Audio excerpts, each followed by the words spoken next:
Wagwan, my slimes. I'm here. I'm here. Happy 100-hour stream week. Wagwan, brother.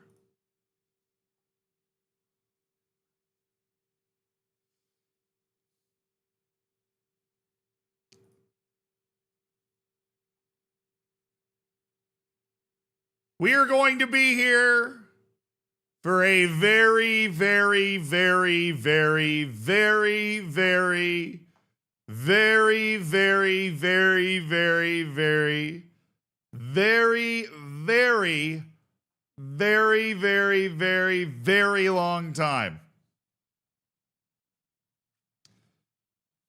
We are going to be here for a very long time. Oh, the clock hasn't even started yet, Chad.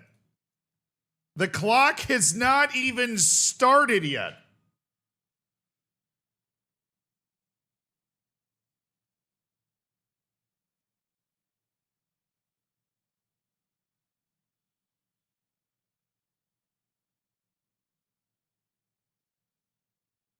Your schedule says it started 49 minutes ago. Yeah.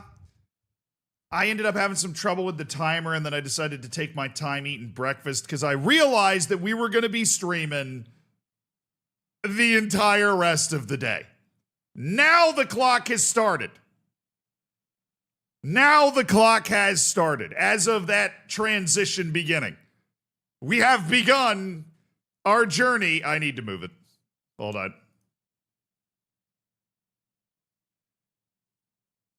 We have begun our journey to streaming for 100 hours this week. By midnight Sunday, I will have streamed for 100 hours.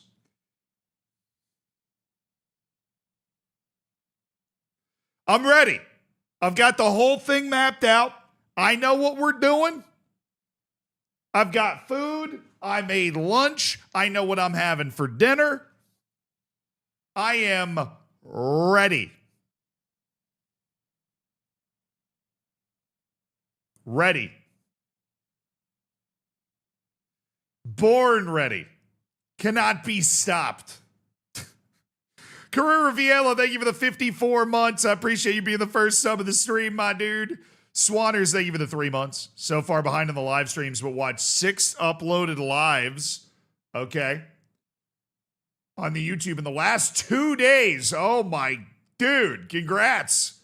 What an achievement. Benz, thank you for the 64 months. That's a big number. Appreciate it. Myers Racing, thank you for the 51 months. The Baker's half century. Pivac, thank you for the 2 months. Vamos Melilla, all the best from Poland. So Pivac. Vamos Melilla, Hot Dads Online, thank you for the 14 months. Big ups, Kuh. It's probably the first time I've ever been called Kuh, but not the last. Probably the first time I've ever been called Cub, but it is not the last. Add 1 hour per goal conceded. I don't think the stream would ever end. I don't think we'd be able to fit that into... I don't think we'd be able to fit that into a week. But to be fair, all I have to do is just take a ton of time with these transfers. All I have to do is just take a ton of time with these transfers. I want an IRL New York City rec goalkeeping stream. I've thought about doing that before.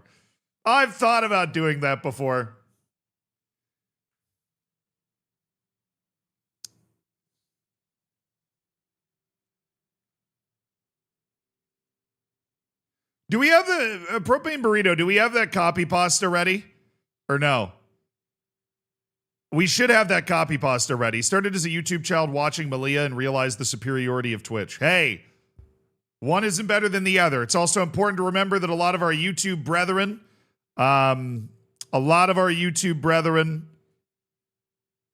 they can't watch on Twitch. They might be at work or various other reasons that Twitch is not available, but YouTube is. Am I excited to spend the Jahangiri money?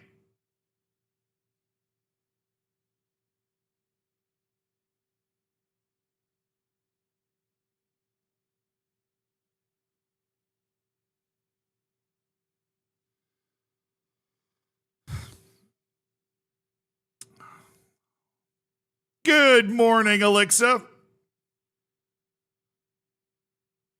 I used to watch on YouTube, but came to Twitch because I felt like I was missing out without the music.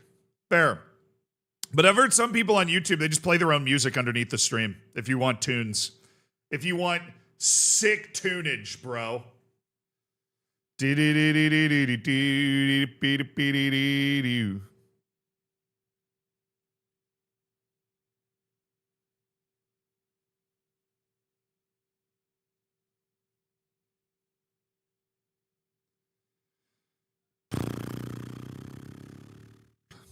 Yeah, it's day one of the 100-hour stream. You know the funny thing?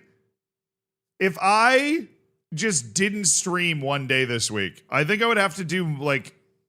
So let's say I didn't stream tomorrow. I've scheduled 10 hours tomorrow. Let's say I didn't stream tomorrow. I think I would have... Like, what would I have to do to make up for that? I would have to distribute 10 hours over the next 5 days. So instead of streaming 15 hours a day for the next 5 days, I would have to stream 17 hours a day for the next 5 days. So I guess it's possible to take a day off during the stream week. Yeah. You just have to stream 17 hours instead of 15. Barrios, thank you for the 42 months, my dude. Bo Jenkins with the 5 gifted subs. Horizon Jambu, Dale Montgomery, GGP, Not Flexing, enjoy the bacon, enjoy the emotes. Hell yeah. I'm not playing music, I'm playing the sweet sound of Chelsea failing live. Nice. Nice. Due to the stream lengths, I will be falling asleep watching the stream. Yes, according to the timer, I'm going to be streaming until about 1:50 tonight. 1:50 in the morning tonight. My heart broke when Tottenham won. I know. It would have been kind of funny if they didn't win. That was tough. Tough to watch. Not me. I just listened to your angelic voice. Thank you, YouTube.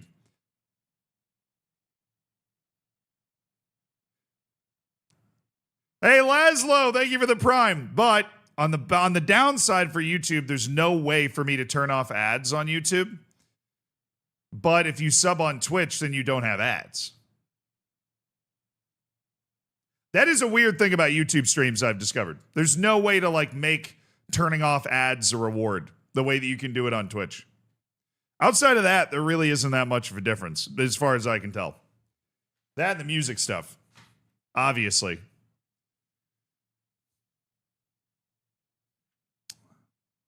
Cole Palmer's stocks are in the mud. They've been in the mud, dude. Cole Palmer, not that good. He's just not that good. I don't know what he just got really hot. YouTube Premium's the only way to get rid of ads. Yeah, that's true.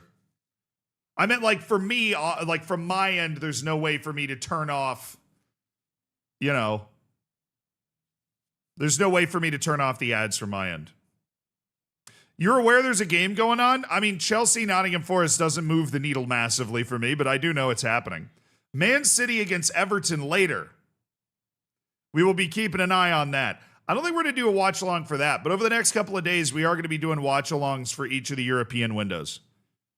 100 hours into my veins. Hans, thank you for the €2. Damn right.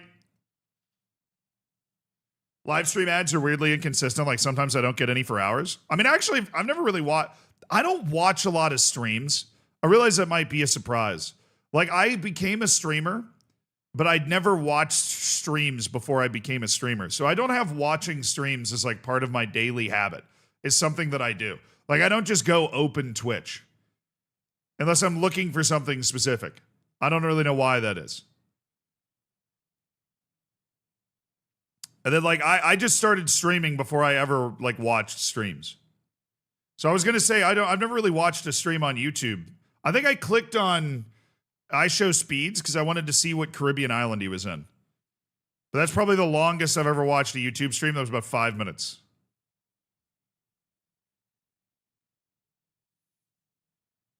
What's the 100-hour schedule going to look like? Look at schedule updates on the Discord. Am I ready for the new copy pasta? Hit me. Ollie, hit me with the new copy pasta. So we had a mod meeting recently, a mod meeting. And in the mod meeting, it was discussed that somebody had come onto YouTube and posted some weird stuff, and how should the mods have responded to it? And I read it and laughed so incredibly hard that it was decided that it should turn into a copy pasta. The post that the person left on YouTube was as follows. I need to say something to you that is both sorry and thank you. I hated you. I mean, hated you so much. You offended my entire way of life. I did not know good English, but I learned it so I could tell you how much I hated you. I studied day and night for months. English got good enough I was ready to confront you, but my English was good enough so that I was watching you. I realized how nice you are, and you're a genuine fellow. So I am sorry for thinking this about you. That's just the beginning of it. There's more. Can we add the rest of it to the copy pasta? Or is it just like too long at that point? That's a genuine message I got, and I actually believe it's fairly genuine.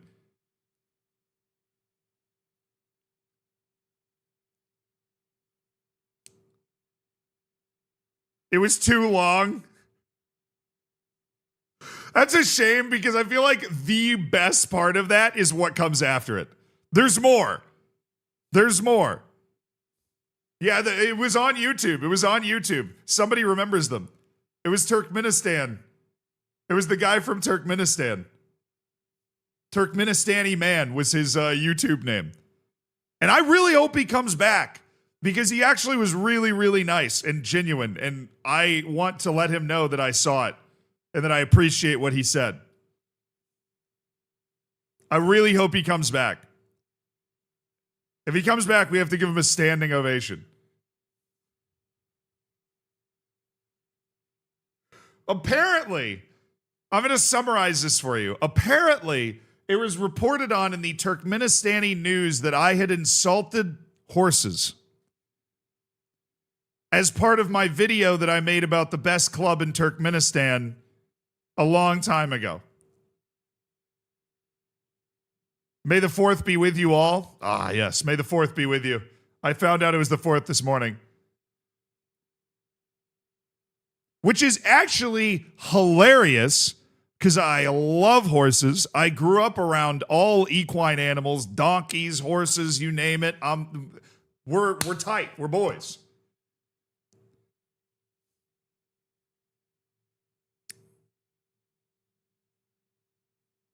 Yeah, I was basically clarified that I was a known horse hater. This person was like, I saw in the news that you were disparaging my way of life like horses, you know. That's what they said. Hey, man, I wouldn't know what was on the Turkmenistan news. That's an autocracy, you know. It was pretty wild. But if we can find the rest of that copy pasta is good. Yeah, here we go. I am so sorry for thinking this about you. It was in the local news outlet that you... so this is the rest of the post. So I'll read the original post and then I'll read the rest of it, okay? This is what this person posted in the YouTube chat. Okay. I need to say something to you that is both sorry and thank you.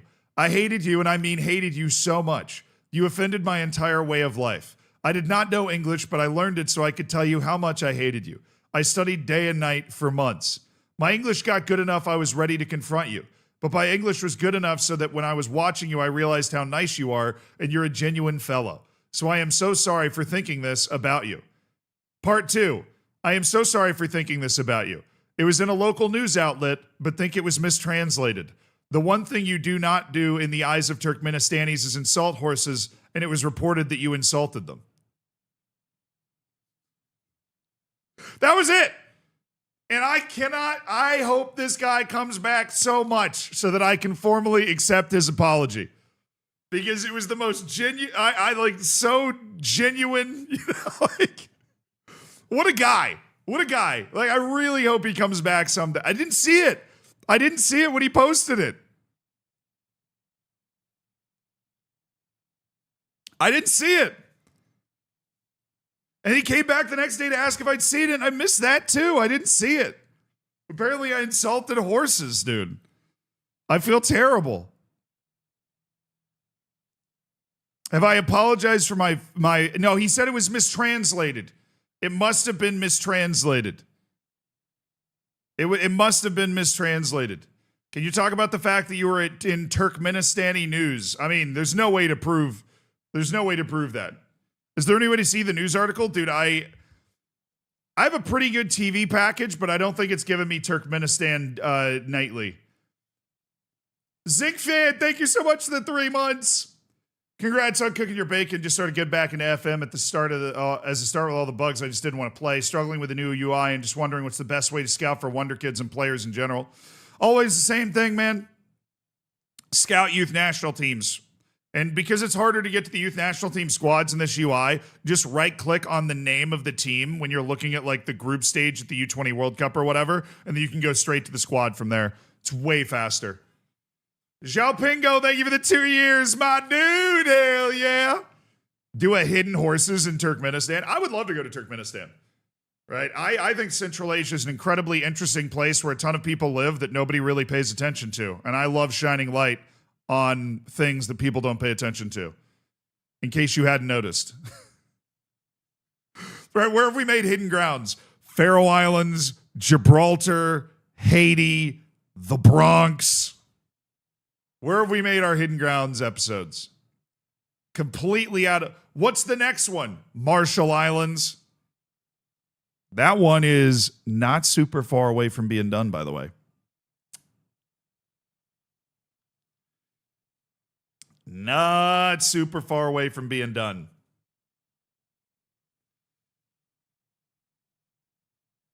I have seen multiple iterations of it. We are in the final phase. The next Hidden Grounds. It'll be like almost a year since we released a Hidden Grounds. Are we ever getting international management?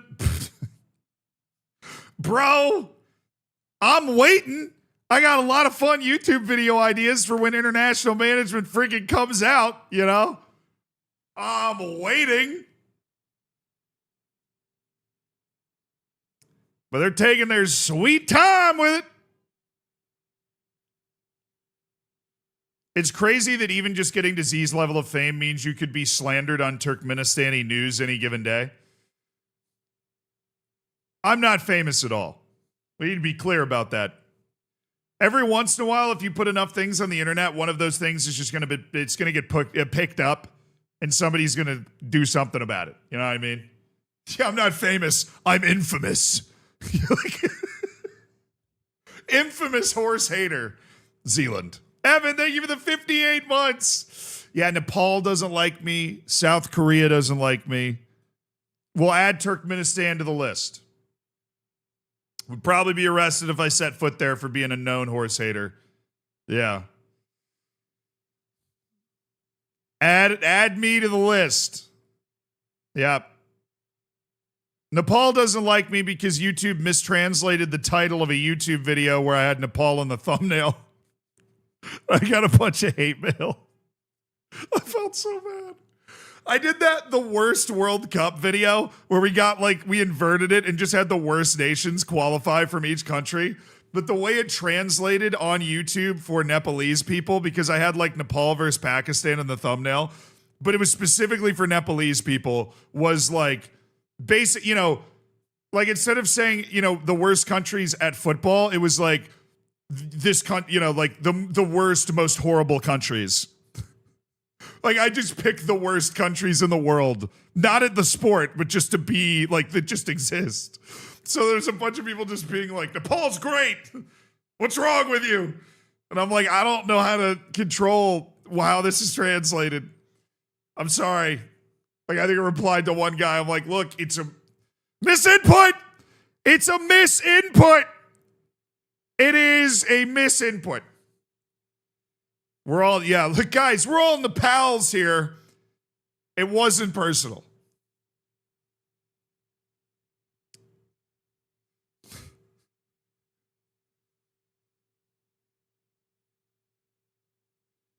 How do you launch the in-game editor properly? Can't seem to get it to work properly this year, as when launching it from Steam, it won't launch.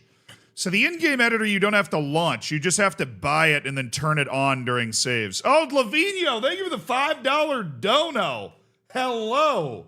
I did my own 100 challenge on Saturday and ran a 100-kilometer trail race. It changed me. This is a reminder to not let this 100-hour stream get in the way of your running. 100 kilometers.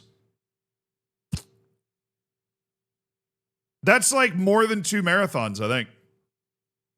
That is 2 marathons plus like 2 miles.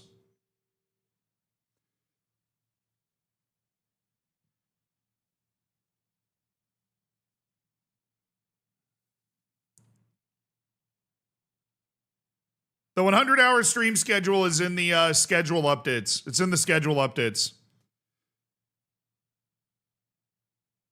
Have you seen the injury in the Chelsea game? Terrible. I hope the kid's all right. No, I actually haven't, but I'm a sucker for that sort of thing. So, Chelsea injury. Let's see if I can. Maybe I can find it on Twitter. Searching Twitter is a pretty dangerous head injury. Oh, did he just get knocked out? As somebody that's literally broken their face before, I can relate. I used to be way sexier.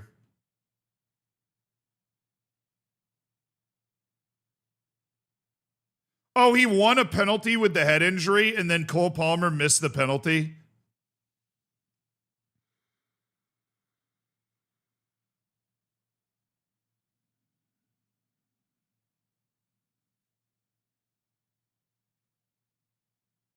You can't do that. If a guy gets an injury so bad that we're sitting here talking about the injury, you can't miss the penalty that guy won with the head injury. Woo! Sheesh. That dude got his block knocked off. Oh my God. I mean, I can't find a close-up angle, but this dude got hit like Brian Dawkins over the middle. Hold on. I don't want to show you guys yet because I don't know if it's like okay to show. Oh,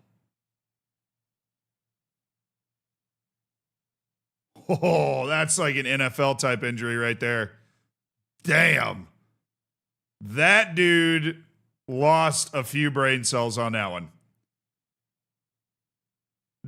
That is as hard of a forehead to forehead collision as I think I've ever seen. If you guys seen it on your own, I think this angle's safe to show. Because there's nothing bloody, there's nothing like super bad about it. So I'm gonna go ahead and show you guys. It's this guy right here, number 55. I guess if you're like, there's nothing really terrible in this. It just looks like a big NFL hit. But you know, if you don't want to see that, then go ahead and look away, right? But like this looks like an NFL hit, like one of those head-to-head NFL hits. Except they're not wearing helmets. Like I'm surprised the Nottingham Forest guy's okay. They basically run into each other like rams on planet Earth. Ooh. They just torpedo each other. You know? Oh, man. Wow. Both players were subbed off? Okay, yeah. I was like, is that guy not? They had no idea the other player was there and just launched themselves into each other. Yeah, the Nottingham Forest player's not okay. He got a concussion. Yeah, well, I'm not surprised, dude. They literally just blasted. I mean, that's like full. Like, there's a way that you move towards the ball when you know somebody else is there, but it's very clear that neither of those players knew the other guy was there at all. And the pen was awful. I don't think it was bad. I have no idea what that audio was on the penalty. Twitter scares me, dude. I have no idea what that was. I'm watching the penalty now. It's not a bad penalty. I mean, it's not a good penalty.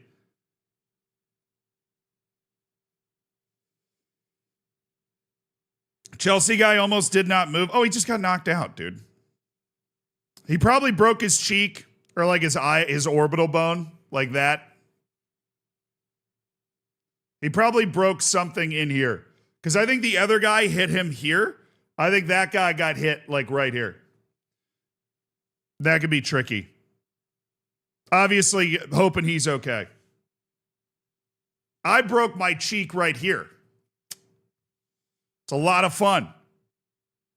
It's a lot of fun.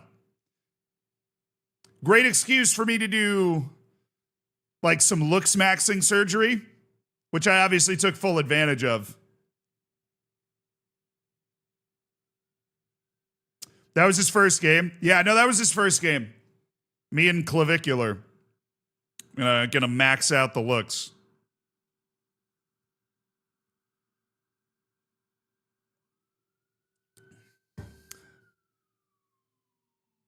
Why no hair transplant as well? Yeah.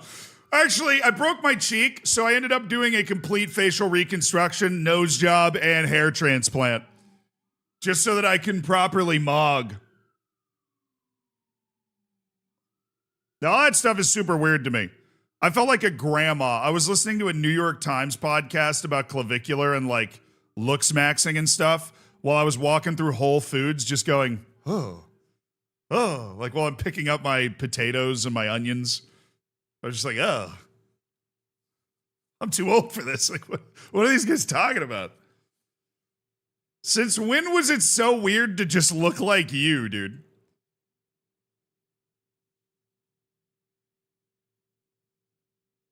I find that looking just like a good version of you is dramatically underrated.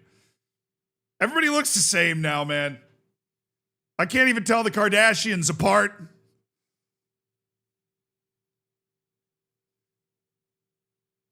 Blue Steel. I mean, my dad does call me Zoolander sometimes, so you got to be able to serve up a...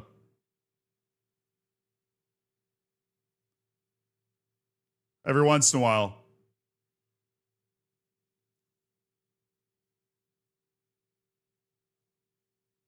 What if everybody's AI except for you?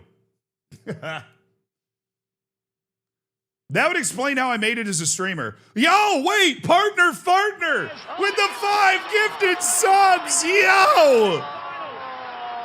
Partner, thank you for the 5 gifted, my dude. Thanks for making 5 people's days. Enjoy the bacon, the emotes. Be sure to say thank you or else I'm going to ban you. Sleevovi, thank you for the 7 months. The partner Fartner, you absolute G. FM Girl, thank you for the 7 months. Here's to a great 100 hours. Here's to a great 100 hours. What time am I finishing the stream today? When that says 85. When that says 85, the stream ends. We're doing 15 hours today. Am I doing a nap during the stream? I mean, I'm not. I'm doing it over the course of the week. So it's like 15 hours, 10 hours, 15 hours, 15 hours, 15 hours, 15 hours, 15 hours.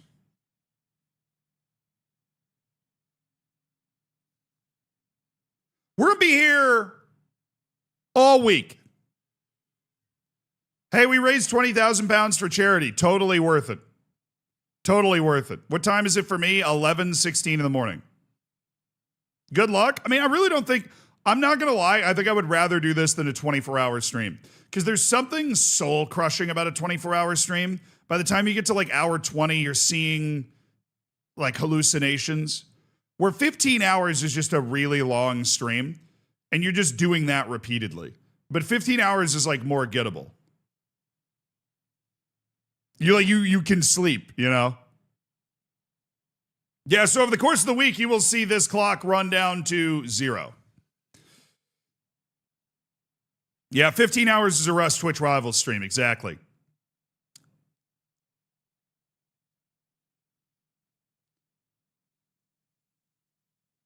Sleep is genuinely such an important reset to life. Dude, I don't know what it is, though. I can stay awake for so long. Like, I have some sort of switch. Like, let me give you an example. Not that long ago, I think I stayed awake for...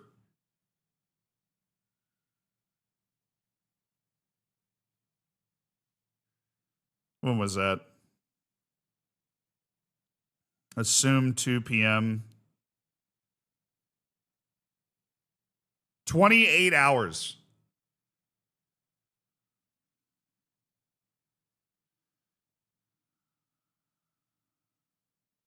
And like was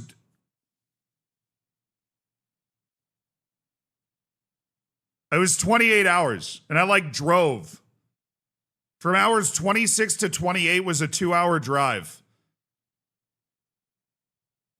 I don't like sleeping unless I'm in a nice comfy place. I don't sleep on planes. I hate sleeping on I don't even try anymore. I don't sleep on planes. I can just stay awake. If I'm like, I have to stay awake, I can just stay awake. Yeah, I'm too big, dude. And I'm not talking like fat. You know, I stay fit. I'm just like, I'm built very weirdly. All right. My upper body is super long. I'm built like Michael Phelps. Okay. I got short legs, long upper body. I legitimately, in airplane seats, cannot lean forward. Like, I don't fit like when I lean forward in an airplane seat. So I can't like do the whole face down on the table thing.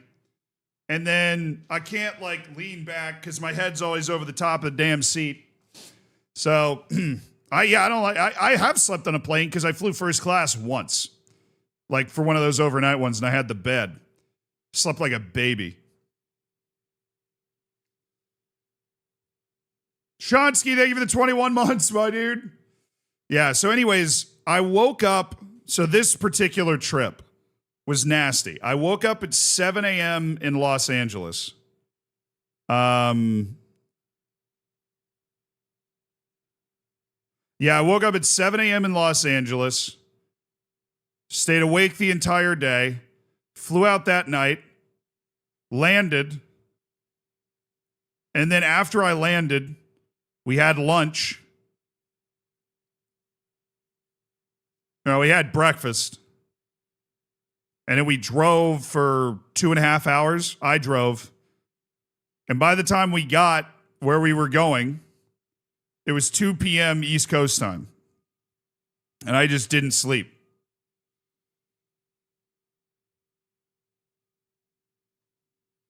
It ended up being like 28 hours. Romor, thank you for the prime. Welcome to the Hammers. Enjoy the bacon. Enjoy the emotes. Hell yeah, brother. We're going to get into Melilla in a second here because I want to. I think probably the craziest one was I visited a friend. So I went to the University of Virginia and I visited a friend in Nashville. He went to Vanderbilt. It's about 8 hours away. It's on the far side of Tennessee. Yo, Frogino with the 10 gifted subs. Thanks for making 10 people's days, my dude. Enjoy the bacon, enjoy the emotes. Hell freaking to the yeah. Canarsh, Bax, Tom Kills, Inscrov, Gutty, Reese, Broker, Methane Output, Carrot, Liptus, and Redion. Enjoy the bacon, enjoy the emotes, enjoy your lack of ads, and be sure to say thank you to your new sub-father, Jose Fragino. Thank you so much, dude, for supporting the stream with the 10 gifted. You're beautiful, man. Beautiful soul.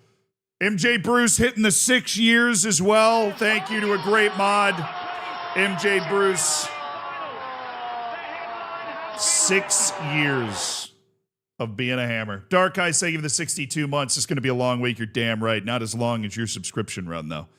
3-0 to Forest. Bada bing, bada ow.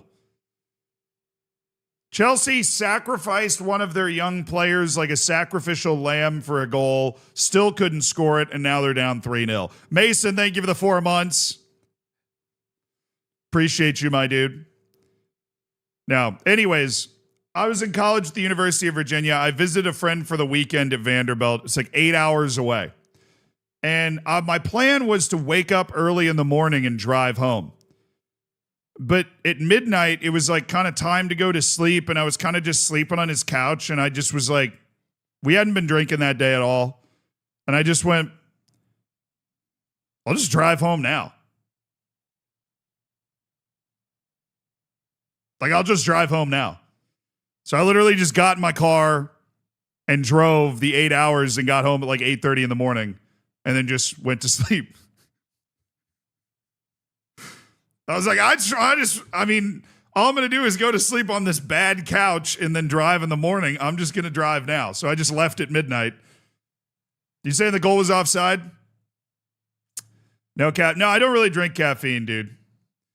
I don't drink coffee. I like sodas, but I've converted my soda addiction into like LaCroix and sparkling water because I really just like the burn. I like mixing up my water. I don't even own a car in New York. No, I don't own a car in New York. It's like one of the very few cities in the United States where you don't need to. No, I don't drink coffee though. I'm not a coffee hater. I just feel like at one point in high school, all of a sudden everybody was showing up with coffee and I was like, when did you get, like, did they send out a memo? Like sparkling waters made it out of Germany? I feel like that's a French thing. Like if you're trying to imagine somebody that's pretentious enough to be like, this is water, but it's more expensive. Turns out it's not that expensive if you just order it in bulk. Sparkling water is a German thing? I mean, obviously I don't know that much, but yeah. Anyone know how long it takes to see a B team in the playable leagues in Spain? Raise the reputation of the team to the lowest level of a La Liga B team, and then put some real players on the team, and they get promoted in 1 year. I'm assuming I mixed the hockey talk as a Habs fan. Great series. Great series. Screw you. Sure, that series was incredibly even. That last game was not. I don't know what animals you sacrificed before that game to get those bounces. But when that icing got stopped by a broken stick, I almost launched myself headfirst into the TV. So I need about a year before I can talk about it like a sane person. So I'm just going to leave that there. Freda, thank you so much for the 3 months. Congrats on cooking your bacon. Kimna, thank you for the 2 months. Will the 100 hours mostly be FM or variety? All right. I have it all planned out. I'm not going to show you, so there's some element of surprise. Today, we're going to be going all the way to deadline day in Football Manager. We are then going to be filming a very fun interactive YouTube video that has to do with the World Cup. And then I'm going to assist my boy Zealandism in recording his videos because he's taking the week off. And then I am going to play a game called The Long Dark. That is what we are doing today. Throughout the rest of this week, we will be playing games such as Shadows of Doubt, Project Zomboid, Crusader Kings, Trees Hate You,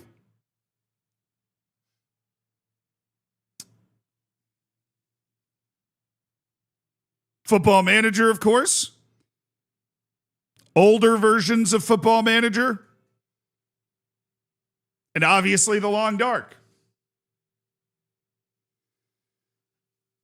So there's a lot of different, stuff that we've mapped out. We're also going to be doing watch-alongs for all of the European matches. Playing The Long Dark for a short while. You want to know how much of a gamer I am, bro? You want to know how much of a gamer I am? I've got a Long Dark save that's currently at 120 days. Gamer. I'm 120. I'm going for the 1,000, bro. I'm going for the 1,000. Bancy, thank you for the 5 months. Looking forward to your silver bacon next month. I'm certified. It's a lot of darkness. Look, I'm not spoiling it for you. I'm not spoiling what we're doing each day. But I am telling you all of those things are part of the 100-hour stream week. We might be able to mix in some Planet Zoo. There's a little free time allotted. No Sume or Hollywood Animals kind of like you play through it once and I think you just kind of have played through it. In my experience. I really enjoyed the game. I just don't think it has a ton of replayability. Henry, thank you for the 5 months. Gender reveal party win. There's something I don't know about.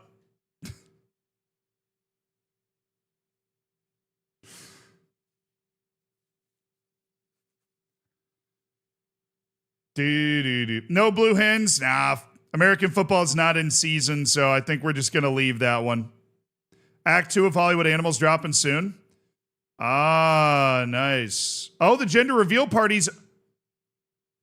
Because the Twitch child's in 4 months. You're so right. When do they normally do gender reveal parties? Is it like 6 months in? 7 months in? When do you do a gender reveal? I don't know. I don't know when you do a gender reveal party, dude. Now, if Hollywood Animals releasing a new act, then yeah, that's going to be sick. Like Crusader Kings is releasing some new, new content. You're going to be able to be like a merchant that doesn't have any land. What's a gender reveal party? It's basically an excuse to get all your friends together and celebrate the fact that you're having a kid. And at the end of it, you reveal the gender of the child. I'm not going to lie. I feel like if I ever have kids, I totally want to have no idea until the kid is born. Yeah, it's a pretty American tradition, gender reveal party, but it's fun. I'm trying to roll the RNG on the day. And I want to have no clue. You need to have a party to say if you have a boy or a girl. It's just a fun event. Like it's like a countdown party. You know, you're kind of there. You get to spend all day with your friends and family. And at the end of the party, you come up with some fun way to show whether it's a boy or a girl. And the two, somebody else knows and they set up like some people do like a cake and you cut into the cake. And if the cake is blue, then it's a boy. If it's, pink, then it's a girl. Some people go way over the top with it, but yeah. Mike, thank you for the 75 months. That's crazy, dude.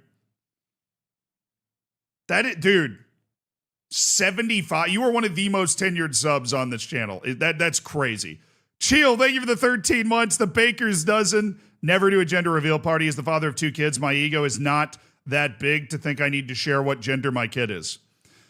I mean, some people go way too far over the top with it. In my experience, it's just, it's not something that is taken too seriously. It's just a good excuse to get together.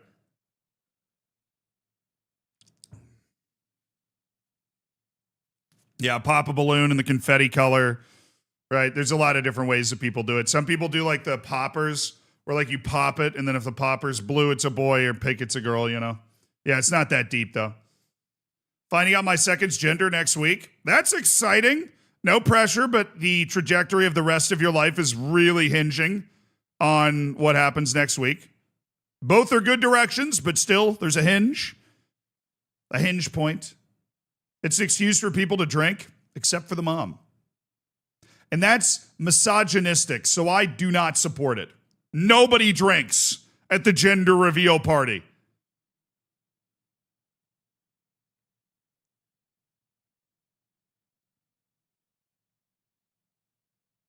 Mocktails for all.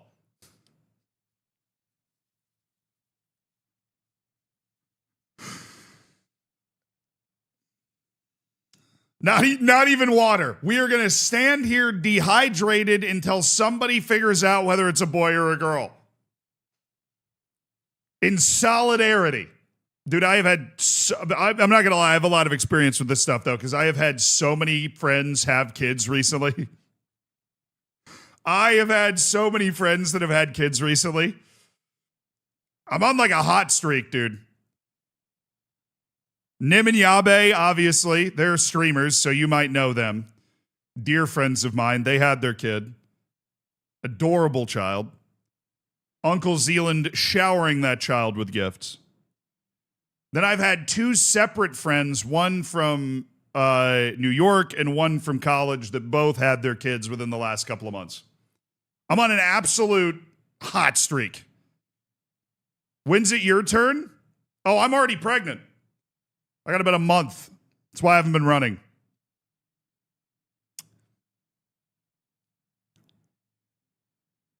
Is this the Tampa Bay Lightning choke stream? I don't know if we choked, dude.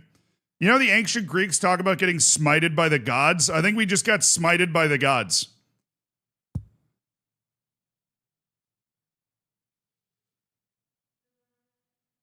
No, No Man's Sky. I love No Man's Sky, but we didn't pencil it in for the 24-hour or for the 100-hour stream week. I wanted to try a lot of new games.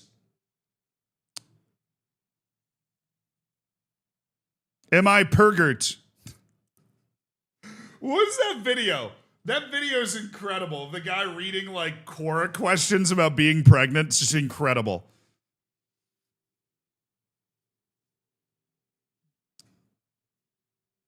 What happens if Zealandism becomes the father, but the kid meets you? You ever seen those videos of when the dad's a twin and the kid just keeps getting confused and asking to be passed back and forth to their dad? That's probably what would happen. Found it. Oh, wait. I had the wrong thing open. All right, you found the video? Beautiful. Am I pregnant? Am I pregnant? Am I pargant? Am I gregnant? Am I pegnate?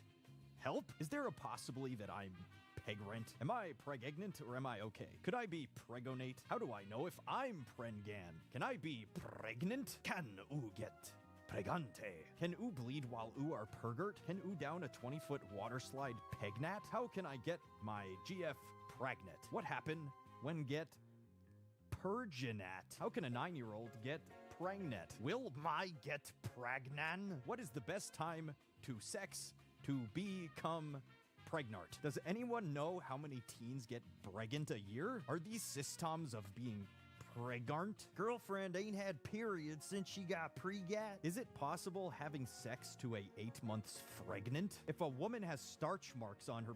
Wait. If a woman has starch masks on her body, does that mean she has been pregnant before? Period, question mark. I circle is normal, but yet I still don't get pregnant. What can I use? Period, question mark. Has anybody got pregnant by just pre-cum while using birth control? Did most you women feel pregnant before find out? I am pregnant last 5 weeks, so can I start sex? Danger ops, prangent sex. Dude, we're doomed. The human race is doomed. I forgot how bad that video was, man. I forgot how bad that video was. That video is just diabolical. And it's not 100 hours in a row. It's 100 hours over the course of the week. You stopped at my favorite one? Oh, no. I'm sorry. Hold on.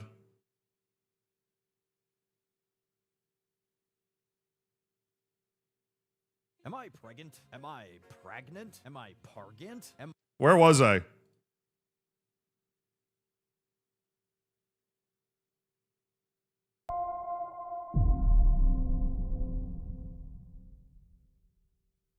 Oh, no way. Sex? Danger ops, prangent sex. Will it hurt baby top of his head? Me and my boyfriend... We desperately need education. This is why we need education. Open the schools. Open them on the weekends. Open the schools.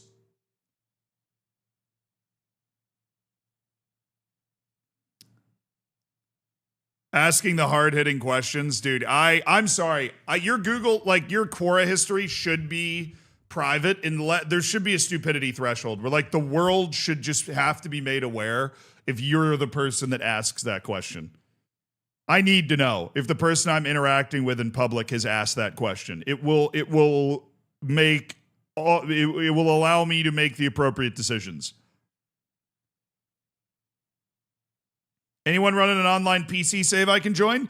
I don't think chat's the best place to ask, but I do have a good place for you to ask. If you come into the Zealand subreddit or the Zealand Discord right here, and you go into FM multiplayer, you can join FM multiplayer and join the different games that people are setting up in there. We have an entire section of the Discord designed to being able to, designed to help you set up online Football Manager games if you would like to play them. Click that thing. Thanks, King. I got you, dog. I got you. Yeah, people are always looking for online games. Maybe get an online game going with somebody, play a couple times a week, you know? How do I remove a player promise with the in-game editor? You go to the player, and then you remove all unhappiness, and it goes away. If you go to the player and remove all unhappiness, it goes away. All right, I got to pee real quick. Enjoy. What am I going to put on?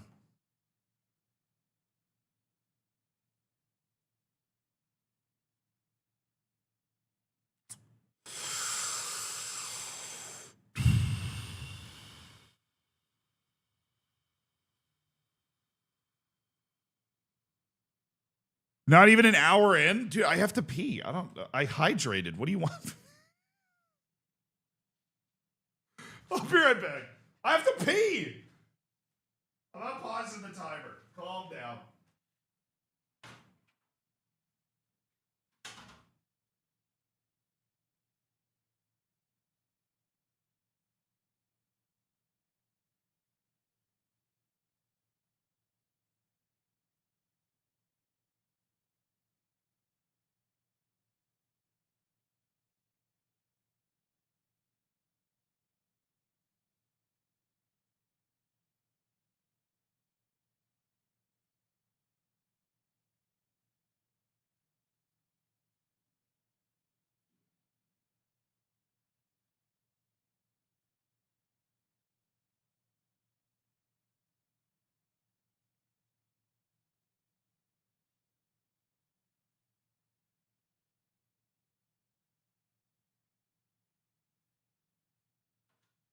That was very quick. All right, that was exceptionally speedy.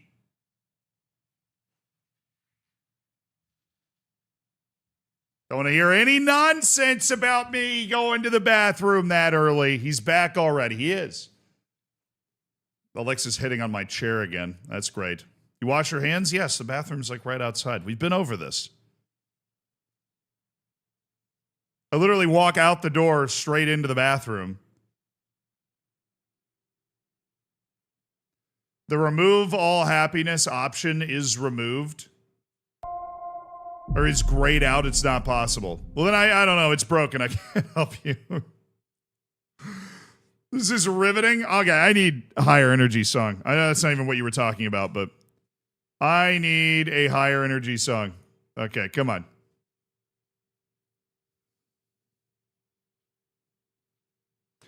All right. It's time for a little UD Melilla today. We're going all the way to the deadline day.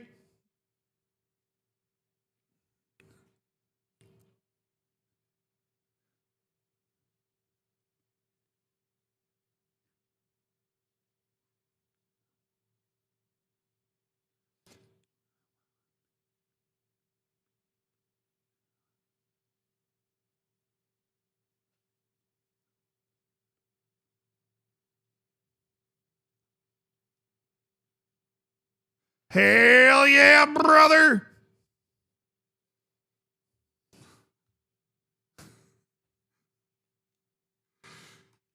Just needed to elevate my... Dude, I needed a serious serotonin spike right now, bro, or I was going to be in danger of sleep maxing. Not actually. I just really wanted to say that. Okay. I'm leaving. Totally fair response. All right, last season we came in third, 10 points off the top of the league, but a very respectable season, nearly scored 100 goals. Defense was a bit of a struggle for us. We came in with the fourth best defensive record in the league. A little concerning considering our formation is ostensibly defense first. Yeah, we did, however, UCL max this season, going straight into the Champions League stage with a titillating performance. And it is time for us to absolutely body slam our way into some transfer maxing this year.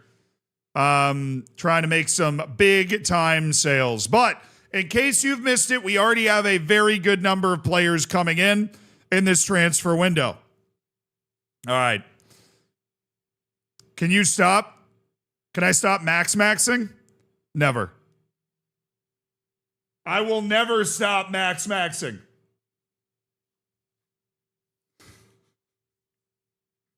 Exclamation point real age is crazy.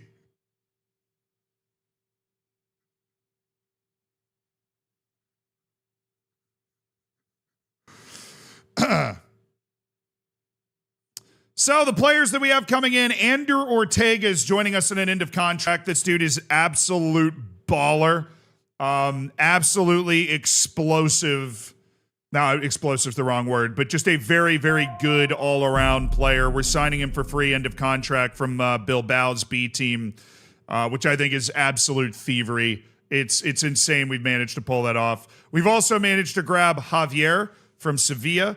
He was a bench player at Sevilla. They couldn't come to terms on a new contract with him. They fumbled the bag. We picked it up. Just 19 years old until October. You know, he's got great athletic base, great mental base in terms of his ability to do things. Good passer, solid holy trinity. Really dangerous all-around player, I think. And obviously getting a guy like that for free is just an absolute crime. And 23-year-old Moroccan midfielder, Yassir Mahdi. Really easy to sign and pretty good. Shut up. Thank you for the 13 months. Also, Fenton, thank you for gifting Thargoff a sub, my dude. And Sue Wasser, thank you for the 3 months in the prime. Congrats on cooking your bacon, my guy. I appreciate you. Jed Burry with the baker's dozen. But can I League Max? We League Max this year because we had no opportunity to UCL Max. Now, our UCL Maxing was... bro, I'm not going to Jester Max right now. It was bad.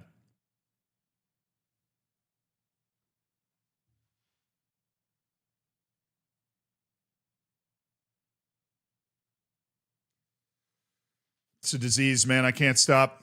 I understand how they follow down the rabbit hole, dude. I can't stop. Chelsea's goal got called off.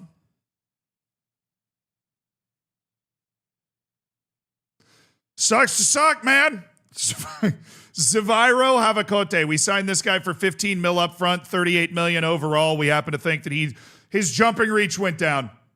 He grew a beard and his jumping reach went down one. Bro.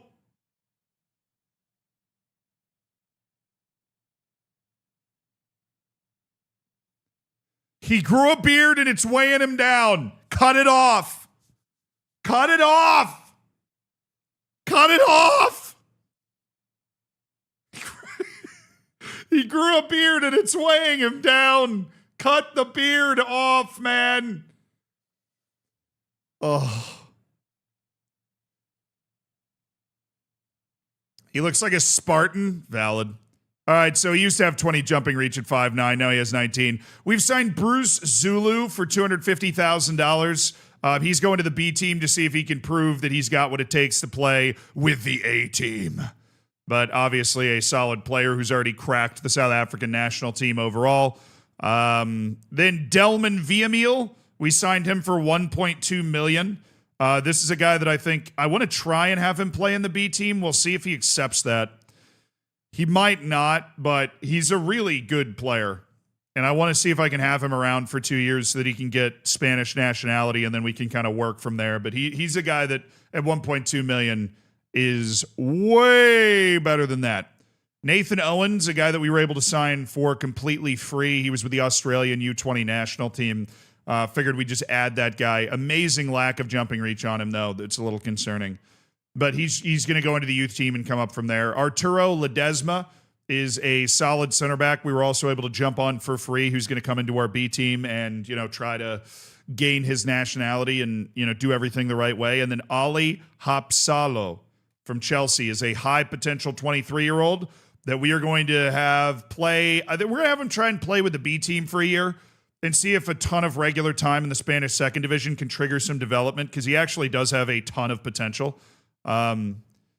So we're gonna keep him around the team because his potential is crazy high. So we've signed him end of contract, and he has really high potential. We just think, I'm looking at his club career trajectory, and he's never really played a lot of first team matches. right? Chelsea bought him for 800,000 and then didn't play him for 4 years. Like, it's just terrorist work there in terms of developing a wonder kid. So we jumped at the chance to sign him on an end of contract and give him a couple of years to try and reach, you know, where he could reach.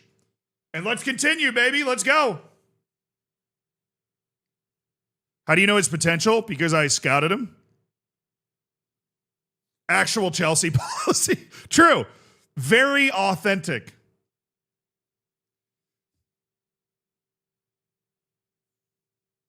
All banger signings so far, if you count Havakote's transfer fee, is spread across all of the free transfers. Look, I don't think Havakote's transfer fee is bad. I like him. I think we could be, this is the first time I'm admitting this publicly, we could be in for a bit of an adjustment to our formation. I think it is entirely possible that instead of just running, we're going to save this formation finally as something.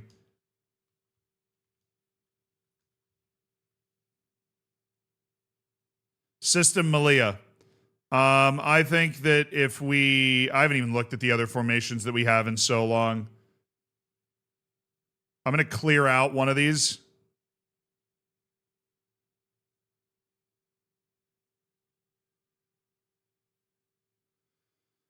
All right, so what this would look like, chat, would basically be like this. And then out of possession, I would have to really decide how we wanted to do this. I think I would actually literally do the same out of possession.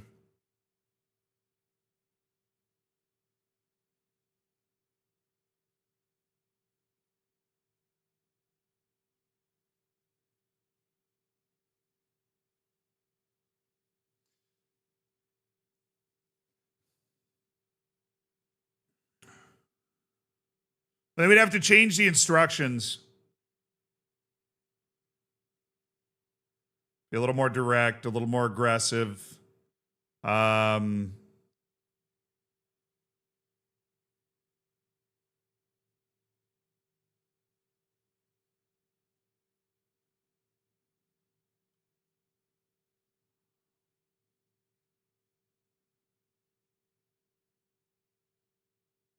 We wouldn't have a specific area to progress through.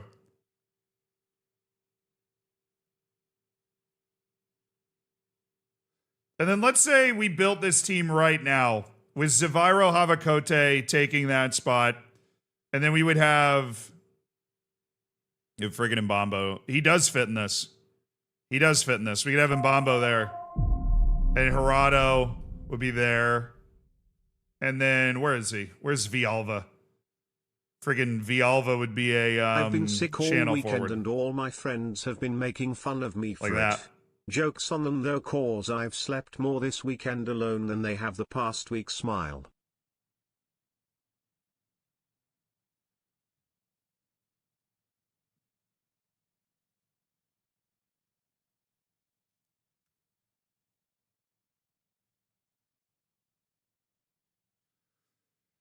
That works. That works.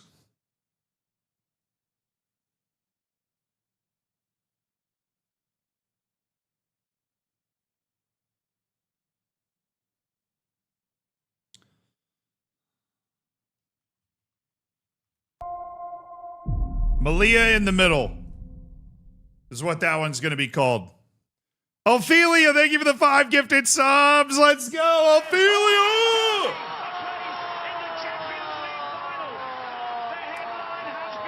West Aussie, Josh, Ain't Marker, Higgins, Terror. Enjoy the bacon, enjoy the emotes. Go DM in possession and center back out of possession. I don't really have anybody that can do that. Gutierrez getting worse. That's exactly what we want to see. Otero can't do that. Evande barely. I'm hoping Man City comes in with a Labamba offer for Mbambe. Mbambe. Could not tell you where that came from. Yo, enjoy the bacon, enjoy the emotes. If you got gifted a sub, say thank you. And Ophelia, I really appreciate the 5 gifted. Shout out West Aussie, already said thanks. Enjoy your lag of ads. Uvi Vogel Pope, enjoy the 7 months. A Labamba offer, of course. Do.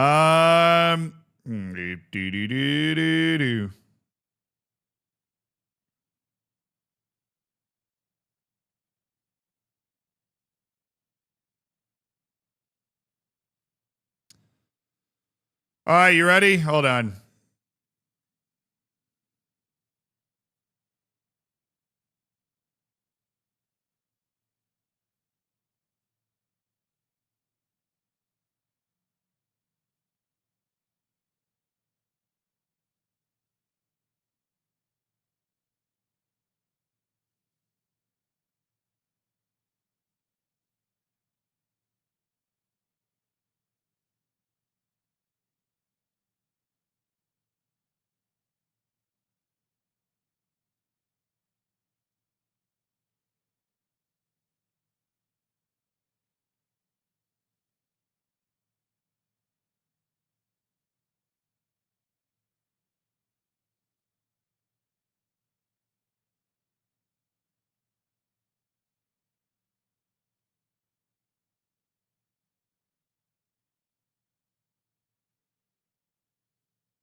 I like that.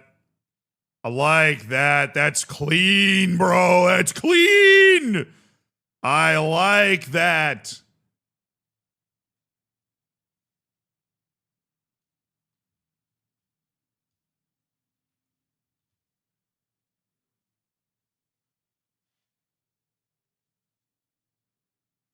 That's clean.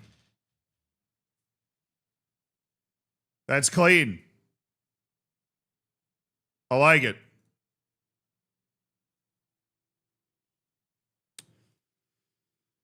You understand. I'm caught up in a dream. That's fine by me. Yup, when it's all over. But I'm wiser and I'm older. Making sure the this stuff is all set. That person's going to be applying some pressure. Okay. We can set the instructions later as we figure out kind of the players and stuff, but let's go to training.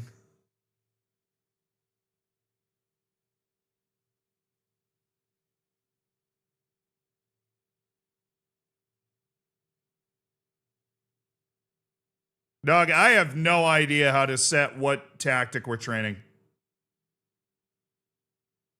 12,000 hours in this game.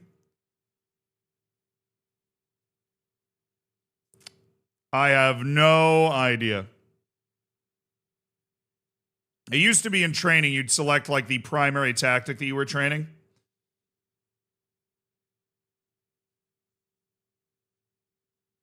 Go to the tactics screen, set as primary tactic.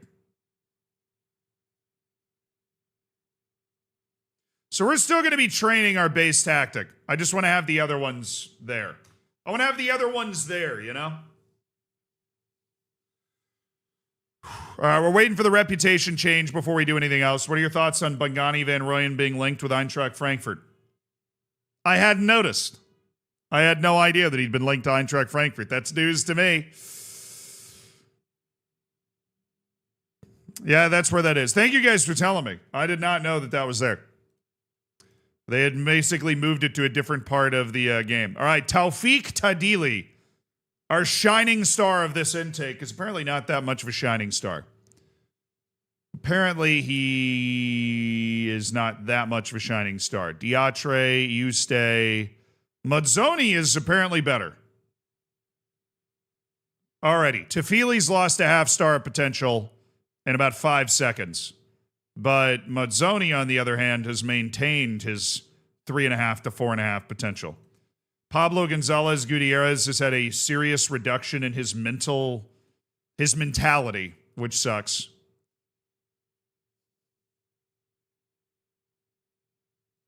I didn't know his release clause had an expiration date. Actually, his value's below that, so that's good. We want his release clause to expire, and then we'll be able to get him likely for less. I've already been offered like Liverpool and Bayern Munich, right? I've received some crazy good job offers so far.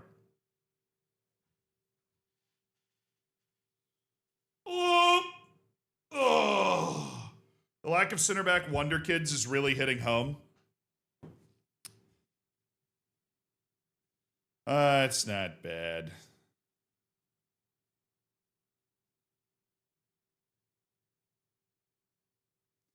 The problem is we're not getting any ball playing. We're not getting any ball playing wonder kids. You know what I mean? Oh, wait, chat. We have now officially gone more than an hour.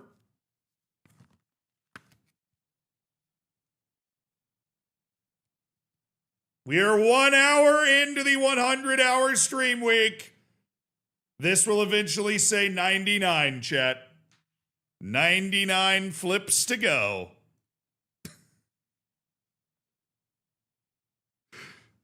I brought props. 1p break in.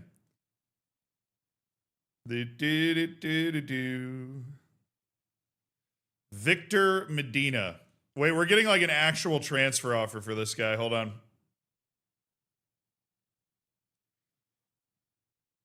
Buyback price 21 million. Don't need that.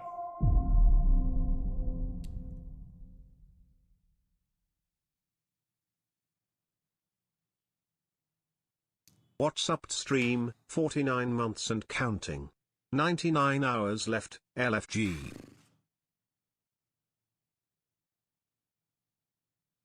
We aren't even negotiating, really?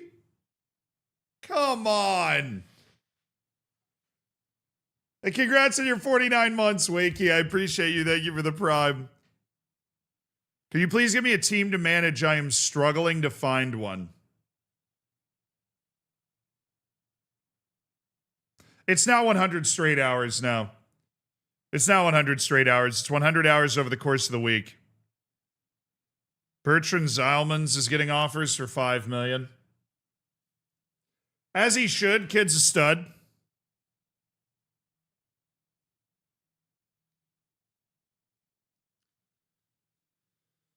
All right, we've had a lot of guys on our coaching staff contracts come up.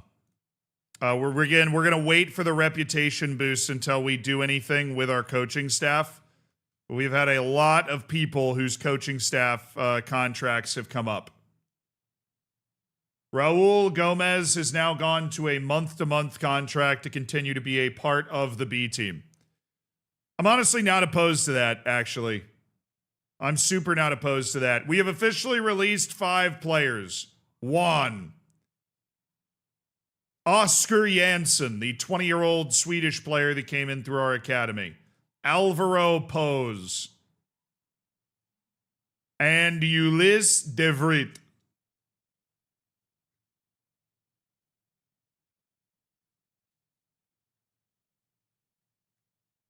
See you later. All right, players whose contracts are set to expire over the course of the next year. These are players that we either want to extend or sell depending on what's going down. Ty Never Play Noonan is a guy we are going to be looking to sell, obviously. Ty Never Play Noonan has spent 3 years on loan, elevating his value, becoming a more and more valuable player. Facundo Aguirre enters the last year of his contract, the 22-year-old tower of power from Argentina who's got Spanish nationality now. Do we want to give Facundo a new contract?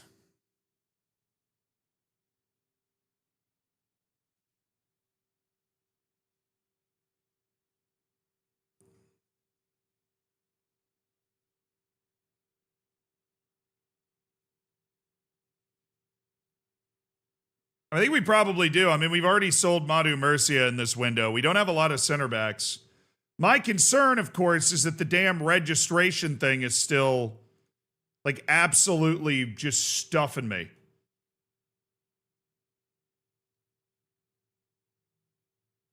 Not the Champions League one, that one.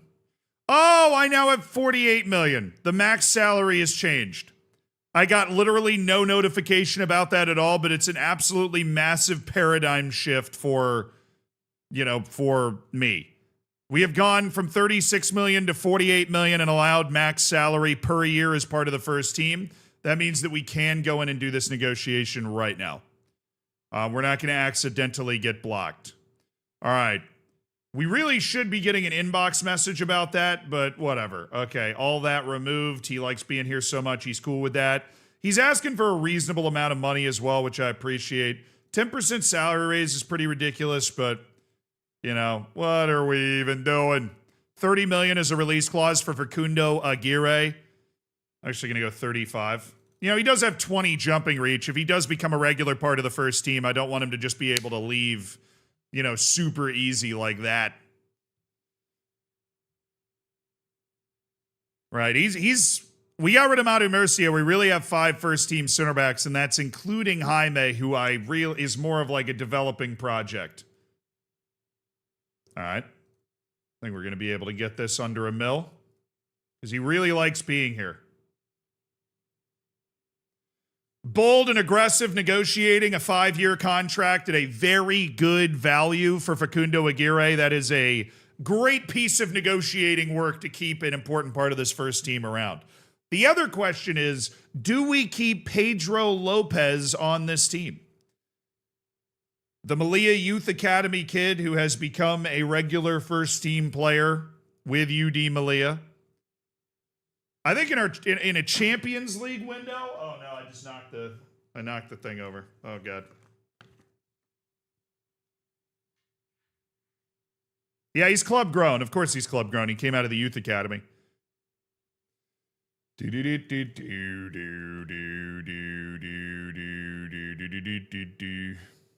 All right. I'm not going to give him the contract right now because we do have some guys coming up in that spot that we are pretty freaking high on. Okay. Couple of guys who are coming into the last year of their contract that we're going to want to extend. Jaime Gutierrez. I want a 5-year deal, hard locked. A lot of operative control over you. 5-year deal with a $90 million release clause. All right. I'm giving you a lot of time to play in this first team. All right. We're going to be able to get a good deal here.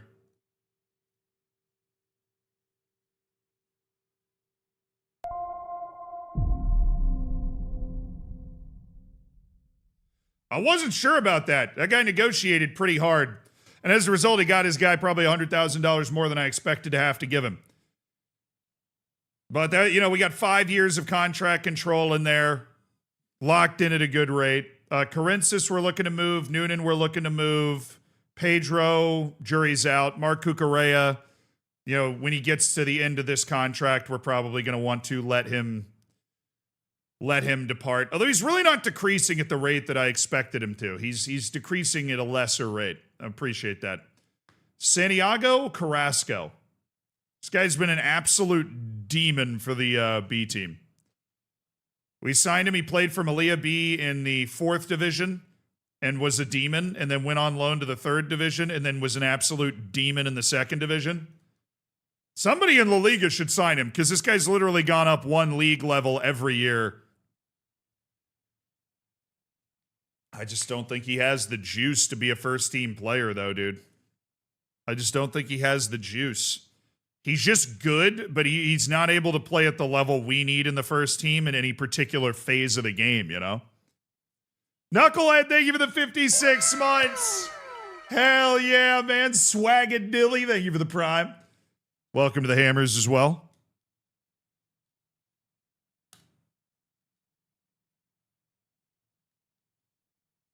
Yeah, but I'm not in the business of maintaining guys just for my B team to be really good, you know? The B team, like the point of the B team is developing guys that either have a chance to go to the first team or don't. The question is there a world where Santiago Carrasco can become a first team contributor if he hits like a wave of development? He obviously was a demon last year, but I don't think there is.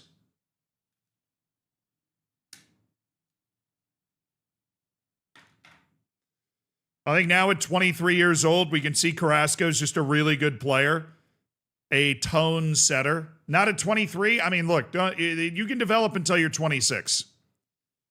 Now with that attitude, realist is fine. Okay, Carrasco. Marcus Perez. I like Marcus Perez. We're going to want to re-sign him.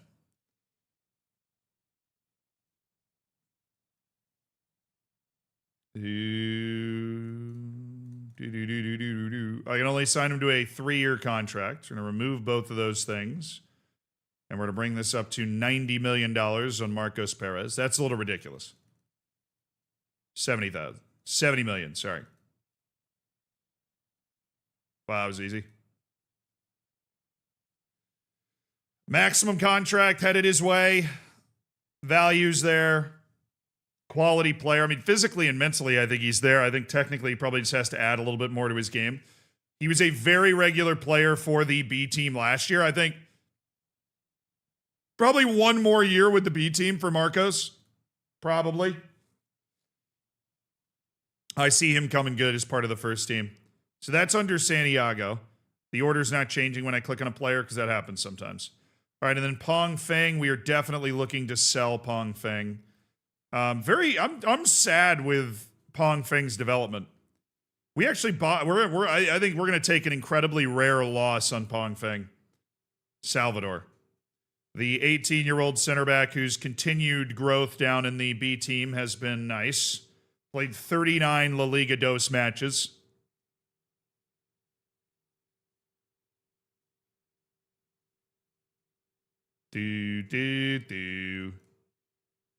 I'll take a 5-year contract. Thank you very much. And I'll give you 625.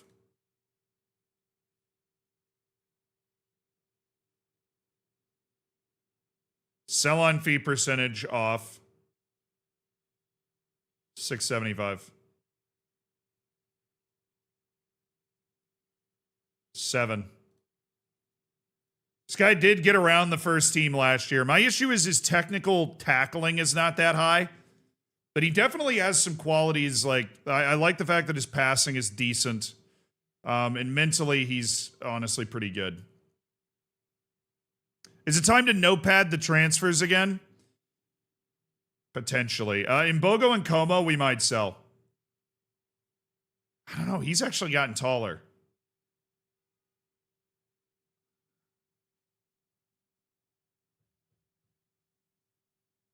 What a weapon of a human being this guy is. What an absolute weapon Tobogo and Como is.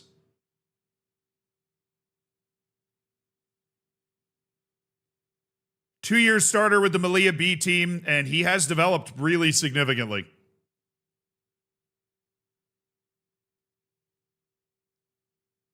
You want to cash in on him now instead of, bringing him through to the first team? Deserves a 2-year prove it.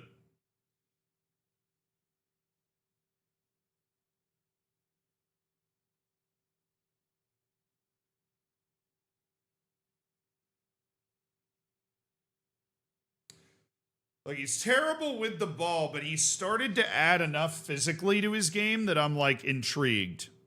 Right? His technical defense was always really solid. His mental game was always just immense, right? Like, this guy's just... Oh, it's the teamwork. It's the teamwork. This guy just can't work within a team. Like, there's just a disqualifier in there for me. We are not going to renew him. Grieven Rodriguez. Uh-oh. Where you are? Uh-oh. He just got his Spanish nationality, and then after he got that in January, he was able to play 18 La Liga dos matches with the B team to keep developing his swag.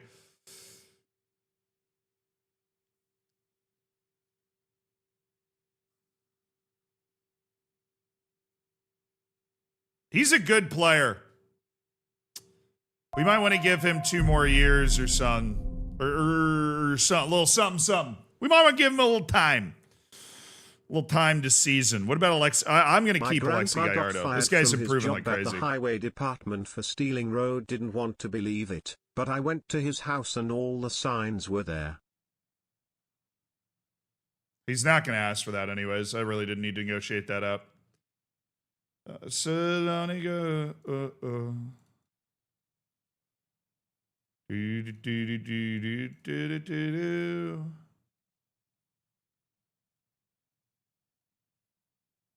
That's the deal, Gallardo. $190,000 a year. It's a nice big pay raise. Come on. He's shown a ton of improvement.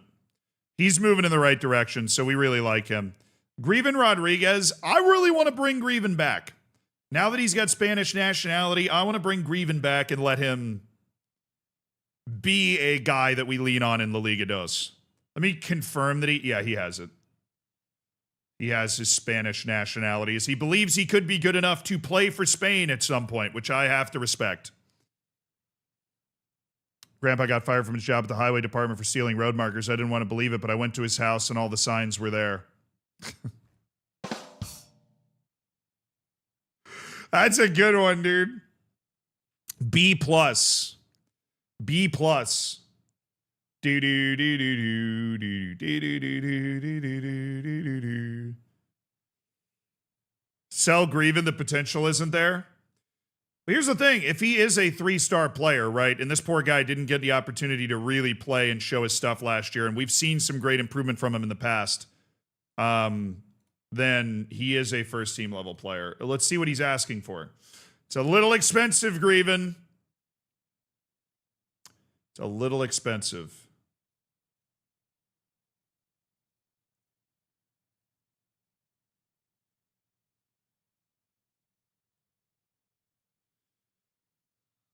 Oh, well, bound to see you dance.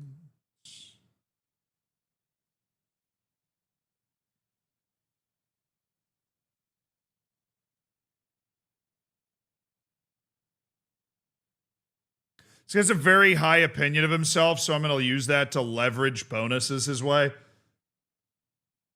He's unbelievably unlikely to get these awards, and if he does, then I'd be more than happy to pay this out.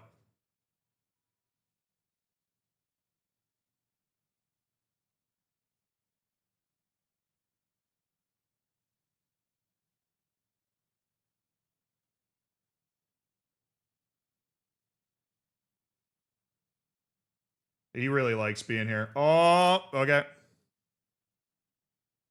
I did not want to go over 600K. I did not want to go over 600K. But I can do that.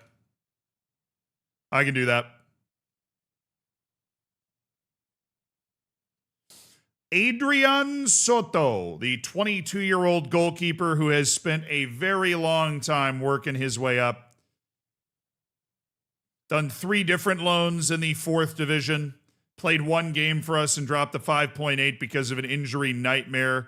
And then ended up on Melilla B in the 2nd division and got absolutely no playing time. We're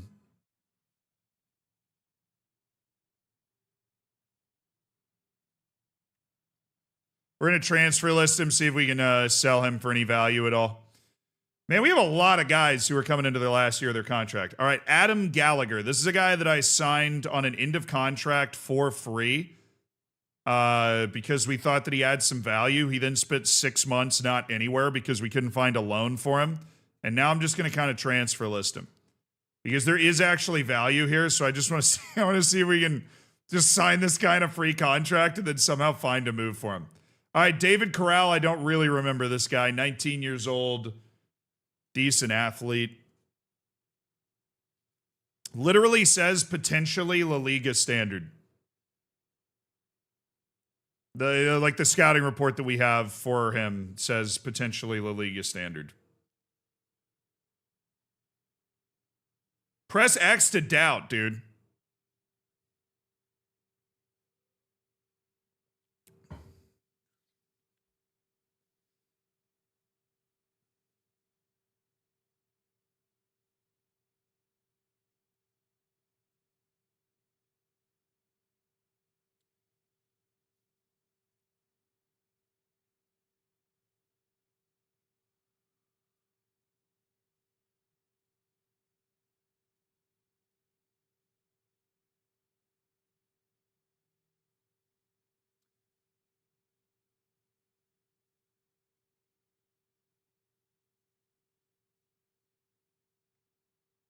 He's not going to play for the first team, so we can just do like pretty crazy escalators here. I would let him go for $4 million for sure. Okay. That gives us the opportunity to see what he can do for a couple more years. In the last couple of real pivotal years for his potential development, Rafael Araujo. It's only 17.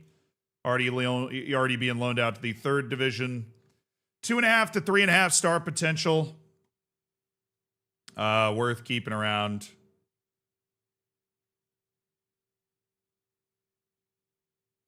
Oh, his value is actually pretty dang high right now. It's 8 to 12 million. Okay.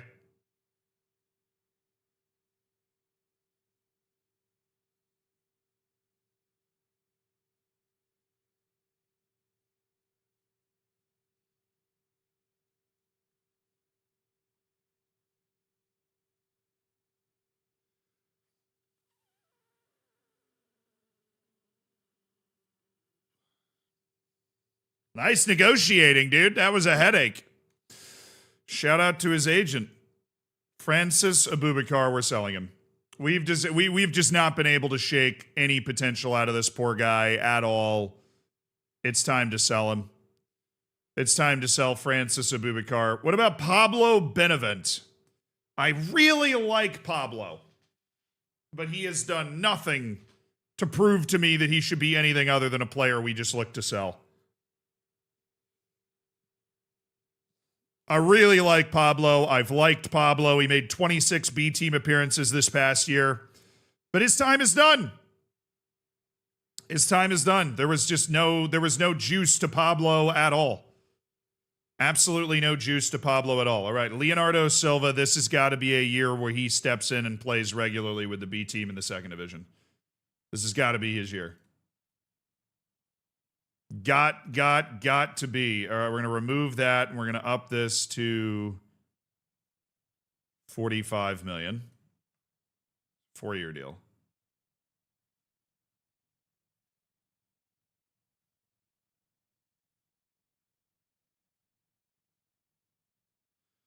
Nothing crazy there. Okay, we're going to up the agent fee to 26,000 to see if we can get him to be a little more amenable. And what do you know? It worked. Leonardo Silva is going to be coming back in a nice cut rate contract. Kamal Shawi, 17 years of age, plays some center back. Could improve a lot. All right, buddy. I want you to take 90,000. 95,000. I want you to take 95,000. That's not $95,000. Unfortunately, that is not $95,000. Now, I will put you at a $2 million release clause, unmoved, and I will elevate your first team playing time stuff, but I need you to take $95,000. Okay, let me rephrase this. You are going to take this deal, or you're not going to sign a new... Sorry, you're going to take this deal, or you're not going to sign a contract here. All right? Allow me to be abundantly clear.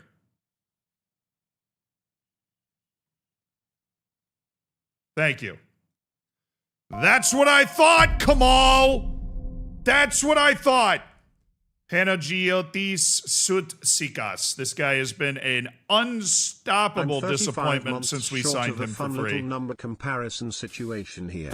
Loaned to the second division of Greece, did not play. That's going to be difficult to sell him. Boubacar Diatre. I feel so bad for this guy. He was improving like absolutely crazy and then got hurt for like 4 months when he was on loan last time. But I'm a believer in this guy. If we can get his momentum going in the right direction again, I am a believer.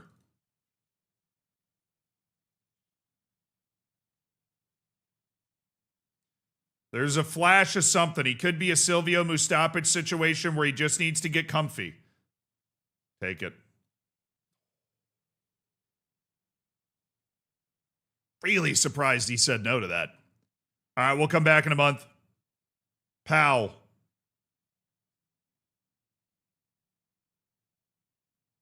Potentially La Liga standard goalkeeper. But how long do I want to pay him $181,000 to get there? I don't.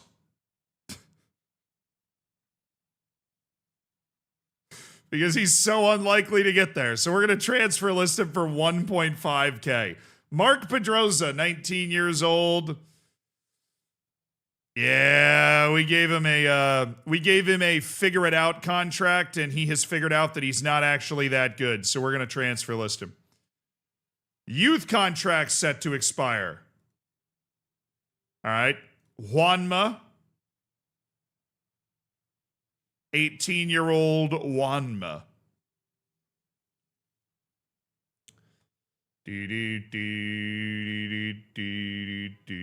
You know what? All these guys, no contract negotiations here yet. They're going to have to prove it. They're going to have to prove it. Leave it right now. They're going to have to prove it. Train, thank you for the 65 months, dude. Appreciate it. Hold on. Let me see if I can. I'm going to try and set my chair to do something else. No, that's not how you do that. Okay. Oh, it's here. Oh, yeah. Sick. Nice. Now, instead of like going back, it's staying straight up. All right. Who's returning? Nikos Karensis.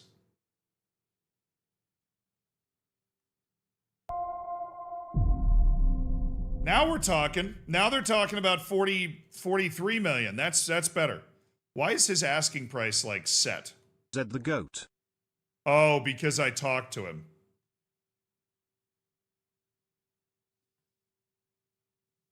Could be a very long transfer window. Karensis is happy to return because he only made 3 appearances for Almeria.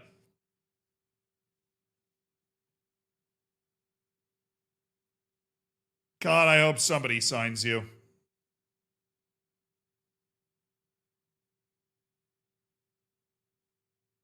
Annual fee paid to Bastia and other people. That's a good deal. Okay. The transfer window is officially open. Nick, thank you for the 6 months. You're very kind.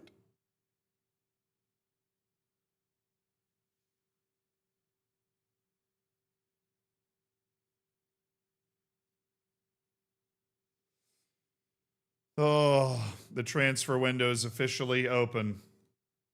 I'm not talking transfer stories today, Alberto. Come on, you know me. You know me. I'm not going to be talking about, love you, buddy. Your wife's casserole is fantastic. But no transfer stories for you today. Is that a moquete? What is this? Moquete? It's like he's not on my team anymore. I just had a dang heart attack. Well, some stuff just went down. I don't really know what it was. 9 signings finalized. I was like, dude, they don't think Ortega's at least 2.5 stars. That's insane. This guy is such a good player. I'm going to revitalize this guy's career. I don't know why nobody else sees it, but I see a stud in this guy. Well-rounded physicality, well-rounded mental ability, really sees the field well to be able to pick out the right pass, has, like the ability to control the ball and make passes in tight spaces. A lot of 15s in the mentals. I see a stud. I see a stud.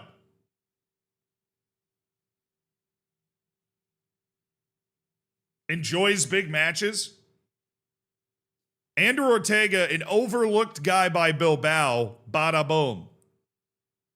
Zivairo Havakote? No, his potential's still 5 stars. Look, the 2-star current ability rating is just wrong. It's just wrong. It's just wrong. It's been 2 stars the whole time we've been negotiating with him. It's just wrong. And then we've got Yasser Mahdi, who is a not quite as offensively skilled midfielder, but a regular in the Moroccan national team that we're able to get for free. I think that's thievery all day and twice on Sunday, right? Arturo Ledesma. I think this guy immediately heads to the B team. I don't think he needs a year in the U19s. I think he goes straight to the B team where he is going to play regularly this year. And hopefully 2 years of B team seasoning turn Arturo Ledesma into a quality first team player that has Spanish nationality. That's the thought process. All right, Nathan Owen sucks eggs. We're going to put him on the loan list. This dude's terrible. We signed him sight unseen. He was just free and available, and we figured we'd go ahead and give it a try, but we're going to loan him for a couple of years and see if we can get some spike and whatever. Havakote, they sent him to the U19s. I don't necessarily agree with that because he's going to be a first-team player this year. Bruce Zulu, I think, should absolutely be spending time with the B team. I think he should be spending time with the B team. Thank you, Bruce. Delmon Villamil. All right, he's exactly what we thought he was before. So he's at squad player, which means he's going to be around the first team at least for the start of the season. Then we're going to drop him. Javier should be in the first team. He's currently in the U19s, moved to senior squad. There you go. Javier, welcome to the first team. Him and Silvio Mustapic, I think, are making the jump to the first team, while Carrasco just... He doesn't have that top level. Yazir Mahdi, and then Ali Apisalo. Ali Apisalo should be a B team player as well. The one thing this guy is missing is just playing a million games. Ali Apisalo should just play a million games. He's just got to play and play and play and play and play. Oh, the board gave the Havakote signing an F?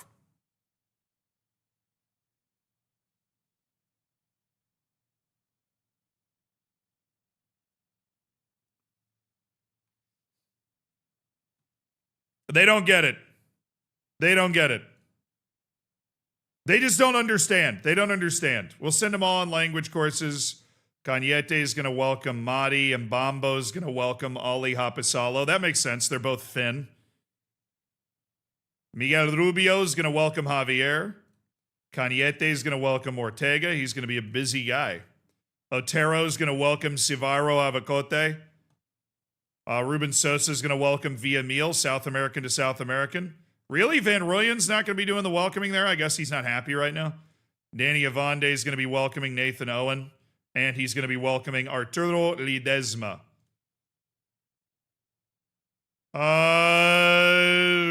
Okay, what are these offers for Abbas Jahangiri?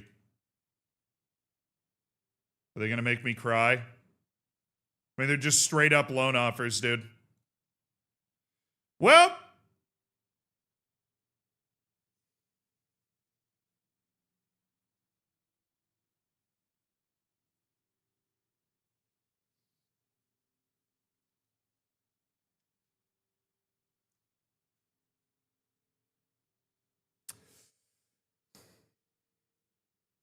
we were about to get 50 million for this guy, chat. We were literally going to get 50 million for that guy. And now I'd be lucky to get 20. Oh, it's absolutely tragic. It's absolutely tragic. We were going to get 50 million for that guy. Oh my God. It will bring tears to my eyes. Alejandro Martel, yeah, you're playing with the B team. You're at least going to be around with the B team so far. I mean, we're a little thin at the right back position on the B team. Maybe that gives him the opportunity to be around the team and play a little bit more. What'd you get last year? You played 15 matches in the Primera Federación, the third division. Also managed to play 2 matches in La Liga Dos for the B team. But I don't think he's a La Liga Dos ready player again, and so we're going to go ahead and loan out Audrey again, I think, to the third division for an entire year. Gimnastic Tarragona and Eldense. All right, enough people will want him on loan. We'll be able to find a better loan for him later. We don't need to take that right now. I don't need to do anything. All right, Mexican international Carlos Santa Cruz is on the move. Hapasalo shouldn't be upset about moving to the B team. He's going to finally be able to play the sport. After 4 years at Chelsea, where he played 0 games. 0. He played 0 games at Chelsea. 0. IS thank you so much for the prime. Welcome to the Hammers. Enjoy the bacon. Enjoy the emotes. My freaking dude. Extend Brzulu. He just signed. He just signed. He's as extended as he can be.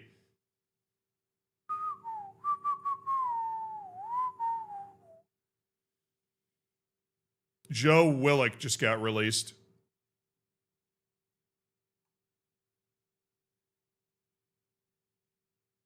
I had to play against Karakaburu a lot of times. Barcelona released Mikhail Zuk. Mikhail? Nabil Kaush? Joao Ferreira? Alex Centellas? Sergio Carrera? Azir Bonel, and you know what? Screw it. Joe Willock, trial. Once those hit, we'll go do the rest of them. Other lone players returning. Jovica Illich. Does he return a changed enough man to be a part of this first team, or is he somebody that we want to move for the incredible value that he somehow still possesses? Majid Hashemi returns from his loan, where he disappointed massively. Frustrating for Majid, and then Ty Noonan and Monir Sorgard Anderson. All right. I mean, I don't think there's a world where this guy ever plays for the first team just because he doesn't have a diverse skill set and he does not have the size to play center back. But maybe there's a world where we can sell him on for some value. Diatre's coming back. Mark Pedroza. Adrian. Hate the fact that I have this guy under contract. This guy just sucks. I think we just turn him off as available for loan, keep him transfer listed, and just hammer the offer out, see if we can find a team to take him. David Corral. Jose Yanez, the Chilean international we signed from the Chilean League and loaned to Real Betis, where he played 34 matches last year. He's only 1 year away from getting Spanish nationality, and he's still a pretty good player. And we've got him under a long contract. I think we just loan him out again. Pong Fang. Ian Barca, did you get better?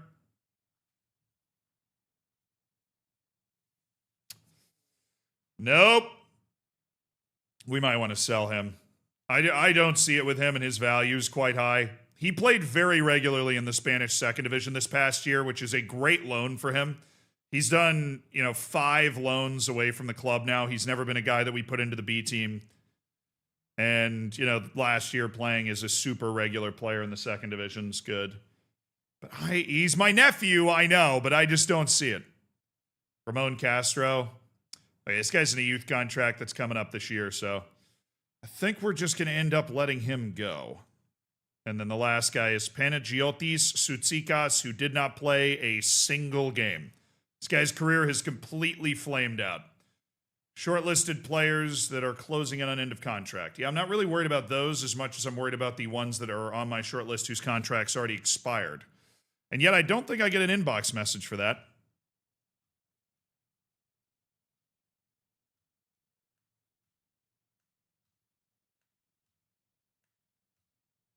Got him. All right, let's go to the short list. All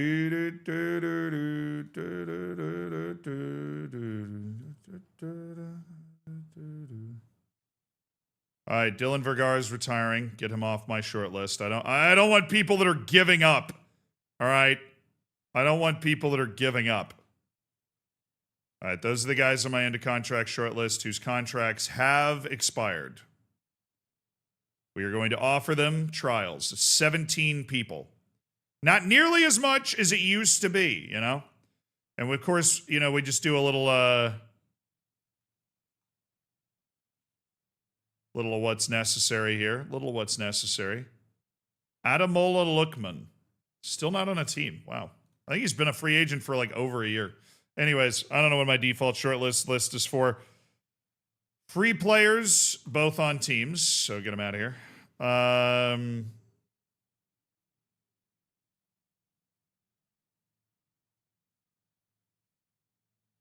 Okay. Let's go to Keep a Keen Eye. Every single one of the players on our Keep a Keen Eye short list has managed to stay at their club. Loans list. Couple of guys. That's 21. The maybe list. Everybody has managed to stay at a club. Well, good for you, man. Good for you. Okay? Freaking good for you. The Wonder Kid list. It would be remarkable if somebody on the Wonder Kid list ended up on a free contract, but it has not happened. Now, there are two guys, Brahim Diaz and Ferran Torres, that have gone free on our yes list. We knew that was coming. We wanted to see how our team would take shape as to whether we wanted to bring these guys in. It's obviously an interesting idea, right? But the wage demands of both of these guys are very high. And so having them get a little more depressed so that their wage demands are not where they need to be, but where we need them to be, would be quite nice.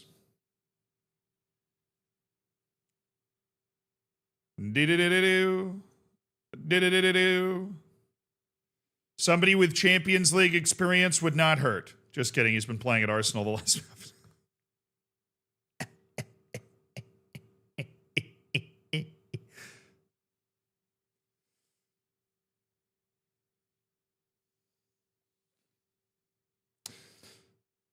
Literally playing a Champions League semifinal tomorrow. That joke makes absolutely no sense. But still funny. Because it had the structure of a joke.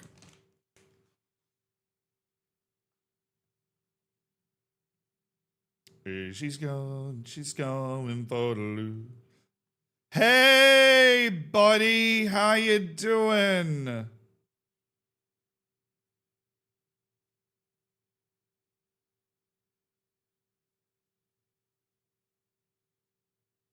I don't have any money. We have got to sell some freaking players. Okay,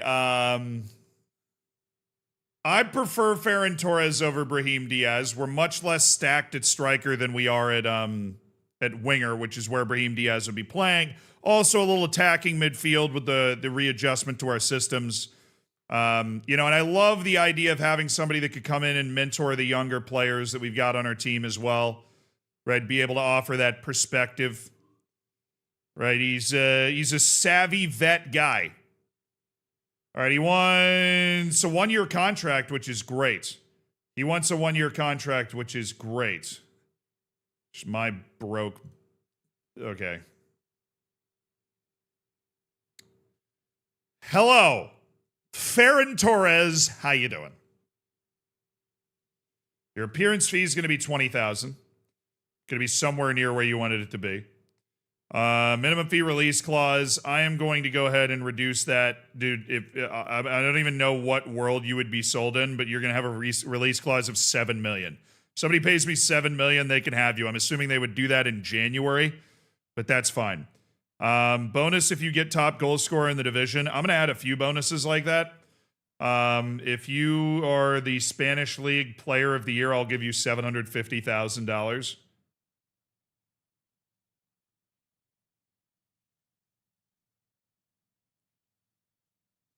Like, this appearance fee is a little ridiculous. Oh, God, I just removed it. Nope. I'm going to lock it at $22,000. It's a little ridiculous to get paid that, $21,000. To get paid that every time you make an appearance. It's a little absurd. So, locked, all right? And then we're just going to negotiate heavy right here. All right, if you get top goal scorer, I'll give you $750,000.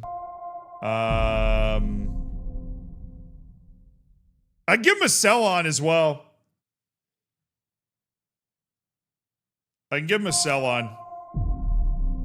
Assist bonus, $100,000 if you get 10 assists. Because, like, what are we going to do with this? I'll give him 25% sell on.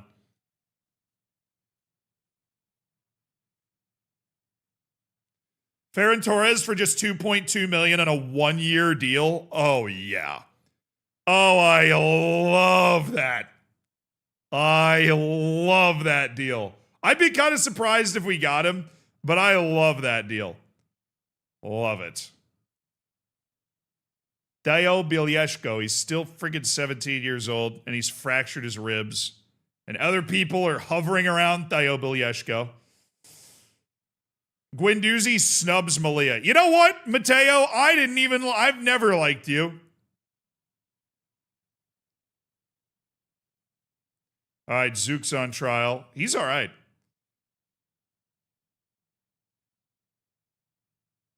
Karika Peru's all right too, dude. Dude,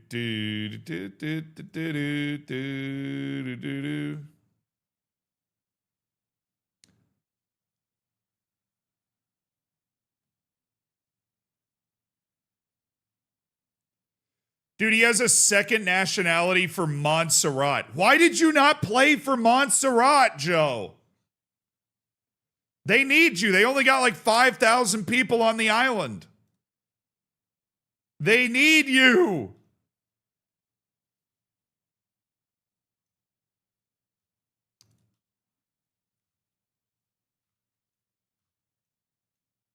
You have to wait for each. Can I click through these faster? Would it? No, it probably doesn't load any faster. It feels better than the space and wait operation. Matteo Guendouzi has turned down the trial. You either know who I am or you don't. All right, any of these guys bad? Or are they all sick? Azir Aispurua. Brendan Whelan Ahern. That could be all right. Mostly looking like B team players. Santi Del Rio. Yeah, I don't see any world where we end up actually signing this guy at 24 years old, so we're gonna go ahead and terminate that one. Go ahead and terminate this one as well. Marcelo Fugazzola. Giovanni Catenaccio. Cantanizano. Easy for you to say. Miguel Figueiredo. Oh. God, he's actually pretty good.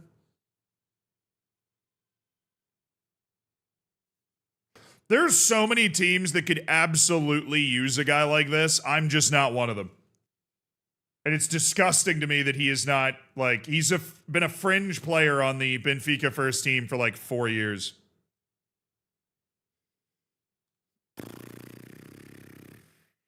Ball playing center back, man, if his tackling wasn't 10.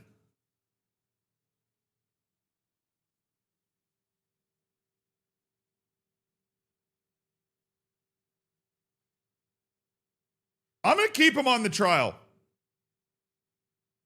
Jean-Yves Jagu. That, on the other hand, is one of those really easy, like, that dude's absolutely not it. Yannick Wagner. How have you survived to the... Oh, he's on the loan list. The loan list is where some real dinosaurs of my short list have managed to stay alive. Matias Bader. Well, don't think so. Diogo Mendes, a 35-year-old, finally came to the end of his contract.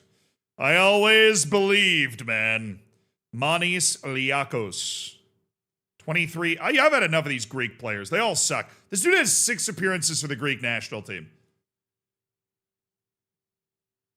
I'll hear him out. I'll hear him out. Elmedi Maoub. No. We'll cancel that one, and then we gotta go all the way down.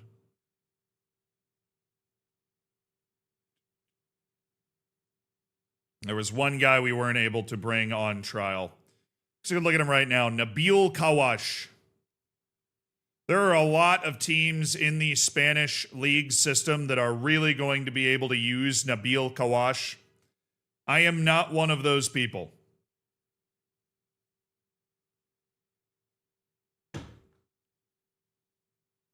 Why did you have to show me consistency, good matches, and the fact that you think he could be a good La Liga player? Why did you have to show me that?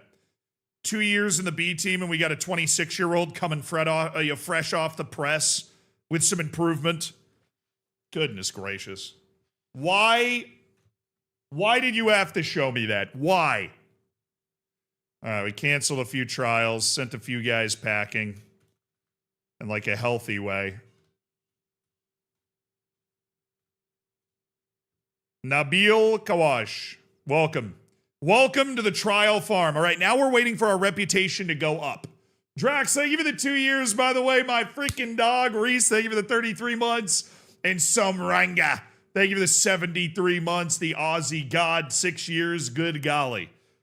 That's the Baker's 6 years. You got an extra one on top of that, man. That is pretty crazy. We've known each other a long time, Samranga. Thank you for teaching me Australian slang. There's some transfers flying around all of a sudden. Lewis Schouten signing with Club Brugge.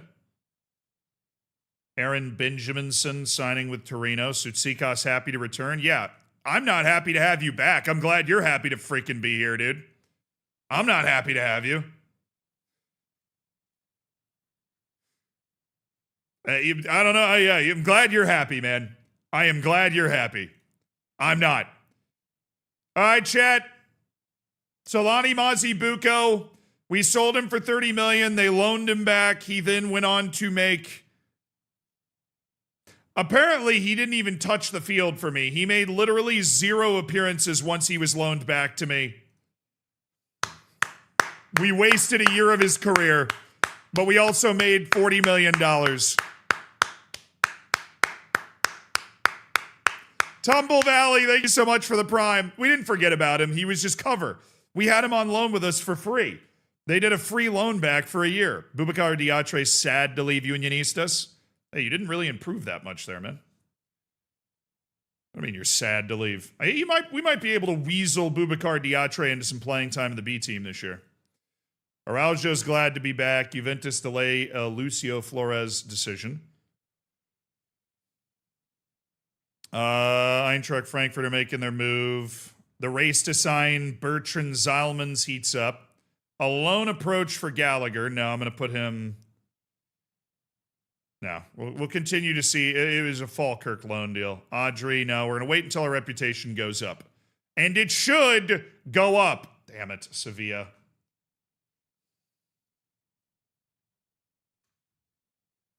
Sevilla's in for Ferran Torres. They're not in the Champions League, though, Ferran.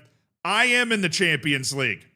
You want to play Champions League football this season, Ferran Torres? There's only one offer you can accept. Did they even make Europe? I feel like they didn't even make Europe. They did. They finished 7th. Barely. Barely. Yeah, if you want to play Conference League like a loser. Just kidding. I love the Conference League. But if you want to play Conference League like a loser, then you take that offer. All right, buddy. All right. Oh, yo! Hour 2 is done, baby! Give me a flip! Yeah! Boom! This will eventually say 99 at the end of the week. Hour 2 is done. It's flying by. Anderlecht in an offer for, and Royani has no interest in joining Anderlecht. I have no interest in negotiating with them. They look like they suck. Kenny Gonzalez. A lot of offers coming in. Okay. Kenny Gonzalez, loan.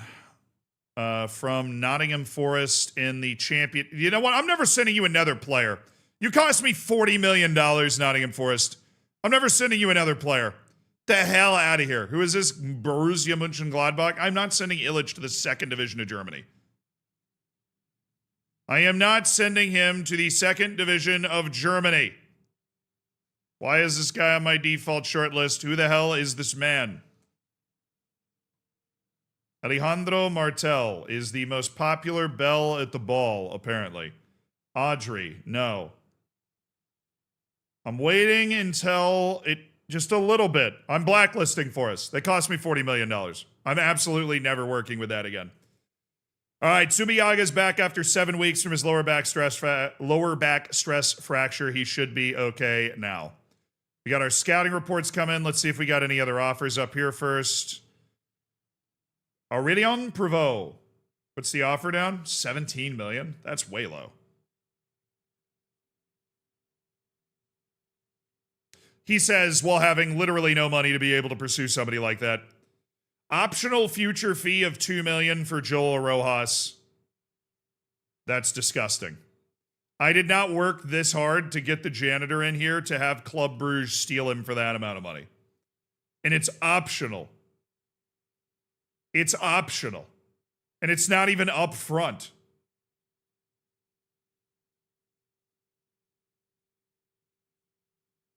There you go.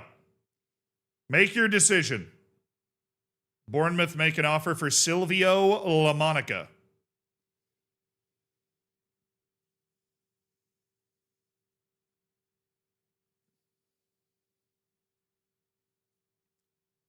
Freaking $23 million for Silvio LaMonica. All right, Jovica Illich, Crystal Palace. They're in the championship since whatever. Already rejected those. Nikos Karensis. Are we trying to sell you? Haven't we given up all hope that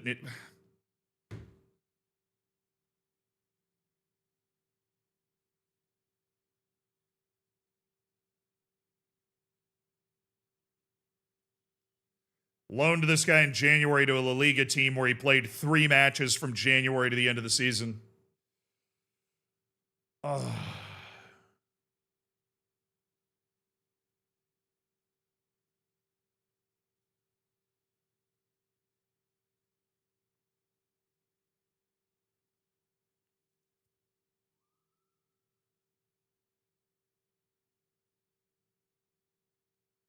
Nah, I'm selling. I'm selling. He just doesn't fit into our B team very well for us to be able to do anything. Trois for Grieven Rodriguez? No. Zylmans, Flores, Mavridis, all normal stuff. Danny Avonde was Gold Cup Best 11. Did we win? Yes!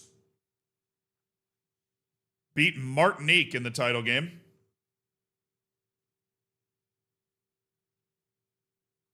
Yes, I will be scouting. Actually, hold on.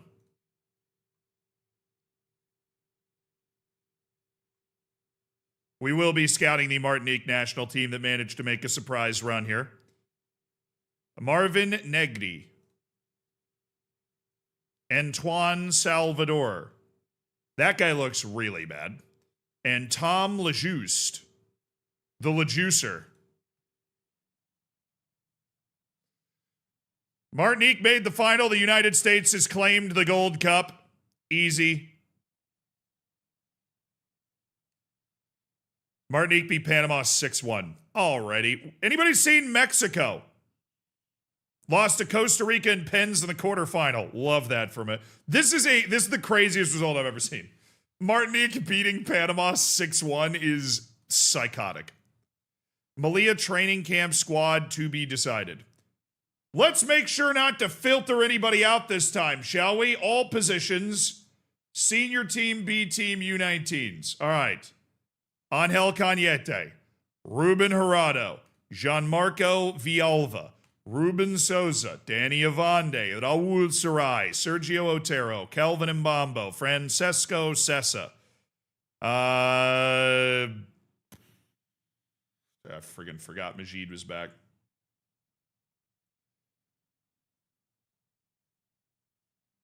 Do we take Majid? I don't think we take Majid. We take Bangani. We take Yeri Urbanik, who managed to go get his team relegated.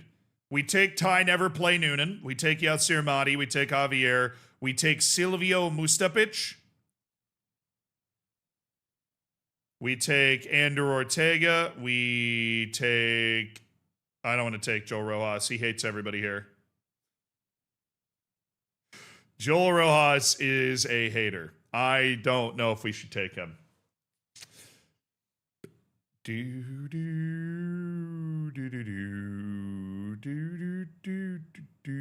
Pedro Lopez. Do we take Abbas Jahangiri?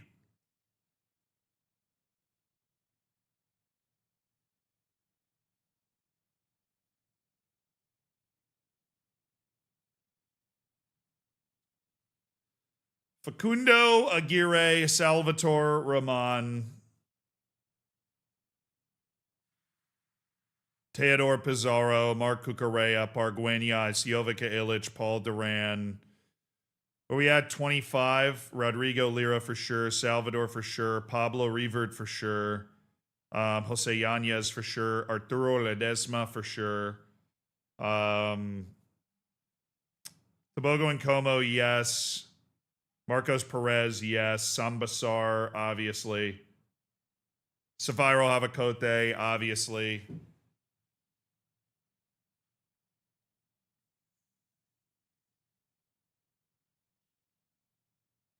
Jaime Gutierrez. Enrique Subiaga. Greven Rodriguez. Kenny Gonzalez.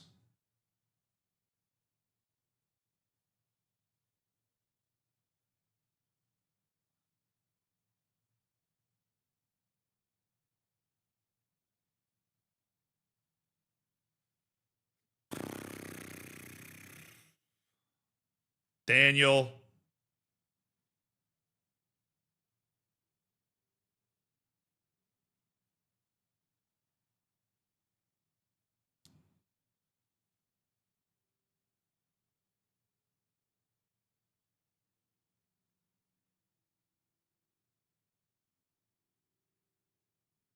Dude, there's Yuste. Alejandro Yuste. All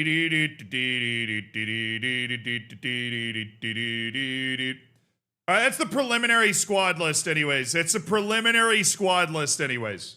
It's just preliminary, chat. Where was Ali Absalo? I would have loved to have brought him, but we can only take 40, and weirdly, that's like not an easy thing for us to pare down on this team. I'm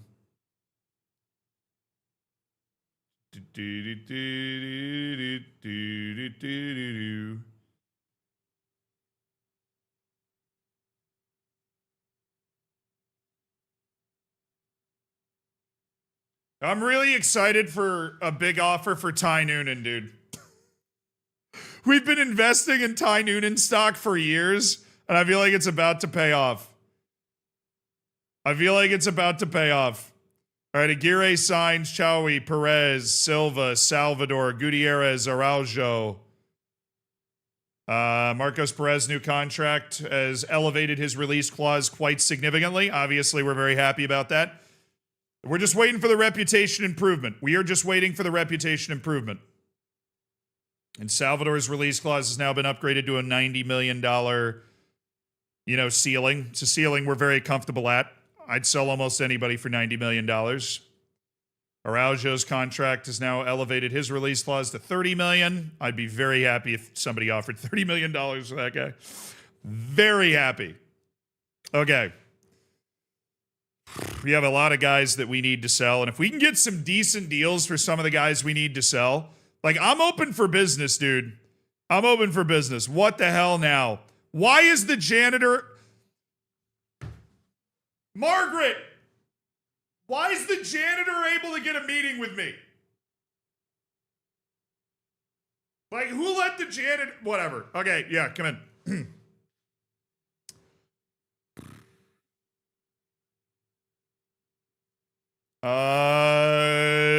Yeah, no, look, Joel, I just don't have the time, Joel. I really just don't have the time, Joel. I don't have the time, Joel. Declined. You think I have time to talk to the janitor? I don't. Declined.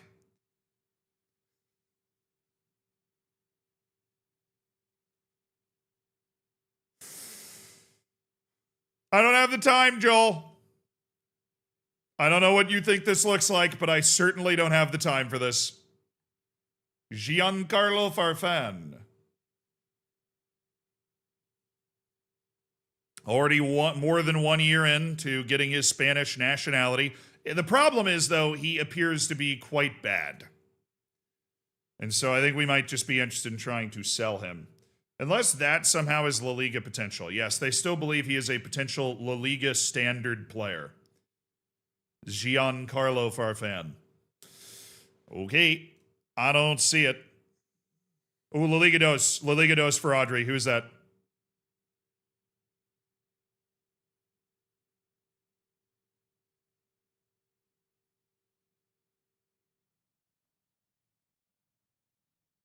Ponferradina.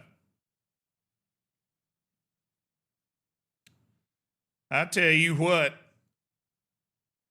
You give him regular starter, we're having a really productive conversation. I tell you what.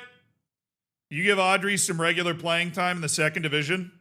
I love that. That's a great deal. We can work with Audrey there the entire year. I don't even need to wait until the upgrade in our reputation to do that.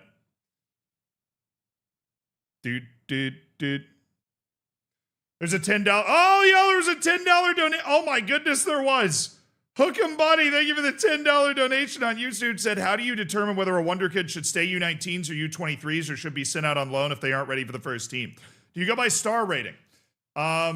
Roughly. I roughly go by star rating. So, determining whether a player, optional future fee of $1.7 million.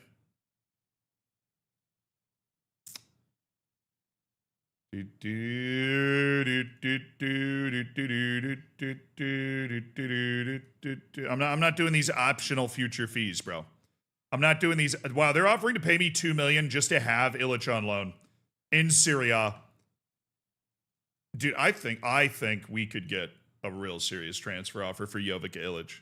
Do we want to give up on Illich being a first team player, though? Do we want to give up on that? Because the world is treating him as if his potential is incredible, but we have not seen him improve over like 2 years. I haven't seen it. Anyways, I got distracted. U19s, they don't play senior matches. So you want to keep somebody in the U19s if they need to just focus on their training and get to like a base level. The loan army would then be guys that aren't good enough to play for the B team, but I feel like need playing time to develop. These guys are 18, 19 years old. They have potential that I like, but they're not good enough to play on the B team. Even somebody like Azir Silva, who's 21, still has this great potential, but he's not going to play if I leave him on the B team. So we're going to loan him out, 3rd division, 4th division, right? Just so he's getting minutes, because that's better than him just rotting in the U19s or rotting at the end of the bench on the B team. And then obviously we'll try and pay attention to who's available on the B team, who we think is going to be there over the course of the season, so that we can get playing time to the guys that we want to give, playing time to in that situation. Because playing time on our B team is actually very valuable. It's 2nd division Spain. And not only that, they're using our state-of-the-art facilities. They're working with our incredibly good coaches, right? And so if you are a member of our B team, that is the best development that I can give you outside of playing in the first team. There are obviously a few players that exist where they're, I would say, too good for the B team, but maybe just because of what position they play or whatever, where they're not going to be a part of the first team, but I feel like they can play in the Bundesliga, in Serie A, in La Liga, somewhere else. And then we'll try and get them a loan to a top 5 league, because that would still be better than playing for our B team down there.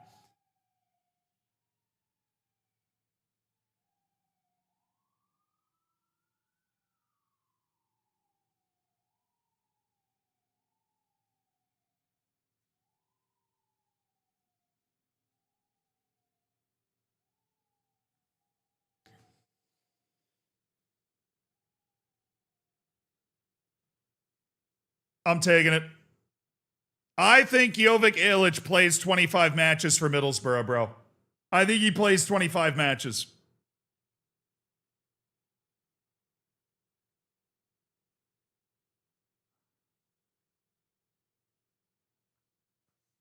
I think he plays 25 matches. Maybe we can reduce it. Like if he gets hurt, though, that would be brutal. So it's 20 million up front and then 16 million over the next year.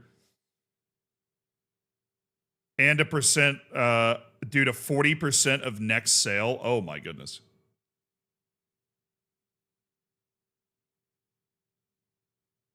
As long as he doesn't blow out his ACL, we're good. And they also have $1 million bonus if they avoid relegation, but that's not like for sure. I'm just trying to negotiate, I'm just trying to negotiate.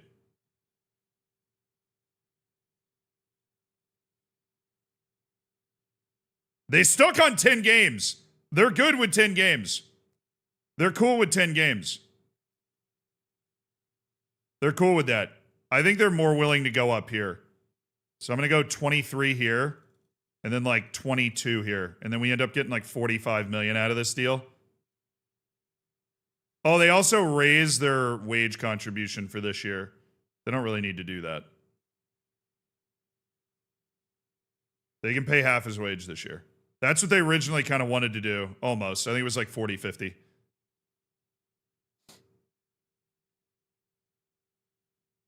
Go up. What do you mean? You just went down.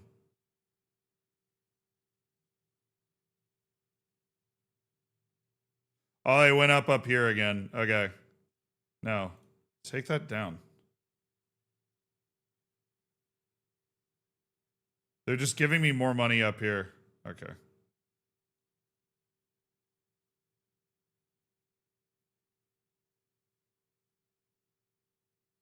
Oh my God, they removed it. What is that? What?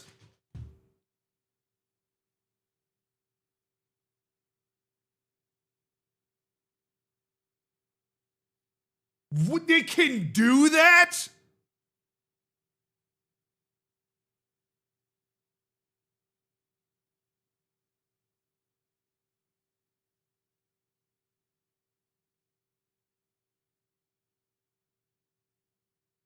It says 41 at the bottom, but it doesn't there.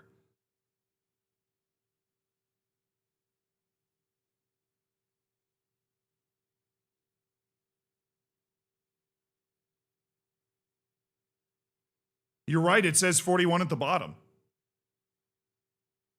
It's a visual. Okay, good. They didn't remove it. Okay, they just kept adding stuff at the top with the fees and stuff. So this is a total $41 million deal if he plays 10 matches with 40% of the next sale. Not profit, 40% of the next time that Jovica Illich moves between teams. It'll be 41 million for sure. I'm counting on it. It says it's going to be 41 million. I think that's an incredible deal, yeah. That's a great deal. Chat, that is a great deal for Jovica Illich. Thank you so much for seeing that thing at the bottom because I was about to crash out. I was about to crash out.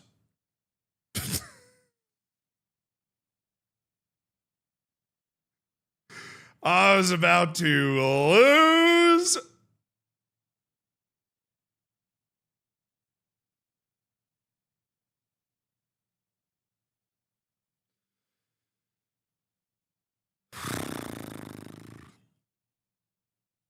Feels Sevilla's squad is stronger than ours. If only there was a way to have determined that over the last calendar year. If only there was a way for us to have figured out the answer as to whether Sevilla's squad was actually. I hope you lose to the champions of Azerbaijan in the Conference League. Okay.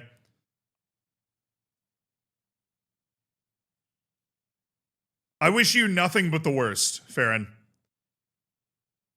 I wish you nothing but the worst.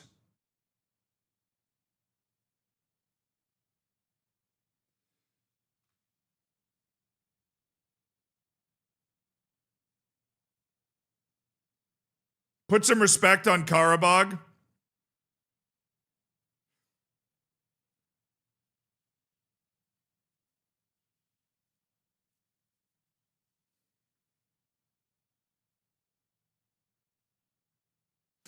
All right, our reputation boost is hitting. Once we get to June 10th, we know that the hit is done. Bungani Van Rooyen has no interest in this transfer, and neither do I.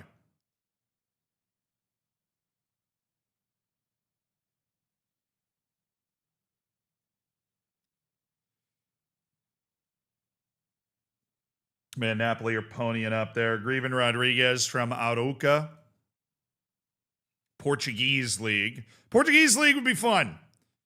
David Corral. I don't think David Corral's a guy that would be able to get time on the B team, but we do like his potential. And so this is the type of guy that we then go to a third division team, right, that is professional. And we go, you know what? Yes, sir. You can have David Corral. That's the email I like to get. Although I'm not really seeing it there yet. That is the email I like to get. All right, Zalmans is moved to Olympiacos. I'll move him to keep a keen eye just so we don't totally lose track of him. Oh, wait, my scouting report. I went by a scouting report a couple of days ago. My bad. We got to go through our scouting report. Luke Baboom is 22 years old. And he's not that good at this particular moment. Attilio Ertz. He's on Zolta Varagum, so there is a chance that he ends up being a good guy to sign. Malamas Tasiopoulos. No. Nigel McMahon. Oh, goodness. Well, they've got themselves a center back over there at Manchester United. Hello. Freaking perfectionist, dude.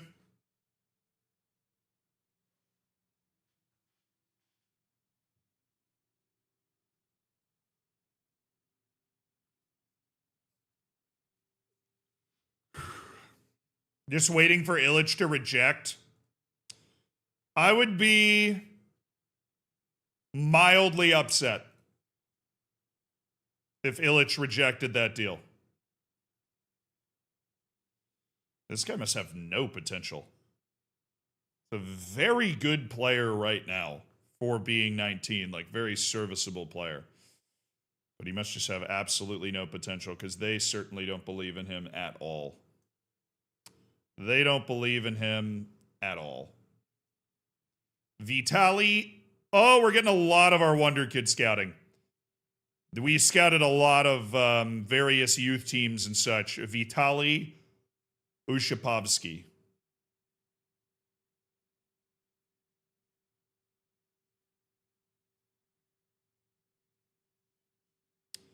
Billy Hayes. Love me some Billy Hayes. Irish winger. Incredibly explosive. Got just about nothing else going for him, though. I mean, physically and technically, he's basically Pedro Lopez. He's got Pedro covered mentally, but am I really going to spend that amount of money for a guy who's basically Pedro Lopez? Probably not. Miguel. Eddie Salgado. Oh, I'm on fire. Zhao Jassi. See, all these, it's just Porto going through loan listing everybody that we've looked at in the past. Luis Contral. Dude's, what do you mean he's loan listed? He's valued at $100 million. He has 3 caps for Portugal. What is this? I mean, I don't think he deserves necessarily 3 caps for Portugal. What's this guy doing loan listed? I'll put him on the loan list for, just kidding, he doesn't like big matches. That's tough. You got a wonder kid that comes through like that and he just hates big matches on the drop. That is tough. Babacar Sal. This dude's on my yes list. I already know him. He's got crazy size finishing. Adama Diakite. His transfer fell through. He is still available. Gabriel Japlasti. We know him. Kevon Allen. Frank Ouattara from FC San Pedro.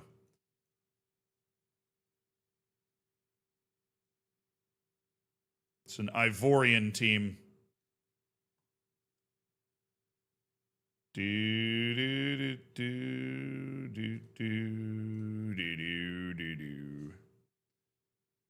Lorenzo Colombo, no sir. Anthony Riascos.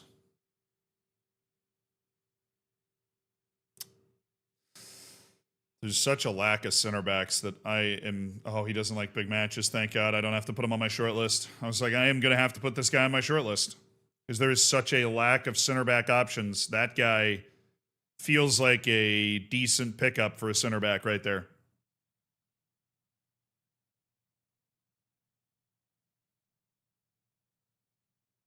Wait, Tommen, who was on the fringe player contract? Who are you talking about? Oh, the $100 million guy was on a fringe player. You're right, he was.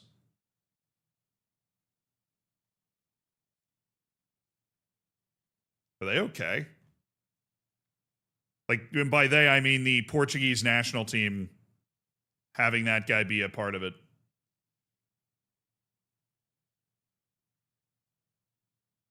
All right, we're going to put Arthur on the maybe list. Kasper Zelikovsky. Not an opportunity to really go out and sign a guy and surprise everybody, considering he's already at Leverkusen, but we'll put him on the Wonder Kid list. Gideon Duhai.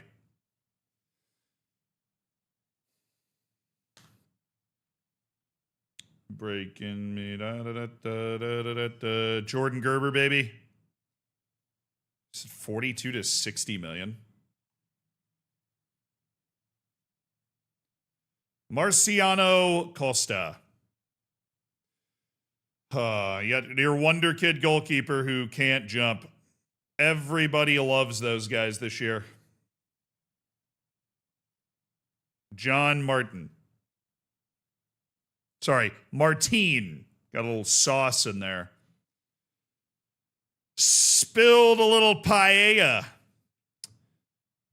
Gil Fernandez. His contract's coming up at the end of the year. They still have not managed to negotiate a new one. They've been struggling to figure out what the hell they want to do with that guy the entire time. Ivan Angione. Zhang Shuai. Stays on my Wonder Kid list. Incredible player. Joao Aguiar. Oh, this is this guy. What a weird...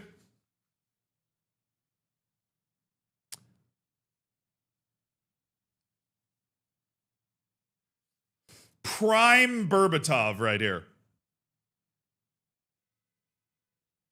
Prime Dimitar Berbatov.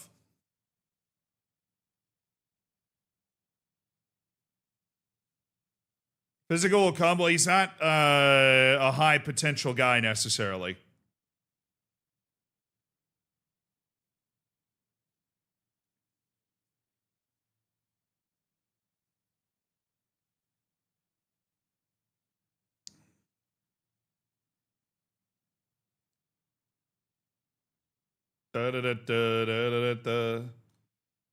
Andres Orlando.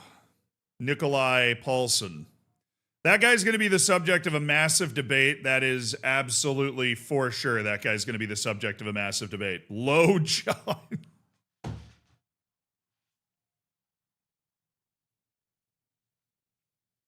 It's like an early 2000s rap song of a name. Low John. Alrighty. He's already a steady defensive midfielder. Well, Low John, I think your value is obvious.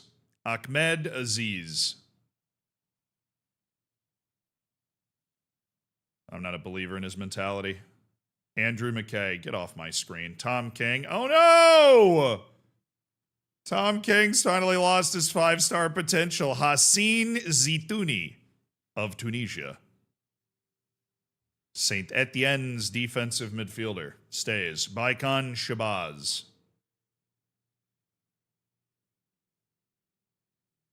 Abdel Rahman Ibrahim. This guy, I've literally not seen this guy improve at all. What are they doing with him? Playing him in 6 Bundesliga matches a year. Nice. This guy, I think when he came through the youth intake, was like a 15-year-old on one of those German youth national teams and looked unbelievable, and I just don't think he's actually improved at all since he was 15. There's probably a clip of me seeing that guy for the first time and salivating. The guy looked absolutely incredible.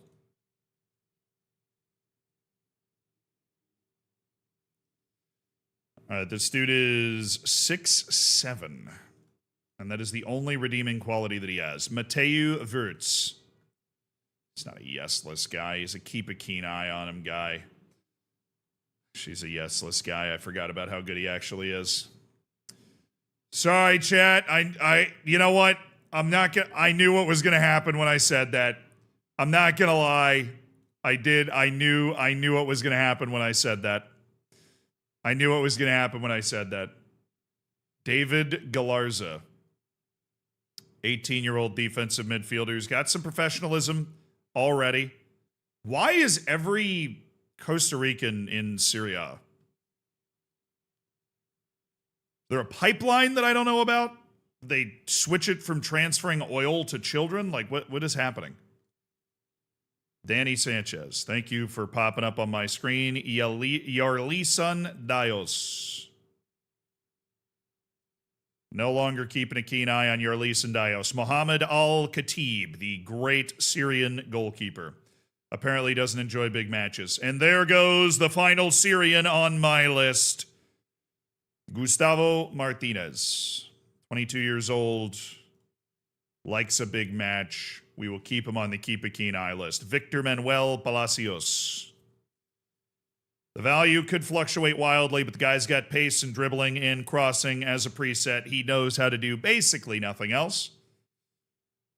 But you know what? A B team yes list guy, Fidel Ramirez.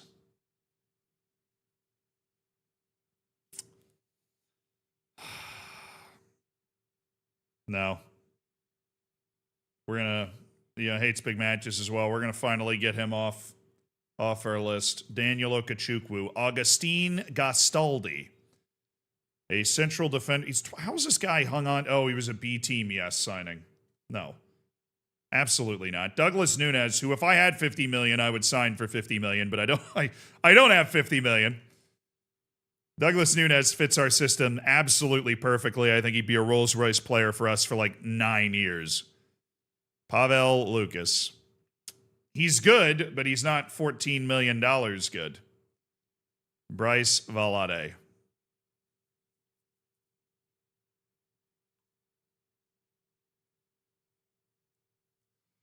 Arnaud Gicot.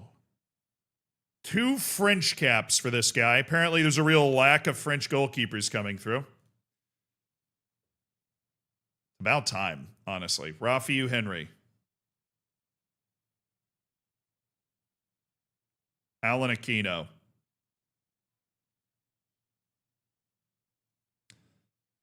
Emmanuel Cunningham. Dude, he ended up being bad. That's probably why Brighton's not valuing him at all. And yet they've got him under contract until 2037. Like, give me a break. Omar Yahya. 30 caps and 15 goals for Algeria at 22 years old. This guy has a very, very bright future with them. But unfortunately, he's been demoted from Wonder Kid to keep a keen eye. Jacob Wright. I think we were just waiting to see if this guy had an end of contract that happened, but he ended up just doing some loan somewhere, and then we ended up not caring about it anymore. Jaden Adai's definitely maybe list. Hudson.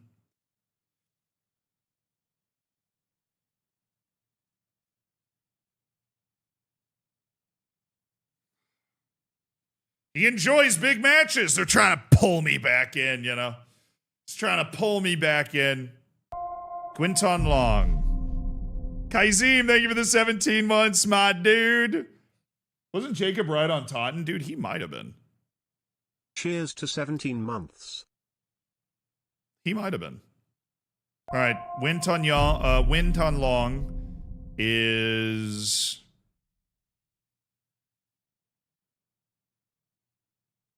Enjoy your 100 hours sentence, lol, go Canes. Mad Crowder, thank you for the 18 months. Appreciate you, my dude.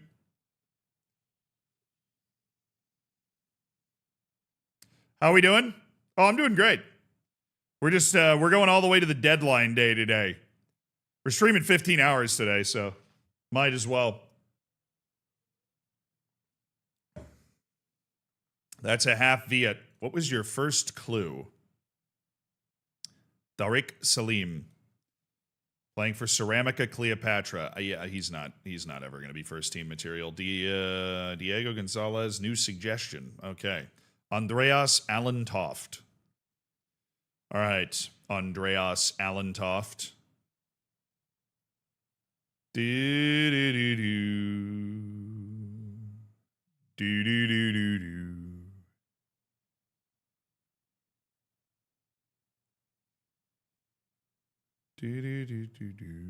Will you be running at some point in the stream? No.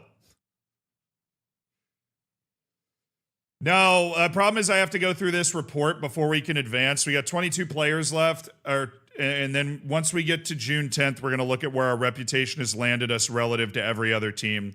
It said small rep boost, but I'm hoping we can rip off like a crazy Champions League run this year.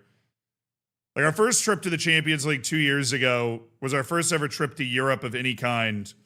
and we had no idea what we were doing, and somehow won our last 2 matches and like vaulted up to 8th, got the bye, and then lost in the round of 16. This year, I'm expecting us to go in there and be able to compete at a much higher level than we were last time. We were kind of the counter-punching underdogs in that run. Now I want us to be one of the bigger dogs. I want us to be one of those teams that can do it.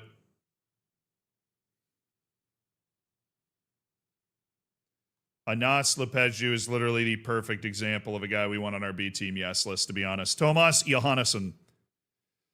15 to 22 million.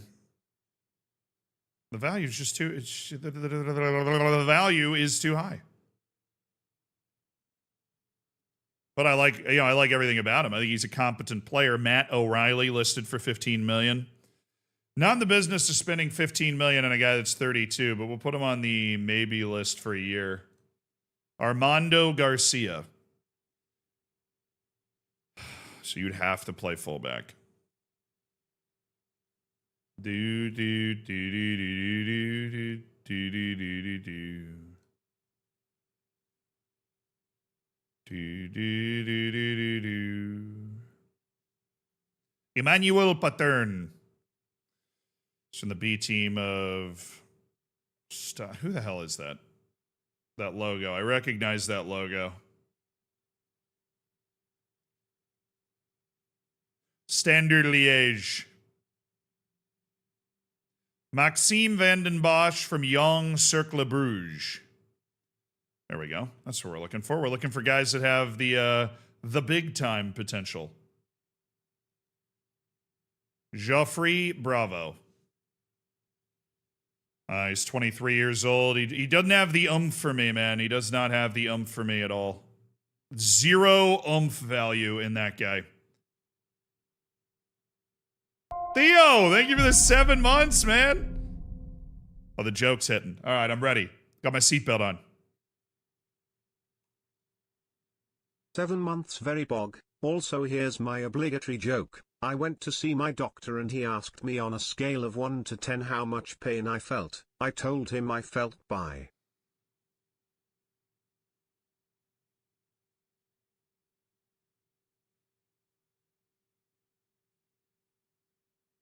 3.16, whatever.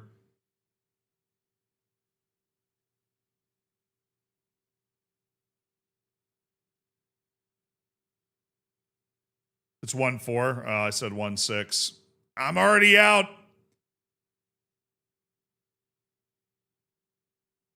Low level, but never ending.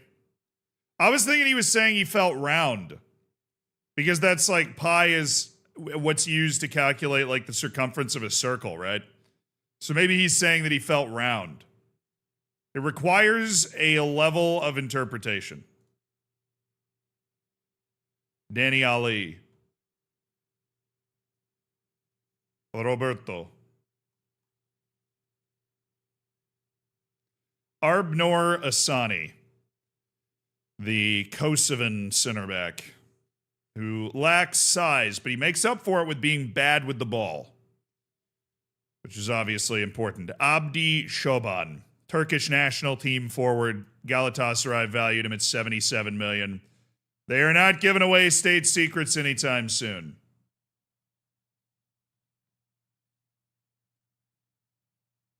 All right, we advance one more day. We finished our scouting. Let's go, baby. It's very open-ended.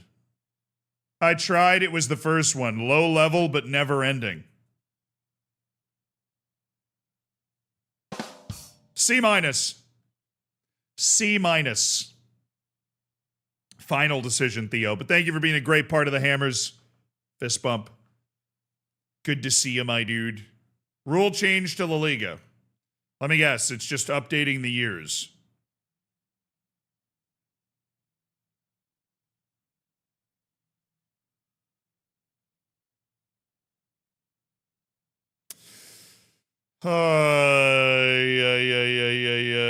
There's a transfer window. Wait, there's now...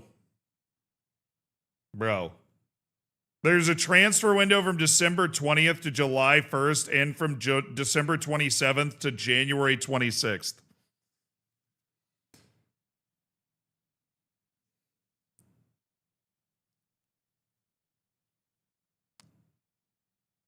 There's a transfer window that ends during the other transfer window. Bespoke window. Just have to have our players signed before we get to the deadline day for everybody else. That's for sure. Oh yeah, there's 4 teams that go to the Spanish Super Cup. We got Real Madrid in the semifinal. Nice. That makes sense. Why wouldn't it be Barcelona? Because they finished second and we finished third. That would make more sense, but, you know, who cares? Thank goodness nobody's keeping track of that nonsense.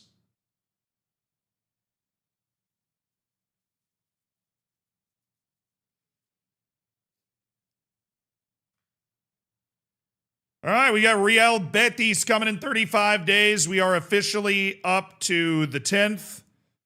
We can schedule our preseason.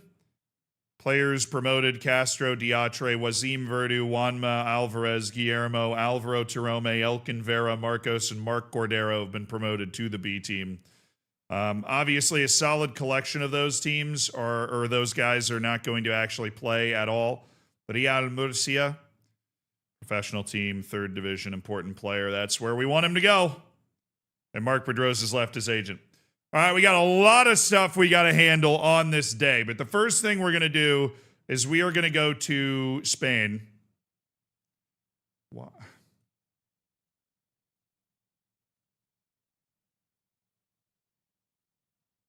That's the only way for me to get there now. And we go to the club list. We are now Continental Reputation.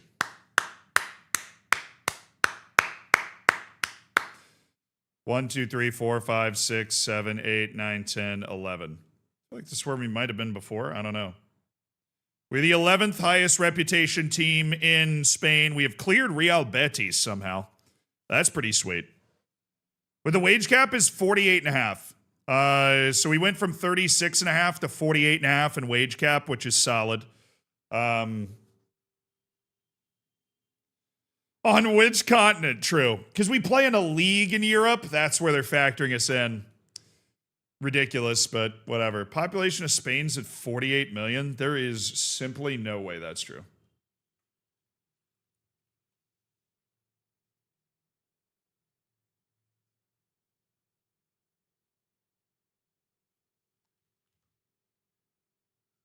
Okay, knew that one. 80. Dude.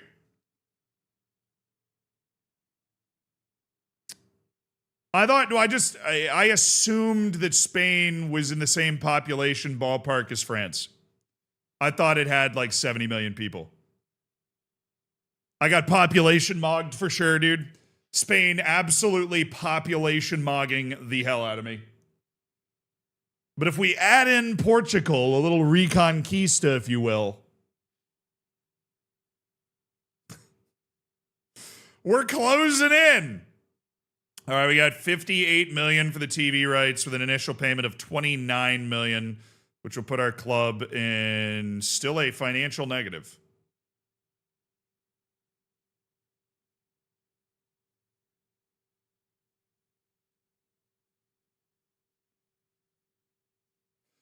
I can improve the youth facilities. Come on. Come on. Come on.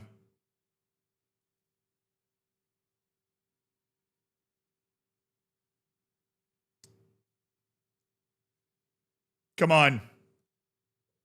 Come on. Season ticket sales update. Expecting 7,600 season tickets. Salary raises. Fernando Diego. Dude, how is Bobby Markovsky still here? Get this cheddar cheese off my team. How is Bobby Markovsky still collecting a paycheck? I have been trying to release this man for generations. Get Bobby Markovsky off my team. Please, for the love of all that's good and holy, get him off. Okay, we have a lot of things we need to do.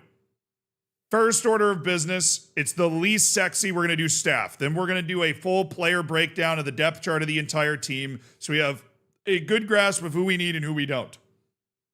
Who's going to get first team playing time, who's going to get second team playing time, so on and so forth.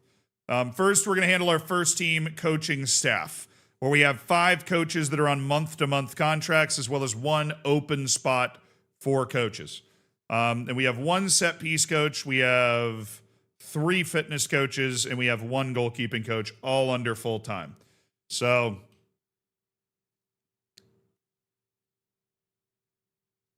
those are the guys. Haram, Mikharam, Tavish, Sergio Garcia, Miradan, Ice Warrior, and Typical User are in danger right now. But we're a Continental Reputation team now, so I think we're going to run up a tab. I think we're going to run up a serious tab. Let's build a winning coaching staff, chat. Remember, you can use channel point redemptions to join the coaching staff as well. So first order of business, which I completely forgot, we have to go to training, and then we have to go to coaches. And then we can see what these coaches do. So we're looking for Haram Mikharam Tavish. I already remember that guy's a defensive coach. Haram Mikharam Tavish is defensive. Sergio Garcia is an attacking technical coach. Miradan is a also defensive tech coach who can do both. Haram Mikharam Tavish cannot do both. So if we're going to replace somebody, it would be somebody else on that list. Ice Warrior DK is an attacking tactical coach who is a 4-star guy, and Typical User is in trouble. He's already being used as a spell guy. So he's the guy that's most likely to be replaced. Okay. Onward, lads! And we have one extra open spot.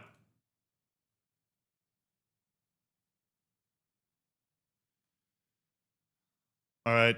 Apply. We need coach. We need somebody that wants to be a coach on the team. Oh, look at that. Look at that with the ratings. Oh, he's an attacking guy.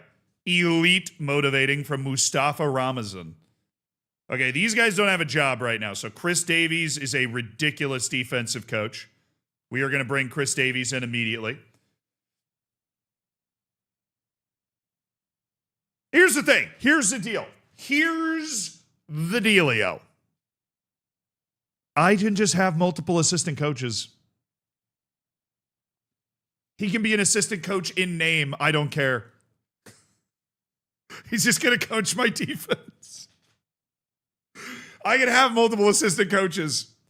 I don't care what the title is. I don't care about the money. We'll give him a 4-year contract as an assistant coach on our team. We can have multiple assistant coaches. He fits in the thing. Ethan Pinnock. Okay, Frank Bohr is an attacking technical coach. Look at the mentality on Frank Bohr.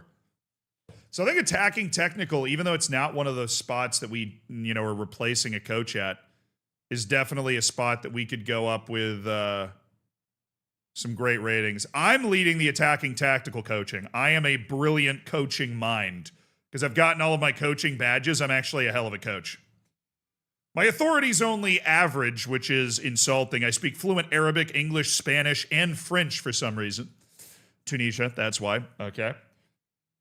And Alexandra Salvat, we have amazing fitness coaching. We have amazing goalkeeping coaching. Set piece coaching is what it is, right? We've got a couple of set piece coaches doing the job. Do, do, do, do, do, do, do, do. Do, do, do, do, do, do, do, do, do, do, do. Okay, that guy for sure. So I have, how many spots do I have?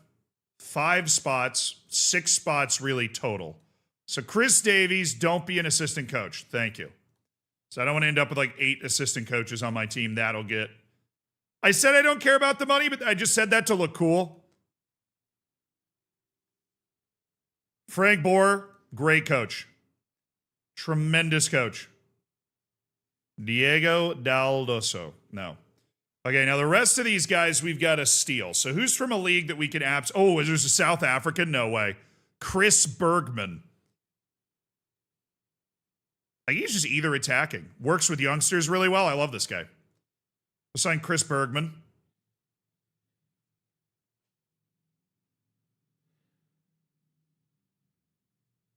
No way. No way.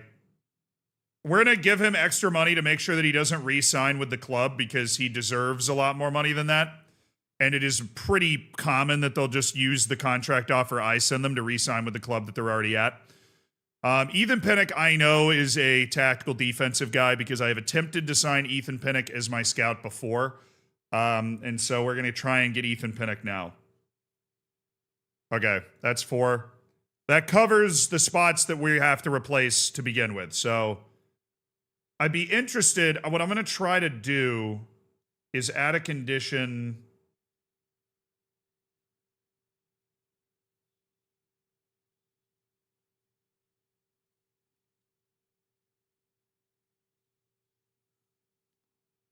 Do that, and then I can just do this stuff. So, Davey, do we have any technical coaches? Diogo Pava. Oh, he's got elite working with youngsters. Oh, my. Come on. Come on. Come here, Diogo. Come here, Diogo.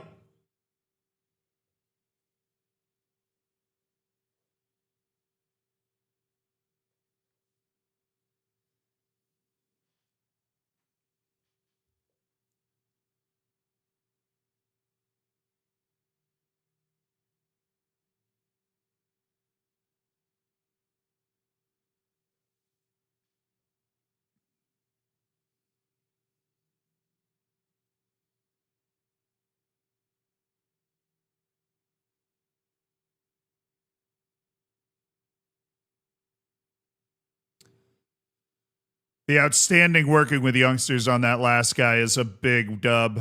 I'm looking for technical defensive coaches. Dude, he would be a good technical defensive coach.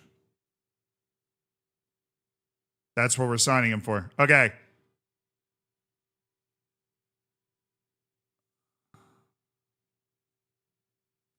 Jim Campins, get in here. My brain was stuck in FM24 there for a second. I got it. Jim Campins from Paderborn. All right, that's 6 coaches. That's 6 coaches. That's a dub. That's a dub. Chris Smalling's coaching? Well, then we're all over it. Well, then I'm all over it. Wait, he's on this list? Oh, he is. Yes, he is. He's a hell of a coach, actually. Elite motivating, tactical defensive coach. Problem is we've already signed up a couple of those guys, and I don't want to compete with the wages that Everton's paying him. So that's a pretty damn good start to all this. And I think our B team's going to be way easier to recruit for as well now that it's like a really good B team. So we need a performance analyst. Best performance analyst we can get our hands on. We have no expired contracts in this realm. We just need somebody to help break down the numbers in the first team even better. And we should be able to go just to that rating screen. Oh my goodness. Yannick Schulten.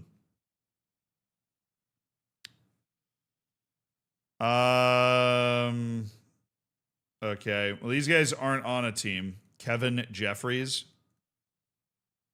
Who's my head performance analyst? There's no way he's that good. Oop. There's no way he's that good.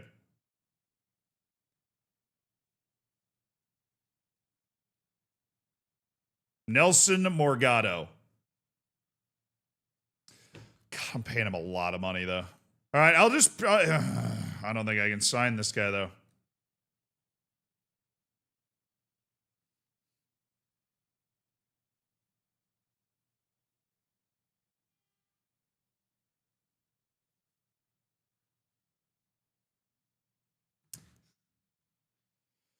Let's go!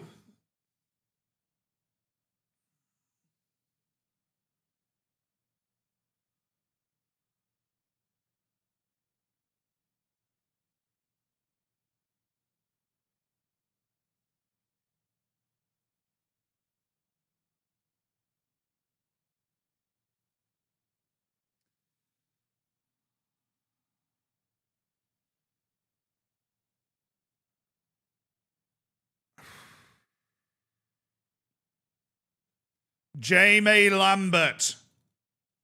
Pay you $205,000 a year to come move to the north coast of Africa and be a performance analyst for my team. You got it? Okay. So that's it for the coaching team. Now we go to the recruitment team, where I think we have a good number of month-to-month guys. And we have some openings at the scout position and at the recruitment analyst position. I think we were really frustrated with the scouts that were available to us last time.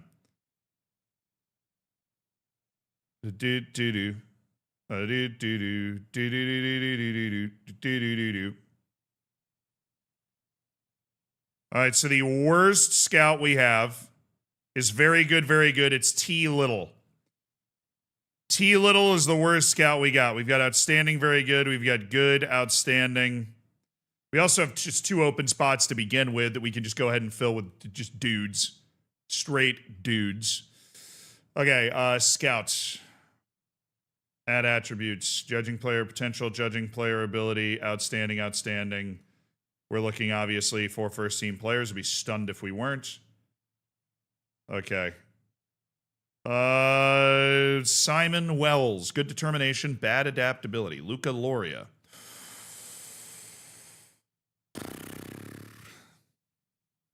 Well, they're all at clubs. That makes this a little harder.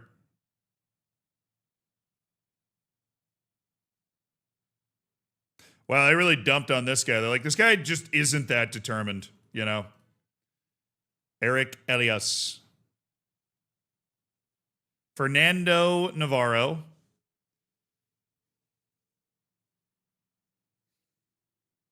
Oh!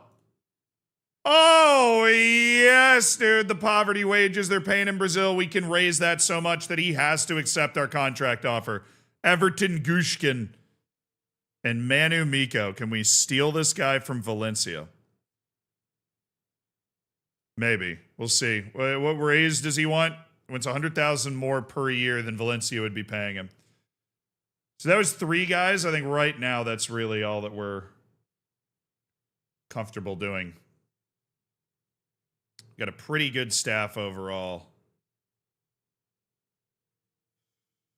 We offered Elias. Did we offer Loria? No, because he's getting paid a ton. He's getting paid an absolute ton of money. Like, I've never seen a scout getting $400,000. He's asking for $600,000. He's getting even more.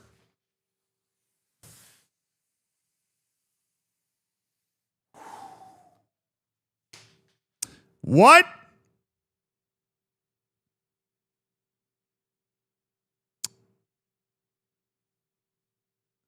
Do you have a video about set pieces? Not for 26, but the one that we used in FM24 is still pretty good. There just isn't... In FM24, it was kind of broken. To the credit of this game, there's not really a broken set piece in FM26 that I've found.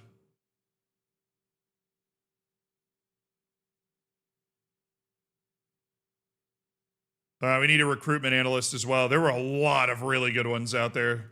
We were looking at the analysts earlier, so this should be okay. Recruitment analyst.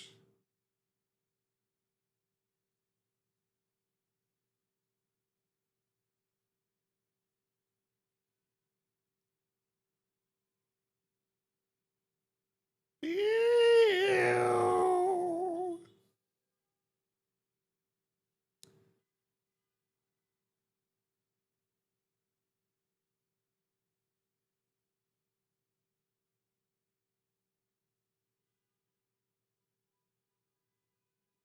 He's the same difference. He's the exact same at both of them. We should be cool with that. We'll take him in as a recruitment analyst. Kevin Jeffries, easy. Okay. Next, we will go to our medical team. Our medical team should just be at the level that we want it to be at. The fact I'm only allowed 1 sports scientist is ridiculous. But I can swap out my head of sports science. Barso Jr., our head physio, medical car, gonna get renewed. There you go. And Julia Gruber, getting renewed. Welcome back, Julia. Getting paid a lot more than the head of the department, but you know what? I don't make the rules. And Sebastian Halder. Great work, honestly, by our entire medical team last year, keeping this team super fit and ready to go. But Barso Jr. might be on the hot seat here, dude. Barso Jr. might be on the hot seat. We might be able to pull a little replacement maneuver here.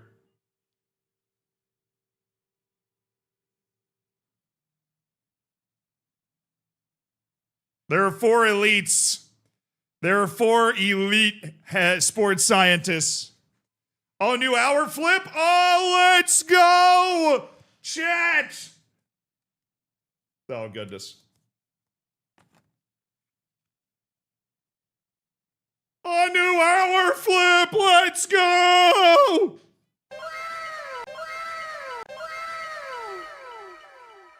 Feeling, yeah. 97 hours of streaming this week to go. Atlantino Pieva, thank you for the 10 euros. Did you see your boy Gift Orban had beef with one of the Verona supporters, is now currently out of the squad? Where'd you like to see him in the near future? Someplace where he feels comfortable. That guy's had a lot come at him really fast. I would love to see him go back to some place where he's comfortable, maybe a former club or one of the coaches that he used to work with, so that he can kind of find his comfort and his swag again, you know? Theo, thank you for gifting 3 subs. Dude, gifting 3 subs for the 3 on the old flipboard. We're 3 hours in. Sutina, Dave Pancake, and Glovinator. Enjoy the bacon, enjoy the emotes, enjoy the lack of ads, and be sure to say thank you, my dude. All right, who's got the smallest wage? It's the woman. You know, I feel like there is a lesson in all of that. Also, the fact that instead of thinking that she's going to be the head of sports science, she thinks she's a U19 sports scientist. Wait.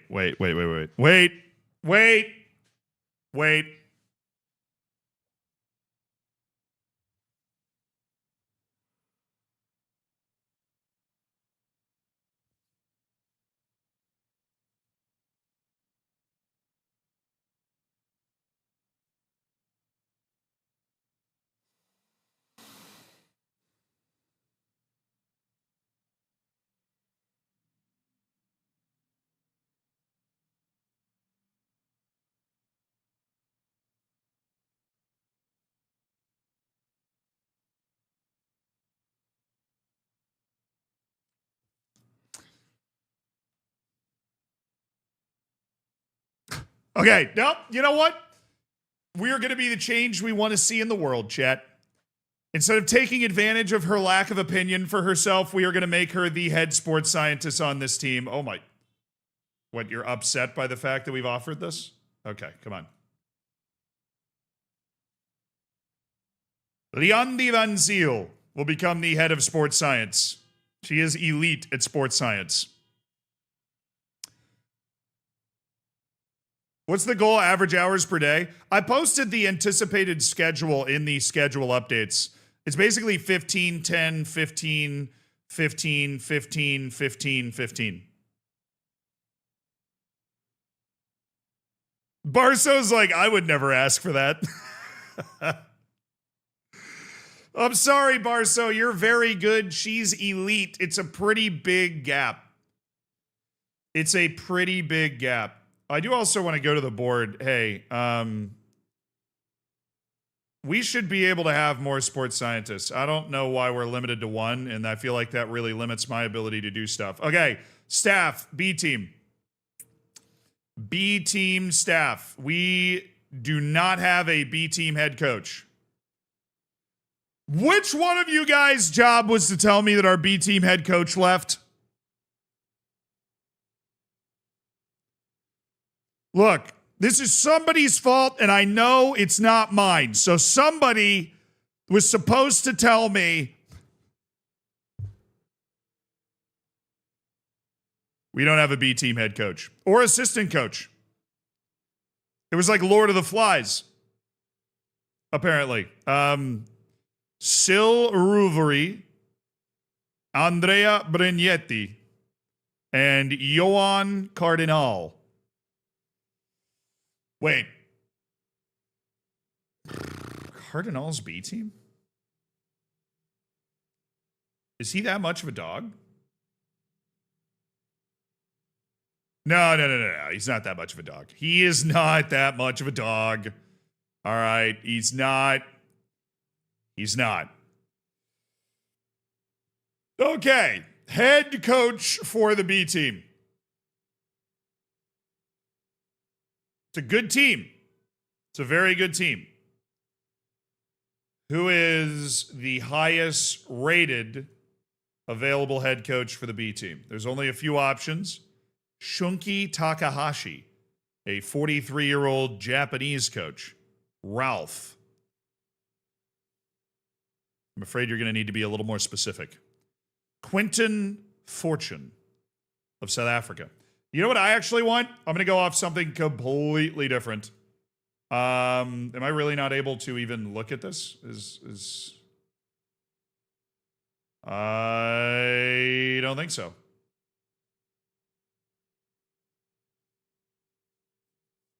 Ronaldo Alves is the highest world reputation available coach. Yes.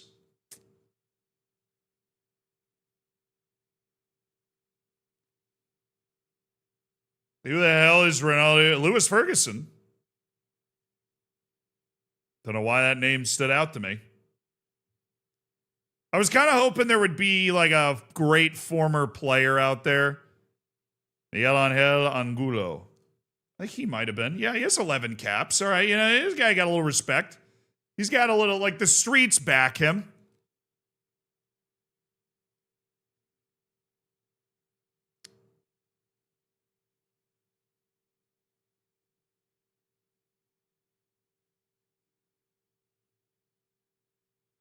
Look at this shortlisted sports scientist.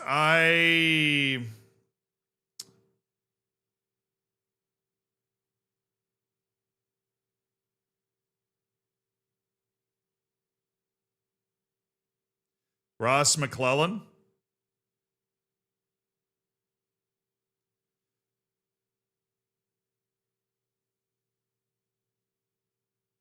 These guys are all on the short list because I've made an offer to them.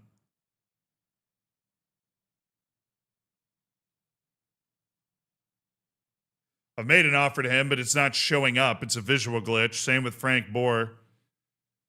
I mean, there's nobody there that's better than the sports scientist that we have right now.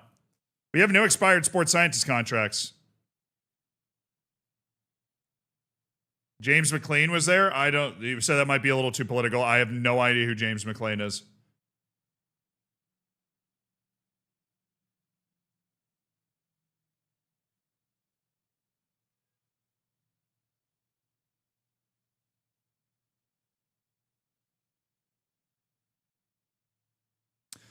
I like how that dude is just a diabolically bad working with youngsters coach. Oh.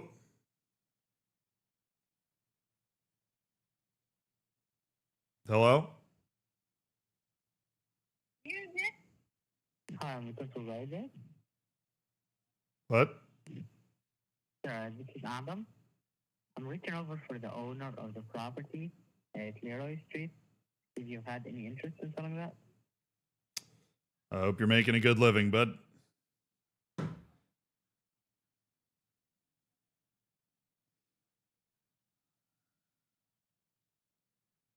I like to send messages of encouragement.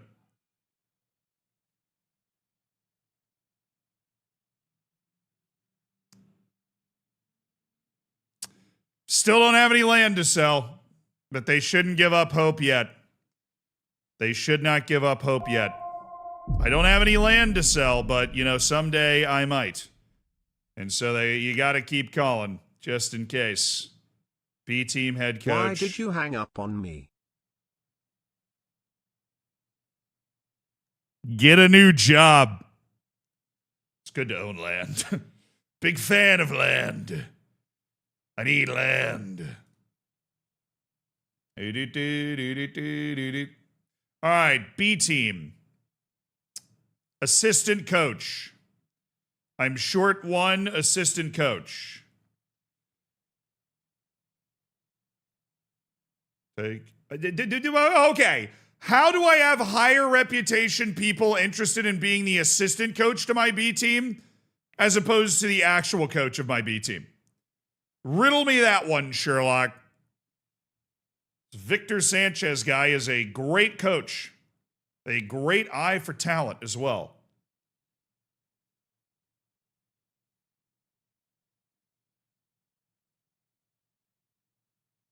Like, I'm aware this is not the first job that you wanted.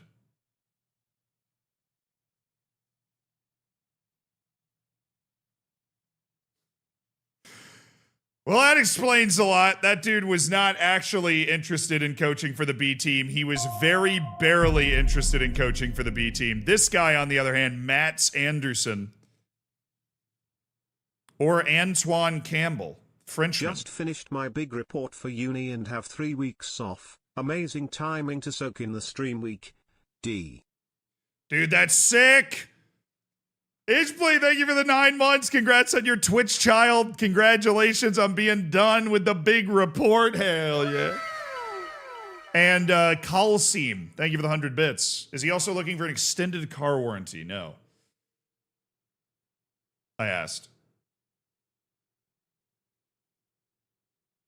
All right, B team assistant coach Antoine Capanielli. I said Campbell, but it's Capanielli. He's a quality coach with a great understanding about how to motivate and work with young players. And that's exactly what we are looking for on this B team. I'm telling you. Exactly what we're looking for on this B team. So we get a head coach, we get an assistant coach in. We're looking for one more coach and one more performance analyst. We also got a couple of guys month to month. Brignetti and Sil Rouvry.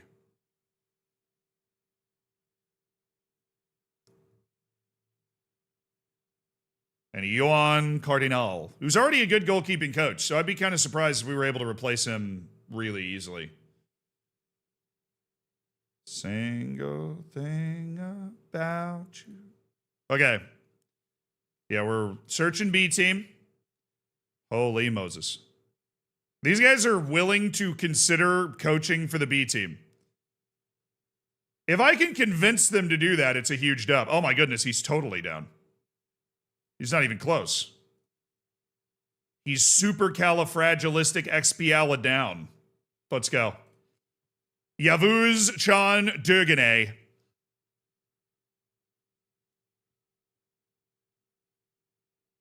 Antonio Barragan. Tremendous at working with youngsters as well. Yeah, we're looking to elevate you, man. We're looking to elevate you. We're looking to elevate you. And we are willing to pay. We have a lot of money. We can make you the coach on this B team. Once again, a great motivator and working with youngsters type coach. And then there's Danny Galm. We're not looking for Danny Galm right now. We're looking... Actually, I do need one more coach.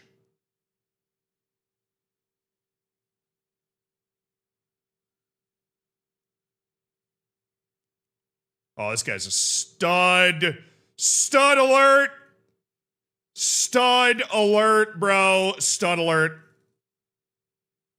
If you're wondering why I'm raising it like this, it's because they're getting paid not a lot amount of money. And I'm willing to pay that much money for that spot. And it will almost guarantee that they're willing to leave their old job to come coach for me, which is awesome. And that is ordinary. We don't have a replacement goalkeeping coach. Yuri Rulau would be the replacement goalkeeping coach, but we don't have one. So he keeps his job. Congratulations. Congratulations, Johan Cardinal. You've kept your job.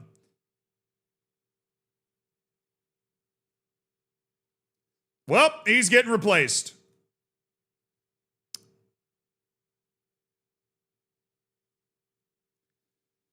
How about this guy? Kevin Svartov.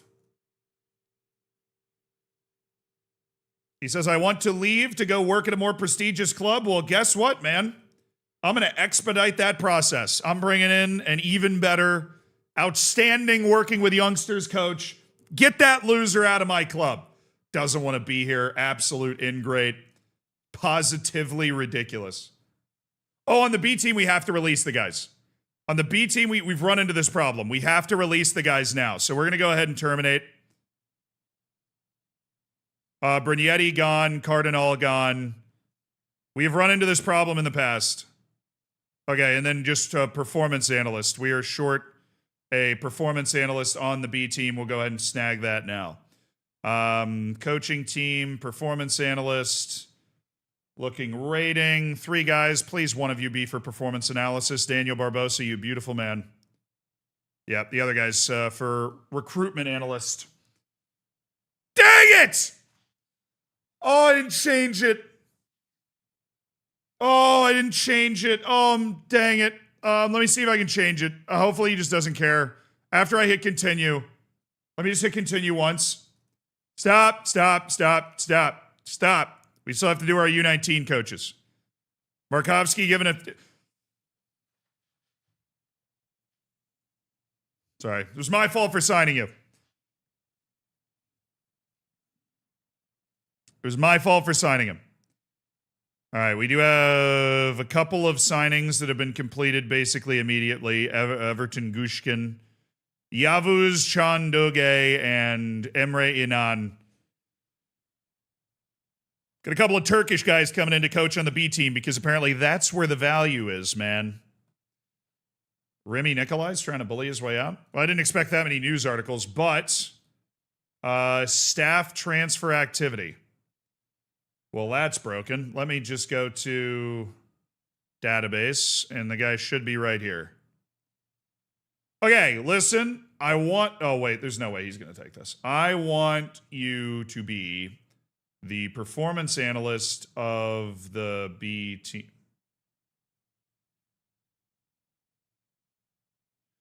Because it counts as a different club. Good God.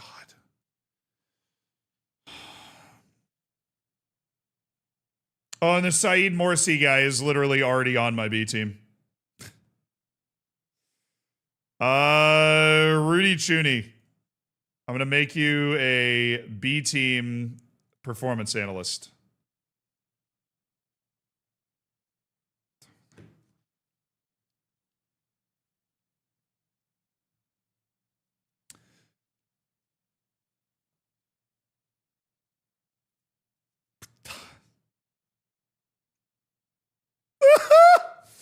That hurts. That one hurt.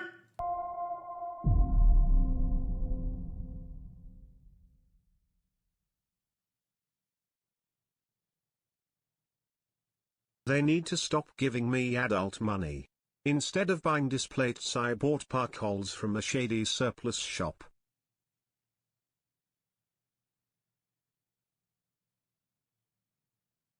Dude, you gotta go with displates. I love mine, dude.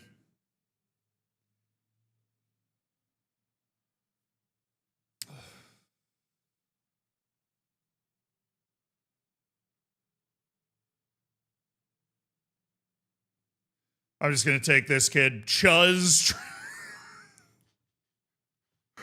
Trinato. I'm just taking Chuz. We're taking Chuz. Short contract, bro. Short contract. But I'll pay you. 2-year deal because we will be able to get a better one than you in 2 years. I swear it. But I need Chuz Trinato. I need him.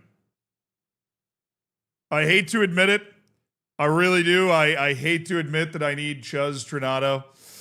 But I do. My head physio for the B team, Stephanie Stoff, and then Matt Jackson. Okay. I had a kid in my elementary school class named Matt Jackson. Do I say that every time I negotiate with this guy, or I might?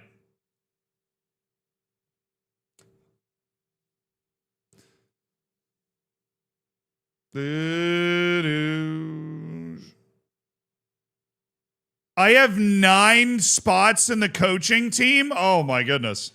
That wasn't there before, was it? Did that just update?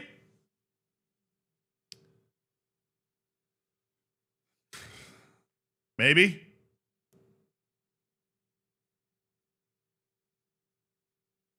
We'll wait for the other guys to get in, then we'll come back and look at it again. All right, U19s. Obviously, teams all full. We don't have any expanded spots.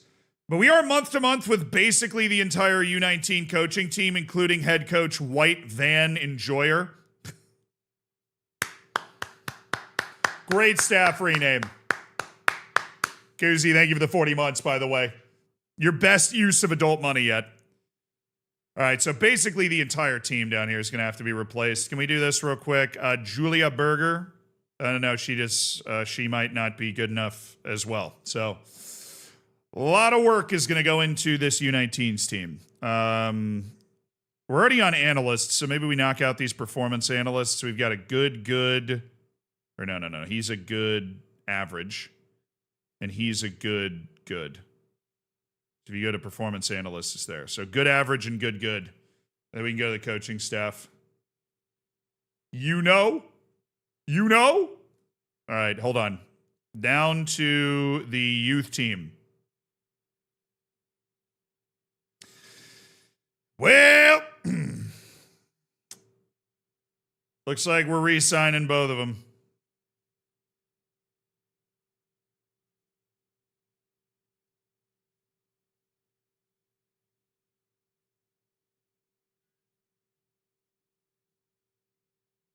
Now re-signing one of them. Miguel Munoz. Having good and tactical knowledge is better than having good and analyzing data. I will take it. All right. Now, the head coach of our U19s. An incredibly important position.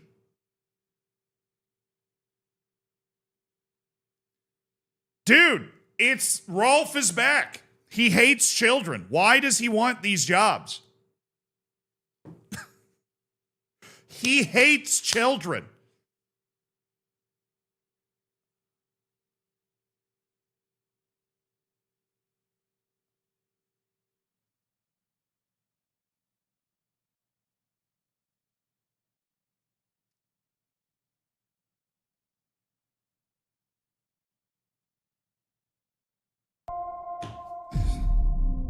Is there no compare tool?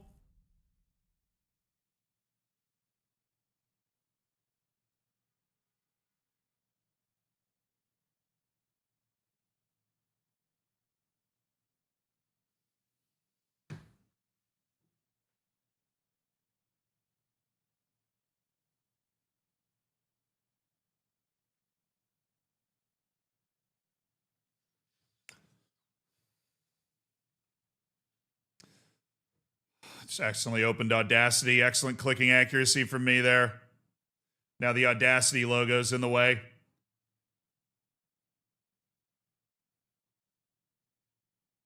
What is happening?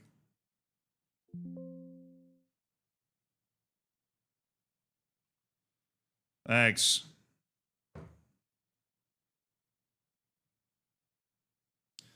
All right, is this guy better than White Van Enjoyer?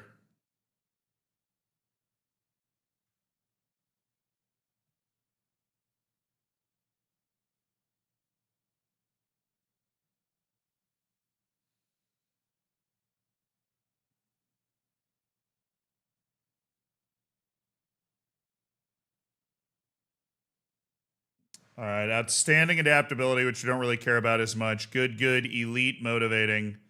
Very good working with youngsters. Very good people management compared to White Van Enjoyer's average people management.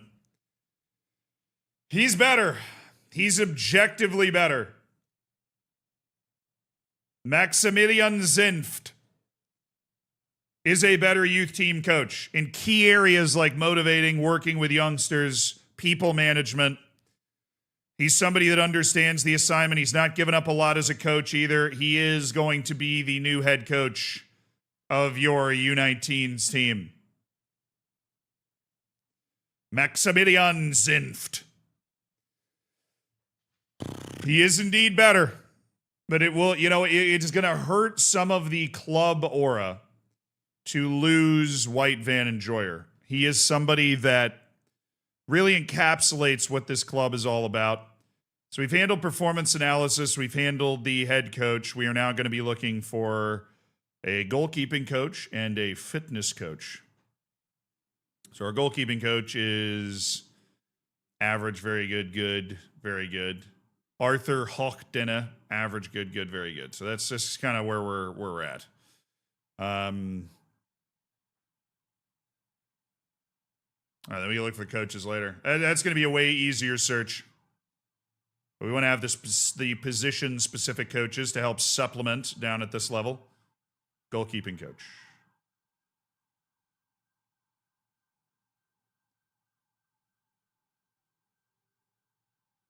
Elite motivating on Iker Karaka. Hold on. General rating.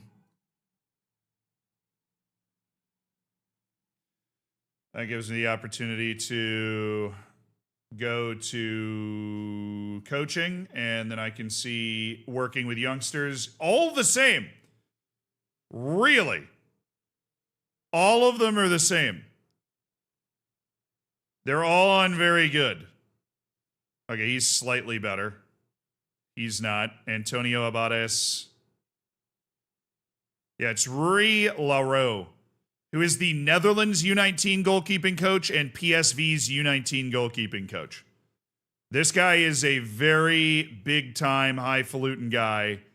Very surprised if he would be interested in this job, but we would look to pay him a lot of money to take it.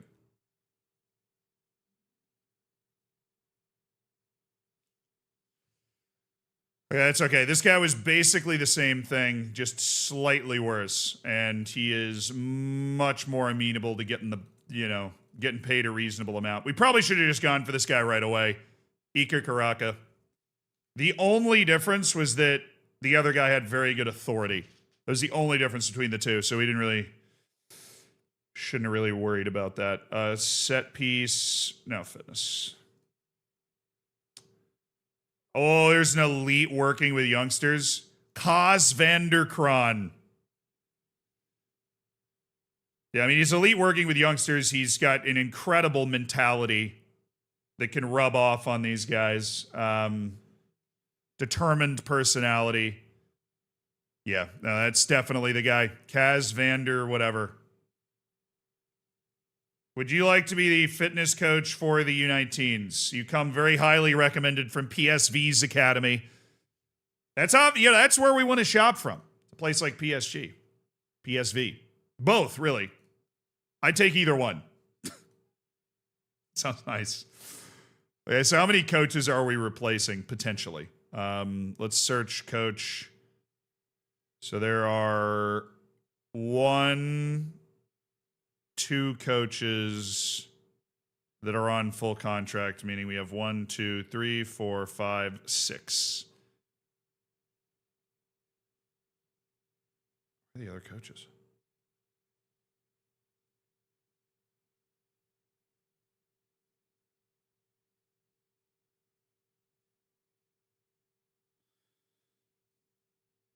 So yeah. That makes sense. There's 8 coaches, fitness coach, goalkeeping coach. I was not mathing at all for a second.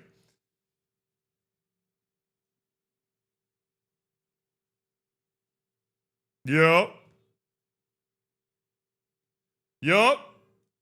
My car, baby.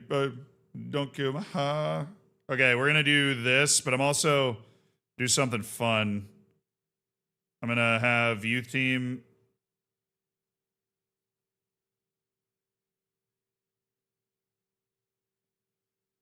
Am I not able to show the guys that are on my team?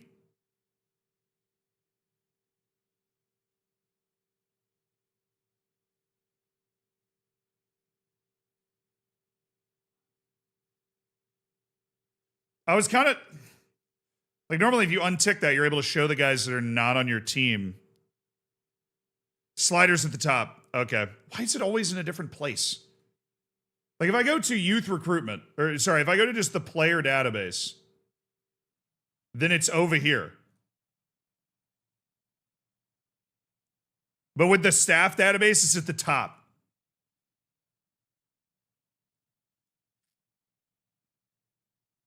All right, are you on month-to-month? Iker Byron is on month-to-month and absolutely should be retained. So that's one.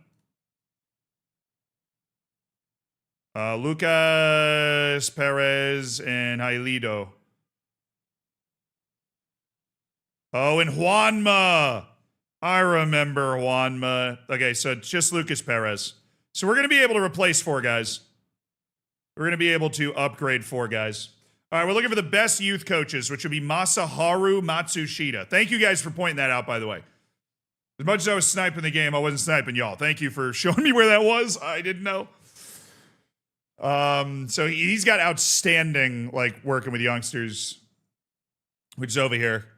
And then we're looking at guys that have very good. Daniil Savchev. I'm liking the Russian perspective. I would really appreciate, you know, some knowledge, like some ball knowledge from over there. Maybe find a wonder kid or two. Yip Ellenbrook. We're definitely getting enough of these guys from Turkey, but 3 and 4, and then we're done. Just got to sign one of these guys, Feyenoord's Yip Ellenbrook. You see, he's getting paid a lot more than these guys from Turkey. These Turkish coaches are really good, and nobody's giving him a damn chance. Oh, but he's got elite motivating, though. He has outstanding motivating. And he's so much cheaper, it's not even funny. Like, we're obviously not one of those clubs that's just rolling in unbelievable money yet. I can bring in Gökhan Hadi. Easy. Easy. Night Virus, thank you for the 56 months, my dude. Yeah. All right, we have now finished our staff. It is time. It is time to do the players. It is time to create a notepad of all of the players in our club at every position that have any chance of ever making the first team and understanding where they rank in it. And then we are going to be able to make our executive decisions on who's going to sell, who we think is going to get promoted into the first team to have an opportunity to play. All of those important decisions are going to be made right now. So if you have any input about those decisions at all, this is the time. This is when we are making those decisions. And then everything we're doing for the rest of the year is going to be based off of the decisions that we're making in this moment. Sell them all. He wants to sell them all. Doomsage, thank you for the 30 months. Once all the coaches come in, we will go through the redemption sheet and rename all of the coaches that we have. The goalkeeping coach with the redeemed name if possible. D. On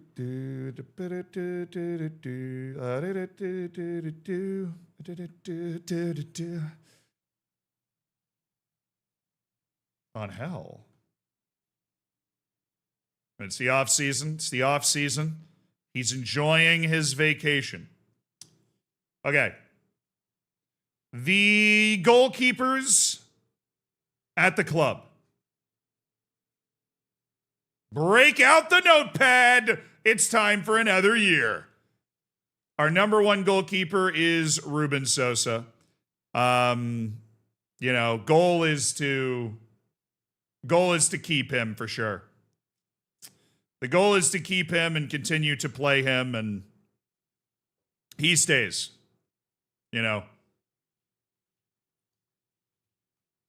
He stays. As of right now, he's projected as the starter. Okay, so then we do the old double sort. So then the backup would be Teodor Pizarro. Right? Please make us be able to see their age. Okay, where am I going to put this? Maybe I just put it below them so you can see everybody. So Ruben Sosa is 21.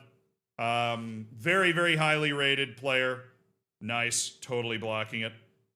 Very, very highly rated player that we like. We don't know if he's going to have a lot more potential to grow, but he's shown himself to be a solid level player. He's starting to get caps for the Uruguayan national team. Goalkeeper's always a little finicky like that.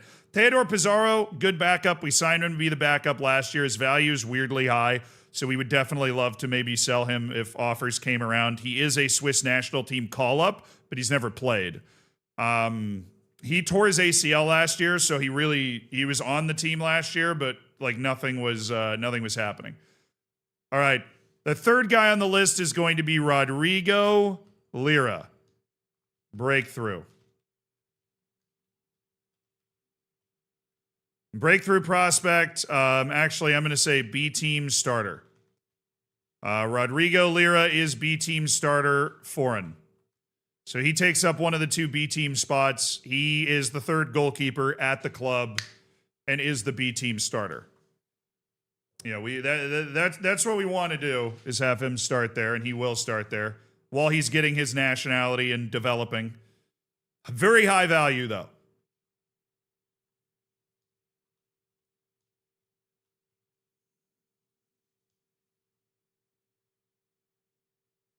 I need a shorter abbreviation for sale is okay. What abbreviation do we want to use for that? He's a sock. It's okay if we sell him. We would, like, if we get a good offer for him, we would not be alarmed by that at all. He's a sock.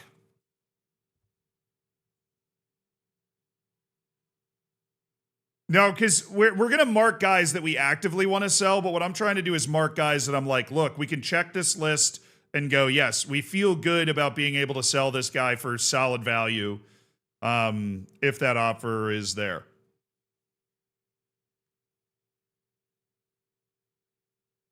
What are you, Dobby? I wish. Alain Gomez. He's a sell. Alain Gomez was an emergency signing after the torn ACL for Teodor Pizarro. Alain Gomez is set to be sold. Diego. B team backup. He is the B team backup. He's under contract till 2037. So we're hoping that at some point we'll be able to get him time. Actually, no. Lone Army.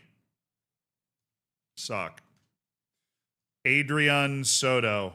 B team backup. End of contract release. But he serves as the B team backup who can, like, play for our B team if we need. Pau Plaza.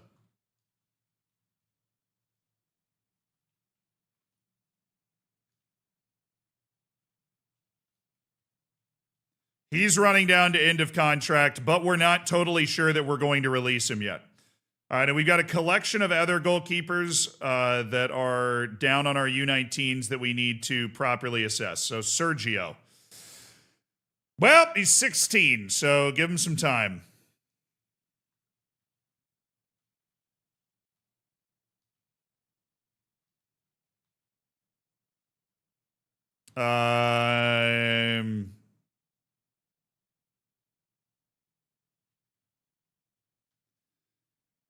Who are the guys that we don't hate? Manuel Mora. Okay, we do a little Manuel Mora. And Jose Maria Lopez. Bad future. No. He's younger. He's younger. And Wazim Verdu.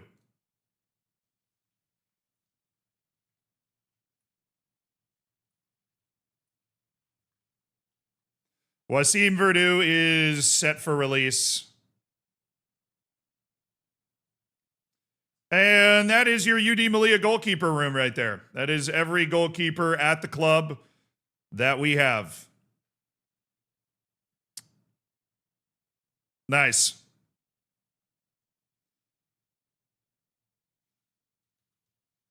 What do we want to do next? Center back? That's a big room.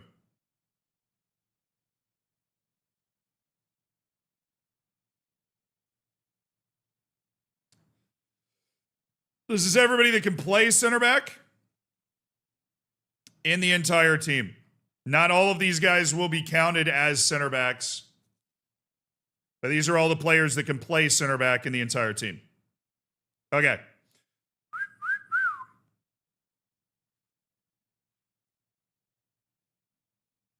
Now, we start, obviously, Sergio Otero. Star.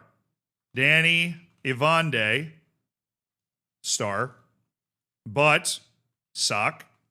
Sale is okay of Danny Ivande. We're not going to actively shop him. So Abbas Jahangiri is not going to be classified in this position, but we're just going to write his name so we don't accidentally miss him out later, because we did that last time we did this.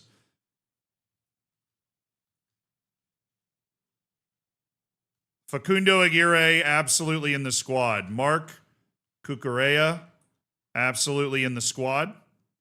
And Jaime Gutierrez is still, I think, in breakthrough prospect mode.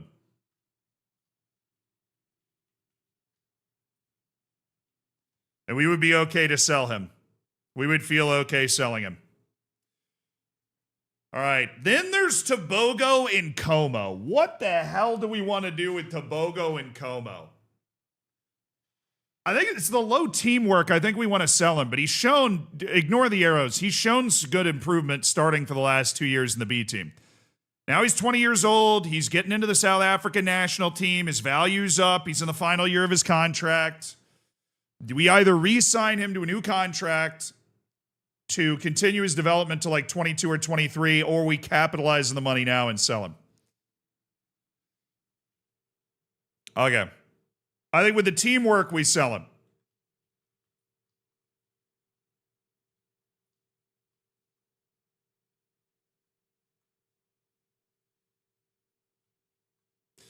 So Tobogo and Como, we're going to look to sell him. I like him. He's an interesting player. I wish his value was lower, and so we weren't tempted to sell him. Does that make sense? Nah, it doesn't make sense. That doesn't make sense at all. All right, that's Tobogo and Como. Then there's the interesting collection of like almost first-team center backs we have. Salvador. All right, this kid played on the B team regularly for us last year. He played 40 B team matches in the second division, second place league finish. Right, showed that he is very much a guy that can play at that level. He signed a new contract out to 2038. Do we phase this guy into the first team and make him a squad player, or do we stick him back? Well, we're not selling him unless this is transfer interest. It's not. Backup or, dude, yeah, if we could get a La Liga loan for him. I mean, I wouldn't hate one more year of him playing in the B team. Right, the B team's great reps. He got good improvement playing in the B team last year.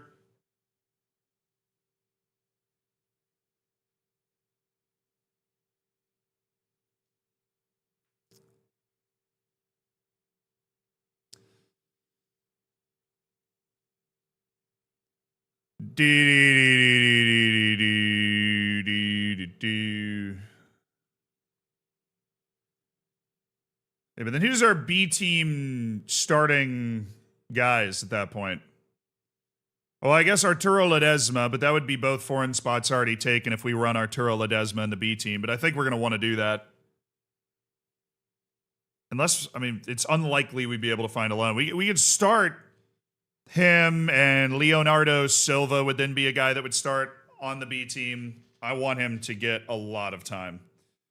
And then Keith Brown, the ageless St. Vincent and Grenadines International Keith Brown would be starting there. No, Ali Hapsalo. I want it to be Silva, Ledesma, and Ali Hapsalo. So I think what we do with Salvador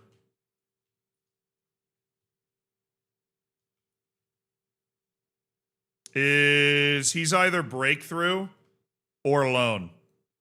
And I think we put him in italics as a guy that maybe we're looking to loan. But we're going to put him on the loan list because I do think that people in chat are right. I do think there's a chance that this guy could get like La Liga level loan offers. And if we can give him the opportunity to play a season in La Liga, I think that's something that we just can't pass up. I think we've got to take it.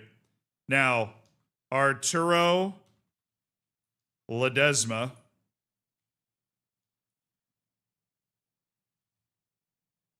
B starter.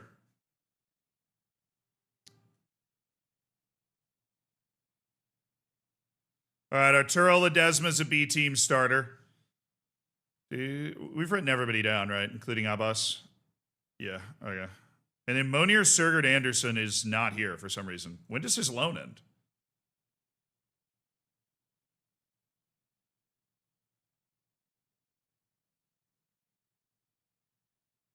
Oh, his loan ends in January. Oh, that's awkward. So we try to sell him in January, or we just play him out for 6 months and have him register with the B team? All right, Monier, Sorgard, Anderson. On loan. Oh, what the? No, I thought that was that strike through. Oh. Monier, Sorgard, Anderson is on loan. So we're just going to treat him as such on our little document right here. I wish it stayed the way it was sorted. So one of the more complex positions for us, the center back position.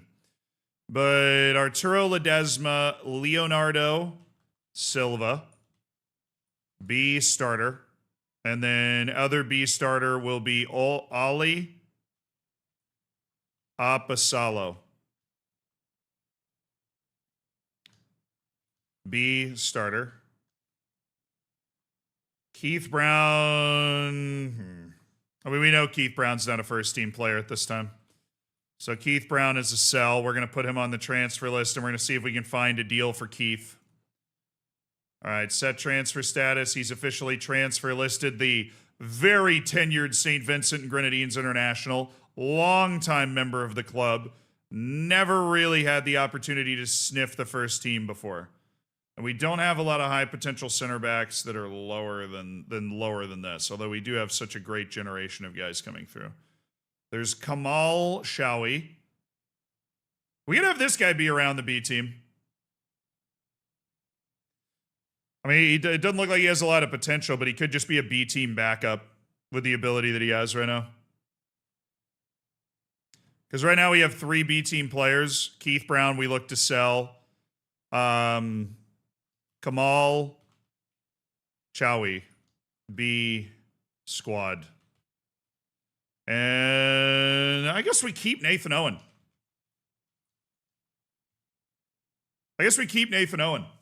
I originally was thinking about loaning this guy out. I think we keep him. I think he can be a part of this squad. And then we have these guys. The youth team collection. The relevance or irrelevance. Large number of guys here. Who we're all just going to kind of sort in as part of our B team. Who's Marvin? Oh, he's on trial. We might sign him depending on how he looks on trial. You know, if he looks like he can compete for playing time and part of the B squad, then we'll keep him around as a B team squad player. But all right, below Nathan Owen is Mark Pedroza, who likely has to be brought up. His contract runs out at the end of the year. He's shown very little meaningful development. His mentality shows nothing.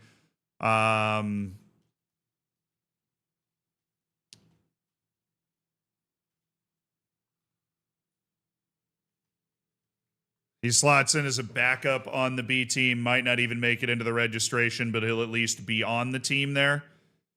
My bad. Alejandro Martel is a right back. So he's not going to be here. Kevin Castro.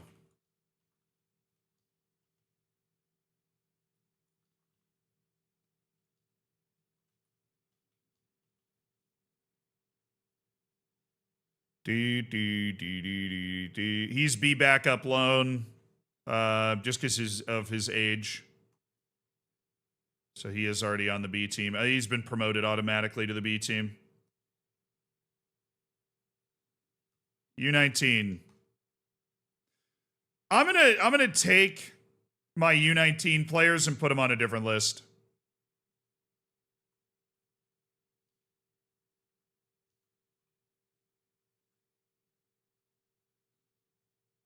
Because there's a lot of them, and they're just gonna like cloud my ability to like pay attention to what's happening. So if you're not in consideration for being at least a breakthrough prospect from the U19s, then I'm not going to have you there. That's how we're going to organize this, okay? That feels right. So then if I've got my U19 center backs, which I think is just about everybody else left there. Center back, okay. That starts with Pierre Lang.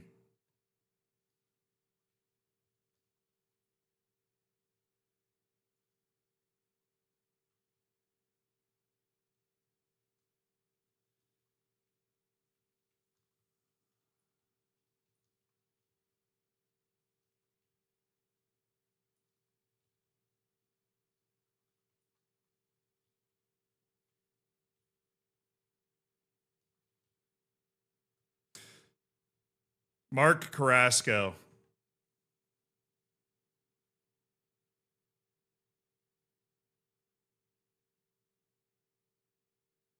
I think he can spend a loan.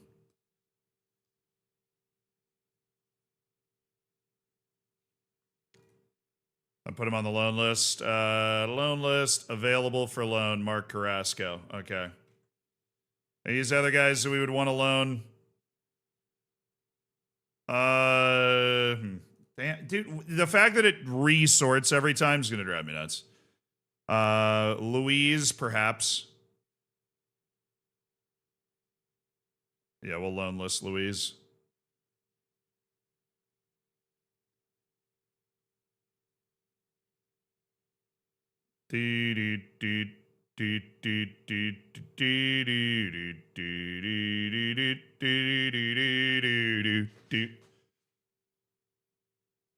You got to start selling some of these guys. Oh, these guys are all on youth contracts, dude. Look at the contracts. They're all 3.9K.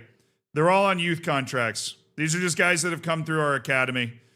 We're just tracking the way to get the most out of them, but we're doing it quickly. Louise, loan.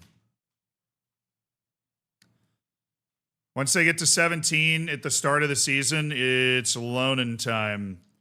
Roberto Huerta, loan. If loans are available, oh goodness, I'm trying to save it all of a sudden. Ramon Castro, no. So that guy gets promoted to the garbage dump.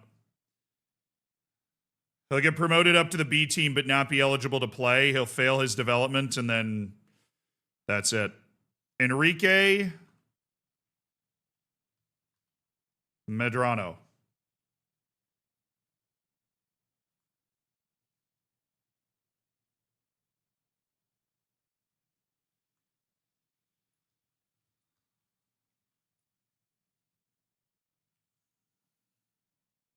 I don't think he'll be able to get a loan, though, because he's not good enough. Dude, I just accidentally clicked on somebody. Leave me alone! Available for loan, Enrique Medrano. Jesus Carbonero, available for loan. These three guys, available for loan.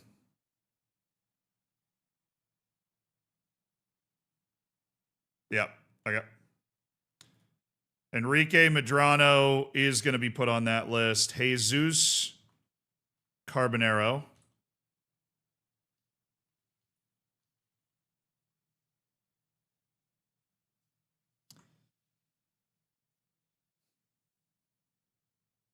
Okay, that brings me to Mamadou Silla, who is a no, but he's just going to come through the academy anyways, just because I'm nice and kind. Marcos, no. Elkin, Vera, no. And Guillermo, no.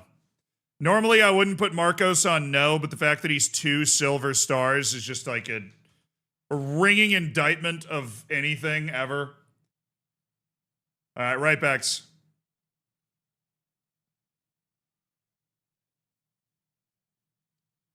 On to the right back room. Good number of these guys are going to be counted in other positions, obviously, so it's going to be a way shorter list. Right backs, Bongani, Van Rooyen, the Bonganator, BVR, Bongani Van Rooyen. Is Zian Greed finally catching up? Dude, half those guys are just our youth academy. There's no reason to get overly bent out of shape about it. Yeah, you want to put sock on it? I don't want to put sock on him. But he's unhappy. Miguel Rubio. Squad.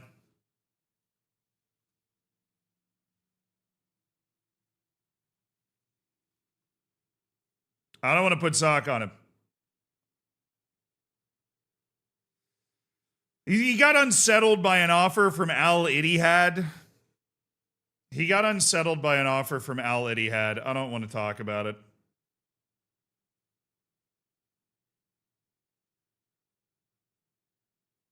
There's really no place on this screen that I can put this and feel okay with. I think that's a good spot. Okay. So we have Miguel Rubio. Our next right back on the depth chart is all the way down to, it's got Alexi Gallardo. It originally was Saul Beltran, who was the B starter. But I think Gallardo might just have him beat. That's Leonardo Silva. We're literally looking at the wrong guy. I think he might have him beat. Salvador Gutierrez and Aguirre are all accounted for on the other list. Boubacar Diatre is not a defender. He's just on this list anyways for some stupid reason. It's Alexi Gallardo or Saul Beltran as the B team starter. This is Saul Beltran. I'm going to click on Alexi Gallardo and then click on Beltran, which is diabolical, but comparison with recently viewed players.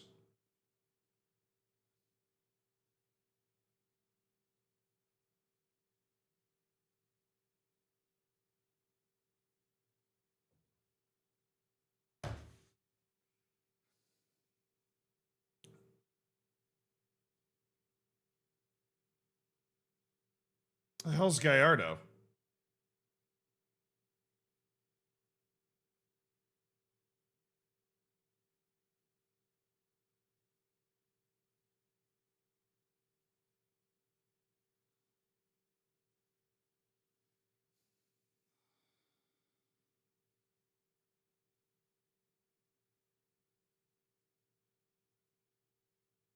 Oh, flip the sign. Let's go.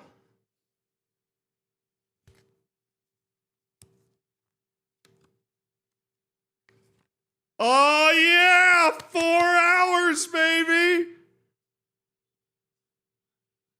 4 hours. The sign's been flipped. Great agility there, chat. Way to lock in. Great agility. I'm not doing 100 straight. It's a 100-hour stream week. It is a 100-hour stream week begins today. We're doing 15 hours today, though. So Alexi Gallardo and Saul Beltran. Will Saul Beltran show up on this?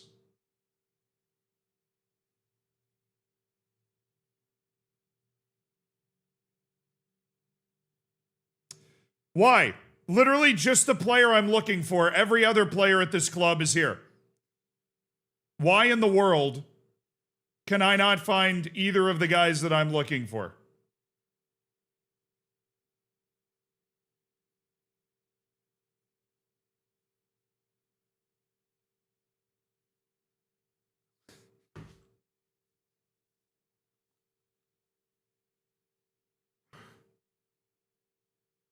Does anybody see Saul Beltran on this list?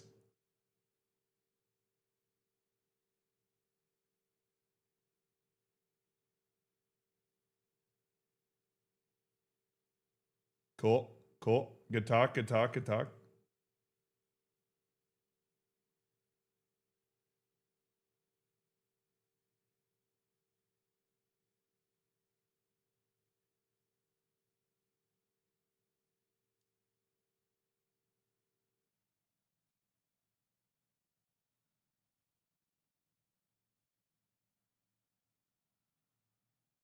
He's not. Dog! Okay. I will do it myself. I will do it myself.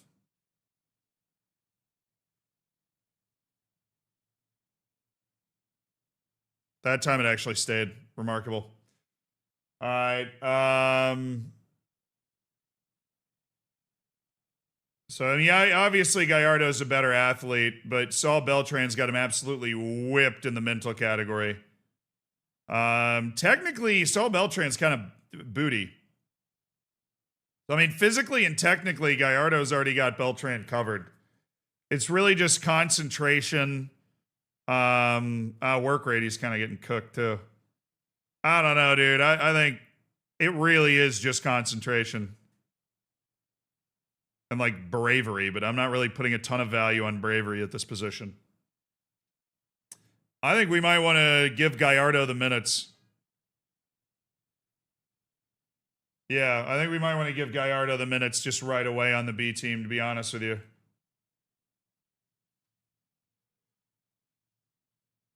I think it's Gallardo's spot. Obviously, we can't determine that, but I think that Alexi Gallardo is certainly, in our mind, the B team starter. And we'll have Beltran and Gallardo be on the B team this year. So we're going to promote Alexi Gallardo to the B team, and I think he's going to get playing time. I think he's going to get playing time. Mark Carrasco. Did I put Mark Carrasco at center back?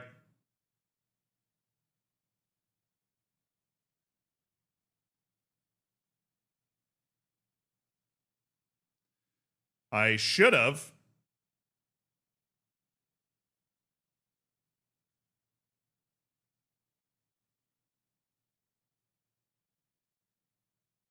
Hold on, I got to save some stuff.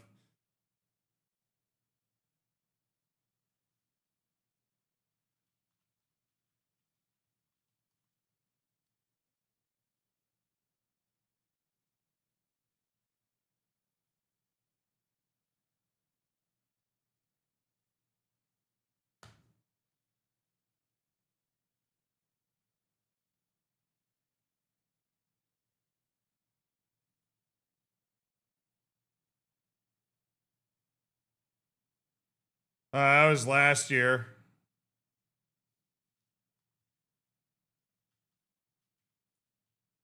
I just got to get rid of all these so I can like get over here and click over here. Yeah, Mark Carrasco's already on the list. Elvis Tavares is complete buns, but we're not sorted right now, so that makes sense.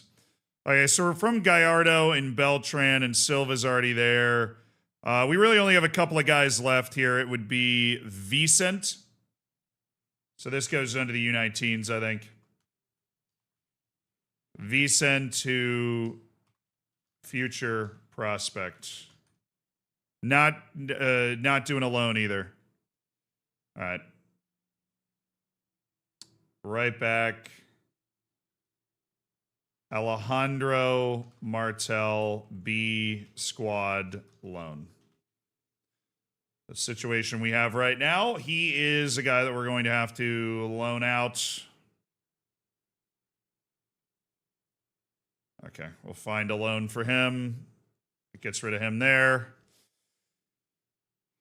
And Elvis Tavares, then we've got our absolutely diabolical B team player, like U19 players. Elvis Tavares, no, loan. Elkin Vera, no. And Guillermo, no, those guys have absolutely no ability to ever do anything, but we will make Elvis Tavares available for loan. We're going to make Elkin Vera available for loan, and Guillermo's probably already available for loan as well. It just doesn't matter because they're so bad. They're so bad that nobody cares at all. All right, left-sided, this is the left wing backs, but of course most of these guys are already going to be on our list in other ways, but first team,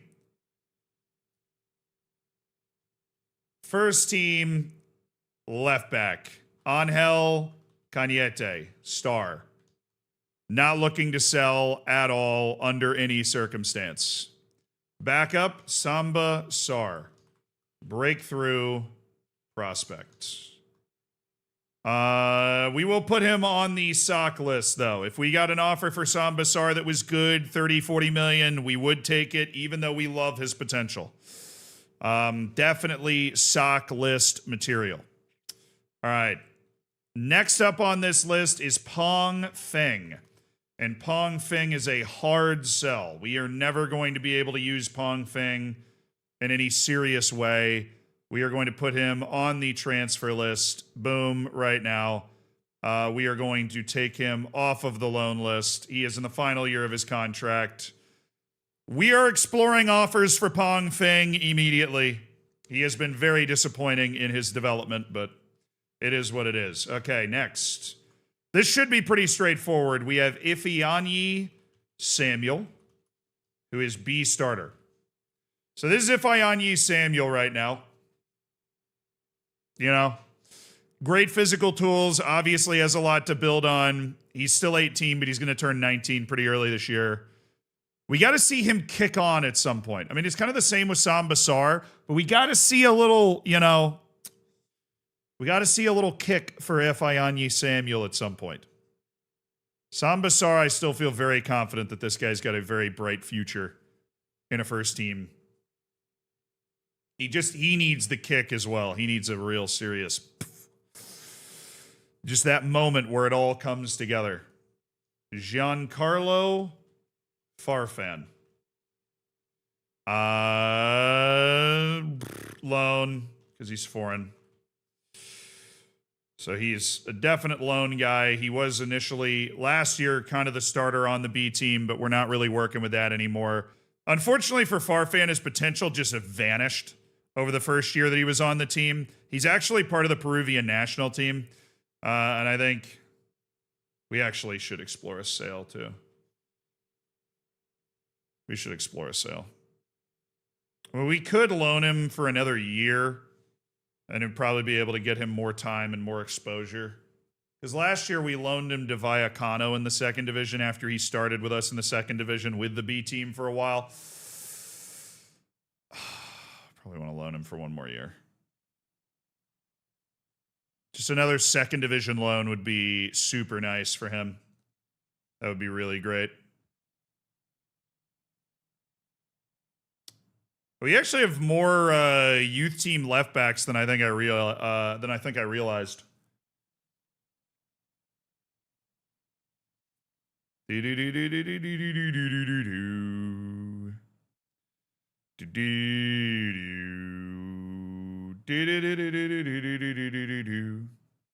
All right, Roberto Huerta. Anyway, that brings us to the B team. We don't have a backup. Can any of these guys play at a second division level? Fernando Caro? Maybe Caro, the 17-year-old? Maybe. Not really.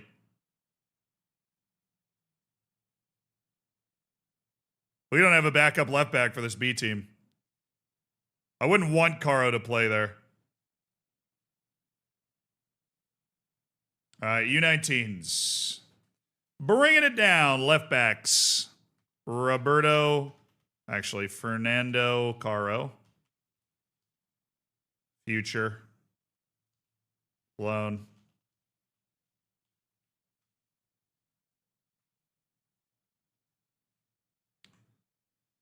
Alrighty. And that gives us Roberto Huerta. No. Loan.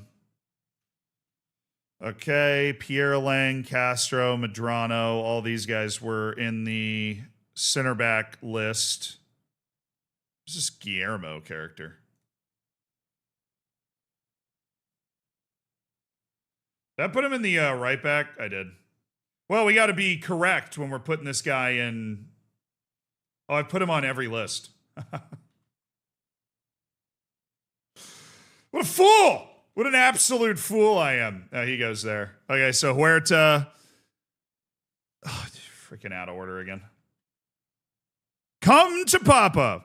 There's one more guy. I think it's Sergio Alvarez. Oh, this guy plays no defense, so. He is not on a list yet, though. He is yet to be included on a list. Man, we're just light at left back, left wing back on our team. I mean, some people would say we're not light, but we actually do have room to sign a guy that can play a part in our B team this year at left back, which is certainly not something we thought about. All right, I need to pee.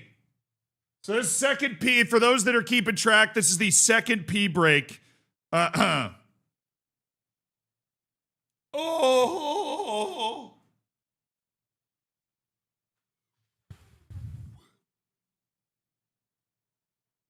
Oh. All right. Enjoy your chair stream. I'll be back in like 30 seconds.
All right.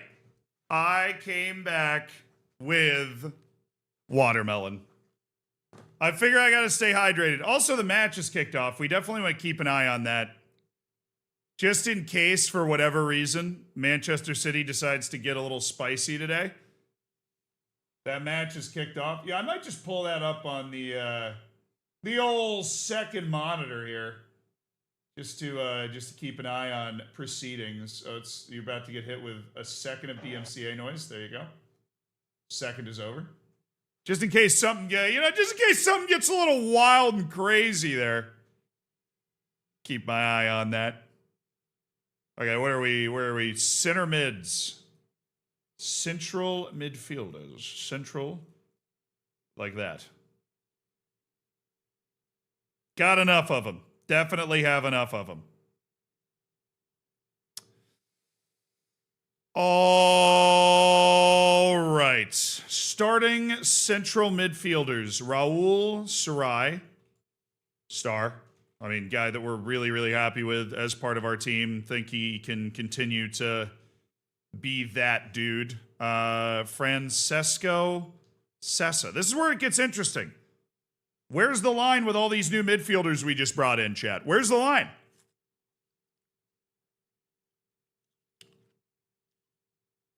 Who do I want to win? I mean, I'm objectively a fan of chaos. I think Everton winning would be funny.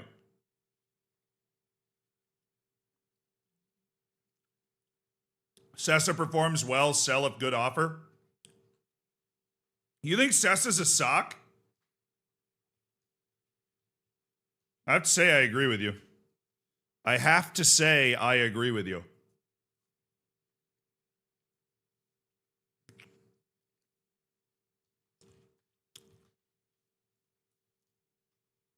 Andrew Ortega, squad.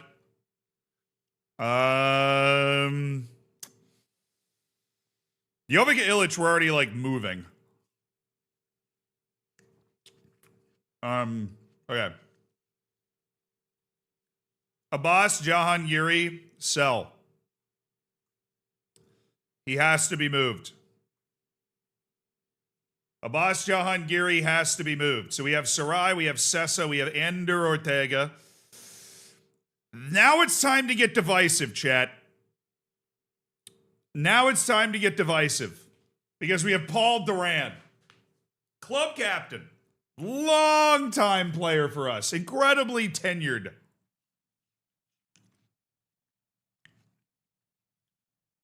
All right. So we have Raul Sarai. This is what Sarai looks like right now. With a good updated look at everybody.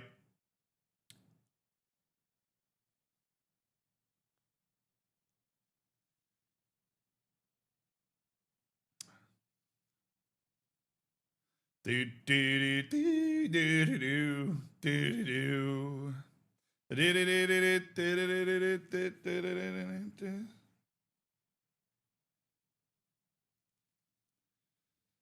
The whole midfield is sock. This is Sessa.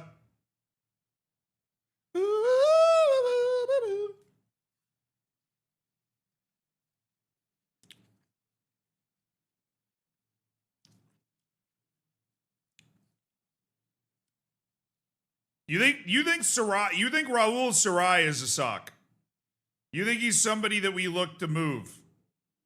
He's got room to keep growing, but obviously mentally he's a monster.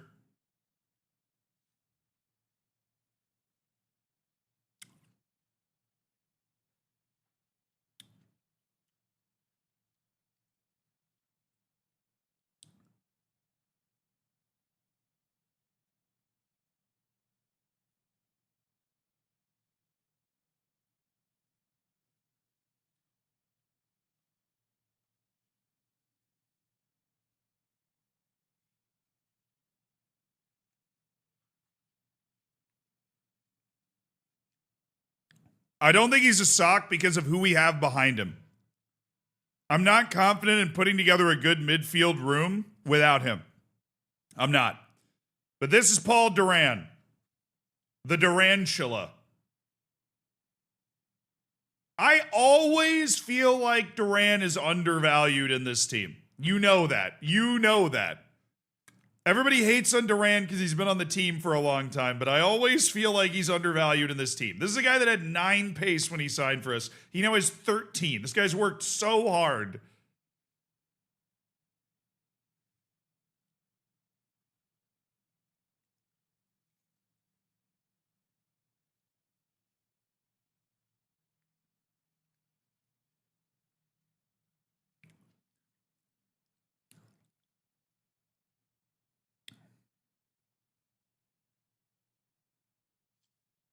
I love watermelon, dude.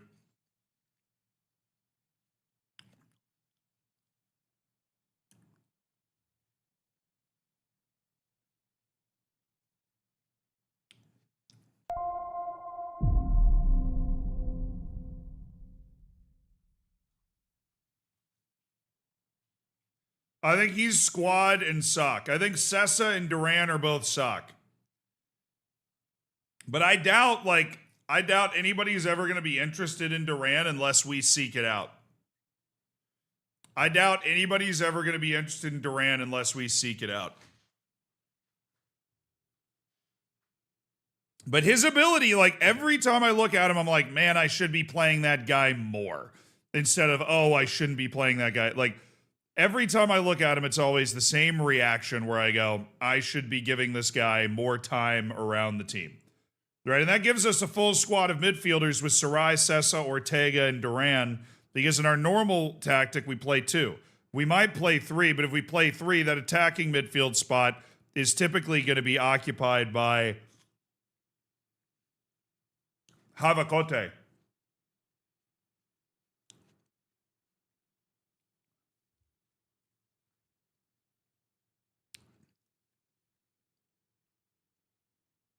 Where's Subi?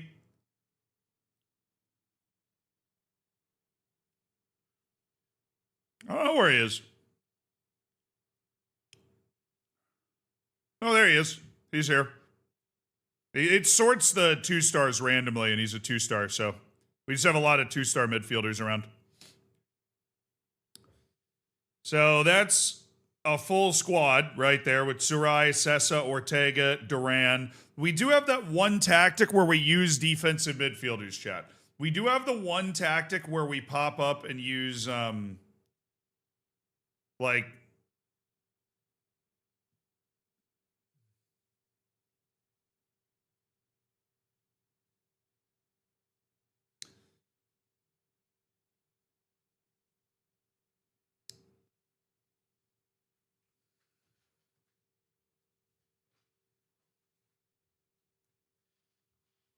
Bro. Yeah, we just even in all those tactics, I just don't see using guys that are going to be on this list in those positions.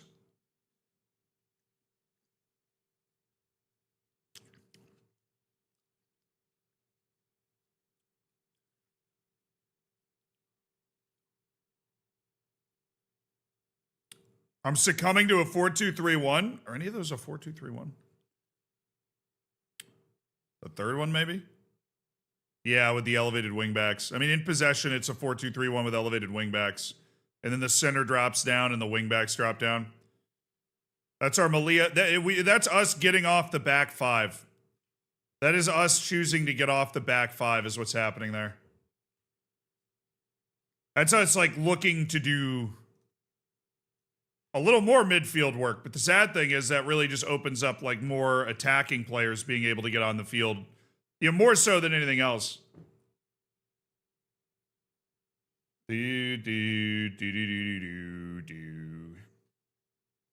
Okay. So Paul Duran is managing to make this stick.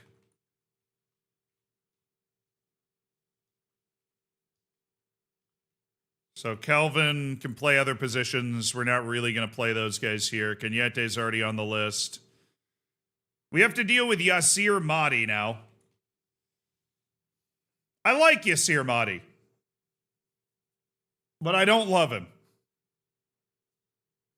He's fine. I'm just really excited that we were able to sign him for free.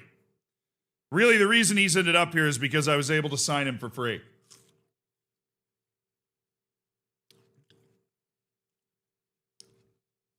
He was a free signing this offseason. He was at Inter.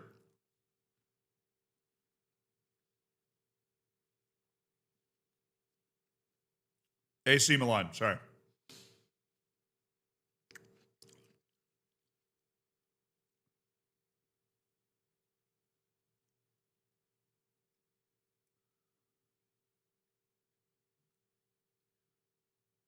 He said he could be taught wide center back.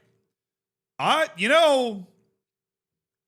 really wish he had a 13 or a 14 in marking or tackling somewhere. But he has the bravery for it, right? He has the commitment for it. He dives into tackles, is quite annoying. He goes for long-range passes as well, and he doesn't necessarily have the ability to do that. I mean, he has the technique, but not the actual passing technique.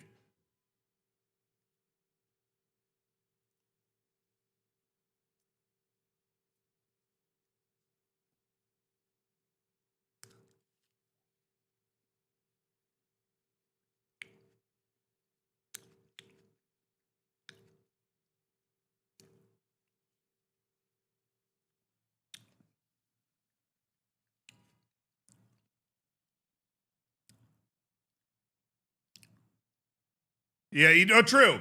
He does have 2 penalty taking, so he fits. I mean, he fits right in with this team. He was born to play for Melilla.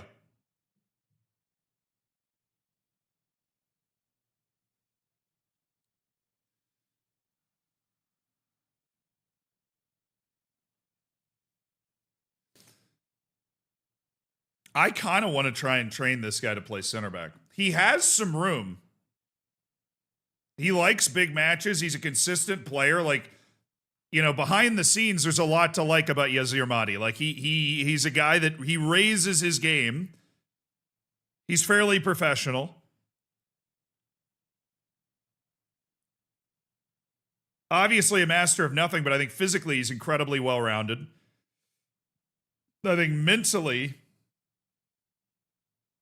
his disposition could be a center back's disposition. 14 positioning.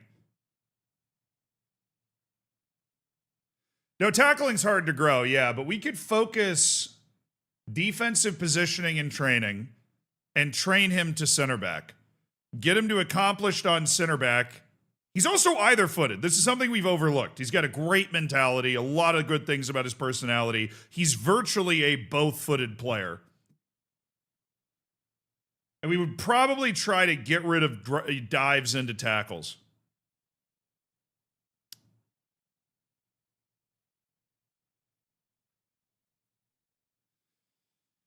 Aim higher. This guy's way too bad for your level. I mean, look, we're never going to have a full 26-man team of guys that are world class. You need guys like Yazir Mahdi who bring their every team I've ever had has these guys where we're like, well, they just fit our team well, and they've got a great mentality and everything, right?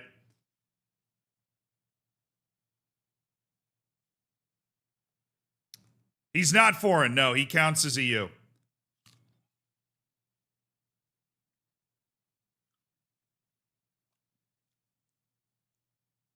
You're talking about retraining him? Yeah, he has room to grow.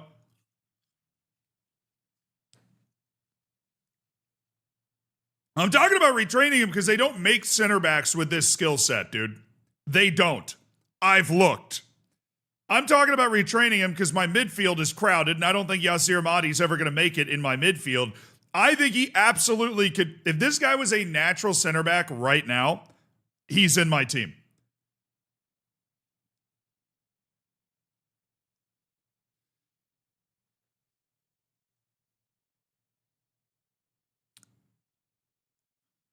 So I think I'm going to do something really interesting here. We're going to fire this up, and we're going to go to center backs and go Yazir Mahdi, B squad, retrain. He goes down to the B team squad and retrains at center back.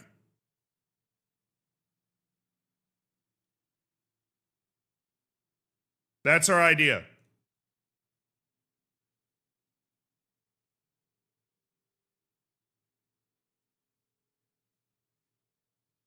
All I need.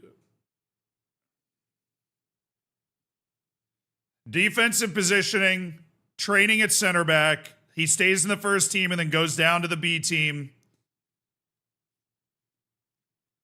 1 year.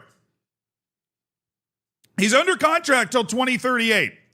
All right, if it doesn't work after a year, he doesn't learn it at all, he sucks, we'll move him. Give me 1 year. Give me 1 year with Yazir Mahdi.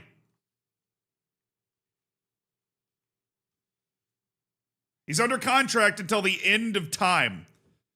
1 year. It's all I need. Ortega, Jovica Illich.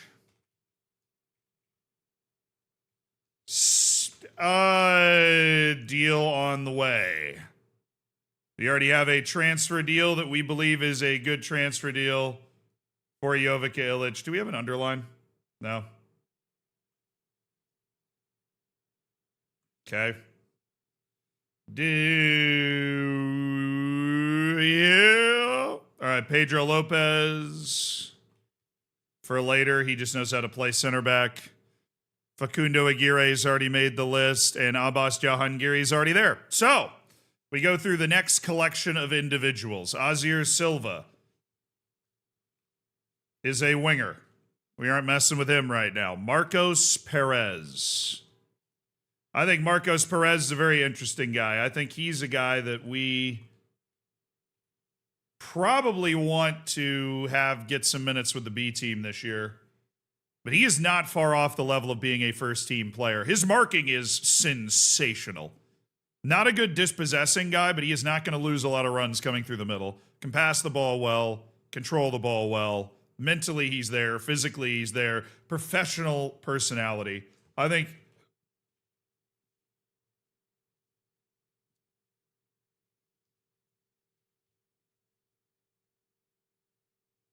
we go B starter breakthrough on him.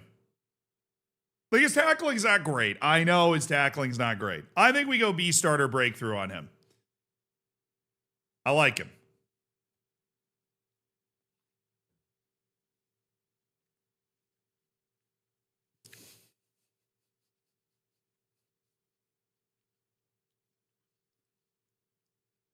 Society of Marcos Perez could tackle. He's 17. He's turning 18 this year. He got, I think, limited time with our B team last year. And by that, I mean he played 36 matches, but I think they were almost exclusively, it was like 31 matches off the bench. He was like the number one first name off the bench guy for the B team. So I think more minutes, more starting time could be good for him. But he definitely is breakthrough. He's a guy that, you know, I could see being in the first team in the not so distant future. We have a lot of cleaning up to do in this midfield area, with Illich and Jahangiri leaving, Yazir Mahdi potentially being retrained. Marcos Perez is there. And then there's Pablo Revert. He's a winger. So we'll get him down there for that. Pablo Revert is not a midfielder for us. Salvador's already on the list. Bessie Runolfsson. Oh, dude. Runolfsson didn't go in the left back situation.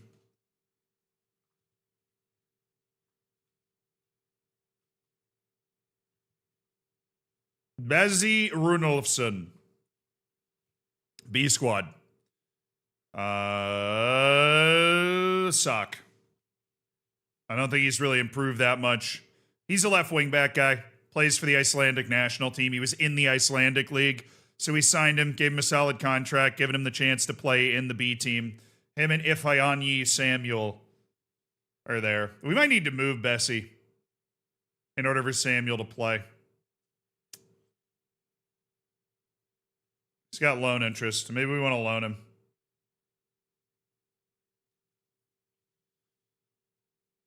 Do we have him on the loan list? No. I'll put him on the loan list, and we'll find a good move for him and then bring in another left back that'll back up Ifeanyi Samuel to save us from all that nonsense. Okay, Greven Rodriguez. He's very similar to Marcos Perez, except Marcos Perez is 17. He's very similar to Marcos Perez. Now, we want Marcos Perez to be a full B team starter. And I have a feeling that if Greven Rodriguez is around, he's going to keep that from happening. I have a feeling if Greven Rodriguez is around, he's going to keep that from happening. You give Greven a new contract, he's under contract till 2036. So I don't think we've given him a new contract very recently. The real question is, how long do we want to ride? Like, Greven does still have some room to grow, right? How long do we want to ride with Greven? It still says could improve a lot, right? Remember, our B team is going to copy our tactics, so we only have 2 midfielders with our B team. He deserves an opportunity. You don't get what you deserve, but you get what you need. You know what I'm saying? He's also Spanish. We don't have any foreign issues with Greven Rodriguez or Kenny Gonzalez. Both of those guys are ready to go. First team.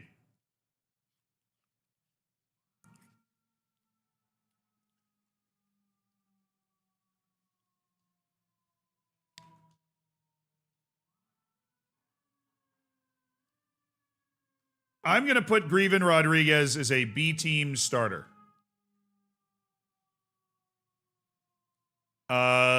Nico. Why is this all capitalized? Nico Karensis. Sell. I hate this guy. He's so annoying. Get him out of here. Okay. Nikos Karensis is an instant sell. We're going to go up here to put Enrique Subiaga. Squad. Enrique Zubiaga is the 5th midfielder in the squad. He's the guy we put in there with development opportunities afoot. We throw him out there. All right, Kenny Gonzalez. I think we're going to try and sell Kenny because I don't like him as much, but his value is higher. I don't like him as much as Greven.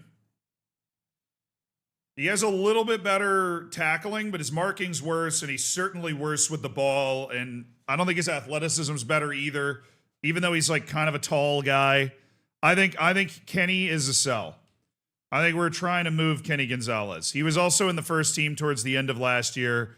I think we're going to go ahead and throw Kenneth Gonzalez on the transfer list and see if we can get a solid, respectable offer for the Costa Rican international, Sean Gigo. All this bold going on. And Ian Barca, who is not one of these guys. Audrey, who doesn't play central midfield either. Raul Gomez does. And I've always liked Raul Gomez. But he wants too much money. He's 23. We're releasing him. It wasn't meant to be, Raul. Trust me. This is the best way, Raul. This is the best way.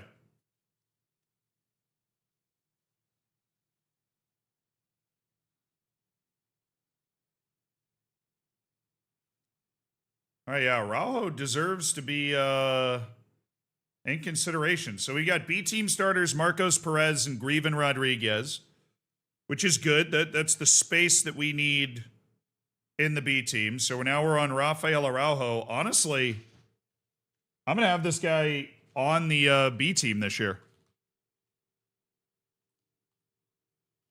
We need squad B guys, and he fits the bill.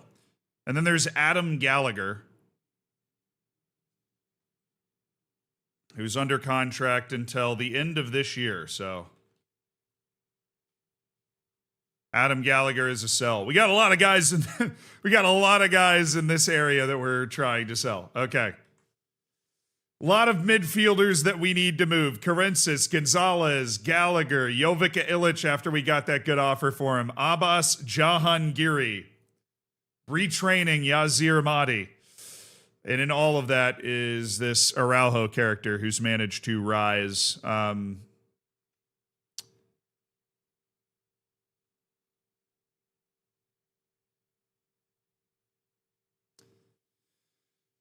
right. Anybody else that is of an age that we have to use them? Martel, Diego.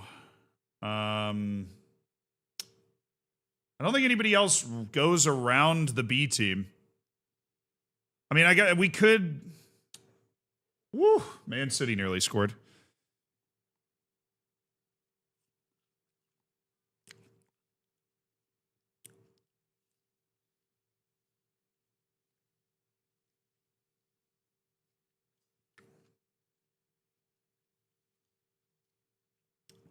Saka and Greven Rodriguez. Just worth making sure I put that there as well. Okay. We're selling Adam Gallagher. We're selling Kenny Gonzalez. We're selling Nico Karensis. Any other guys that are maybe good enough to play for the B team? Diego.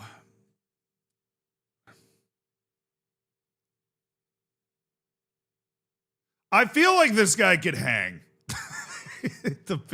In the second division. I feel like Diego could hang.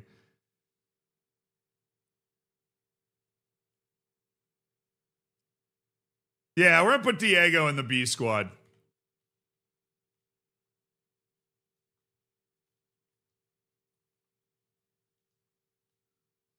I'll promote him up. He's getting paid enough as well to play at the B squad level. I'm gonna promote him up. None of these other guys are there, so that's it for that position group. Now we get our U19s at this level, where we do actually have some really promising guys. Rodolfo Mazzoni is a big prospect. He just has a long way to go right now. Elian Nino, future prospect. Okay. Diego Pedro Rodriguez, prospect, loan. So we can find a place for him to go. We're going to activate his loan status here, Pedro Rodriguez. We're going to activate Luiz's loan status as well. Luiz, prospect, loan. And then who else is here? Ebrima NGA, future prospect, higher level than just prospect for me. Okay. Gonzalo Aguado, prospect. Now, these guys have such a long way to go that it's really not even worth kind of looking and thinking about them right now. They just need to have really explosive development right now, or it's over for them. Florin Dobre, prospect. And then we have Mark Cordero, who is a no, and Ivan Albuera, who is a no. Cool. All right, that's one of the biggest position groups that we've got, so it's good to always, just do that one. Okay.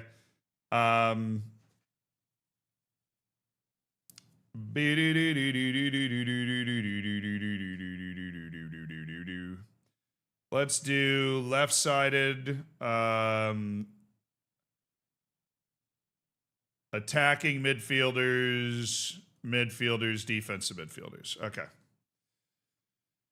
So, left wing.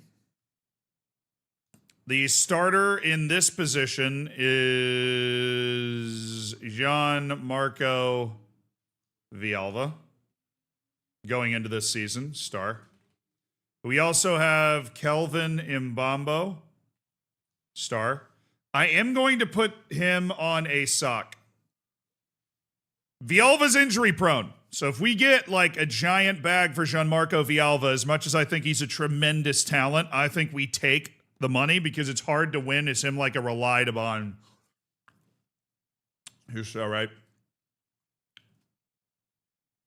You are so right. Whoops. Okay. Here we go. So we've got Mbambo. We've got Villalba. This is a very competitive, difficult. I'm just going to say wings because there's a lot of. Here, I'll just. I think we need to make this a little more broad because there's a lot of crossover between the two wing positions that needs to be. These guys cover each other a lot. Enough that I'm going to do this. Okay. Didn't you just sign Villalba in January? Yes. And we signed him for a lot less than we would sell him for if we got an offer that made me okay with selling him. So it would be a huge profit, but Villalba is injury prone. We saw that. He picked up 2 injuries just in the time from January to the end of the season, even though we had him on strictly half training. So that's obviously a little trick. Villalba can or can't play right wing? No.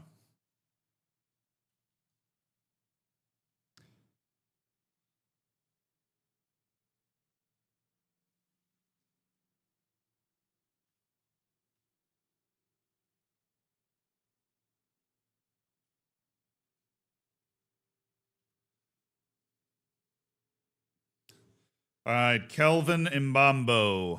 Then we have not Yuri Urbanic. We'll get to him later. Obviously, when we start doing our kind of center forward discussion, but we have Gianmarco Villalba, we have Kelvin Mbambo.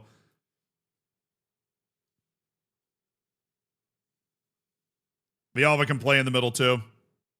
Novan Ryan, Sessa, Urbanic, Rubio.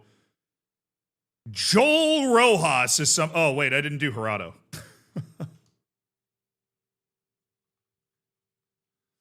I did not do Ruben Gerardo. My bad. Star. Bona fide star. So Villalba and Mbambo Gerardo, those are our three forwards that were like beautiful. Okay. Rojas. Left wing, Joel Rojas. Sell. He's under contract until 2035. I guess we could technically loan him out, wait one more year. When's that ever worked? We've loaned this guy to the Premier League and his value went down. How do you even do that? Javier. Javier plays left wing. He also plays striker. Where would we rather play him? I would rather play him on the outsides. But he will definitely factor into both for sure. This is a guy we signed for free. He goes straight into the squad. I don't think we even seriously entertain sales right there. Salvatore Roman, left wing, right wing, striker.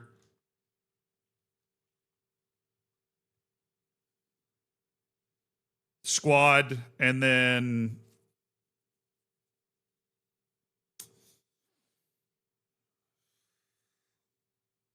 ow, I hurt myself. Silvio Mustapic. Probably the greatest example of the success of this B team. This guy looked a lot like Ian Barca and Azir Silva, and then he played 1 year in the B team and just absolutely exploded. Even his mentality got better, and he's just become this like really legit first team prospect. You want to put Salvatore Roman on the sock list? Yeah, I guess. There is value there. I think it's possible that Salvatore Roman finds himself in a pretty reduced role at this point. I mean, this is Gerardo, right? He's taken huge steps forward. He's a pure world-class player who's stepped from the Greek league, hasn't missed a beat, been great. Gianmarco Villalba is just an absolute stud. He's an explosive athlete, which obviously costs him in his injury proneness, but you know, his movement's good. His touch and technique around the box are great. Not a bad passer. Good goal scorer, too. And then Kelvin Mbambo is Kelvin Mbambo. I mean, he's the guy with the song and the creativity, and he makes plays that make your jaw drop to the floor. Superstar of Finland, leader of this team. You know, good guy. Certainly a good guy. Joel Rojas is the guy we're looking to get rid of. Very direct player from the Paraguayan league. Very regular in the Paraguayan national team. We are desperately looking to find some sort of amenable deal to be able to move him and his $1 million wage. Still would be a nice profit. Just didn't end up playing out as well as we would have hoped. And then there's Javier, right? He's only 19 years old until October. Very toolsy. Good at just about everything you need a forward to be good at. His value is obviously very high. We signed him end of contract from Sevilla's academy. The question is, do we want to... Pedro Lopez is the guy in the tricky spot here. Really, the signing of Javier has made Pedro Lopez's spot a little precarious.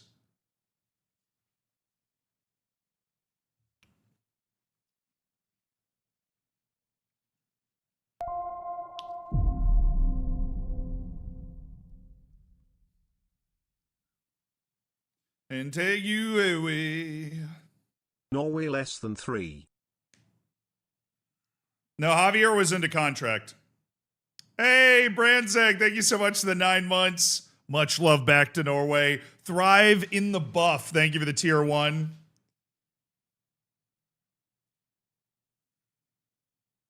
Yeah, obviously he's an academy-grown player. Same as Miguel Rubio and Sergio Otero. He's an academy-grown player that is in the first team. Jeremy Doku scored for City. Well, there's that.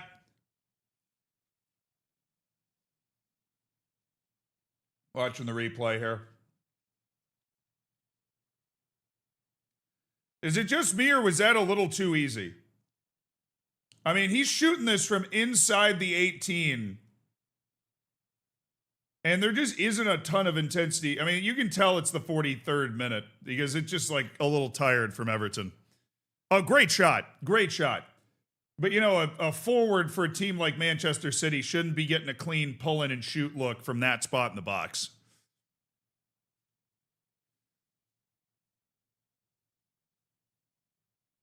I've always loved Jeremy Doku as a player, so I'm happy for him to get the goal. All right, the guy we're agonizing over here is Pedro Lopez. The left wing, right wing from the academy who's got great pace and now years of experience in the squad. We're agonizing over what we're going to do with Pedro Lopez, what decision we're going to make. Because the guy in his way now is not only has Javier appeared, signed end of contract, but Silvio Mustapic. Here's the issue, chat. Villalba can only play left wing. Javier can only play left wing. Silvio Mustapic can only play left wing.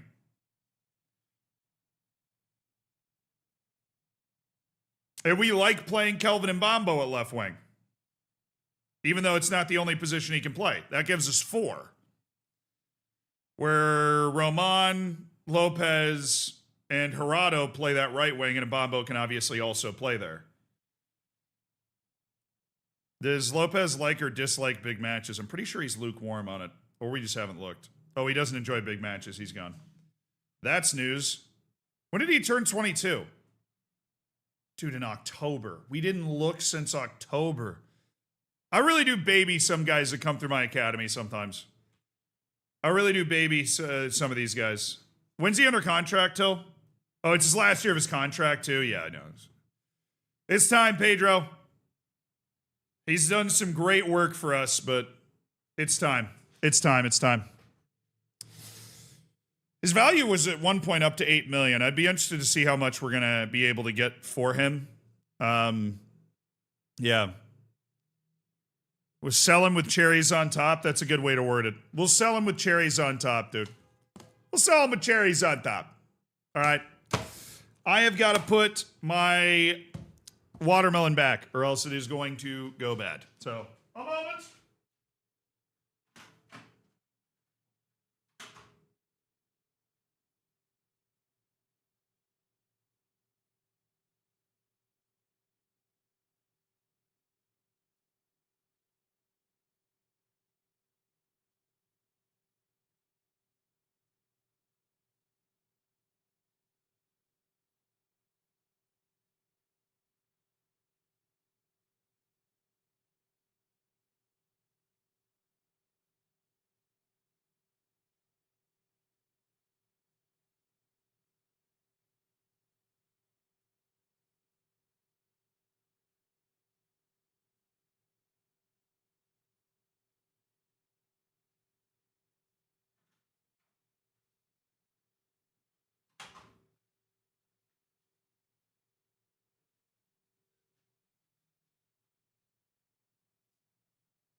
Didn't know this is a 100-hour chair stream. Do you want my watermelons to go bad? I mean, sometimes I feel like there's just no critical thinking going on.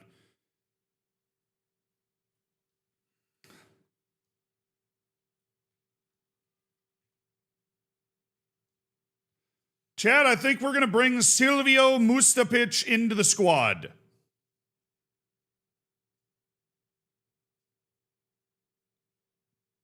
I think we bring Silvio Mustapic into the squad. You can't ball out the way he balled out on the B team and not get called up. You just can't. You can't ball out the way he got, the way he got his on that team last year. He was incredible. I know he's probably not exactly first team level, but the potential is also very much there. He got after it. So long as he gets playing time. I mean, what would be the alternative here? We would want to loan him to La Liga. We could do a La Liga loan for Silvio Mustapic. But I always like to bring these guys into the first team a little bit before they're ready, because then you can kind of bring them through. Like with Jaime Gutierrez last year, I brought him in kind of a little bit before he was ready so that he can get those minutes and get comfortable with the level. I don't know. But then there's also the argument that you keep Mustapic on the B team for another year because he was so successful there and he developed so well that you give him the opportunity to keep that momentum going. You know what I mean? You keep that momentum going in his development. Flip! Let's go! 5 hours, baby. 5 hours. Flippity doodah. Need some higher energy music if we're going to be flipping at 5 hours. What are we doing? That's a good song, though.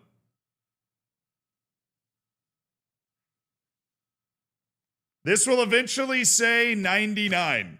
We have now flipped this one 5 times. The flip is on 5 hours. 15 hours getting knocked out today.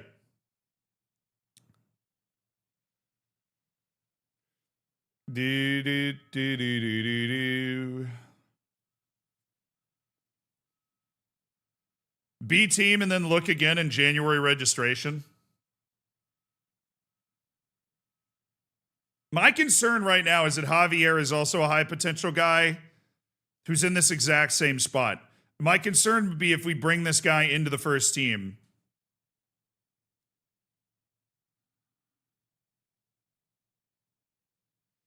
That he wouldn't be able to get a lot of playing time.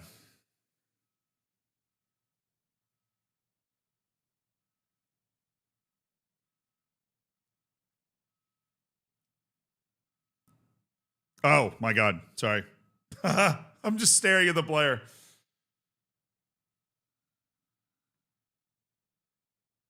I mean, Javier is just better than he is right now. But Javier's potential's lower. Dude, I should sell Javier.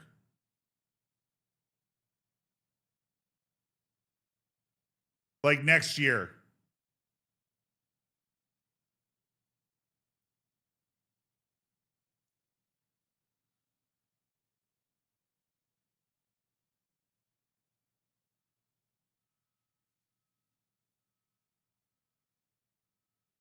If we can get 90 million, I wouldn't say no. Dude, if we get 50 million, I wouldn't say no. His potential isn't like...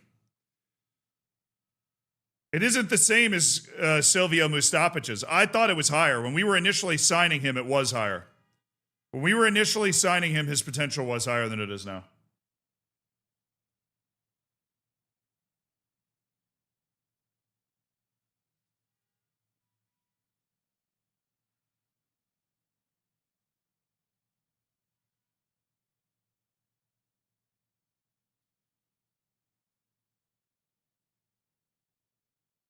But Vialvin and Bombo, how many minutes is Mustapic getting anyways?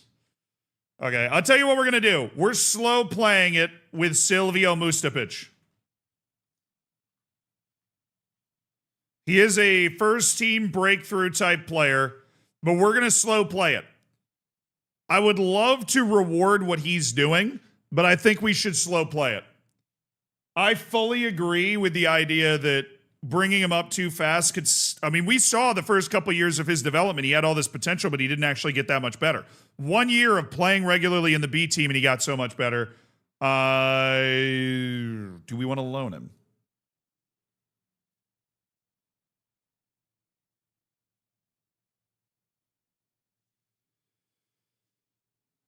Do we want to, like, do a La Liga loan?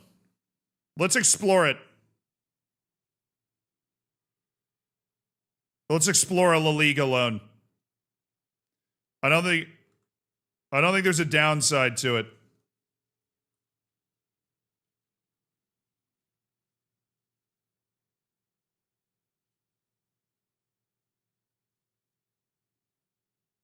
I think that might be our best move. We give him the opportunity to impress in a new environment. We allow him to continue to progress as a player. We don't make him feel like he's kind of stagnated a little bit where he is. We're officially transfer listing Pedro Lopez. That is not a correct asking price.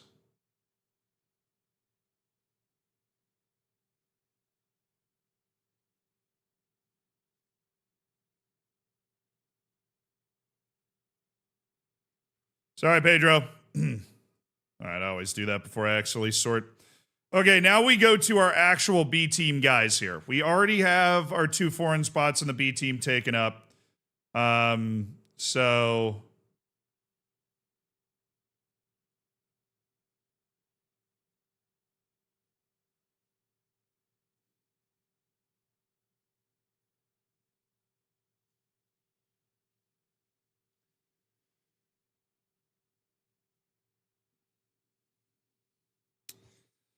we're pretty stacked. Now, the way I've sorted this, there's going to be a lot of guys on this list that are not going to be actually considered for this. So right wing, Pablo Riverts.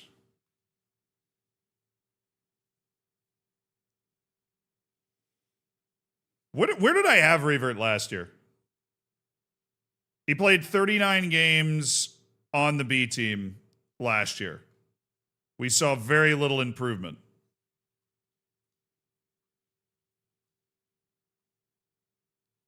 I'm going to explore a loan for him too. He's good though. This guy is not far away from being a first team player at 18 years old. That's what I want to see if we can get him a loan move. We're going to make him available for a loan and see if we can get like a La Liga offer for this kid. Very overlooked part of our academy right now. Pablo Revert. Jose Yanez. Okay, Jose Yanez is a striker. So we're just going to have him be down here.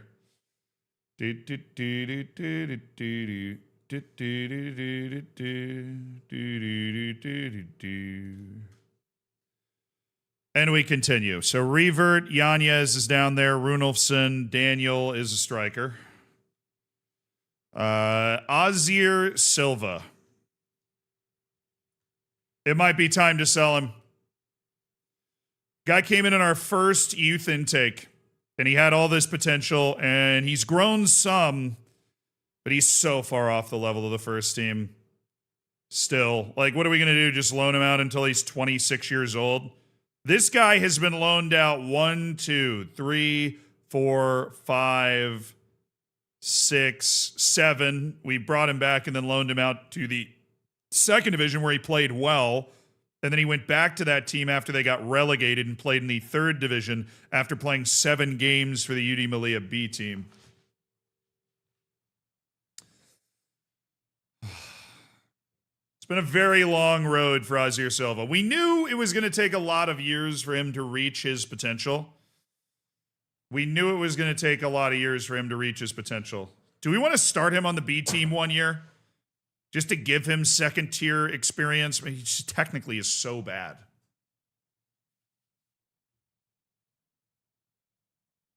But his athleticism and mental game has caught up. It's just his technical ability is still just bad, man. He's just bad. Are we dumping Azir Silva? Taking our 1.5 million and going home? You have to earn it? Oh, I know. He might, like, we have a lot of right wing guys, obviously. Santiago Carrasco is the starting right wing on the Melilla B last year. He doesn't have as much, value as Azir Silva.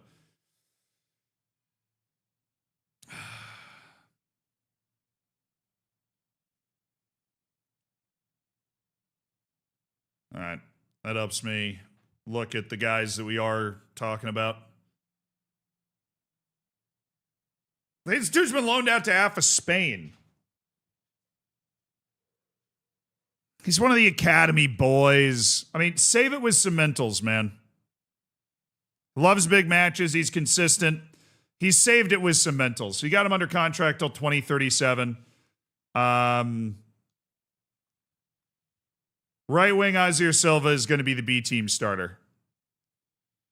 We're going to start him on the B team. Santiago Carrasco is 23.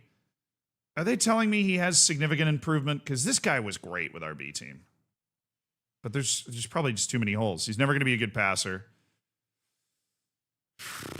He's not an explosive athlete. He's not overly gifted technically. He's just a really good player at the B team level. Yeah, there's not a lot of improvement left. It's time to sell. It makes me sad, but it is time to sell. You should sign Mussolini. He's a really dominant right winger. He is, but like until he's not, though. You know what I'm saying? Until he's not, and then all of a sudden, you know, he ends up upside down somewhere.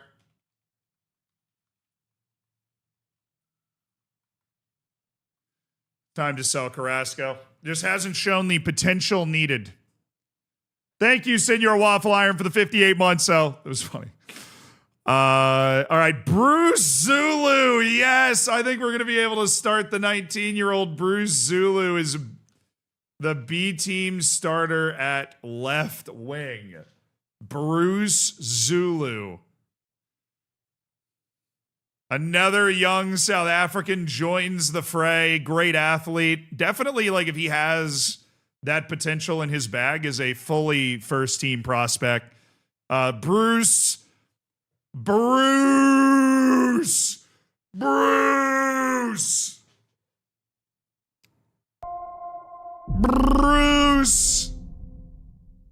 Retrain Bruce Zulu as a wingback.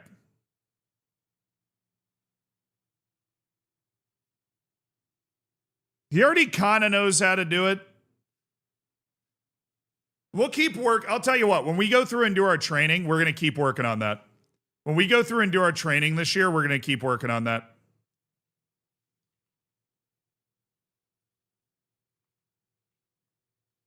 But right now, he's just going to be starting on the B team, just getting minutes, wherever he can get him. Delmon Villamil is a striker.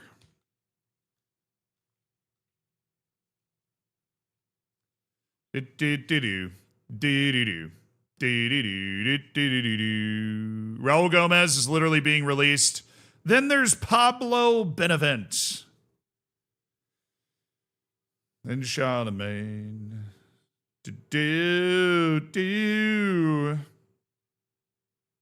Maybe Audrey is able to get around the B team this year. Now, I mean, we have our B team starters. We're going to have Azir Silva start at right wing.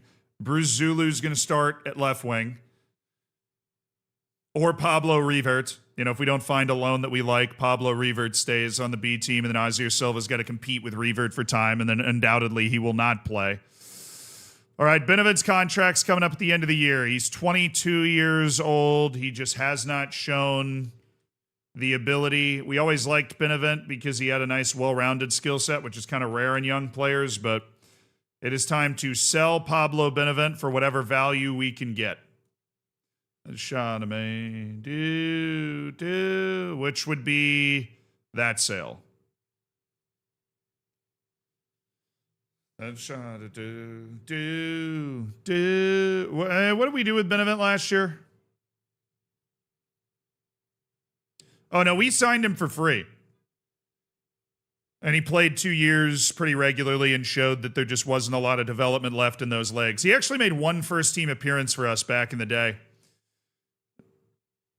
Now we're going to end up getting like $140,000 for him. It's a shame his value is so low.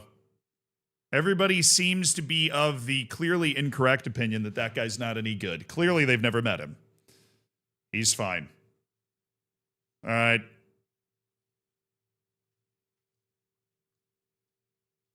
Then right wing, left wing, Panagiotis, Suit, Sikas.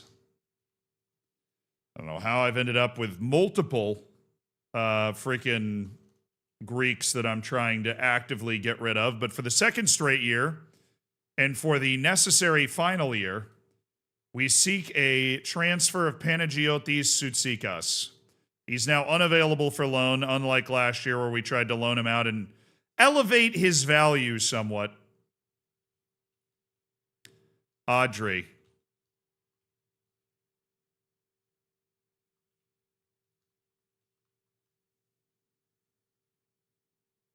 Beltran, Brown, Samuel, Silva, Farfan. There we go. Boubacar Diatre.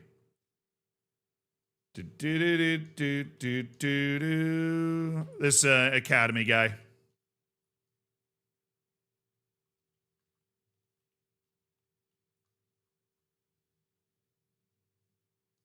All right, I'm a believer in Boubacar Diatre. We have him on the loan list? He should be. Actually, if this all falls the way that I think it will, we should keep Boubacar Diatre on the B team.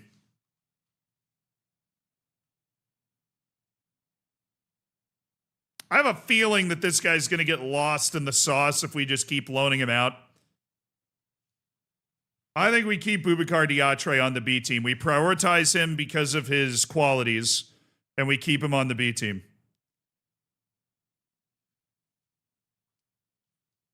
Okay, where am I? Taufik Tadili is not going to be included on this list. That's my call. That's my call. So Rafael Araujo is already in a different list. Right wing, David Corral.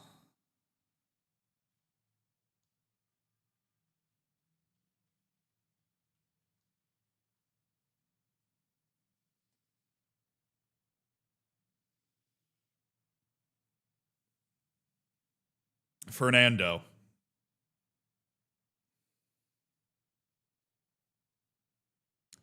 Is he good enough to play on the B team, chat?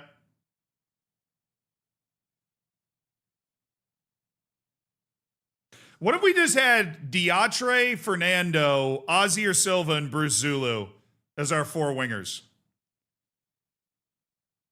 Then Fernando plays on the left, Zulu plays on the left, Diatre plays on the right, Silva plays on the right. I like it.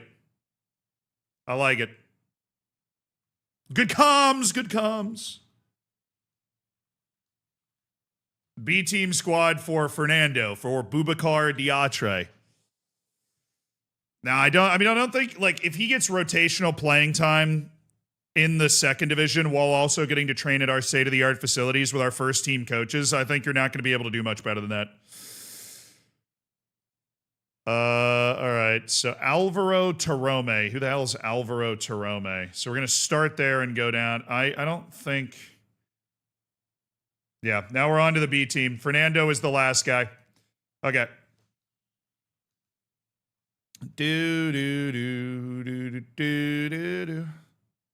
All right. Give me Alvaro Torome. I know nothing about this guy. Do I need to? No, not really. Okay.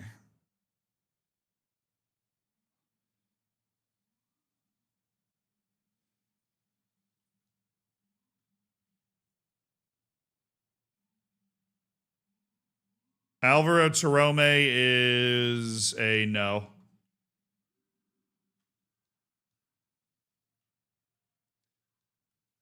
I guess we can add him to the loan list. We add all these guys to the loan list just in case. So Torome, Ivan Marcos is a left wing.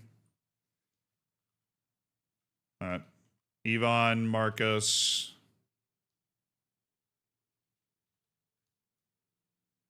And then right wing, Pedro Rodriguez is a prospect loan.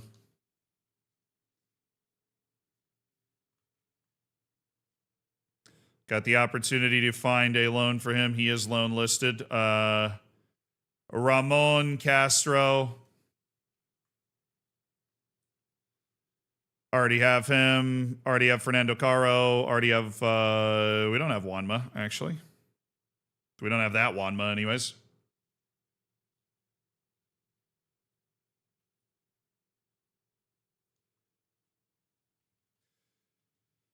All right, Wanma is a prospect on the loan list now, officially.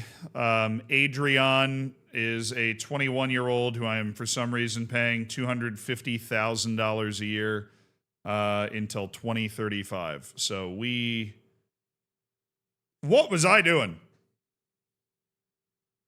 What was I doing?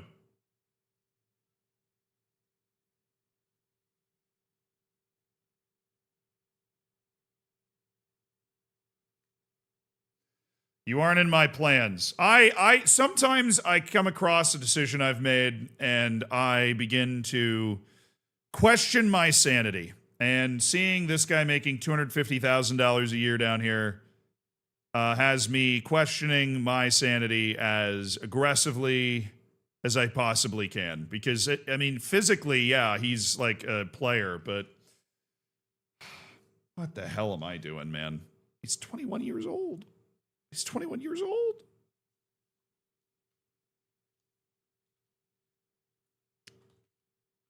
Oh, B team, squad, loan. Oh no, sell. Please get that guy off my team. I have serious concerns about my mental ability to make decisions at this point. Serious concerns. What the hell? This Montez guy showed some good improvement early in his career, and now all of a sudden, his potential has dropped like an absolute stone. All right, then there's Roberto Huerta, who we've already got on our list. Then there's just Robert, who's like a cheap knockoff of the other guy. Robert is a no. Okay. Ibrima Nga, we already have on our list. Right wing, Giannis Yund is a no. We aren't going to care about what he's doing at all. Jesus Carbonero. Already have him. Already have Sergio Alvarez, I think. Now, he's somehow a left wing on this team. Fortunately, his contract's coming up this year. And because his potential is not just a 2-star potential, we're actually going to put him on the loan list. And you never know, maybe something happens. There are a bunch of 4th division teams that apparently are desperate to have Sergio Alvarez on their team. You never know. Maybe he just explodes developmentally.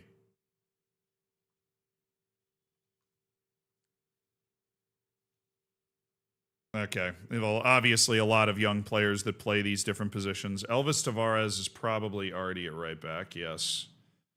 So Sergio Alvarez has now been placed. I literally had it already flagged that he was going to need to be put in here. Jonas.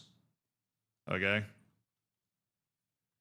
Jonas, you are a no. You suck massively.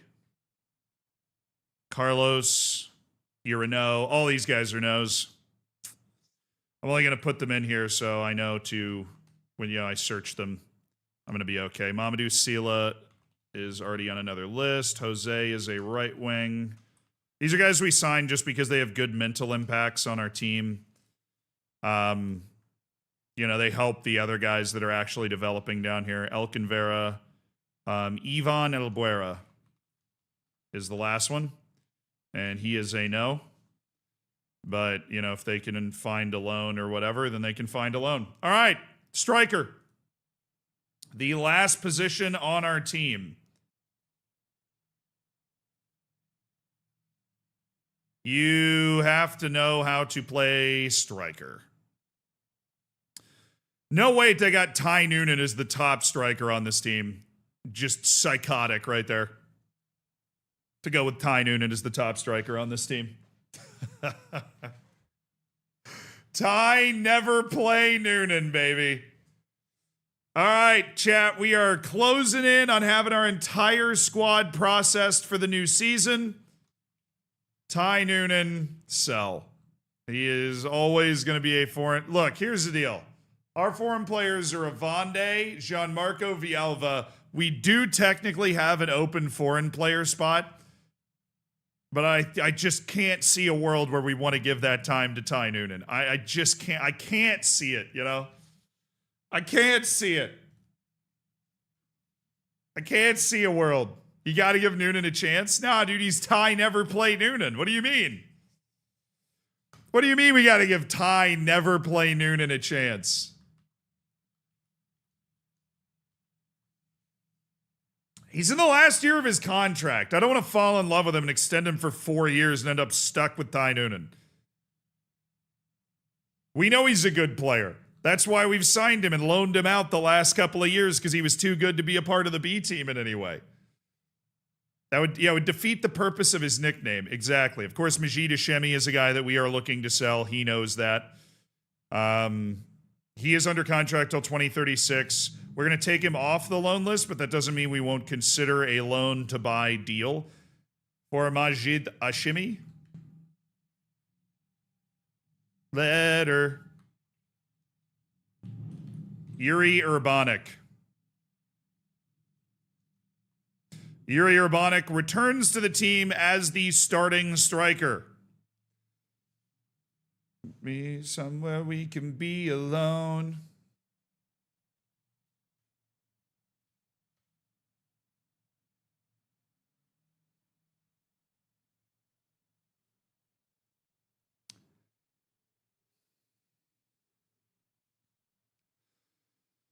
Different, it's real.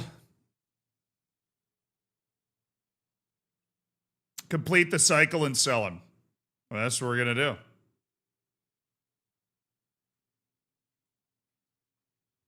Alejandro Pargueñas.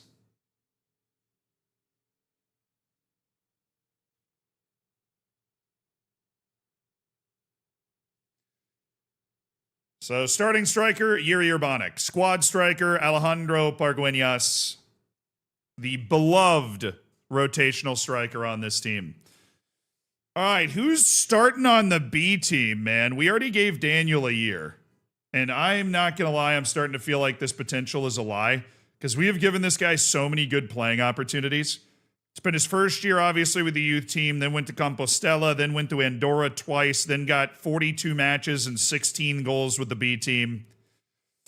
But I've learned my lesson on giving up on these guys. My staff still believes that Daniel's got something. And Mustapic a year ago, we would have looked at him and been like this. But if Daniel has 1 year where this goes up to this, you know, where he has a go up to type of year, it's a different conversation about Daniel being a first team guy. So I don't want to give up. You can tell. I don't want to give up on him yet. I don't want to give up on him yet. 19-year-old Sean Gigo. Might be time to sell, actually. We bought Gigo for $750. He came in January, played 13 matches in La Liga Dos. He is not foreign. He backdoors it with a Maltese second nationality.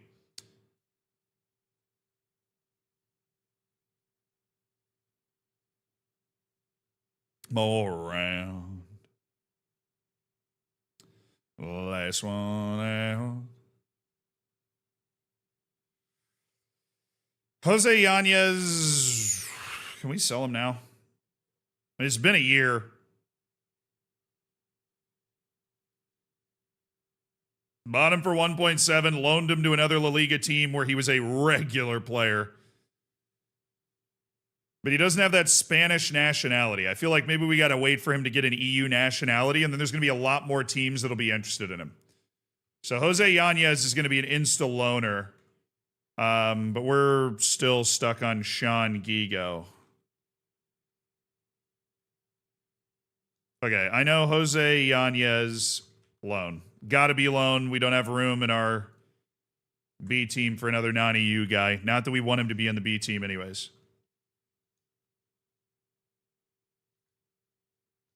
And then Daniel's B team starter, but him and Sean Gigo could compete.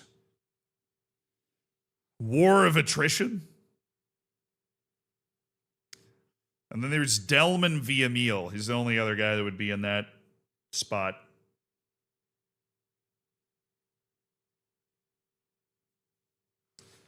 There's nobody interested in Gigo, is there? Oh, there is. In loan. In Serie B. Well, none of that gets me excited at all. None of that does anything for me. So Noonan, sell. Hashemi, sell. Urbanic, starter. Pargueñas, squad. Gigo, Daniel, Yanez, Villamil.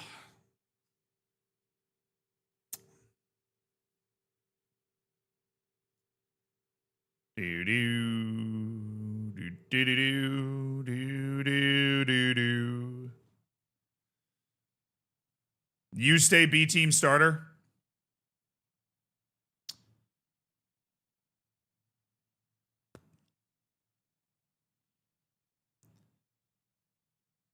All right, let's get all these guys written down then. Delman, Villamil.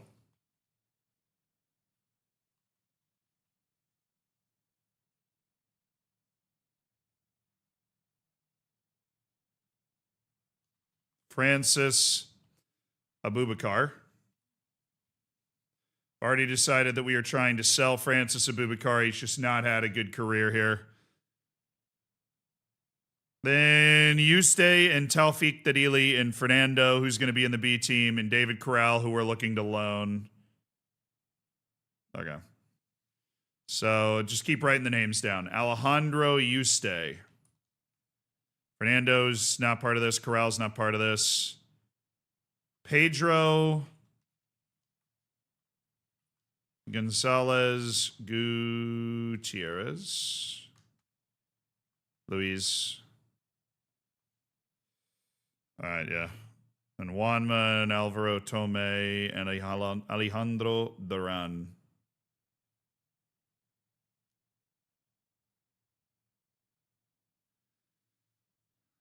Terome and Juanma are there. Alejandro Duran's got to be a striker for us. And that's it. Those are all the strikers on the team. Like guys that are being used as a striker. Oh, Taufik Tadili. Villamil, Daniel, Yanez, Gigo, Taufik Tadili.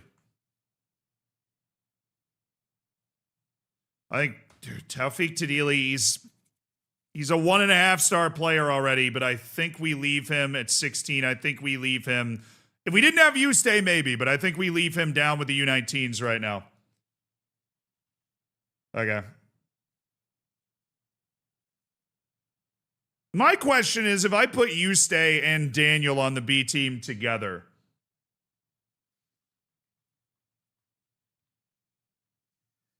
they compete for starting playing time, right? They're going to compete for starting playing time.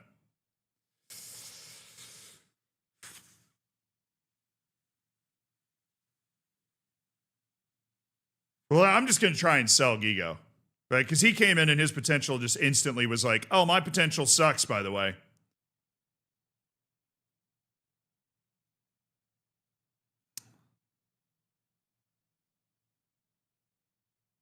Loan Daniel to clear the road. I don't know. I kind of want to make Daniel fight for it because I gave it to Daniel on a platter last year. And I mean, there's 42 games in the second division. It's not like both of these guys will play a lot. I'd be interested to see who takes the mantle a little bit more. I don't know. It's not necessarily better than playing U19 matches because when he's down in the U19s, he has the opportunity to train more, but the coaches at the first team level are even better than the B team coaches. And the experience of those matches. Now, honestly, you probably don't want Yuste playing every match. You probably don't want Yuste playing every match because you want him to not get overly fatigued as a B team guy. You hear me? You hearing me out?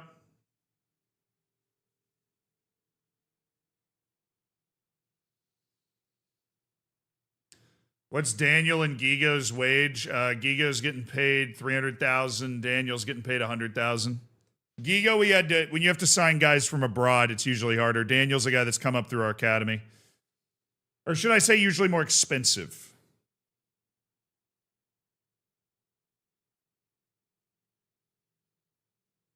All right, I think Ustay goes up. I think...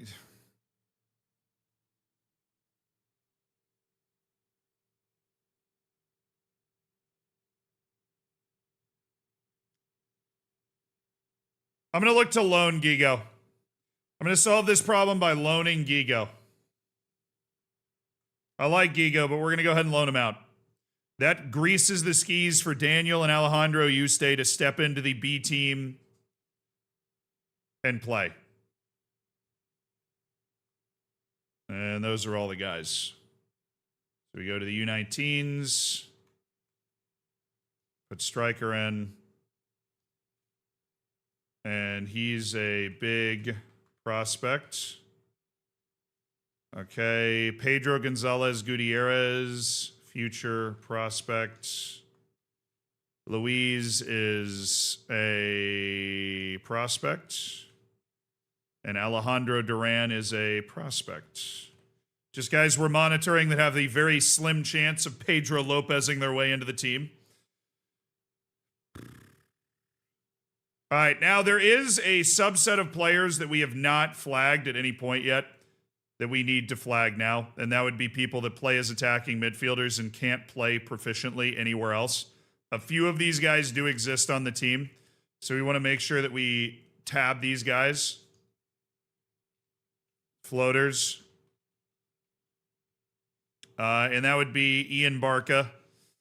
Ian Barca is the best one that I can think of. And then, of course, there's Sevairo Havakote. I forgot that he didn't have any other position until now. Okay, Sevairo Havakote is a squad player. He goes into the first team. Bada bang, bada freaking boom, revert.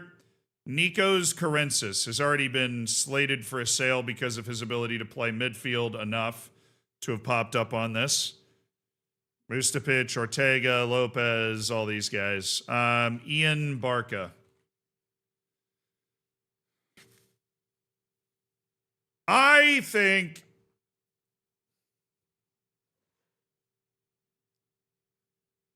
that it... what have we been doing with this guy? Just loaning him out every year because he can't play in the B team, so he doesn't fit the tactic. He played 38 matches in the second division last year.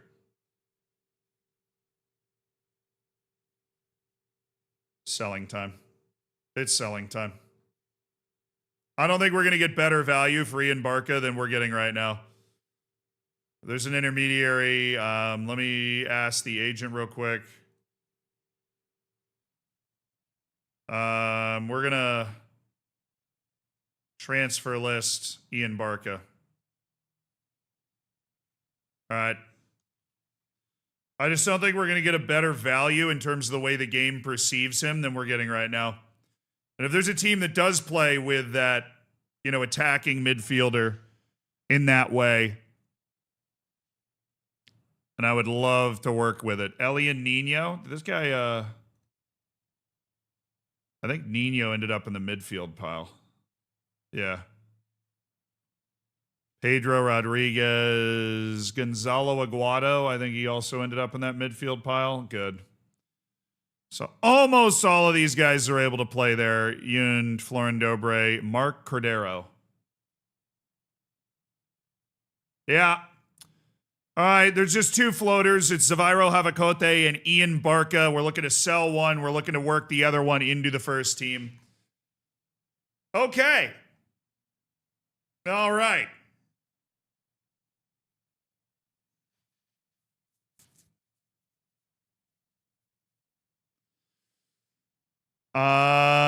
Silvio Mustapic, you are promoted to the first team.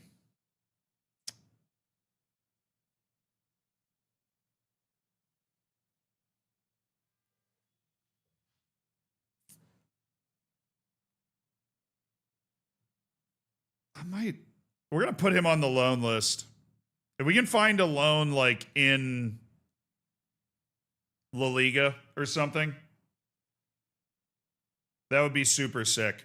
We're going to try to loan Rodrigo Lira. If we do that, then our backup goalkeeper that we were originally going to loan out, we'll have him move up, and then we'll be able to put Villamil at striker on the B team.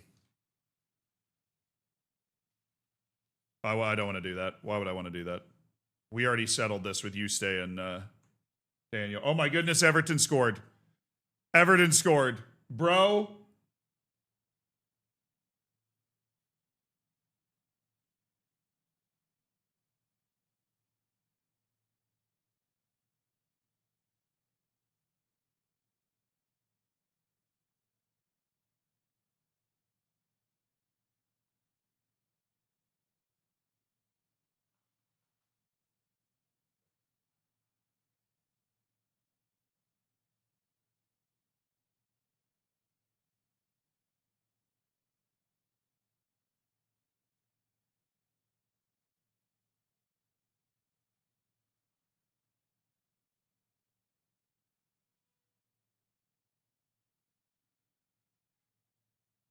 Oh my.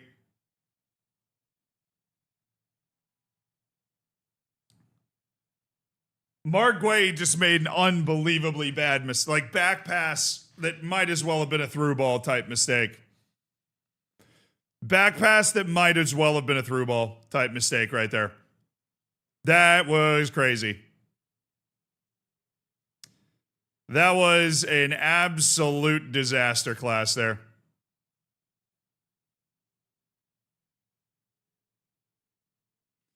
What did I decide that I wanted to do with Grieven? In light of everybody, starter on the B team. Got it. I guess I could just use the. All right, now that we finished this, chat, this beautiful sheet, we can use it to be like, okay, what am I doing with this guy? Pablo Revert's going to be a B team starter or get loaned. So we're definitely excited for a loan, or, you know, Besiktas apparently interested in a transfer. But I like Revert. Only 18 years old. I think there's actually a lot of potential left in him. Just making sure we have the right guys promoted up to the A team, which I think we do. I think Salvador is like a first team guy with a starter breakthrough or loan. Oh yeah, we're looking for the we're looking for that sweet, sweet La Liga loan for Salvador. That's what we're looking for. Sweet, sweet La Liga loan.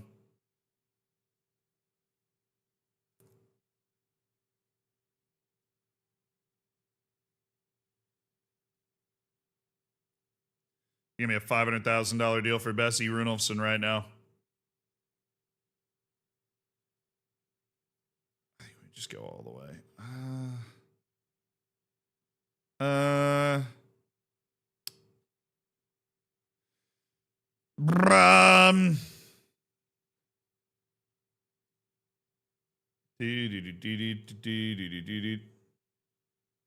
gonna put Bessie Runolfsson on the transfer list.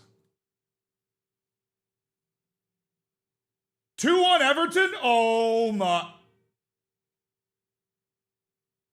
Are you serious? Dude, I'm 15 seconds behind because I rewound to rewatch that goal.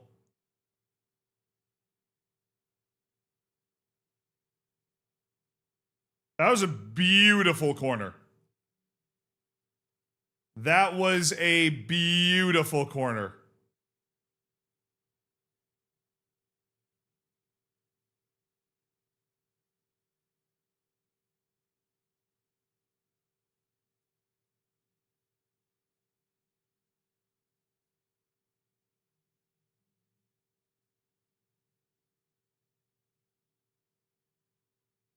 Donnarumma is literally on his knees right now.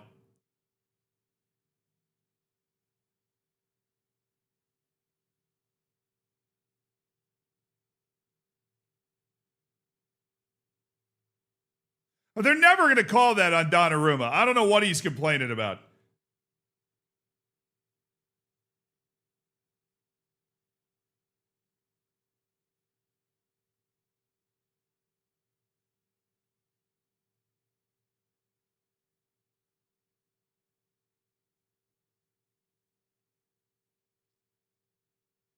They're never gonna. He's never gonna get that call.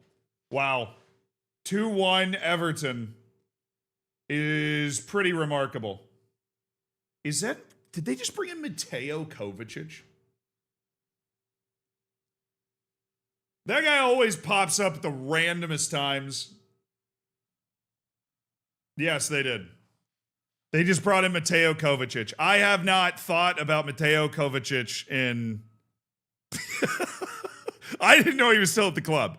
Like, I will readily admit that I just completely forgot Mateo Kovacic existed. He just trotted onto the field, dude. Yeah.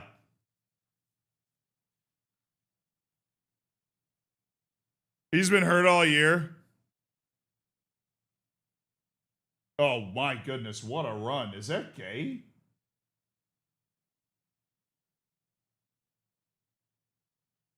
That was Mark Gay. That was a ridiculous... Oh my goodness, there's a counter on. Huge counter on for Everton. Just the worst shot you've ever seen in your entire life. What in the world was that? I mean, just the worst shot possible.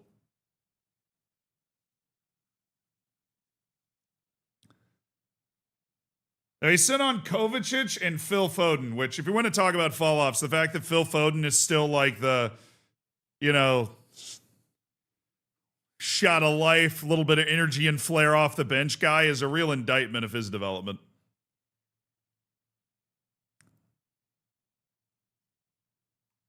Dude, Havakote, you've got to be in the first team, man.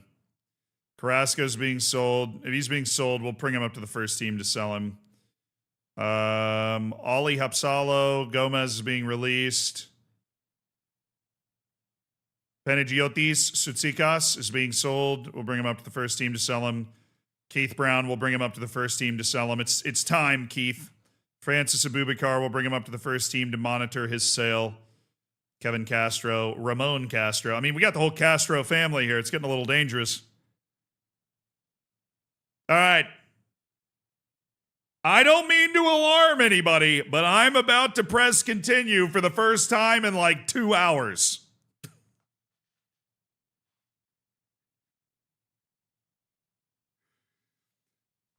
Three, 2, 1.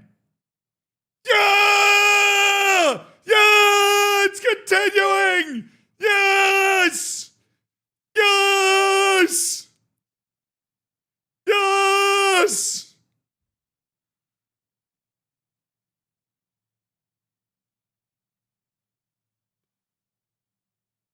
No.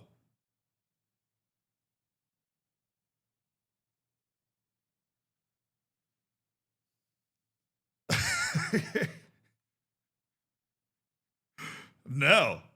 All right, Raul Gomez has officially been released.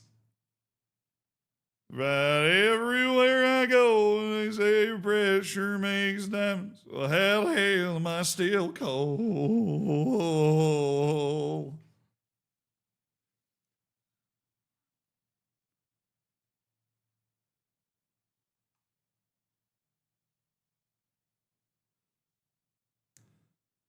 Kosuke Kikuchi. We are going to release you, Kosuke Kikuchi, in favor of Iker Karata. Loan offers made for Elkin Oh, Ecuadorian. Oh. Are they paying?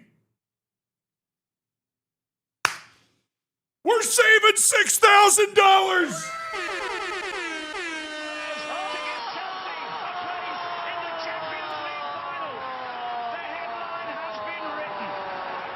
Let's go!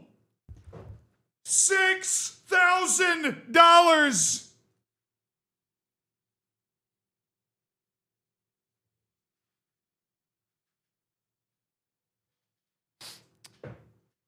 Game just crashes.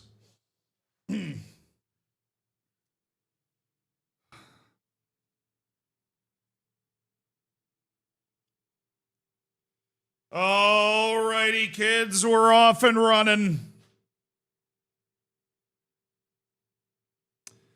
All right, Kikuchi contract mutually terminated. Igor Karatz's in. Lucio Flores is headed to Bayern Munich from Juventus for $18 million. Weird move.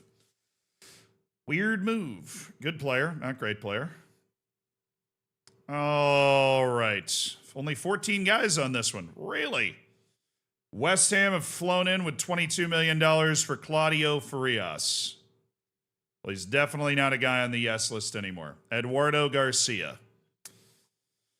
I'm not moved. Francois Loren. I'm sick that we didn't sign this guy when we had the chance. Actually nauseous. Caesar Salad Sanchez. His value is still in a great spot for us. Gent Ademi. Kosovo's national goalkeeper.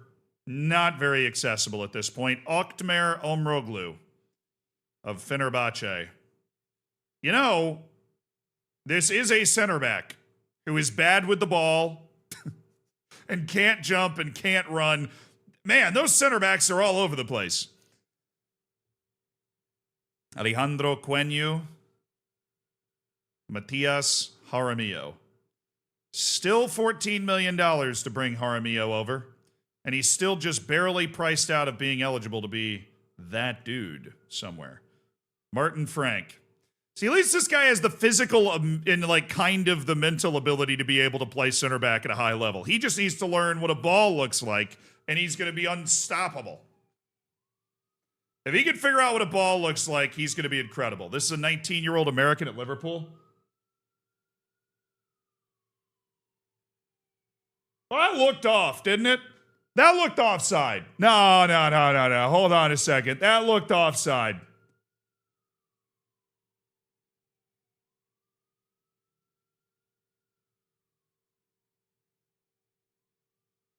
That looked offside. I need to see that again. Although they're not reacting at all like this is going to be reviewed, so I'm probably about to look like a complete idiot. It looked off.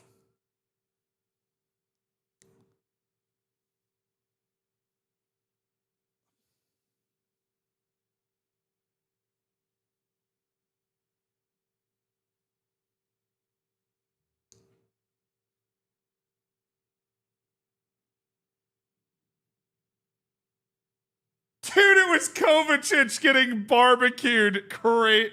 Oh, he's so on. He's so onside. I look like a complete idiot. He's so onside. Mateo Kovacic gets absolutely fried on this play. Like, this is Kovacic's man.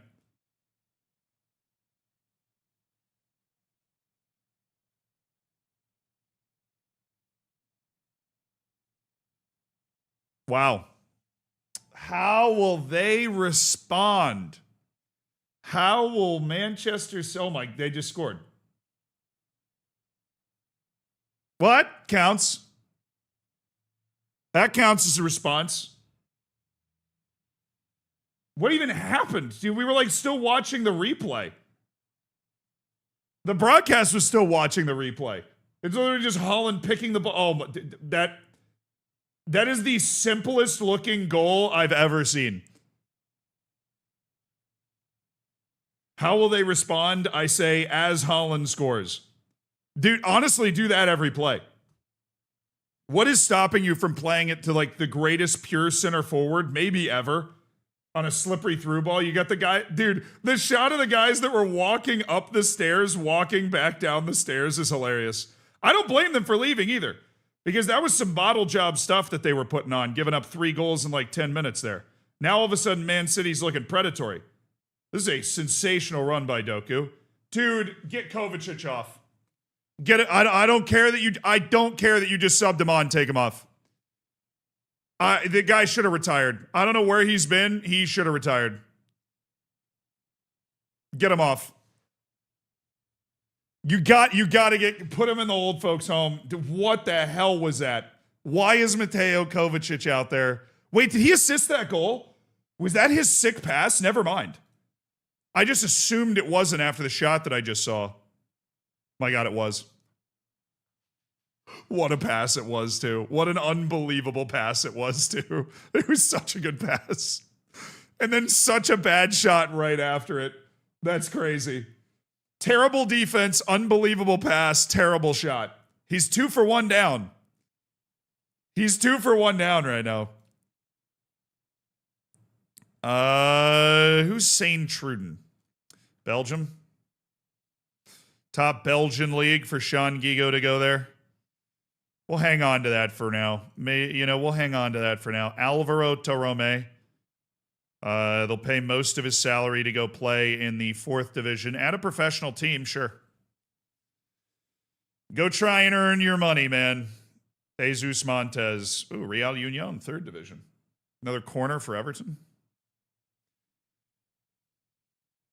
Important player in the 3rd division. Well, Real Union, safe bet to be relegated if they want Jesus Montes there, but I'm not going to argue loudly. Anyways, Adrian, what are they going to pay? None of his wage?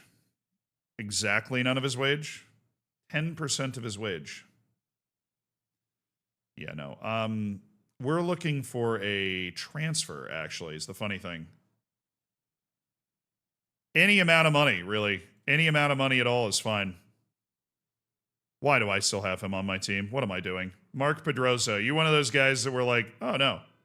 He's 19 years old. He actually has the money to be a B-team guy. This is why we make this list right here. Mark Pedrosa is slated to be a B-team backup guy. We have Ledesma, Silva, Hop, Salo, Chowie, Owen, Pedrosa, Castro.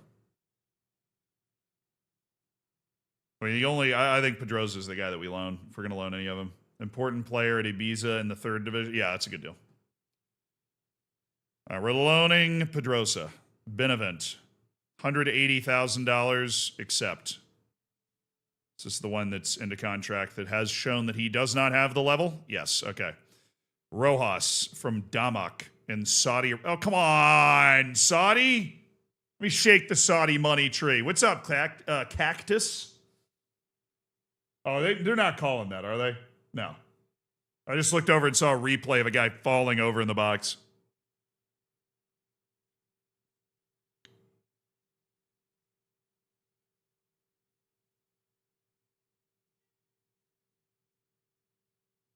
Wait, no. Oh my God, I can't click on anything. Percent of next sale. 25% of the next sale, non-negotiable. Okay. I'm going to get rid of all of these and then try to negotiate with Damak in a little bit more of a reasonable way. We'll start at 5. I don't care about the buyback, man. I don't care about the buyback.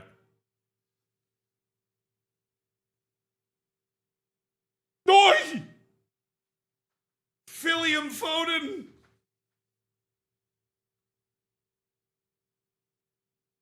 Oh, that was way farther away than it looked like from the angle we were watching at. Holy.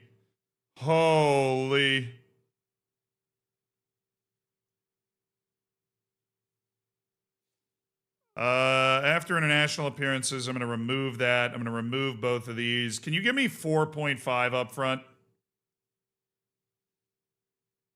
So 1.4 is clearly all they can offer me right now.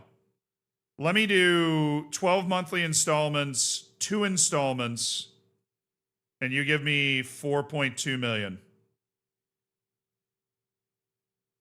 I love this deal. We get 1.4 million up front, sure, but we end up getting 5.6 million out of this deal total over the next 2 years. And when they sell this guy on back to a European team or back to South America for solid money, we get 25% of his next sale. I love that. I love this deal. We signed him for like 1.7 million up front, but this is a good deal right here.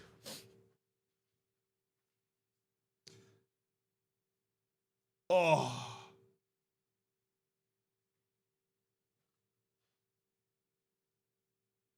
Saudi players usually don't end up selling or Saudi teams don't end up usually selling their players. Well, I think Joel Rojas is undervalued right now. And anytime I'm selling somebody that I feel like is being sold below their value, I want to include a sell on just because if they actually, like if Joel Rojas plays a ton with Damak, does well at the World Cup with Paraguay, his value's been as high as 30 million while he's been on my team. His value's been as high as 30 million while he's been on my team. So if they do end up, like, if there is a $25 million offer that comes in for Joel Rojas, I would then get 25% of it. Did Rojas play a match for us? You ruined his career. Look, it's business. It's business. All right? It's just good business. We didn't ruin his career. Are you kidding me? He's going to go to Saudi Arabia. He's going to make a ton of money. He came over here. He was playing in the Paraguayan League. We signed him for $1.1 million. All right, we loaned him to Alaves, Mallorca, and Nottingham Forest. He got to play 2 years in La Liga. He got to play matches in the Premier League. And now we're sending him to Saudi Arabia where he'll be able to make a lot of money and maybe build his career up.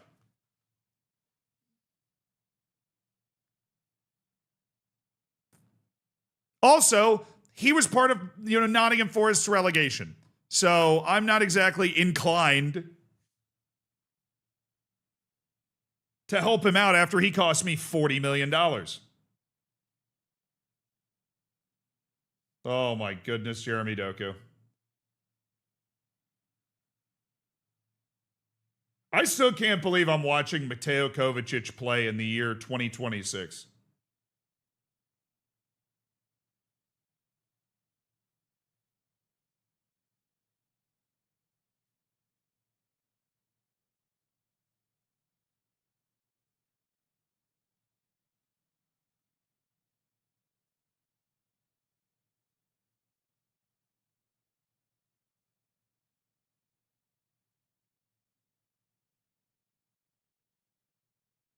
Dude, Pickford with the worst punt I've ever seen. What a dud.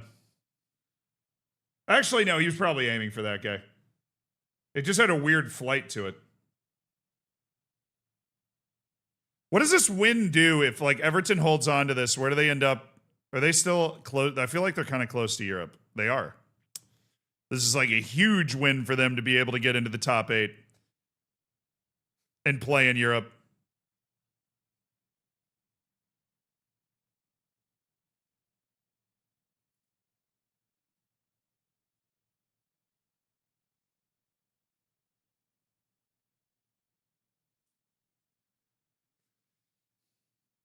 Well, isn't this something? Training camp. I thought we already had this selected, don't we?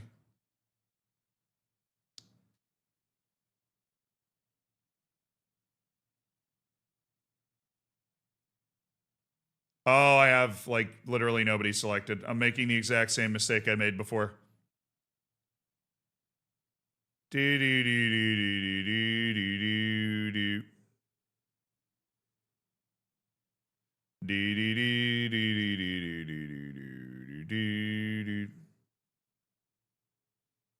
Carrasco's got interest. Nice. Zulu has people that want him on loan. Boo.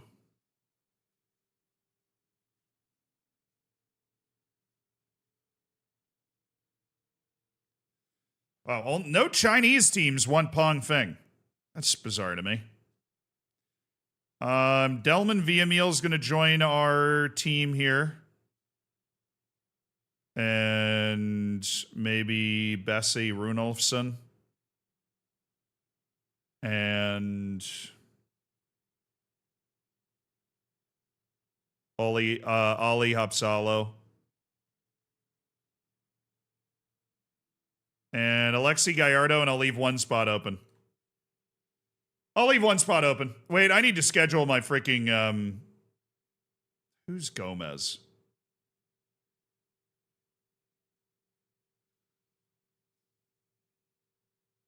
Thank you for reminding me to put you on the transfer list, bro. I almost forgot. I really did almost forget. We're going to just intermediary your butt out.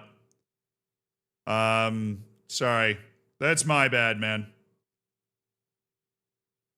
I made an error in not taking you. Oh, now he's upset. All right. Well, it's all kicking off here. It's all kicking off. Where even is our training camp? Hannibal Barca at the wheel here. Oh, we got a flip.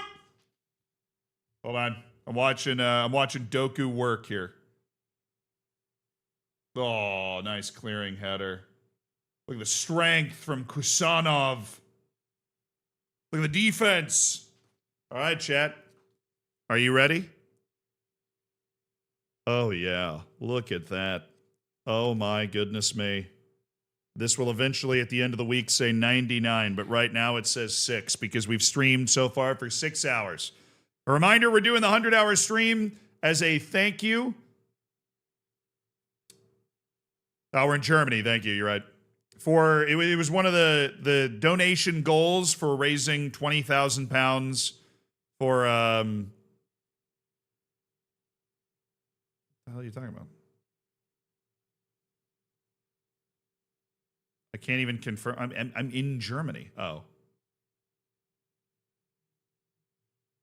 At Holstein Kiel.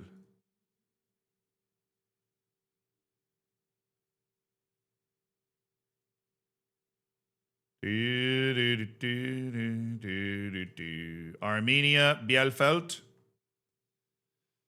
Sorry, I know I didn't finish that thought. I don't even remember what I was saying, but I know I didn't finish the thought. I get distracted by so many things going on. Thank you, Z, for curating such a great community. I got you, man. Bro can't finish the sentence. No, I literally got distracted by scheduling friendlies and completely forgot what I was talking about. I've got the match over here. I got chat over there. I'm scheduling the friendlies here. I knew I was in the middle of a sentence and just lost it. No idea what I was saying. Our wage limit's up to 48.5 million, which is pretty sick. Pretty sweet. I want to play I want to play this team named Babelsberg. That looks pretty sick. Babelsberg. We're going to invite Tottenham to come down. That'll be fun.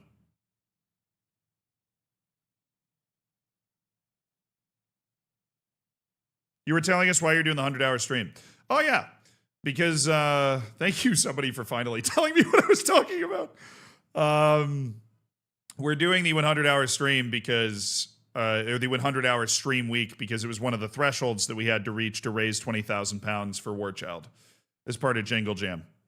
We finally had the opportunity to do it, so I'm enjoying it, too. I mean, it is kind of fun to almost turn your brain off for a week and just stream the entire time. And we have it mapped out every day. I mean, the schedule is uploaded in the schedule updates section of the Discord. So 3-3? No way.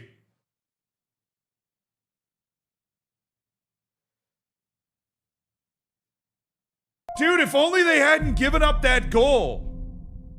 Like, if they hadn't given up that goal, they would have been... That's pretty nuts, man. Wow. It was those mental lapses. It was Guay's terrible pass. It was Mateo Kovacic getting just barbecued. That is so brutal for Everton's European chances, too. Now they go from 50 to 48 points. Oh, what a hit. Again, Doku, like...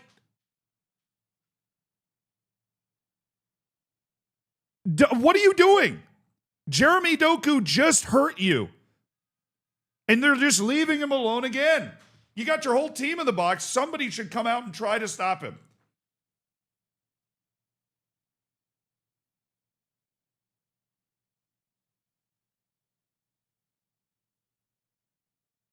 No way. They're letting him play? Oh, there's the whistle.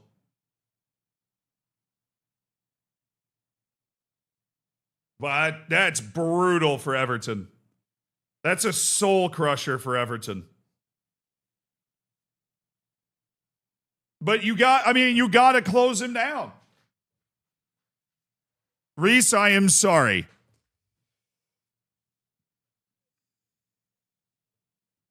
Yeah, I mean, weirdly, it's like a kind of crushing result for both of them. Like, it's a crushing result for City in the fact that now Arsenal has a 2-point advantage, assuming everybody wins out from here.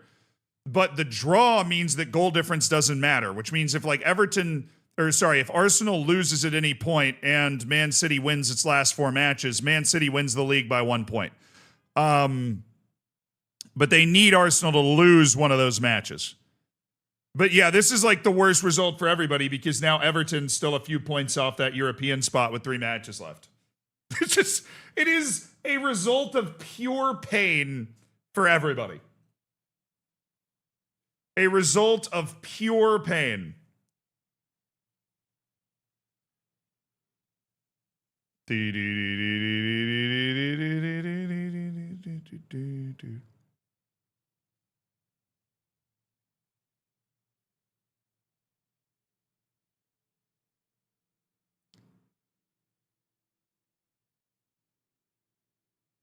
Someone had Hearts, Forest, and Everton to win and at a 6K cash out in the 94th minute. Yeah, but you're never taking that cash out, dude. The what ifs in betting are always the most brutal part of it, but it's like, in no way are you taking that cash out.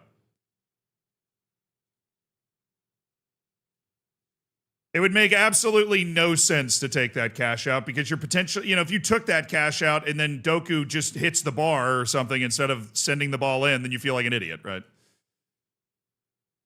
It's always a very goofy science, All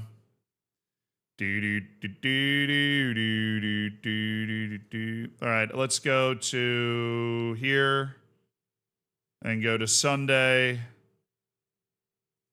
Or go to Wednesday, actually. And we're gonna. We get an opportunity to schedule PSG midweek. I will absolutely take that, and then we're gonna get one of the nearby teams, Atletico Melilla, a nice local match. Hey, Sanadrian, thank you so much for the 17 months. I got you. I don't know what I did, but I got you. City bottle, but then they unbottled half of it. Yeah, I mean.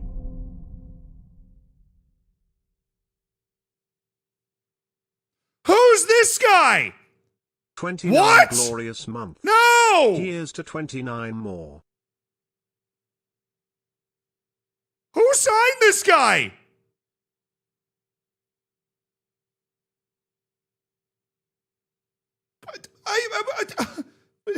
What?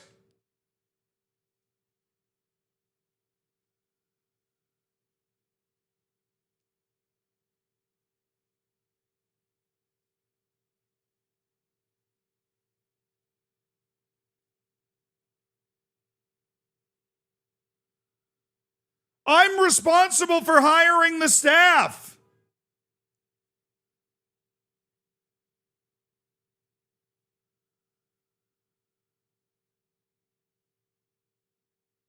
I'm responsible for the contract.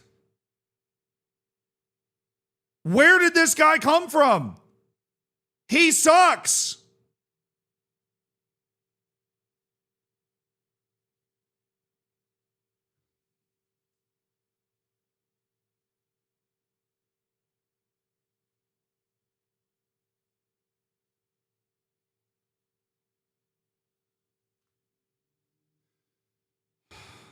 Why, man? I only have one sports scientist spot on my team. It doesn't make any sense.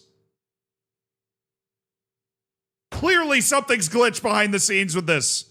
Why can I only have one sports scientist?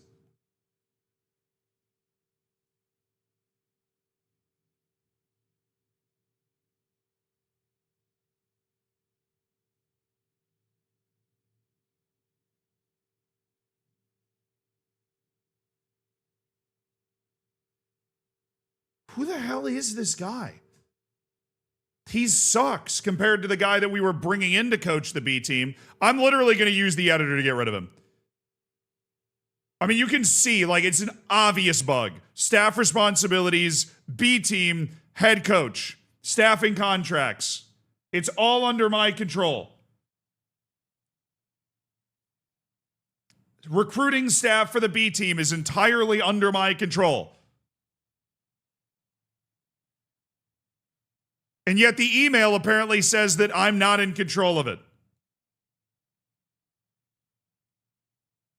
How does that make any sense? Who is this cheese wheel?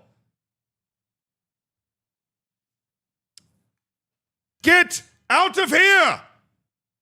Leave immediately. All right, chat. We acknowledge that this is a fair use of the editor. You know I absolutely hate using the editor, but this is just like incredibly annoying because he's actually just so bad.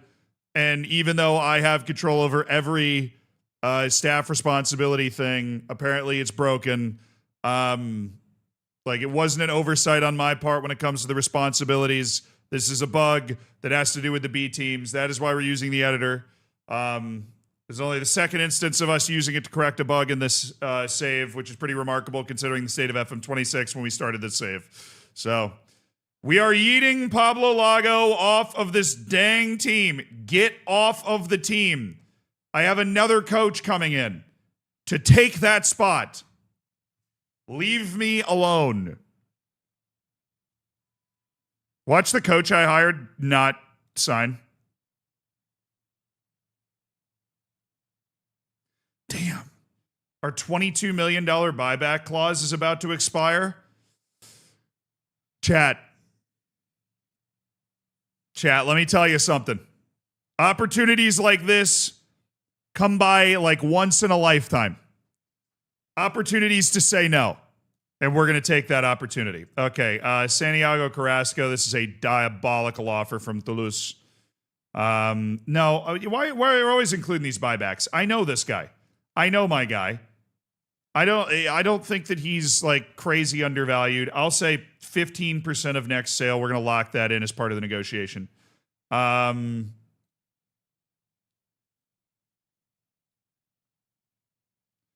Stop. I don't care about the buyback price. You're trying to sell this to me like a freaking snake oil salesman. Thank you. $1.3 million with 15% of his next sale sounds great to me. He was great in our B team, but we don't see him having a future with the first team. My goodness, Getafe in the second division want Keith Brown.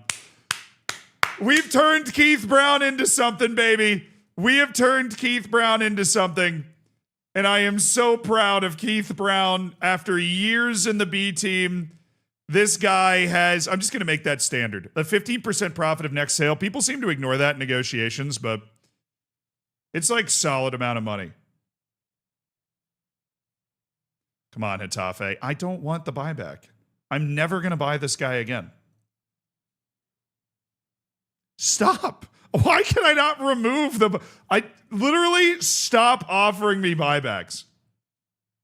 All right, $600,000 and 15% of next sale on Keith Brown. St. Vincent and Grenadines' finest export. A perfectly solid center back that we realize doesn't have first team potential anymore. But this guy feels almost like a club legend. He started for our B team for 3 straight years through back-to-back promotions. This guy really did grow. I mean, he was a guy that we signed for free and just assumed was never going to be anything, but he just kept going. He kept going, carrying St. Vincent and Grenadine to Gold Cups and the whole 9 yards, you know. Stade Brestois, I don't think so. Alvaro Torome. All right, where's this in here? Alvaro Torome. We'll take the 80.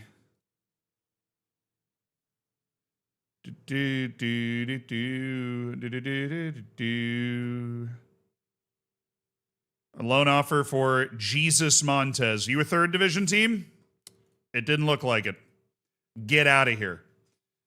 Who's asking for an improved contract? Ruben Sosa. Not surprising. He wants more playing time. Let me tell you what. You don't have to worry about that. I'm going to upgrade it for you. First choice goalkeeper. Boom. No longer backup. You're the bee's knees now. You're the real deal. All right. Don't worry about it.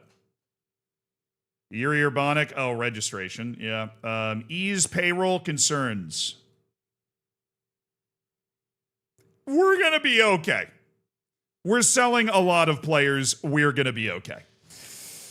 Put on loan list. Robert. Manuel Mora. Sergio. Okay. These guys are all like terrible, terrible players.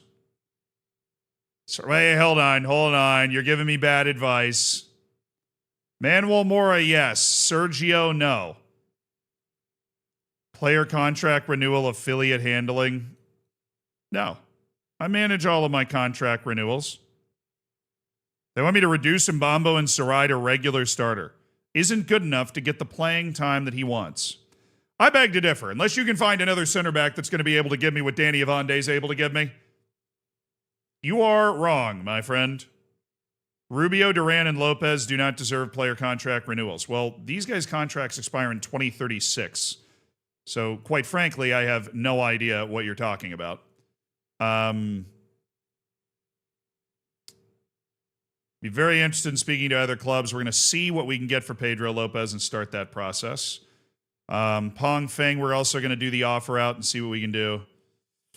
Yeah, it's a little low for me. I want to see if I can get something that can help us get our money back more. A smarter deal that works for everybody. Isn't that what we're always rooting for? Okay, loan, no. This guy's freaking 2-year deal. We're gonna throw out a we're gonna throw out an intermediary bonanza as well, and just see what we can do with Adam Gallagher. Sorry, man.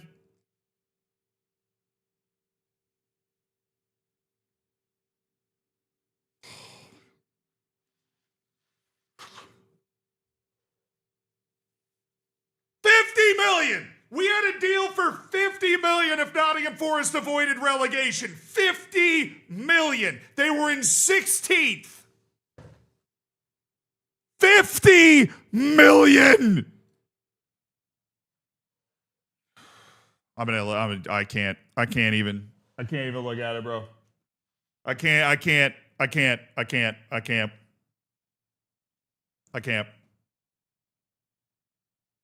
I cannot. All right, we had our reputation boost. We've got a few guys on the transfer list, chat. A few. He is no longer going to be on the loan list, but we will explore loan options given to us. Mark Pedroza, Adrian Soto, Nikos Kourensis.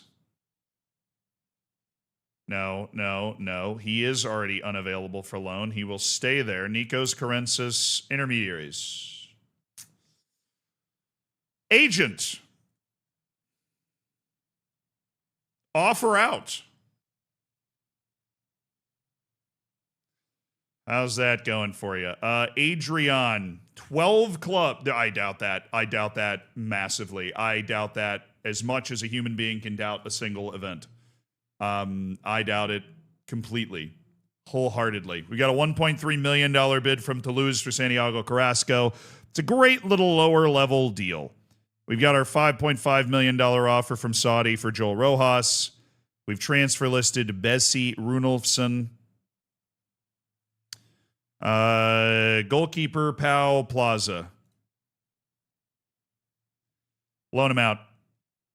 We aren't going to get any money if we sell him anyways. Might as well loan him out and see if he has some random massive explosion of development. Okay, offer out via transfer room. Explore offers for 2 weeks, please. Panagiotis Sutsikas. Keith Brown, already got an offer I like. Francis Abubakar. I don't think we're getting $2 million. Not gonna lie. Intermediaries. Why is there no interest? What do you mean there's no interest? What do you mean there's no interest? Give me 2 weeks on an offer out at $1.2 million for Francis Abubakar, please. All right, Pablo Benavent. Didn't we already have an offer accepted for him? Yeah, $180,000. Never mind. I can chill. Pedro Lopez, we already offered out. Pong Feng. Majid Hashimi. Gotta love the zero interest right there. All right, intermediaries, get back to me. We're desperate to move him. Yeah, you get it. Okay, unspecified. We're going to do a 3-week offering cycle for Majid Hashimi. Unspecified. And then Ian Barca. There is, very unsurprisingly, nobody interested in Ian Barca at this value. But I'll tell you what. I'm going to take my time with this. And we're going to do a 2-week offer out cycle with Ian Barca. All right? Benevent, Plaza, Pedroza, Runolfsson, Kourensis, Adrian. Where's Noonan? I don't have Noonan on the transfer list, apparently. Where is Noonan? You're not on the loan list anymore. That was a one-time thing. Okay. Mustabic, Gutierrez, Sambasar, Ruben Arado. Where is Noonan? There he is. All right, Noonan. You are no. I just clicked on something stupid. I'll respond myself. Okay. Your contract runs out this year. Okay. You'd be very interested in speaking to other clubs. Well, guess what, Ty Noonan? You're on the transfer list. 16 to 8. We got to be able to do better than that. I don't know that we can do better than that. But I'll tell you what, I'm going to do a 2-week offering cycle on Ty Noonan to see if we can. I might regret clicking away from that. It is possible I regret clicking away from that.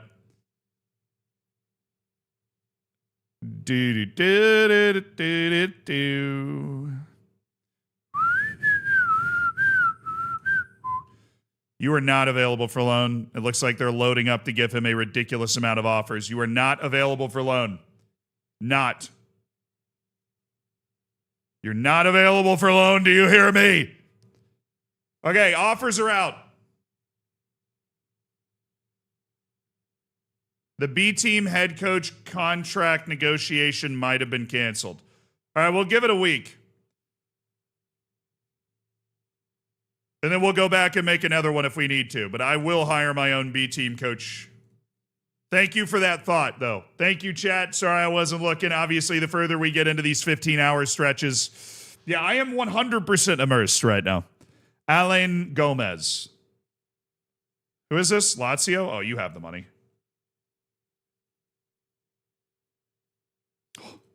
Sign this guy as an emergency goalkeeper. Got 1.1 million for him the next year. Love that. He was an emergency backup after the injury problems that we had. Now Bessie Runolfsson's getting offers. So just to be clear, we signed this guy for $325,000. He played for our B team for 1 year, won us some prize money that way. And it became clear that his potential just really wasn't there, and he didn't necessarily fit into our team super well. And now all of a sudden we're getting a $500,000 offer from Braun.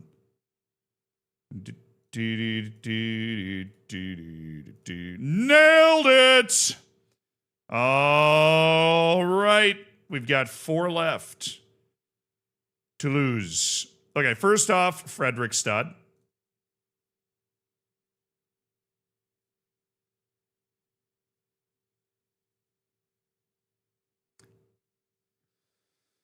Damn you.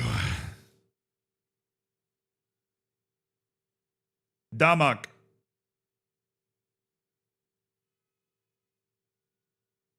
Dang it, I just clicked the wrong thing. What are we doing, man? All right, 20% of your next sale of this guy. Thanks. So, Bodo Glimt. I know that you guys have money. Yeah, I'm willing to bet that we don't need this percent profit of next sale. Oh, that wasn't that bad. As a start, and then I go back to $1 million and they go, oh yeah, good idea.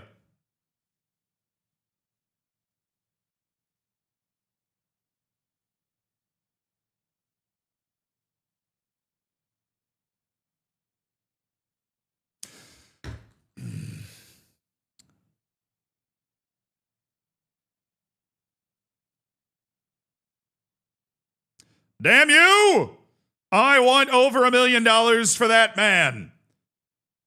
Oh, we got a La Liga offer. Rayo Vallecano and Mallorca. Oh my! Wait! Mallorca's in the Champions League.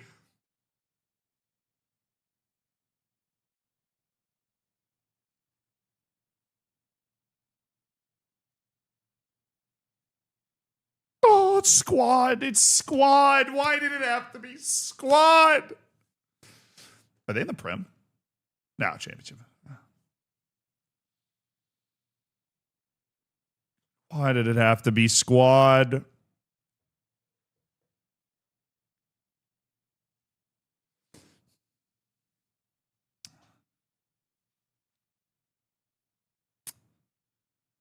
Oh, wanted that La Liga playing time so bad.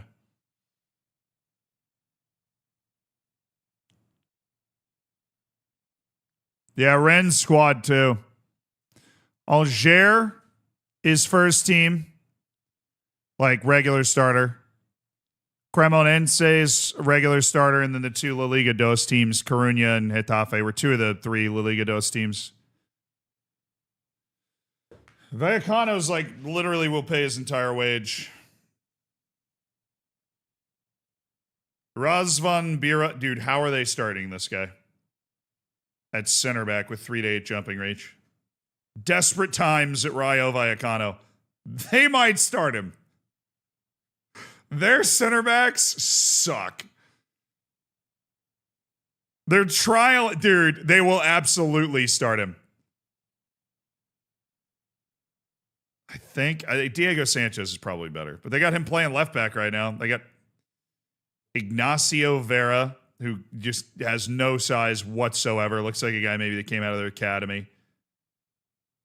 John Pacheco's the other one.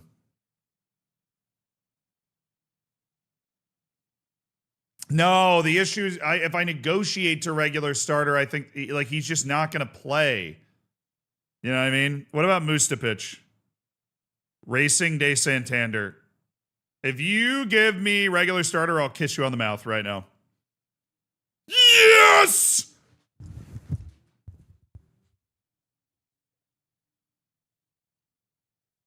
Got it. Silvio Mustapic is going to be a regular starter in La Liga next season. That, I believe, will be absolutely true. If they give you the regular starter like that, cooking.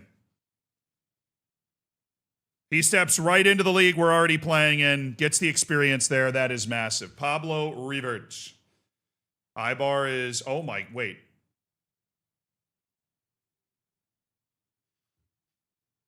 We just got a Pablo Rivert regular starter La Liga. I used to pray for times like this. 100% of his wage as well. Ibar, I love it. I want Revert to get that experience. I want him to play at this level and see if he takes another step in his development. I like Pablo Revert a lot. Will they play Revert? Yeah, I think Revert is actually a guy that can do a job for La Liga teams. I just didn't think that his reputation or I see that. I didn't think that the game saw that, but fortunately Ibar sees it. I didn't think the game saw it, but this guy's definitely a La Liga player. He is very smart, high quality, high IQ, versatile. In the right system, he can play like 4 different positions. Streamer doesn't know you can literally see what contracts have been offered out to your staff. Yeah, but it's usually so weird. I don't like dealing with it. Do I want to send Sean Gigo to St. Truden in Belgium?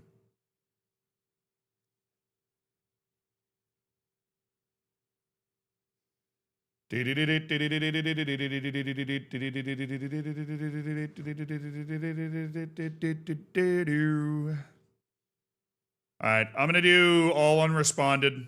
I'm going to reject the first round of loan offers, and I'm going to try something.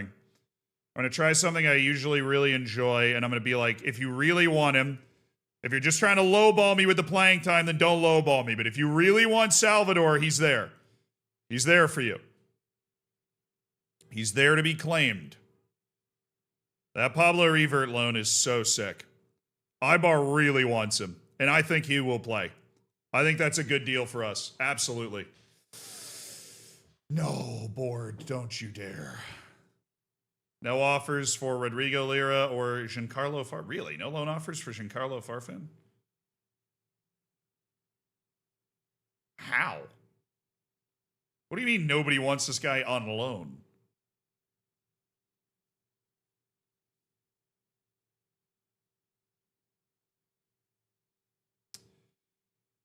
Whip! Okay, Frank Bohr. All of these guys are gone, but the first one gone is typical user chat. A salute to typical user. Thank you so much for all they've done as a member of this staff, but they are finally going to be removed as a coach at UD Melilla in favor of Frank Bohr. Goodbye, typical user. Thank you for coaching up all these great guys that we've got, but the wheels of time, they turn and eventually they grind us all under. Frank Bohr, welcome. Chris Davies is here, and that means we've got other coaches that are in danger. And that's because Chris Davies is an even better coach. Sergio Garcia, who's not represented by anybody. He's being replaced by Chris Davies, so a little less dramatic there.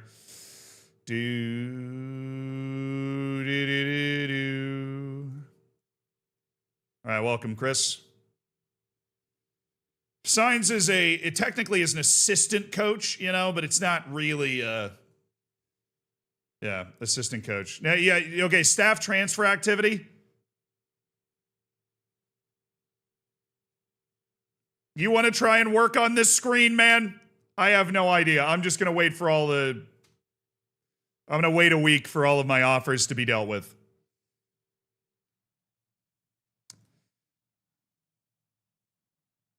Yeah, you know, I always like having multiple assistant coaches. Even though that guy's just coming in to be a great... He's the assistant coach of defense. Fine. That's his position. Assistant coach of defense. I'm doing my first save.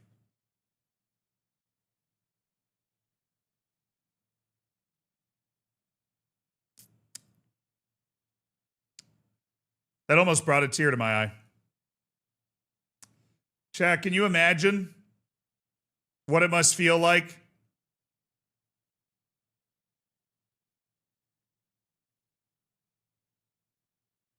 to be doing your first save in Football Manager?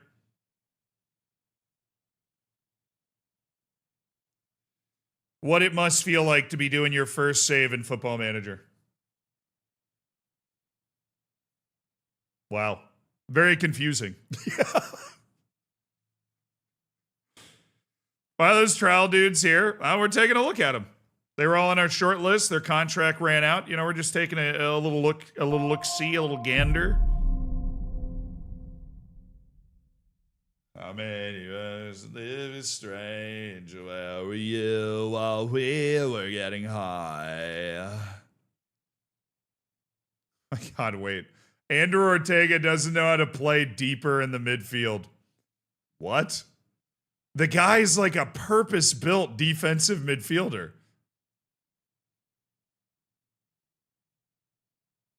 Really? I didn't even think to look. When you saw his attributes, you just assumed that he had defensive midfielder in his veins. I'm shocked. He should be able to learn it pretty quick. I mean, the guy's like built to be a defensive midfielder. That's crazy. I blame Pep. As you should. Actual Pope Leo, thank you for gifting air on top of sub. That's very kind of you. Thanks for saying thank you as well. We got good manners going on right now. Good vibes. You and I. You know we love sinking our teeth into the off-season, chat. You know we love sinking our teeth into the off-season. All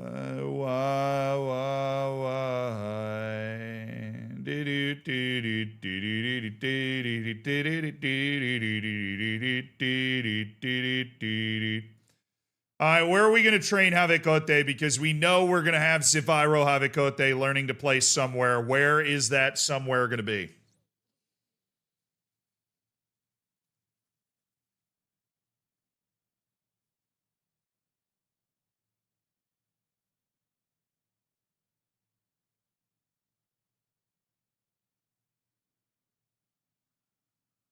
Let him be the number 10 in the new formation.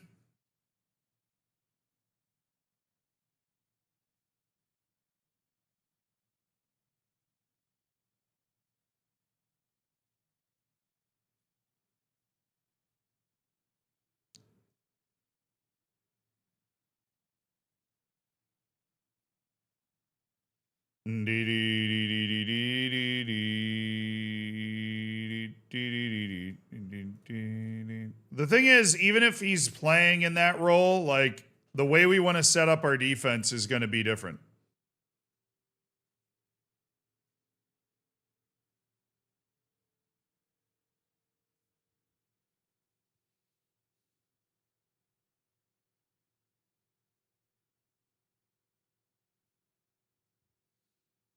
Where were you we were getting high. We're getting high. We were getting high. We were getting high.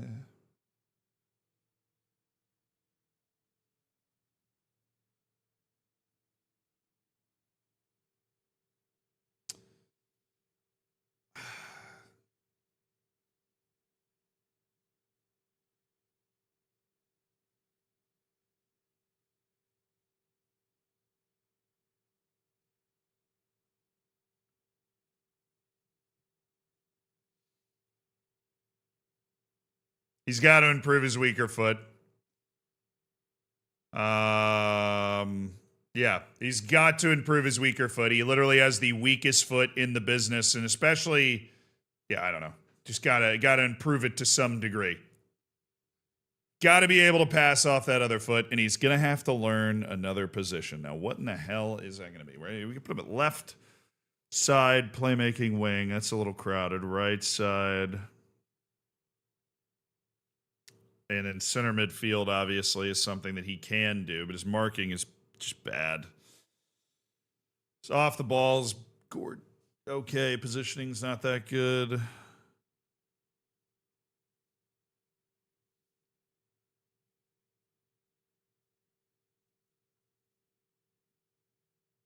Younger.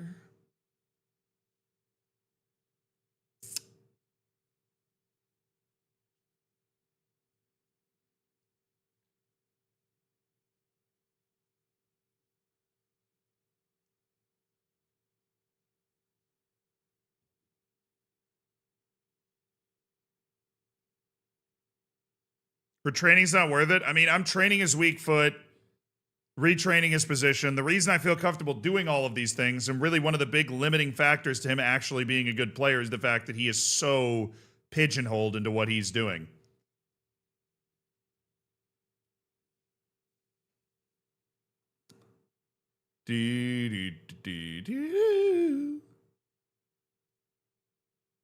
And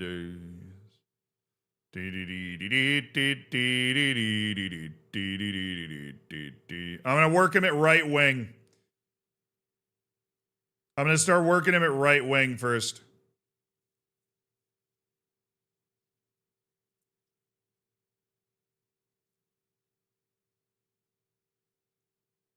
Greetings from the country of Europe. That doesn't sound right. I think that's wrong. I think Europe has multiple countries in it. I don't mean to call myself an expert, but that feels wrong. He's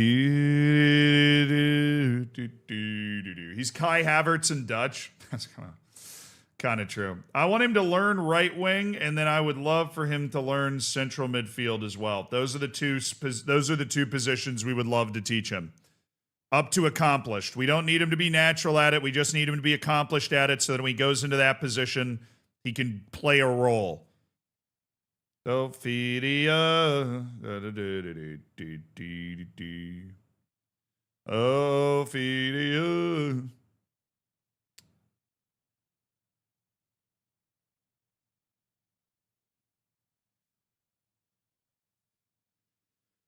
Ophelia.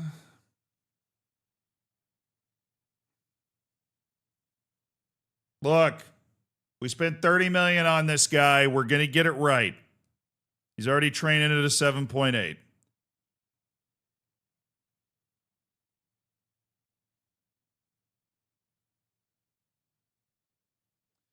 Okay. Wait. First thing he's going to train is central midfield. Gives us more time to decide how we want to play him forward. Gives us more time to decide how we like these different tactics that we're going to be using. Okay?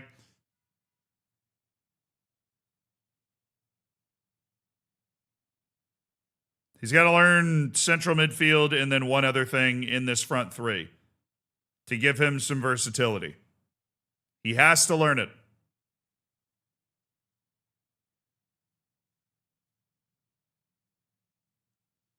And to help, we will now quick pick this team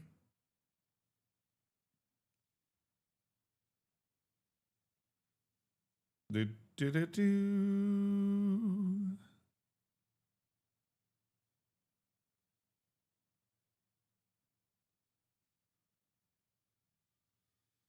All right, that, and then Noonan's not going to be there. I think we go Gerardo up top, Mbambo over there, Villalba over there.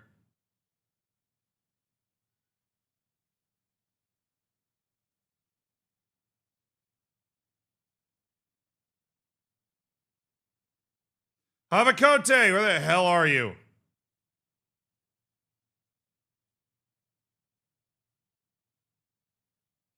There you are. There you are. Okay, that's where you're playing. Sivairo Havikote.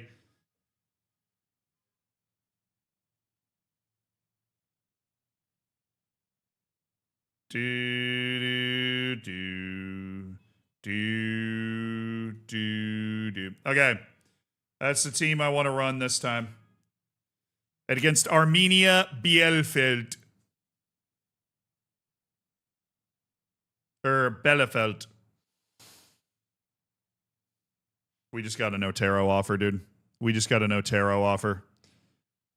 This is going to be a lot of money on a table somewhere. Optional future fee. Gee, I'm not thinking that's much. Fully optional fee of 7 million is disgusting to me. I would be willing to talk about 30 over here, but you're probably not willing to have that conversation. So I just thought I'd check.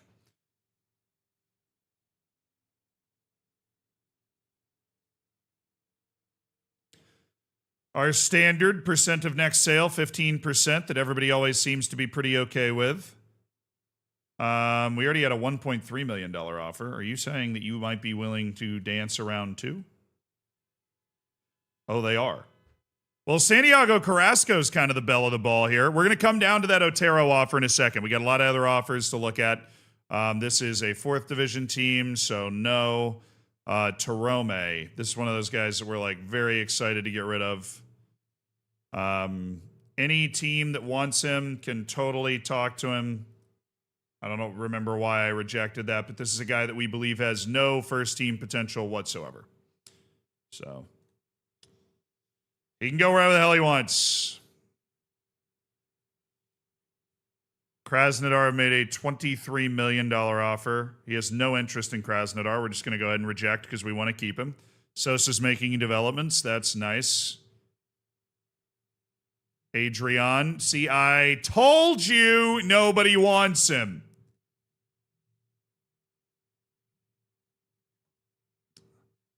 Two-week offer exploration on Adrian.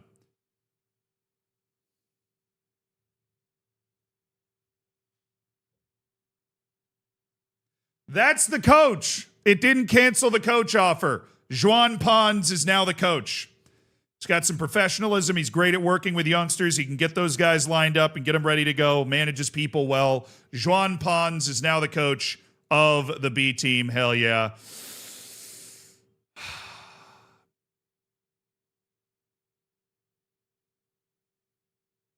We didn't get Miko. We didn't get Gook and Hadi for Konyaspor. We did get a couple of other guys. White Van Enjoyer is gone. Can you blame us for being worried? No, not at all. I had full confidence. Full confidence. All right, goalkeeping coach for the B team, Kevin Svartoft. And, you know, a somber goodbye. A somber goodbye to White Van Enjoyer.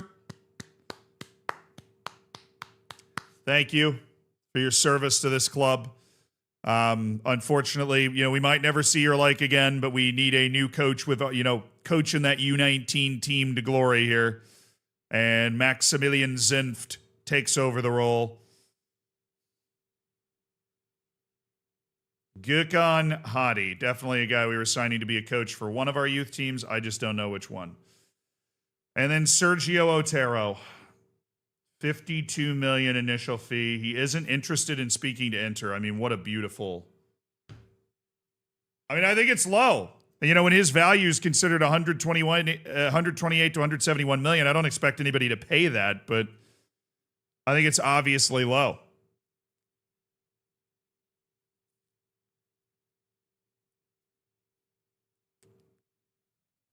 Pablo Lagos returning in my nightmares, maybe.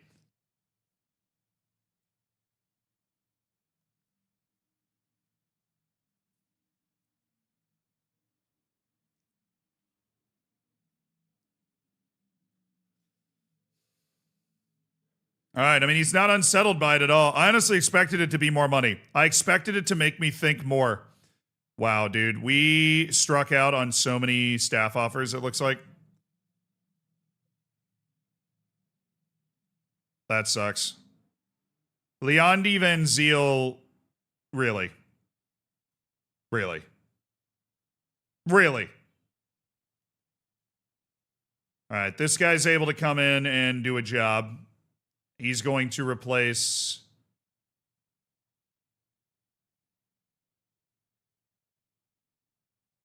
this person, George Ford. Do we have a contract offer for Harvey Davies? We should.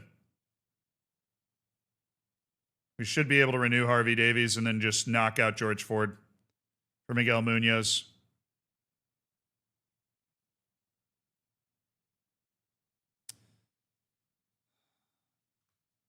Man, I feel like we offered a lot of money for these guys too, and we're still not signing all of the staff guys that we wanted. Potential issue with Sosa. I want a new contract. If I guess the issue, does it make it go away?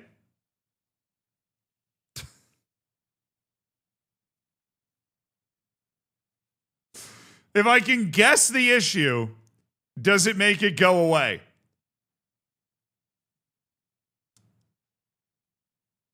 All right, second division for Audrey. This is a very good loan. I'm going to make a parting comment.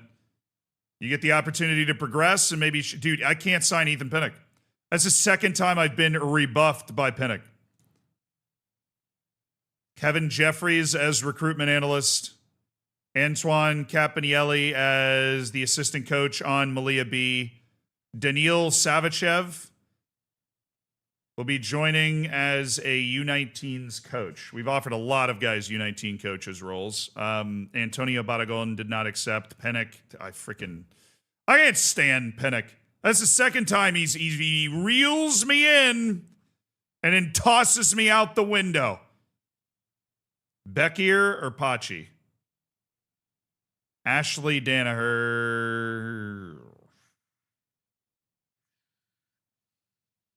Yeah, Danaher. Take Danaher. Lambert joins as a performance analyst. Did we already get one of those?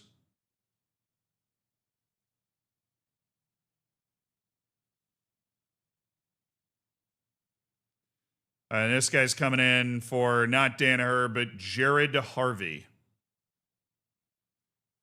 Masaharu Matsushita. Okay, new contract. Dude, look at that. I guessed it. I don't know how he does it. I don't know how I do it. I did. I guessed it. Don't ask for billions.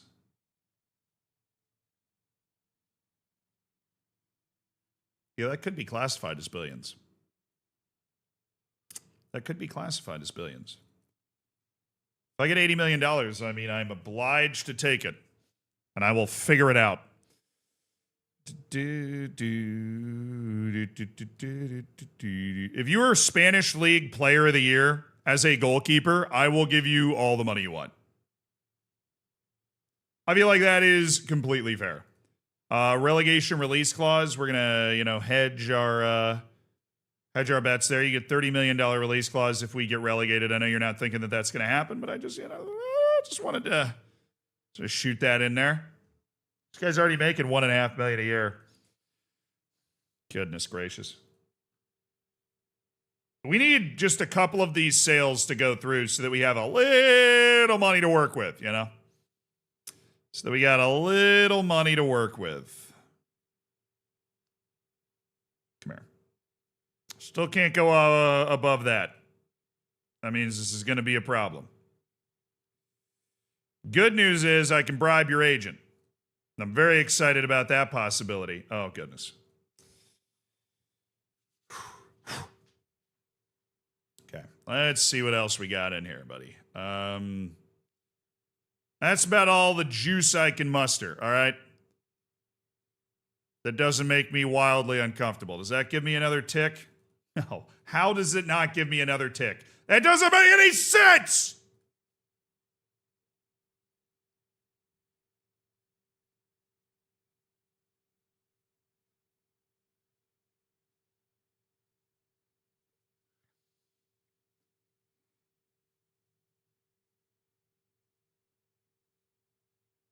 This guy's not going to be an unused substitute. We'll just go ahead and add unused substitute to this.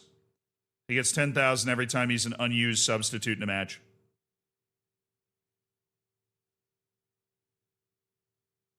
He gets 16,500 every time he hits that.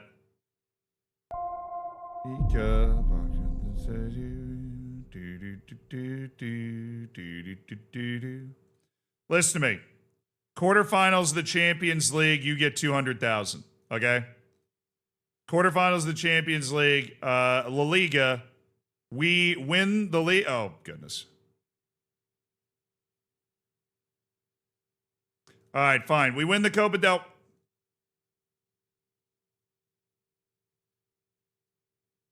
Maximum amount of bonus money. $77,000 release clause. Maximum loyalty bonus. Or to jack up your appearance fee just to increase the size of your wage there. Say yes. Let's go. Let's go. Surviving right now, but I need a sale just to give me flexibility. I need a sale just to give me flexibility is really what I need. Did I flip? Yes, I believe I've flipped. This is our current flip status. That's our current flip status. I think I'm all up to date on my flips.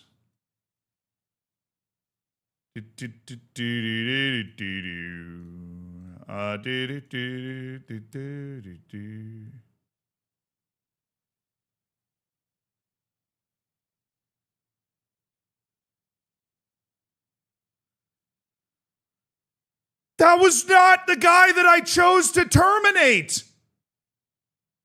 I messed up. I think that was on me. I think so. We might have to go look at the tape, chat. Did I accidentally terminate the wrong guy? To the tape.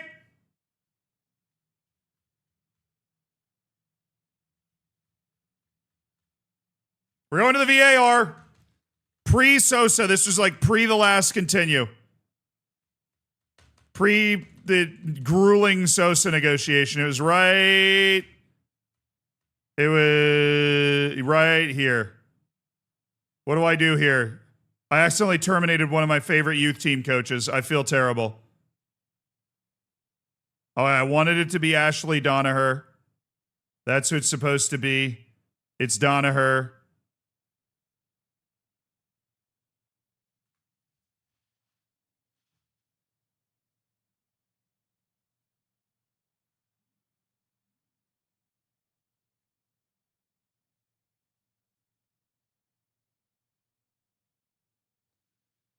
No, because Donaher didn't get sent away, chat. Watch, I'll show you. Because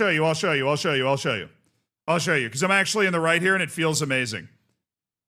So Lambert, we didn't have to get rid of anybody. So then on this one, we get rid of Jared Harvey, who was also just let go. Jared Harvey was just let go. So I click on Jared Harvey. We're supposed to get rid of Donaher and Harvey. We got rid of Byron and Harvey.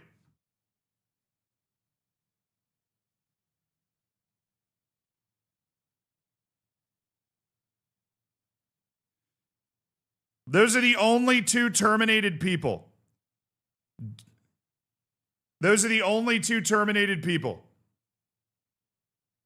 Now, if we go to our staff, you will see that Donahue, for some reason, is still here. Has 9 lives. Or Ashley Donaher is still here.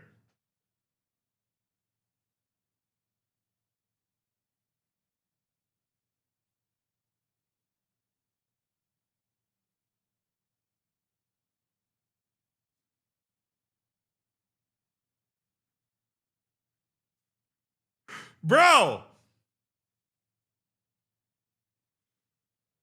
So you can see me click on Danaher, and you see me click confirm that Danaher is supposed to be the one to release. Chat, I think it's time for us to use the editor for a third time ever in this save. It seems like we've gone to the VAR. It seems like a clear violation.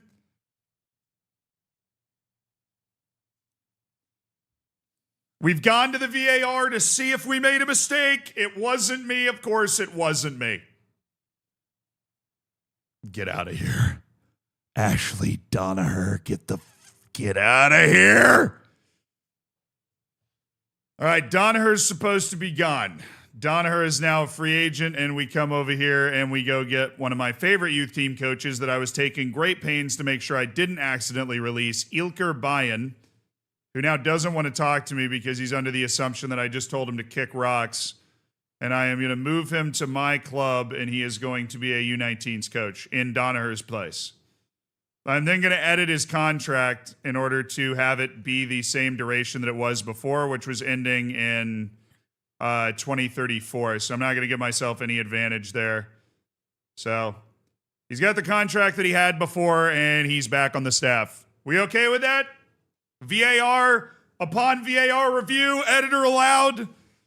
I did click the correct coach, and it fired the wrong coach for some reason. So we got our coach back where they need to be. Ashley Danaher cannot fight against the editor god. Also, time for lunch that I forgot to eat because I had watermelon instead. Oh, it's a flip! It was never a penalty, ref. It's a flip. Hey!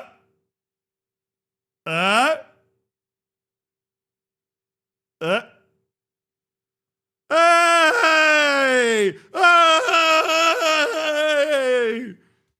7 hours. Yes, we went from 6 to 7. I fired the guy and then kidnapped him. Yes. Ooh, Anderla. We're getting there's a couple of offers here that I really love to see. Noonan on the move? Perhaps. Vivian Mertz on the move. Well, that's a $40 million deal. We're not really playing at that level right now. Championship. Oh, wait. Oh, dude, show us. Sorry. This is what I was looking at. Sorry. All I did was click up from here to, there was nothing really. Noonan on the move, Mertz, Watford offer for Gigo, but they're in the championship. That was it. We got a salami sandwich.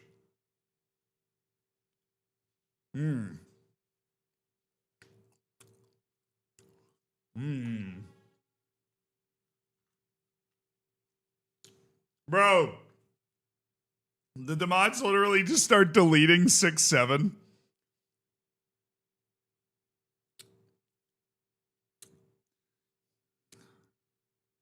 That's funny. The guy was having a seizure. He was having a seizure. He needed to be taken care of, all right? It's in his own best interest.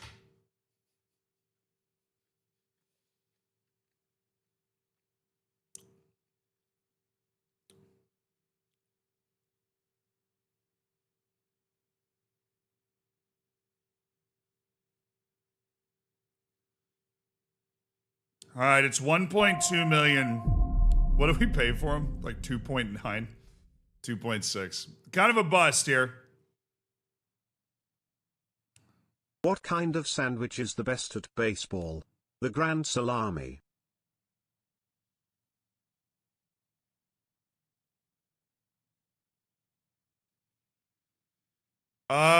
Give me my money back.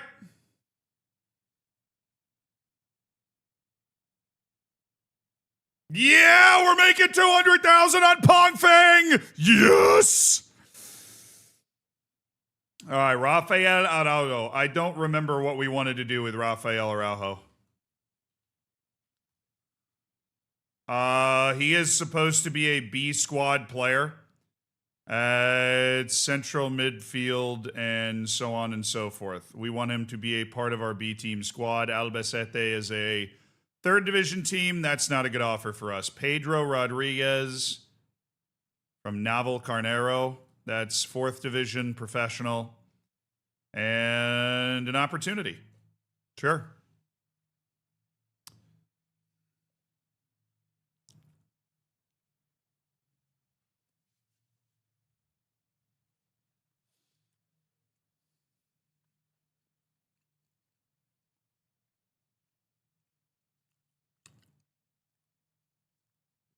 The Grand Salami, considering I'm eating a salami sandwich, I'm going to give that a B, by the way, Barrett. Thank you for the 44 months.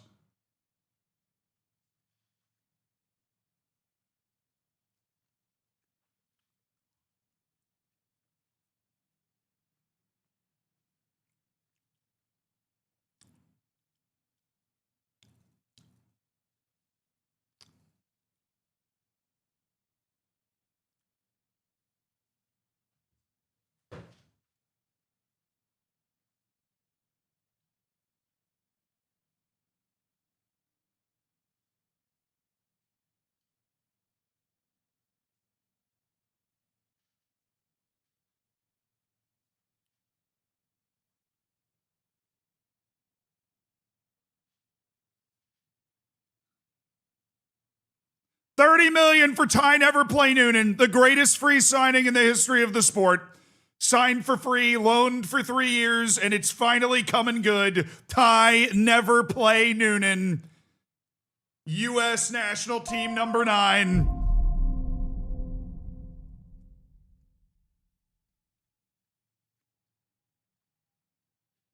You see that, baby? Good luck with the 100-hour stream, Zed.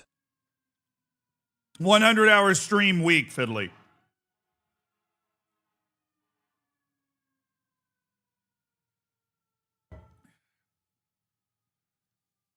Ty Neverplay Noonan. A good player.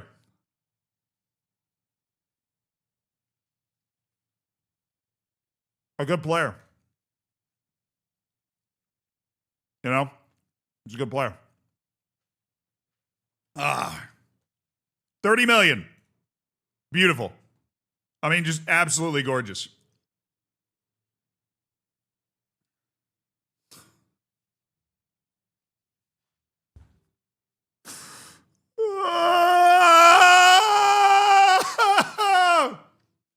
We had a deal for 50 million.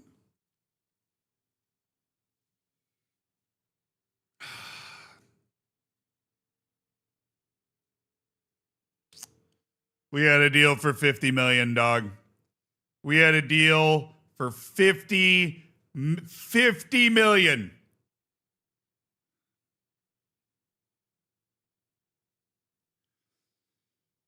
We can get offers of 11.5 million on the table tomorrow.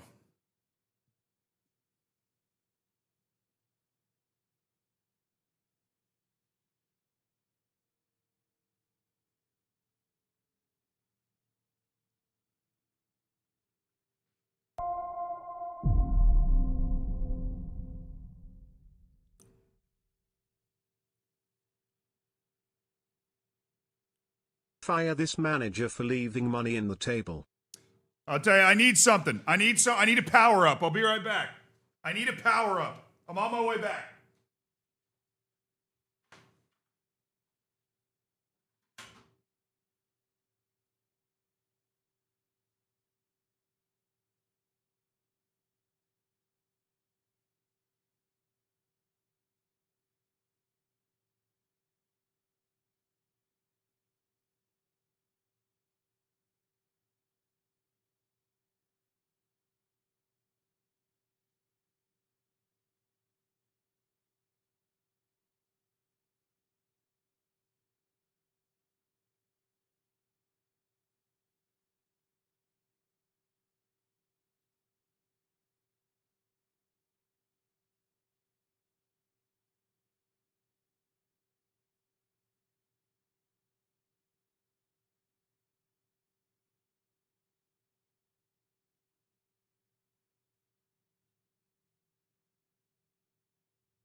My pathological addiction to LaCroix. Oh yeah, that's what I needed. A little LaCroix. Now I'm good to go. Now I'm juiced up. I'll move this back over here to access for VAR purposes if I need it, but I don't need it right now. Grabbed my LaCroix. Yeah, no caffeine, no calories, no sugar, no anything. It's literally just sparkling water with lime flavor.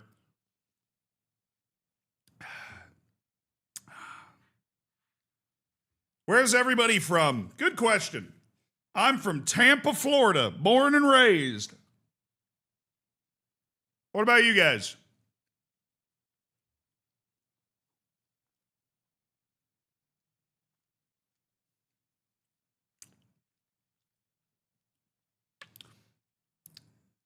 Santiago, Chile, Greece, Lisbon, Germany, Brazil, Manchester, Dublin, Netherlands, North Carolina, back-to-back North Carolina. Florida's not a country? Kind of. I was born in Syracuse, New York. Hey, I went to Cuse. Paisley, Scotland, the UK, Wales, Moscow, Sheffield, the Gold Coast in Australia, Gibraltar, Uppsala, Sweden, Sao Paulo, San Diego. Nice, dude. Wrexham, Loughborough, Rome, Portsmouth, Coimbra, Ireland, Bulgaria. The Dutch are out in force tonight. Tunis. Always great to see. We legitimately probably have one of the most diverse communities on the internet.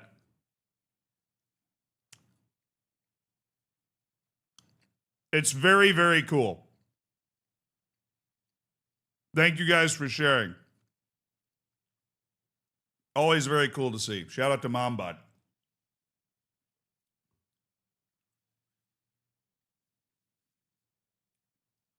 Football is bringing us together. Exactly. Football is bringing us together. Very cool. We all have one common interest, though. So is that diverse? No, but the common interest in itself is very diverse. Football manager and football in general. Damn it, I don't want to take this 11.5, man. Did I go to school or work with Ben Schulman? Lived a long life. If I have, I don't remember it on the top of my head, but that doesn't necessarily mean that I haven't. And I mean, no offense if I did work with a Ben Schulman way back in the day.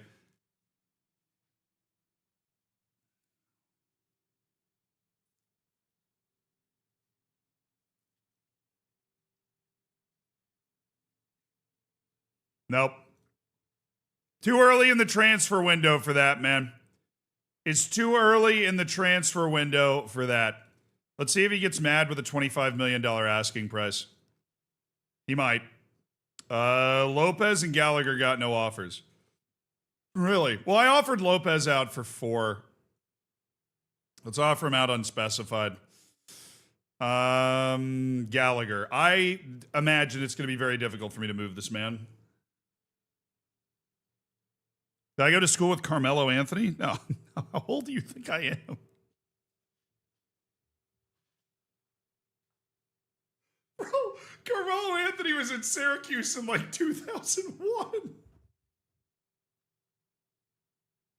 If I went to school with Carmelo Anthony, assuming that I was a freshman, I would be, that was 25 years ago. I would be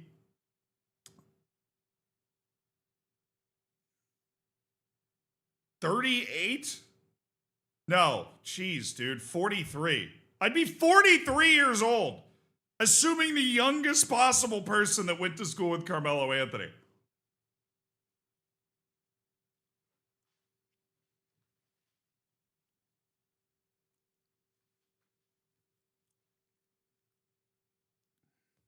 Amazing question. Oh, you went to Syracuse. Did you go to school with Carmelo Anthony? Incredible.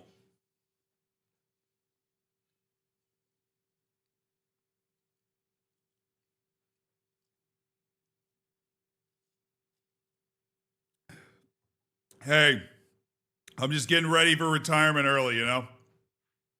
I'm trying to cultivate a dad aesthetic. Did I go to school with Benjamin Franklin?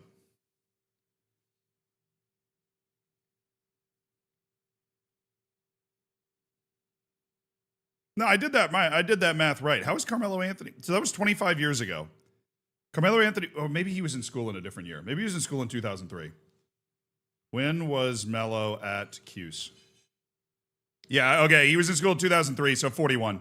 I misremembered the year. I was like, I did the math right, I just double checked it. And I was kind of shaky with it to start.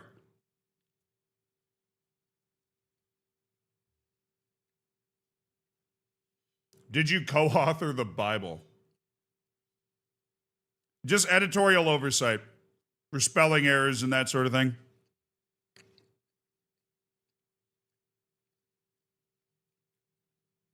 He's 1 year older than LeBron. See, here's my issue with that. People always try and beat these NBA players over the head. Like, oh, he's only 1 year older than LeBron. Can't believe he's been out of the league for so long. And it's like, no. The freak is LeBron for still playing.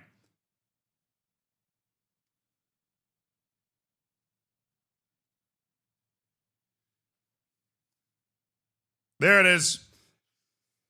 What's an appropriate asking price to you, Abbas?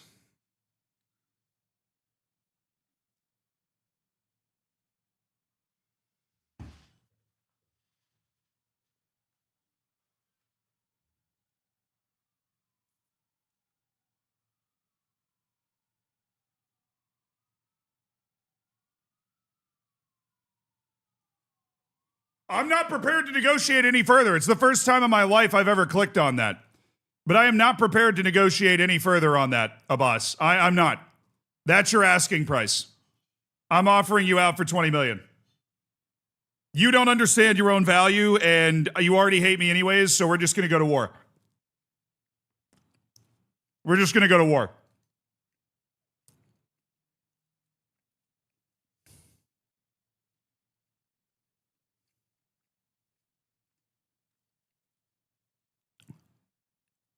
Three more staff guys. Gone. Aurélien Prévost.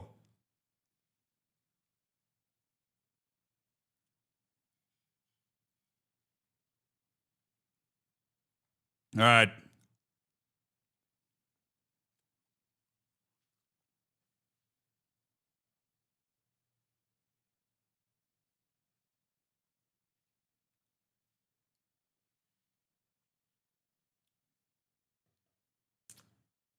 So I'm 43?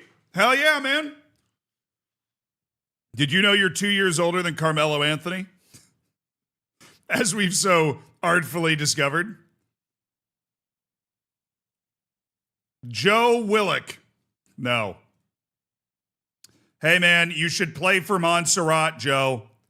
Play for Montserrat. I cannot believe this guy's in the Greek national team. Manis Liakos. I cannot believe this guy is in the Greek national team.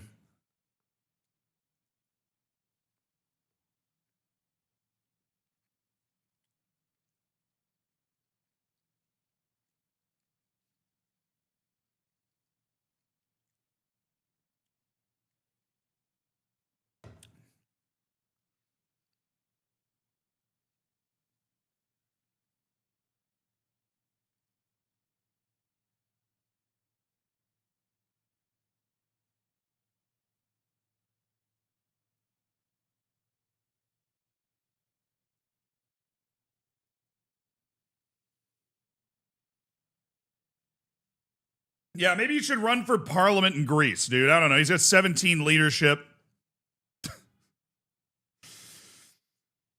I've been stuck with too many I've been stuck with too many Greek players. I'm not messing with this guy.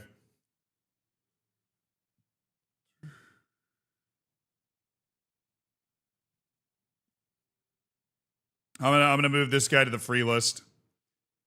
He's not a bad break glass in case of emergency option. Alex Sinteas. Just a classic, the tale of somebody aging a little too much. Sergio Carrera. Classic tale of somebody aging a little too much. Getting rid of players you don't want is a war in this game. Yeah, it's a war in real life too, but I think I'm getting the hang of it. Somebody should have taught this guy how to play center back so that his career could be longer. Kind of just wasting time now. He needs to hire a coach and teach himself how to play center back so that his career can be longer. Nathan Akumu Monkoi.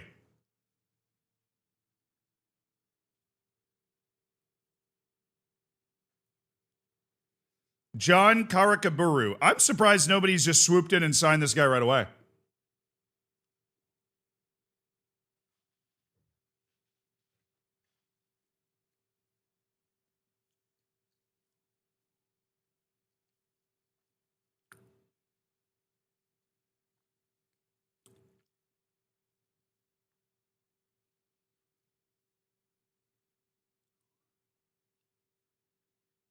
He played literally every match for 3 straight years at Athletic Club. Then they loaned him to PSV for the last year of his contract.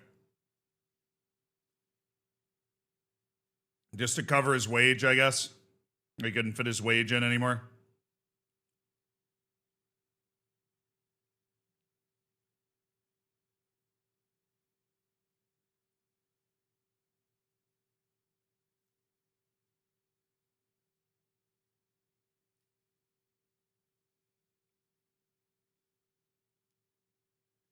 He's had a very good career.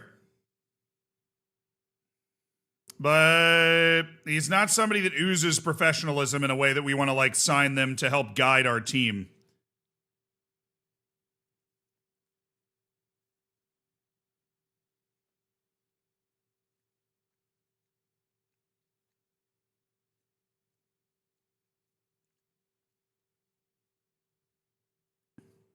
We'll put him on the free list. I don't know. You never know. Maybe somebody comes in and buys Urbonic, and then you go, oh. This guy's such a good player.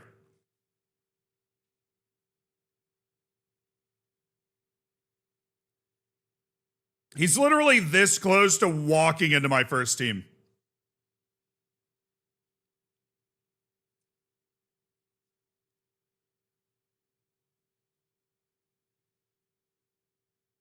Absolute space dominator.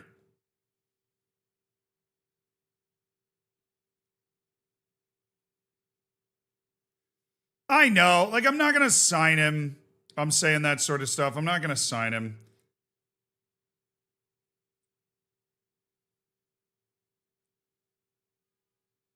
Runs the ball through the center, tries killer balls often, plays 1-2, switches the ball to the wide area.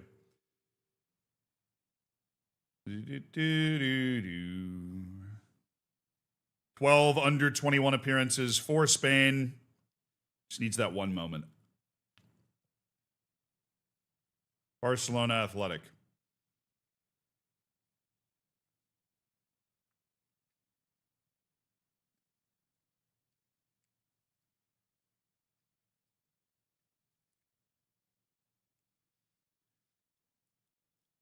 I'm way smarter about my B team. This guy spent 6 years as a player on the Barcelona B team. 6 years playing B team ball.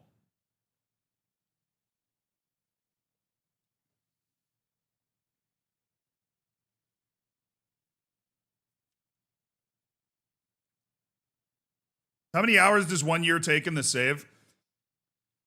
I take a lot of time with the off season, but when we're playing matches, we boogie.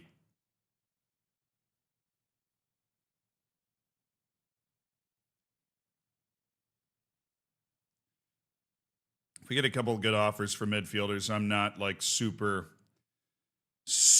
opposed. All right, Nabil Kaouch. Definitely a decent player. I'd recommend starting to try to play for Morocco, though. Marcelo Fugazzola. And you're not good at all. Hi Zed, hope all is good.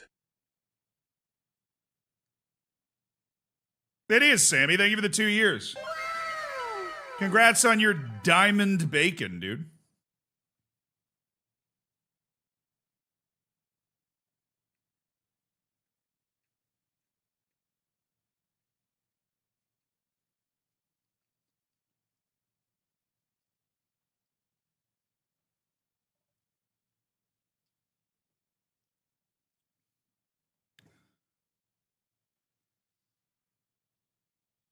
A lot on your mind.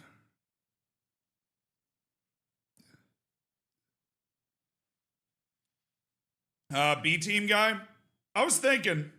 I'm debating it mentally. We're going to get to a match today. Yes, we will get to a match today. We're just starting to pilot our way out of all the stuff we do once the reputation ticks over.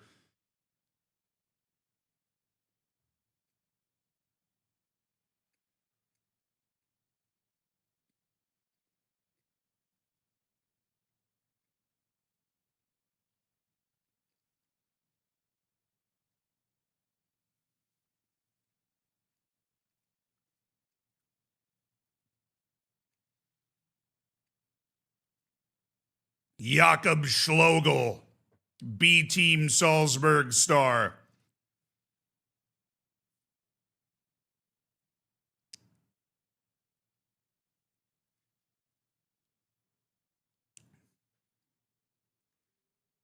Brendan Wellen Ahern. 44. Put this guy out of his misery, man. 44 U21 caps.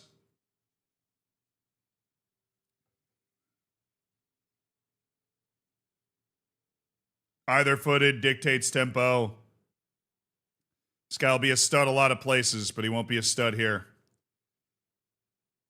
Moose van der Venne.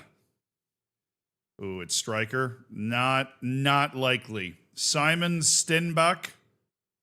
No. And Azir Azipurua. No. Definitely not.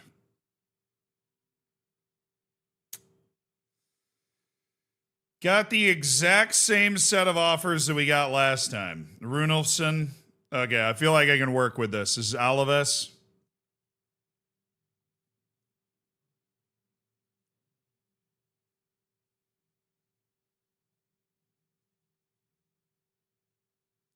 Why does nobody want to negotiate about this guy? Like, what is it about this guy that nobody wants to ever negotiate about anything? At any point?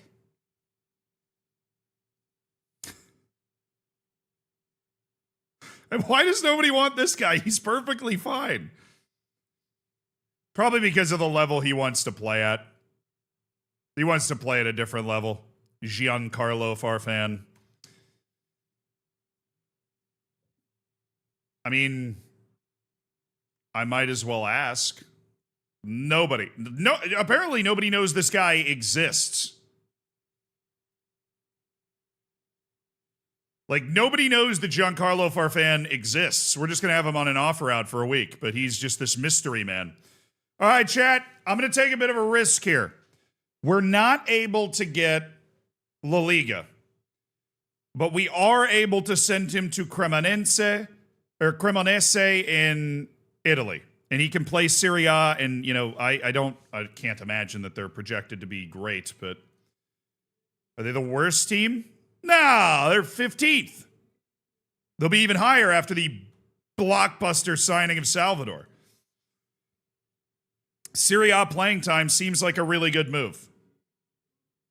Serie A playing time seems like a really good move here.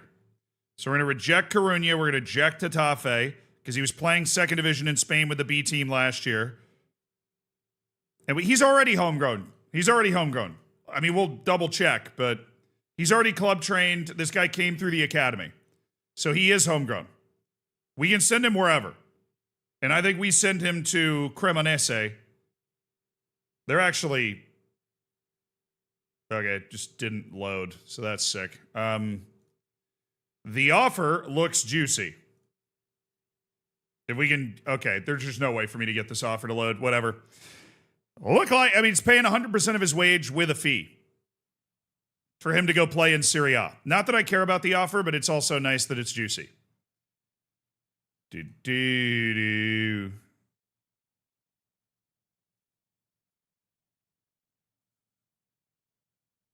More teams have come in for Noonan.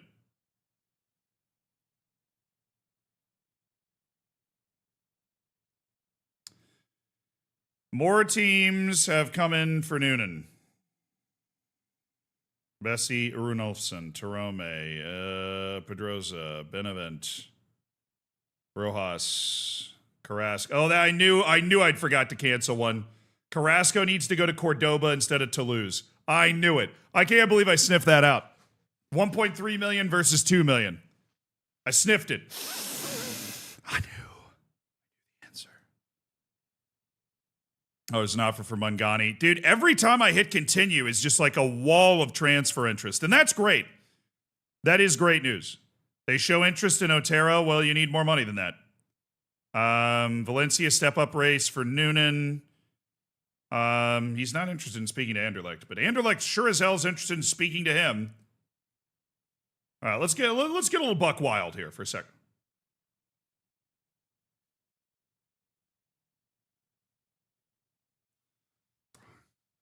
Why did you say yes? I love Bongani.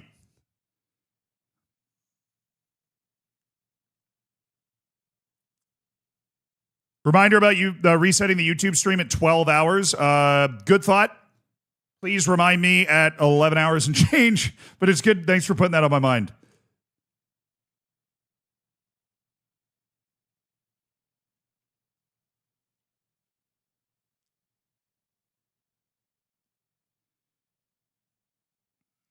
Yeah, Anderlecht throwing just bags of money around.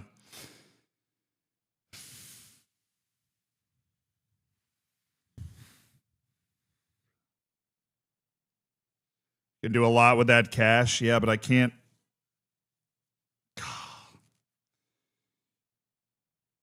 Bongani is so great.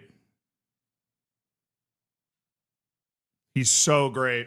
But I know that value-wise, this is an incredible deal.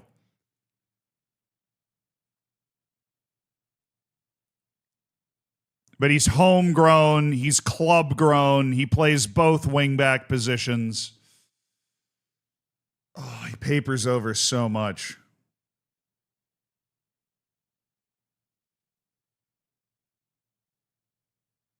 You know what? I'm going to accept it. And if he accepts it, it's written in the stars.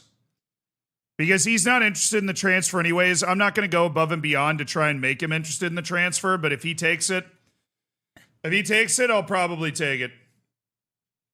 But I definitely want a 20% profit from next sale, just in case you sell him to China. And I'll take just like $4 million up front. You don't have to mess around with any of that. I mean, that's already 3.4 million with 2.4 up front, and then league appearances and international appearances, which he'll probably hit both of those. It's a better deal than the other transfer we have down for Pong Feng right now, so I'm down for it. Pedro Rodriguez is Astorga. Wait a second. I think that's better than the other offer we have for Pedro Rodriguez. My memory is just weirdly sharp right now with this stuff. Yeah, he went Naval Carnero. That's fourth division. Tried and true 4th division team. So Pedro has an offer to go play 3rd division ball. That's tremendous. We'll send him, on your way, Pedro, on your way. David Corral from Burgos in the 3rd division. It's fringe player. No. Jesus Montez, 4th division. No, he's already got a 3rd division loan accepted. And then the Noonan offers, dude. This is crazy transfer stuff happening around us right now. Where's Pong Feng? So I will take the one that's guaranteed to give me 3.4 million plus some escalators, plus 20% of next sale overall. So we're going to send Pong Feng to Freiburg unless we can find a better deal for him. And then we're going to start negotiating around Noonan, and I think this could get weird. Because they're lowballing, but I think there's more money in this. Does he want Valencia? He would be unsettled if I didn't let him speak to Valencia. You ready to get absolutely nuts? Dang it. Dang it! You ready to get crazy? Rejected immediately. Yo, you ready to get nuts? No, they were not. They were not ready to get crazy. Yeah, that's fine. That's all right. We already got 30 million from Anderlecht for this guy that we signed for free. Beggars cannot be choosers. We've seen how quickly value can change in this game. Beggars cannot be choosers. Yeah, no. No, we already got 30 million down. And then 45 million down from Anderlecht as well. I don't know if they got taken over by I don't know who they got taken over by. Somebody. No, I'm not talking Otero transfers today. He's a great player. Of course, other people would be interested in him because he's a great player. You know? Because he's a great player. David Corral set for his loan to Real Murcia. Have a great time, man. Gruber signs new deal. Nice. Artem Zloha. Rooney Bargi accepts Monaco offer. Rooney Bargi signed by Monaco. Don't know why he's even on a short list I have right now. The Illich deal is done. Work permit, which he will get because he plays 1 billion games a year for Australia. The Jovica Illich deal is done. Another incredible deal for the brand. We're going to have money flowing in. Flowing. From everywhere except for like 2 of the guys that I just absolutely desperately wanted to sell initially, which would be Jahangiri and Majid Hashemi, the 2 Iranians who are now strapped to my ankles like lead weights. Valencia just made another offer. Give me 37. Dude, Ty Noonan is like the belle of the ball right now. What was the offer I got for Elaine Gomez before? Okay, well that works. Oh, it was 1.1 million. He's incredibly interested in speaking to them. Okay, do they have 2.1 million? They do. Give me the money! Pharaoh Kareel Oest putting over 2 million on the floor for Alain Gomez, who we signed as an emergency goalkeeper. Sure, man. Eliminate die. Club step up the chase for Bunt. We're gonna end up selling Van Rooyen, dude. We're gonna end up selling Bangani Van Rooyen. He's gonna want one of these teams, and they're showing up with a lot of money.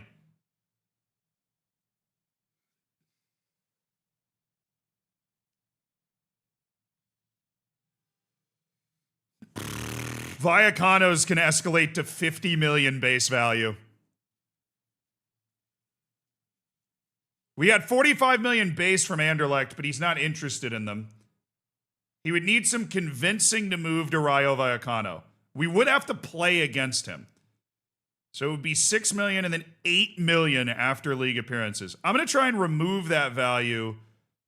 Percent of profit of next sale. I think we just do percentage of next sale at 15%. Try and just see if they leave that on there. So they get this up to 50. 6 takes this to 37.5 plus 12.5. Ooh.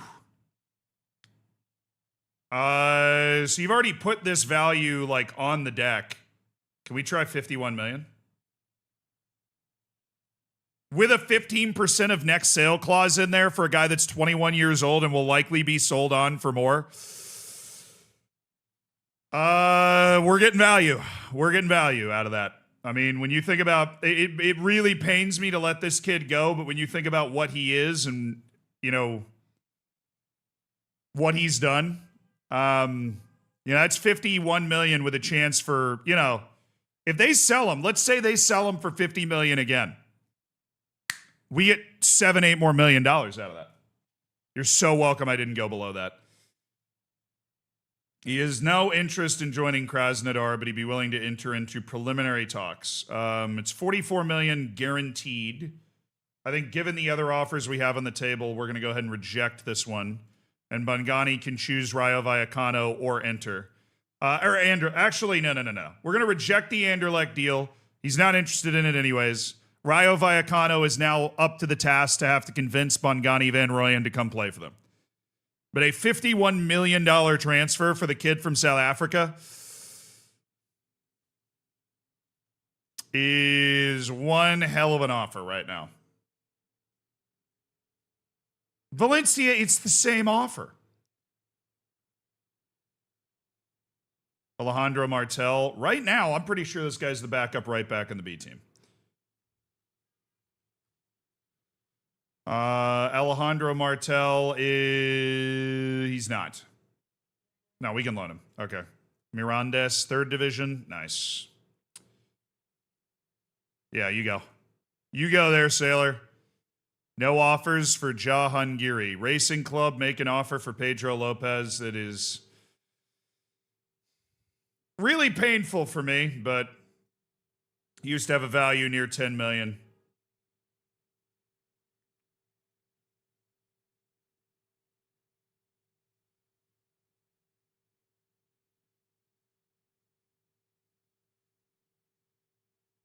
Nice. We got 3 million up front and then some nice little installments to help reduce our transfer debt of 1.5 million. So 4.5 million total deal for Academy kid Pedro Lopez is not bad. Is not bad. No offers for Abbas Jahangiri.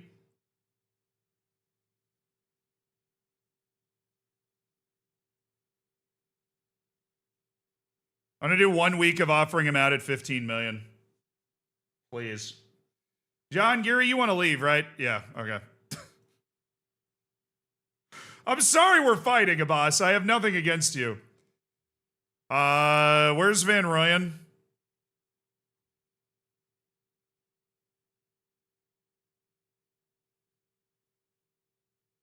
Do I even want to offer him out?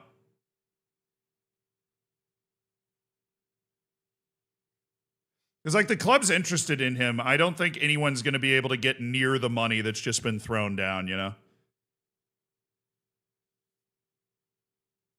I think we just let him negotiate with Vallecano. Yeah, I don't think we want to throw him out. It could get weird. It could get weird because I initially agreed to accept every offer over 28 million if it came from Al Ittihad as part of him like being upset. So we've moved a whole 7 days. Yeah, I mean, we calculated and reformatted our entire team, so.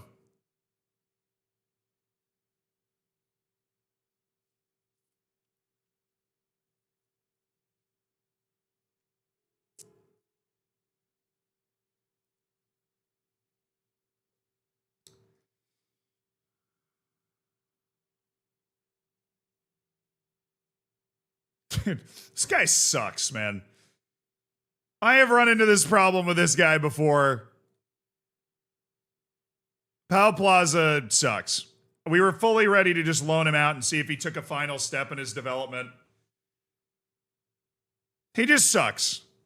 Nobody likes him. Sosa's happy with his new contract, a new 5-year starting goalkeeper contract for Ruben Sosa. We negotiated very hard, and he just decided that he wanted to be here.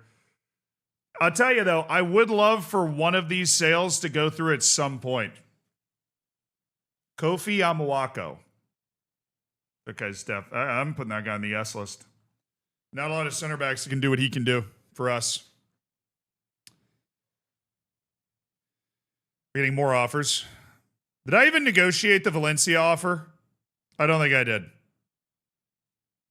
I did not. All right, Valencia, give me 37 million. Damn it.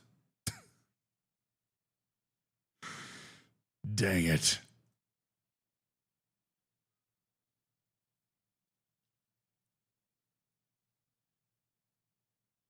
Hamid Traore, that's fine.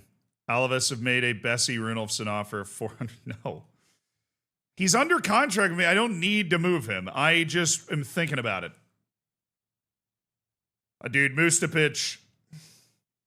No, I don't need him on the first team this year. He's going to go play in La Liga for a year. He's going to go, blossom into his own player. All right, he's going to go blossom into his own player, and it's going to be fine.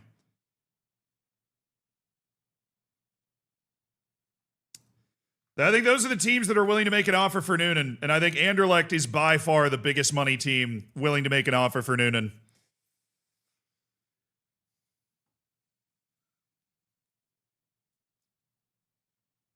Not talking anything around Bongani Van Rooyen. He's a picky guy, and if he wants to play somewhere, he's going to play there. You know, he's a picky guy. If he wants to play somewhere, he'll play there.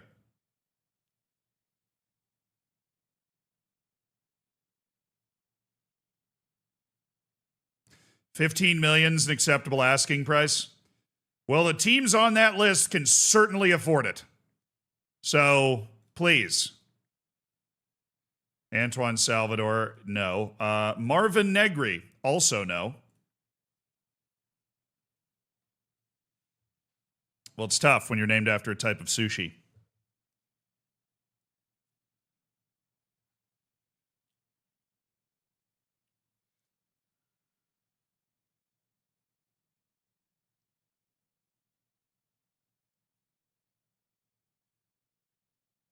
Hey, Rowan, thank you so much for raiding in, dude. I hope you had a good stream. Also, Obvious Hippo, thank you so much for the Prime. Thanks for being a part of the Hammers. Enjoy your bacon, enjoy your emotes, and welcome to an Elite Online Gaming.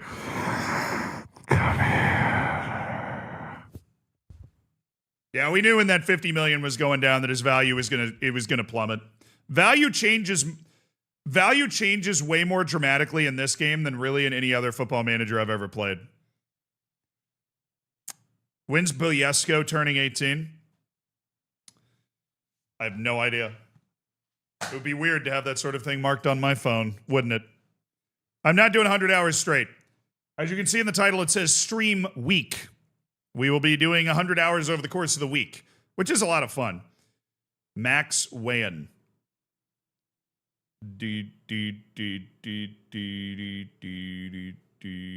This guy's very poor midfield skills for a guy that is a midfielder. Bizarre player. Built like a wide forward. Plays center mid and defensive midfielder. Under contract till 2038. What am I doing? Still looking. Loan list notification for Chiveo Relum. Mark from Arsenal. 22-year-old Spanish forward. Osmer Esquichi. Omer Esquichi. I tried to sign this guy, and they stole him. And now his potential doesn't look that good, and they're trying to loan him. Well, sucks to suck. Huh. Sucks to suck. Doesn't it?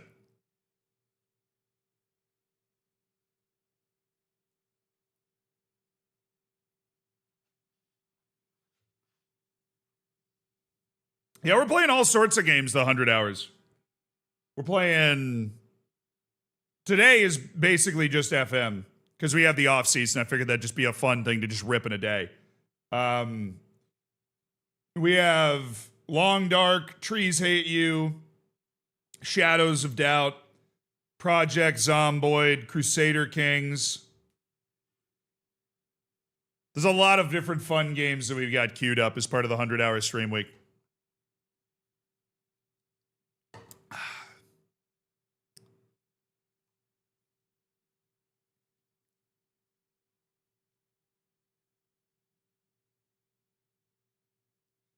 How do I improve my squad happiness when they're all angry and don't trust my promises since I break them? Well, stop breaking promises.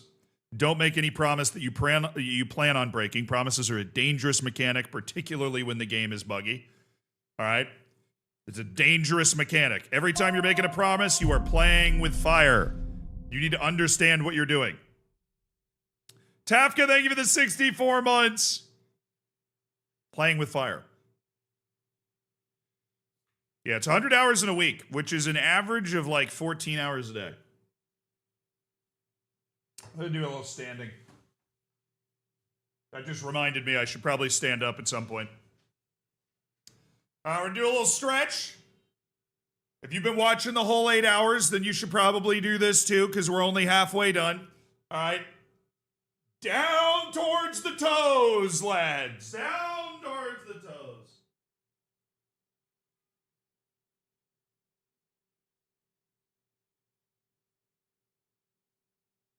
Oh.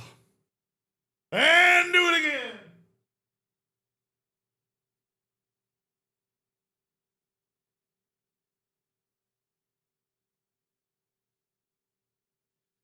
Ah. All right, I do this little stretch here where I put one leg over the top of the other knee, and then you push down on the knee that's up in the air, stretches out the, oh yeah, the glutes, the gluteus maximus. All right, I'll do that the other way. All right, leg over the knee, push down. Oh yeah. Woo! Holy smokes, that feels good. Have I stopped running marathons? I'll probably run another one at some point in my life, but I ran 2 consecutive New York marathons, so I figured I'd take a little break. Oh, there we go. Nice. Maybe you can do some yoga shows within the 100 House Z. Yeah, some yoga shows in the 100 hours. Congrats on the 50 months, Jazz Eddie. The big half century coming in hot. Dylan Keogh. I don't really like what he's got on offer, but I do love the fact that he's a big game player, right? My scouts are reporting that he is a guy that absolutely loves the big moment.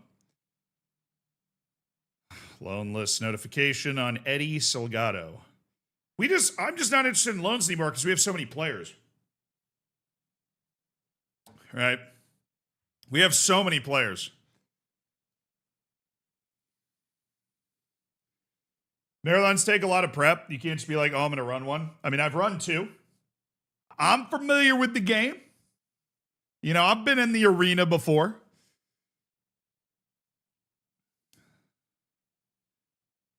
I've been in the arena. I know what it takes to get over the finish line.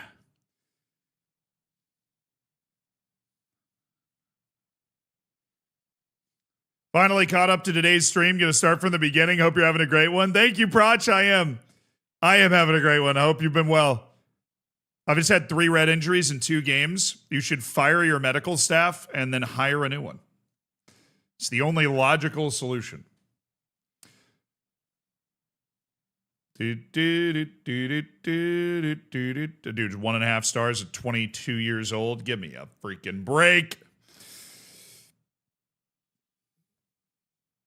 Give me a break. All these guys are just being loan listed. Lautaro Rosa. It just doesn't sound like an Uruguayan name to me. I don't know why. Are you sure? Eric Yeranesian. Why are the Armenians out in such force? That's the second Armenian, like, wonder kid type guy that we've seen come across the desk. We already have another one on our short list right now. Nico Rocher is not the Armenian, but they're easy to find with the last names.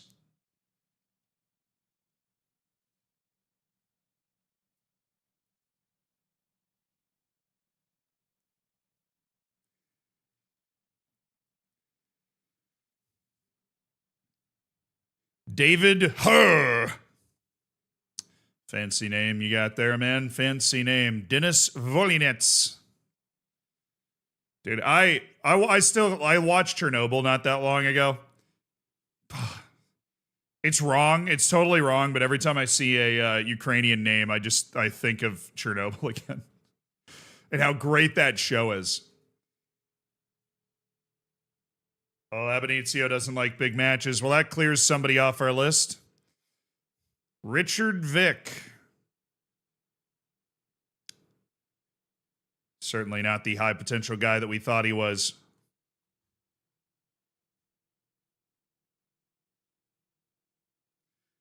You can't be that obvious about it. You can't just give him the exact same name. You can't just name him Ferenc Puskas. Like, you can't just do that. And he's Serbian. Give me that Hungarian second nationality.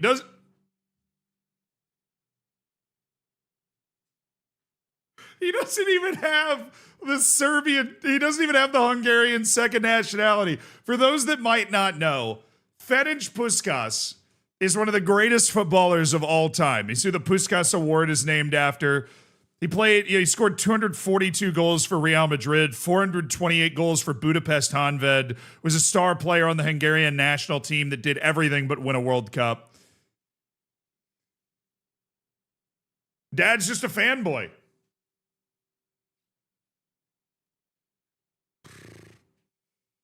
And he's a freaking fullback, dude. Everything about this is wrong. He's not Hungarian. He's a fullback. I don't like it.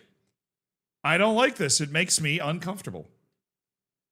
And he's also not good. He's not good enough to have this name. He's not. He's not.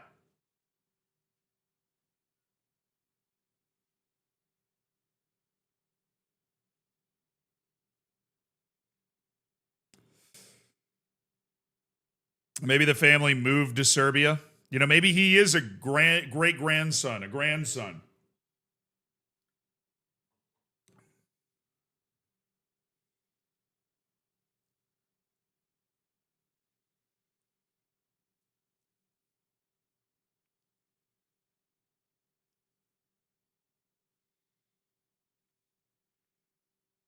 Did you end up hitting the wall in the last 10K of either one of your marathons? I hit the wall when I started. Nah, I think the first one I was cramping from mile 10. And so I just having a hell of a time pounding mustard packets trying to manage the cramps across the line and running and walking. The second one I ran the entire thing. And I think I had it more down to a science the second time I did it because I'd done it before. Obviously, that gives you such an advantage in terms of knowing how to set yourself up for success, you know, wear the right pants, meet people at the right mile markers to get handed more bottles of water, like all that sort of stuff. Just had a much better understanding of what I needed to do. But I was in pain, but I don't remember there being like a moment where I just went, oh, you know. I think the worst time of the New York Marathon is when you're running in the Bronx and you turn to like start coming back. And if you live in New York, you know how far away the Bronx is from the bottom of Central Park, and you know you have to run that entire distance because you feel like you've already run so much. And that's only like the last 4 or 5 miles. And so I think mentally it was a tough battle. And the whole thing is just grueling, slow uphill. That you're like, why is this all uphill? It's like uphill both ways in the snow. But no, I mean, yeah, like at the end of a marathon, you're seeing stuff. I think everybody's there, no matter how fast you're running it. But there wasn't a moment or like I was doing fine and then this. I think I was in complete cruise control until mile 16. And at mile 16 was the first time in the second marathon where I was like, okay, I've got to like force myself to take the next step, you know? I've got to like really lock in. And you're starting that mental battle that you're basically just going to be involved in for the rest of the day.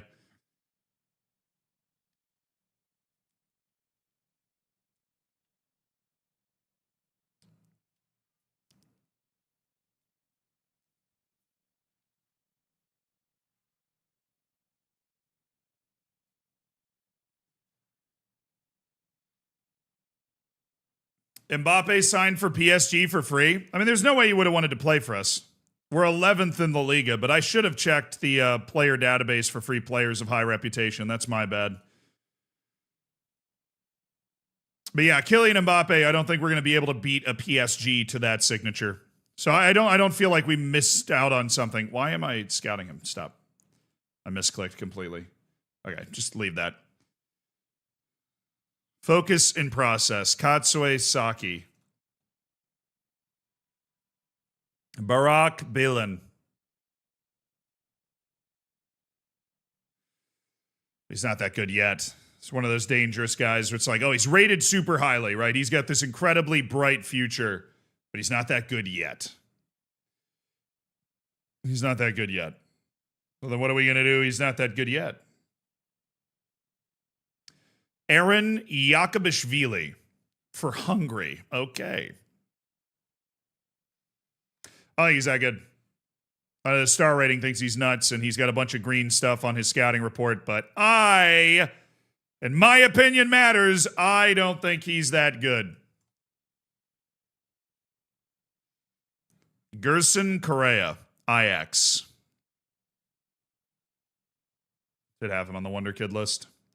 Any Wonder Kid that's not at like a top club, no offense to Ajax, but obviously not in a Big Five league at least, we want to keep an eye on. Flip? Oh, baby. Oh, baby, it's time for another flip. Do you see that? Do you freaking see that? Do you see where it's going? You see where it's going? We are closing in on our first one right here. 8 hours into 100 hours of streaming this week. 8 hours gone. 7 hours left today.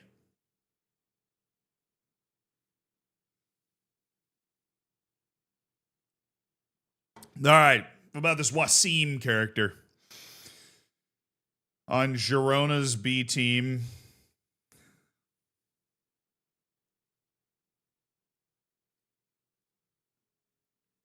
Mohammed Abdullah for Israel.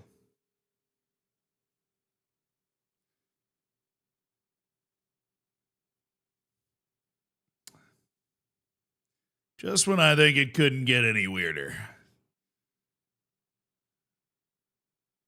Good player, though. Nani you, bro. He's Nani you. Oh, yeah.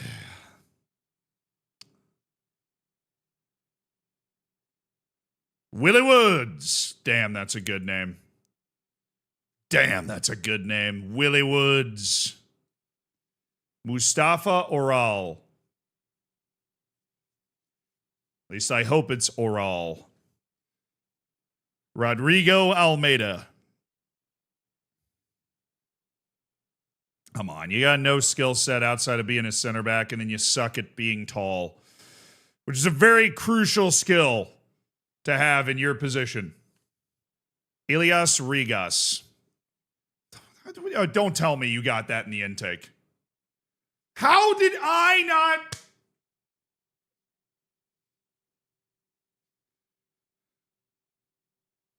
How did I not find this guy? I need passable center backs with the ball. How did I miss this guy?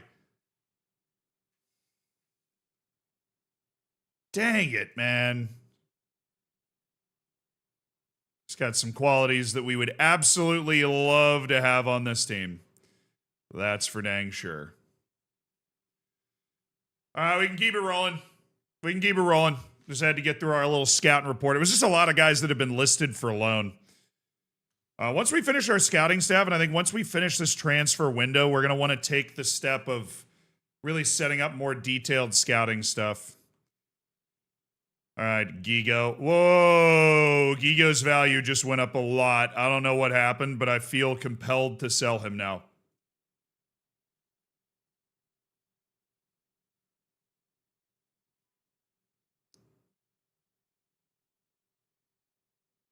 Now we got to loan him out.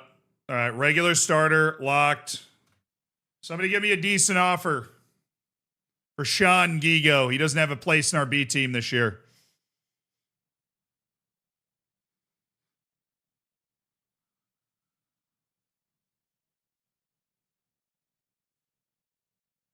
Radek Kralov are chasing a Nikos Karensis deal.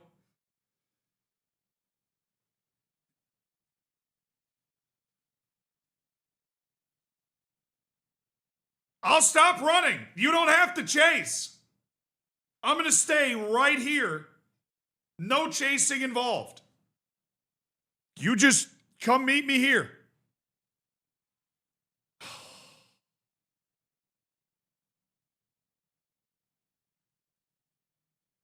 Just come meet me here, please. Oh, they're back on the Vangelis Mavridis train. All right, look, how many fourth division teams are going to offer for Montez until they realize that he's a bit out of their price range? Juanma, 18 years old. Antoniano. All right. Sure. Carrasco. No, oh, different guy. Mark Carrasco.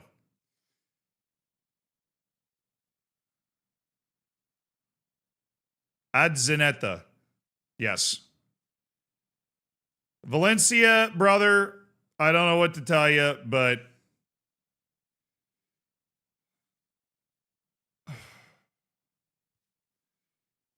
we'll go there first. Do you have 35 million? Then you're not going to get him. We already have a $30 million offer accepted. All right, chat. This guy, I don't know why they're paying this much for him. He's always had crazy high value. The world really loves Jovica Illich more than I do. We signed him for $1.7 million from Adelaide. He made one first-team appearance for us and then loaned to Salernitana and Valladolid in La Liga. And now we're moving him for real money. We're moving him for real cash. This is a great deal. $37.5 million future fee if he plays 10 matches. That then, we also get a couple million from the monthly fees we get. And if they don't get relegated, we get a $1.2 million bonus payout from Middlesbrough. So this is a great deal. Great deal. Deal, avoid relegation, you get $1 million deal. He just has to play 10 matches for Middlesbrough, which I imagine he will do. If he plays 9,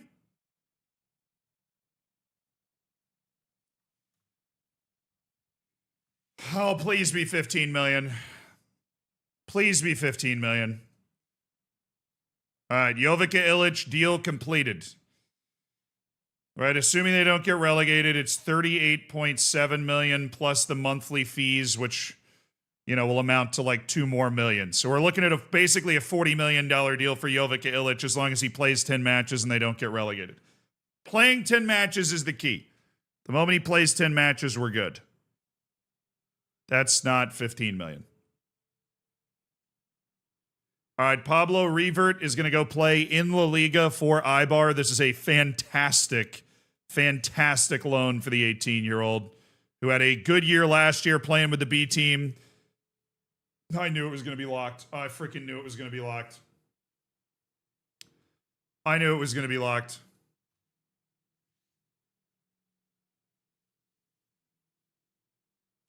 On the last train home.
It's the only club he's ever known, chat. Pedro Lopez.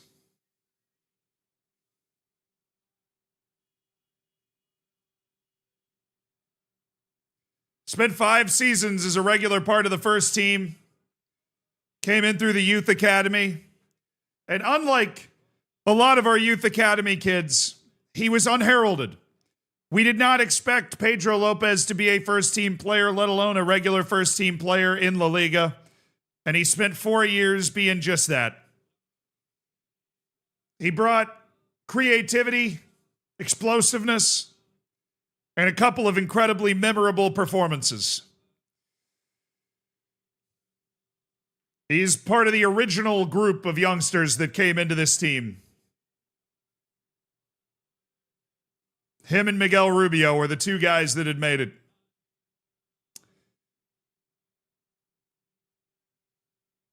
And now he's sold for $4.5 million to play at Racing de Santander, where he will continue to be a part of a La Liga room. It's time for us to leave her. Leave her. Oh, leave her, Johnny, leave her. Pedro Lopez, bye, you were really great, and I'm sad you have to leave us. All right, Pedro. Thank you for your service, Pedro Lopez. Thank you for all you did for this club.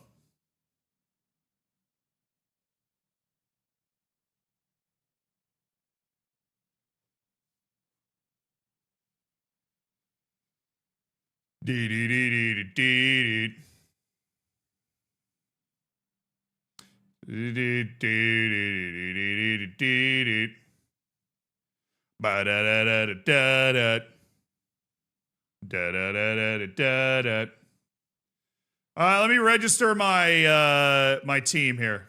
Gerardo, Cañete, Villalba, Ivande. Yuri Urbanic is going to be back in the registration. I'm just checking the wage.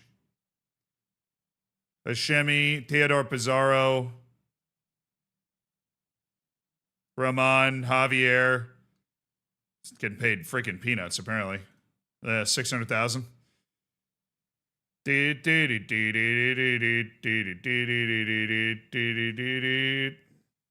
Andrew Ortega.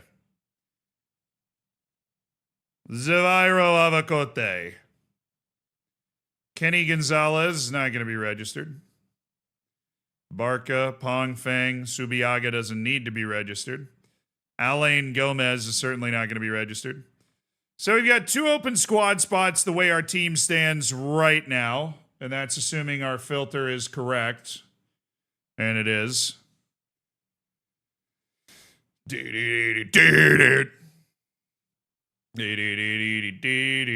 That's just assuming, we want to turn our eye to this sort of thing. And with all of the additions, we have $4.8 million per year in wage that we would be able to use for those spots.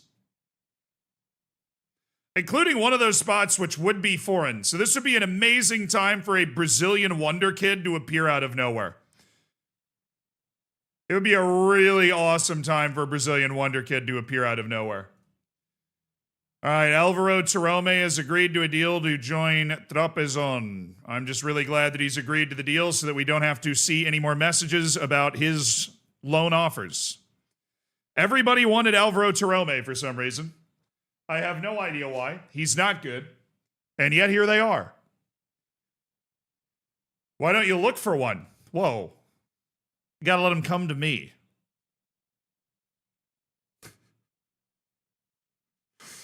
Let's not be hasty now,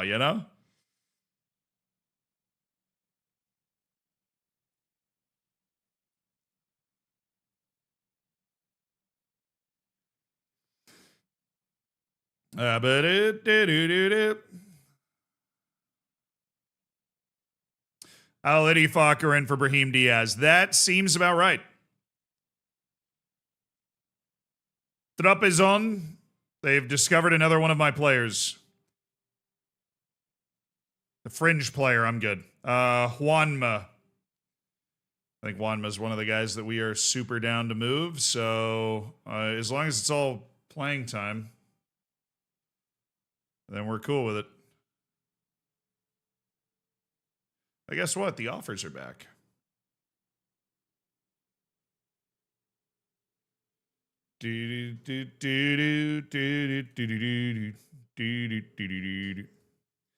All right, look, guys.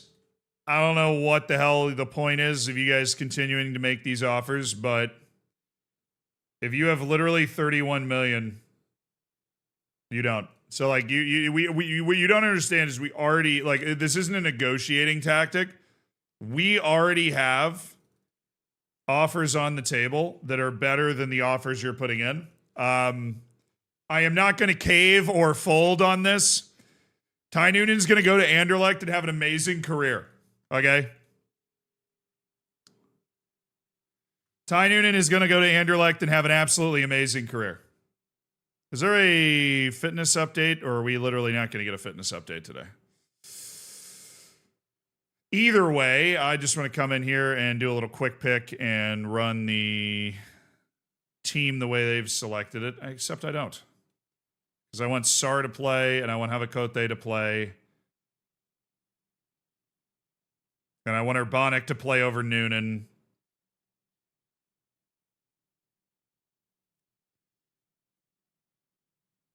And I want Zubiaga to play.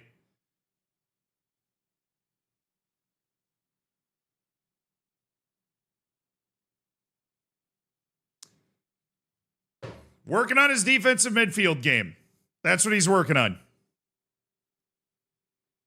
Now, I already have Noonan set for an offer out for a couple of weeks. Oh my goodness, that dude's already like one of the worst players on my team.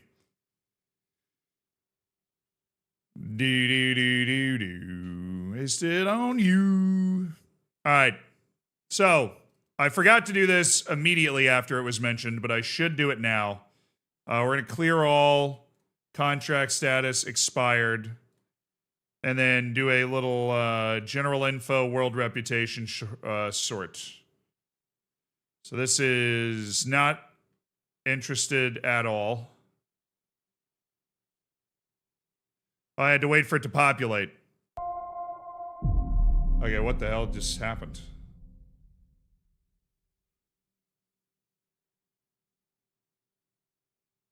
Hi.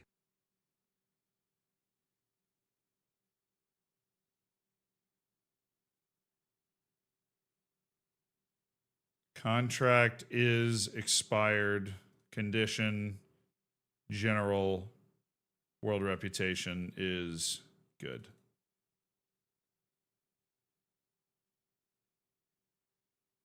Amatoma's contract's up. He's only 36. Also, what's up, Whitegates? Thank you for the 30 months. Hi.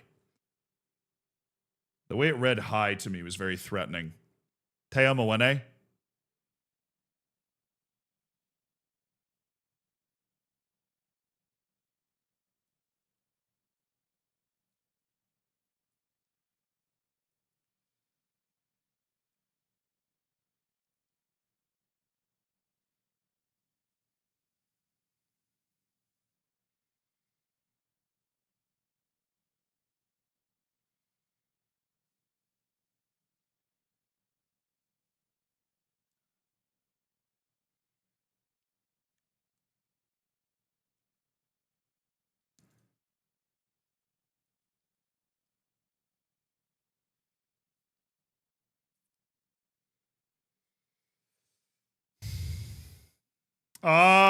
Kim and Jay. Probably not.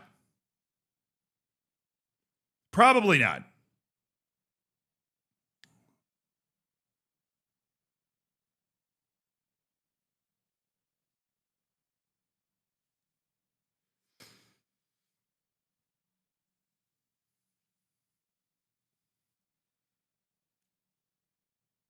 Five pace per Visa Stupinian.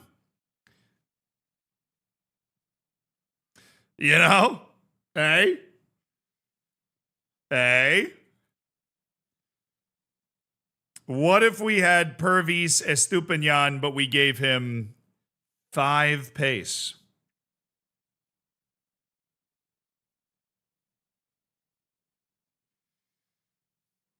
Yeah, I don't think there's anybody nuts.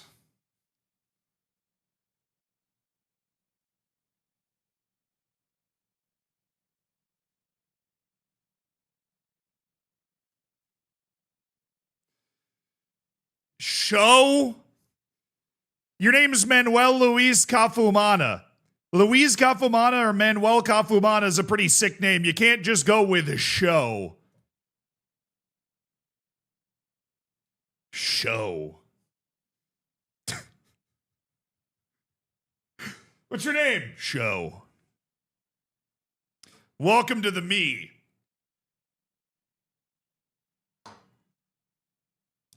Welcome to the me. Teo Moene. Oh, whoa, oh, yeah. Dude, Mazraoui. Oh my. Did he get hit by a bus? He can't move. I could wheel a gurney around the field faster than that.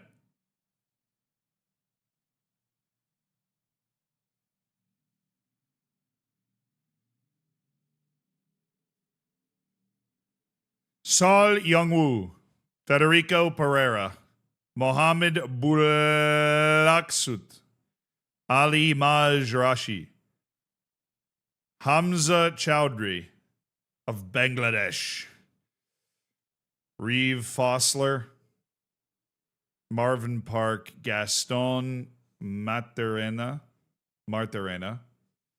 and Felix Agu. The last guy I have to look at be unathletic.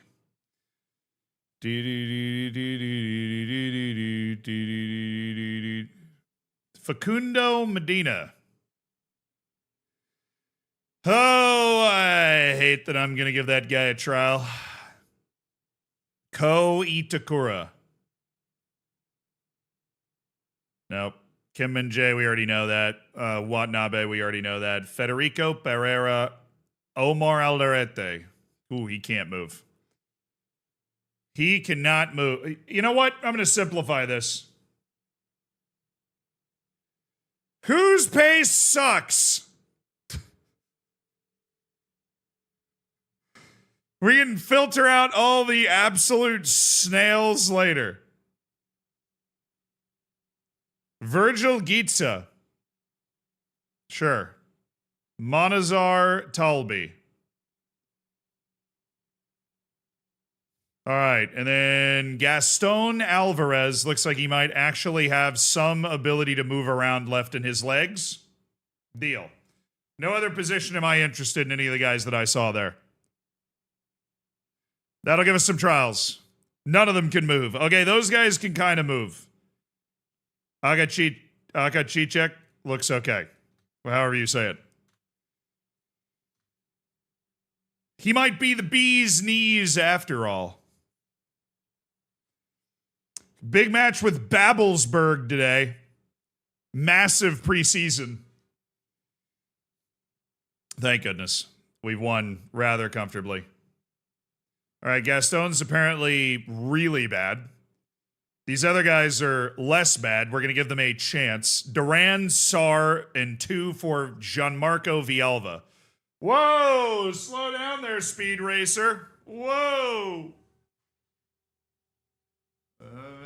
No way. No way. He snubbed them? No, he snubbed them? It took a freaking... Oh, come on. That was an intermediary offer, bro.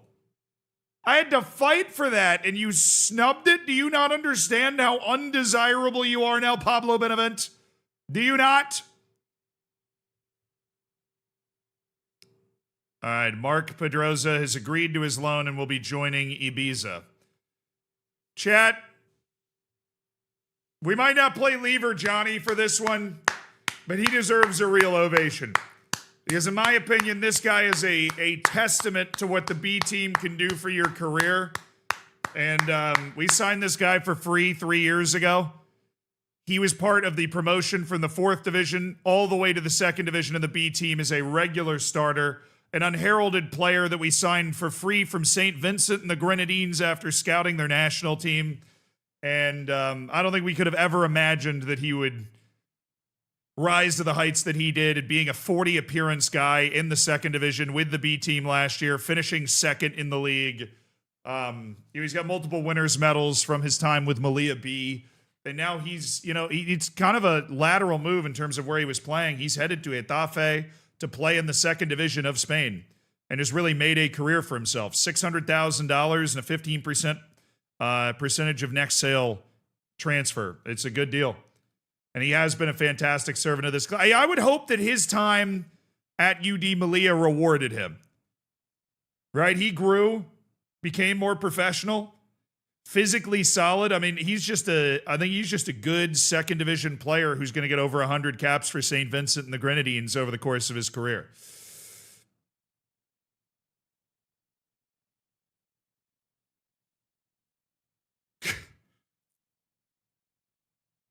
And now for the main event of the evening, the fact that the janitor is being sold for we're selling a literal janitor for 5.5 million. Our janitor, Joel Rojas, signed for 1.1 million from Olympia because we just felt like he was wasted in the Paraguayan league. He spent a year with Alaves, a year with Mallorca, 2 years as a player in La Liga, and then went over to Nottingham Forest and played out his season in the Premier League.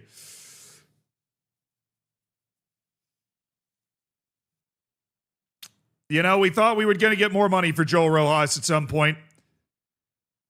But we're getting what we can from the janitor, Joel Rojas. 25% of his next sale is in line for us, you know, and we're getting $5.5 million total. Not one appearance. I don't know if that's true. He might have made one appearance for the first team. Nope. Joe Rojas never got on the field for UD Melilla, the janitor.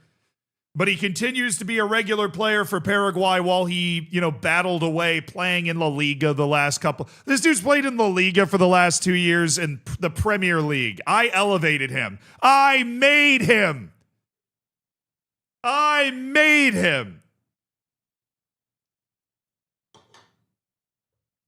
He should be on his knees thanking me.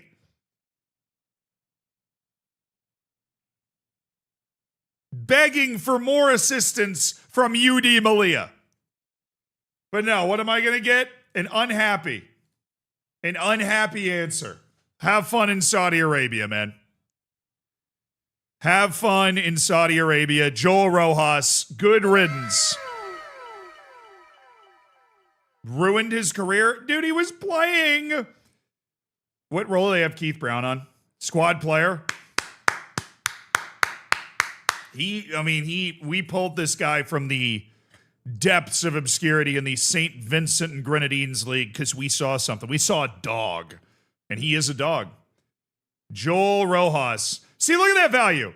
That's why I put 25% sell on. His value was obviously depressed. I think somebody is going to come in and sign him. He's got EU nationality as well. Somebody's going to come in and sign him, and we're going to get another like $5 million from our 25% profit on next sale. And I'm going to be laughing all the way to the freaking bank, dude. I always get mine. One way or another, I'm always going to get mine. Another sale in the books, Santiago Carrasco. This guy was an absolute animal for the B team last year. We signed him. Well, who knows where we signed him from? It's just not in his career stats anymore. But he spent 2 years balling out for our B team. I think we signed him for free, but now I'm not sure. He was part of the promotion out of the 4th division, came back and dropped a massive 32 goal contributions in the 2nd division. Not a guy that's rated as having great potential or ability to transition to a higher level of the game. But Cordoba in the 2nd division, obviously, really want him for $2 million. So we also squeezed a % of next sale in there, so we could grab a couple $100,000, next time he moves. But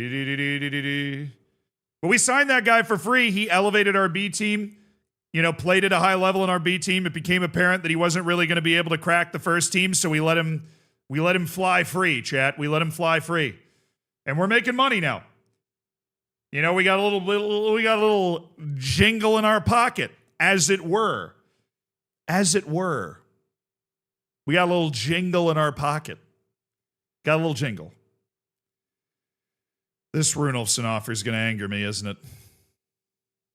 Brahim Diaz, no to Gigo. Do you really have to say no that loudly? Okay, who is this? Al Shabab. I mean, this guy, it's a Chinese national team player. There's some value in this. Ooh, Al-Shabaab. You shouldn't have Al-Shabaab. Oh, yeah. Oh, yes, Al-Shabaab. This is by far the best offer we've gotten for this guy so far. And their willingness to negotiate means...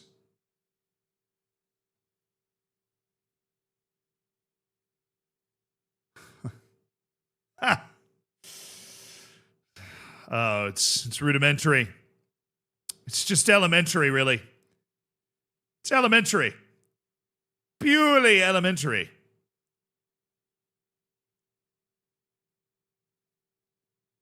Yeah, that piddly little offer over there by Freiburg. Don't think so.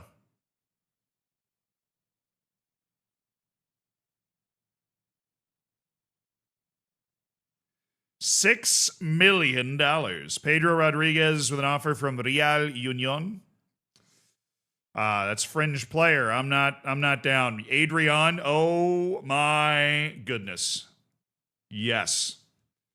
For some reason, I have this guy under contract for $250,000 for the next 2 years. I have no idea how I did that, but it's looking terrible. $28,500 from Formentera sounds like a great deal. I strongly doubt that he will accept it.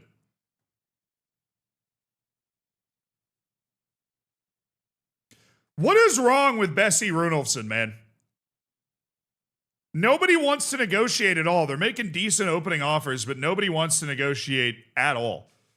EFL Championship, I feel like... I mean, Liga Portugal's got to be better, but it's not like Nacional's great. Let's see what the playing time stuff. It's regular starter on everybody. Well, I'm not going to do the French League. The second French League. And I'm not going to do the second Bundesliga. All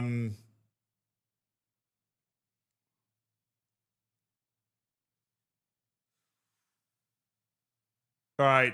They're not paying any money, so... And this guy's wage is not small. So we'll do Nacional and Hull City, and you can decide which one you want to play at. Which one's going to be better for you, Sean? You get to make the call. Very rare. Very rare in this house, but you get to make the call. All right, Noonan. I'm having a really, really fun time negotiating with Valencia every 5 seconds with the exact same opening offer. I'm really enjoying it. I'm having a wonderful time. No, I am not selling Ty Noonan to you for $9 million. I'm selling him to Anderlecht for 30, and I cannot wait for him to say yes to that. Please. Another great sale here. Alain Gomez to Ferro Carril Oeste for $2.1 million. A goalkeeper that we signed as an emergency player. After our backup goalkeeper tore his ACL, we were able to sign and register Alain Gomez. He made 1 cup appearance for us, allowed 1 goal.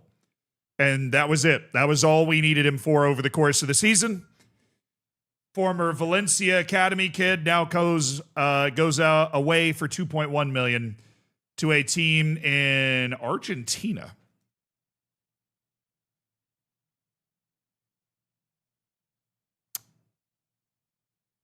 Didn't know that's where that club was. All right.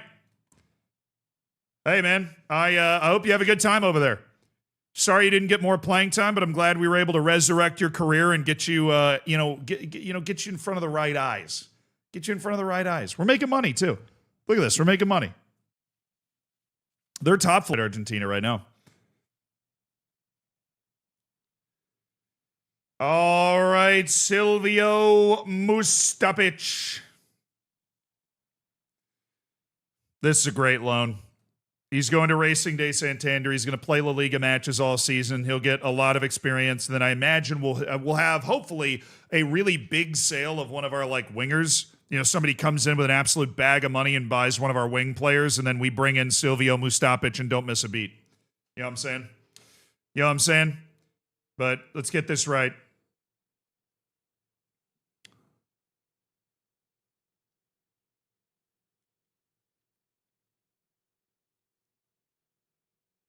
It's best for your development, Silvio. It's best for you. After an agonizing amount of decision-making, it's best for your development. Same country, Same language, just an elevation in terms of the level you're going to be playing at. And there is a I wish you could say, like, look, there's a very clear pathway for you to be in the team next year. You just need 1 year of seasoning at this level before we bring you into the fold in our team.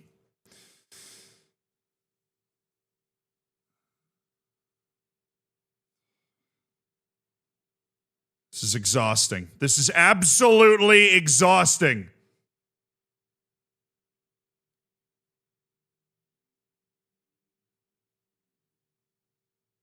They're coming back on Bongani. Bro, how does Anderlecht have this cash?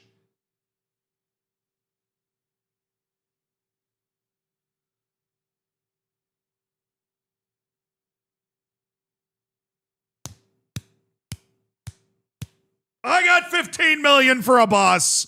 Yes. How does Anderlecht have this money?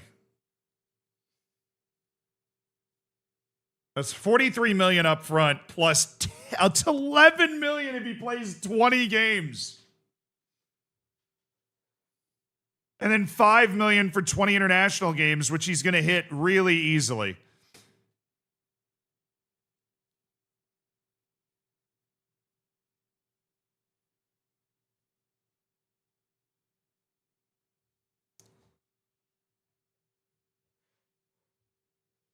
No. I'm not declining the Noonan offer.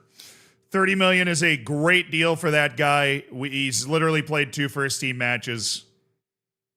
I know he has no interest in joining. I'm not going to persuade him to go anywhere because we like him. I'm going to come back to that. I'm going to handle this one first because we know it's just the same stupid stuff we've been dealing with the entire time. No. No. Hey, Valencia. You can keep playing this game all you want, but we're gonna have the exact same result every single time. Daniel, ooh, wow. Big money flying for Daniel Okachukwu. All right, Manuel Mora. First choice goalkeeper at Real Jean. Semi-professional, though. Can't do that. Alejandro Martel. Formentera. I mean, what was his other offer? Martel.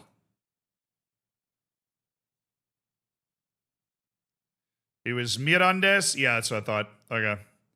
We do not want to send him to the 4th division if we've already got a deal set up to send him to the 3rd division. That stands to reason.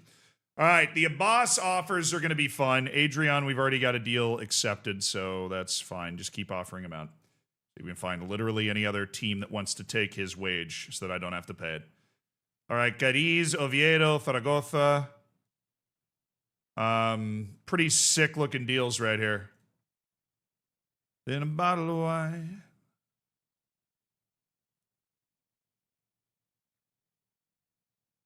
And Kefisia. A Greek team that I haven't heard of.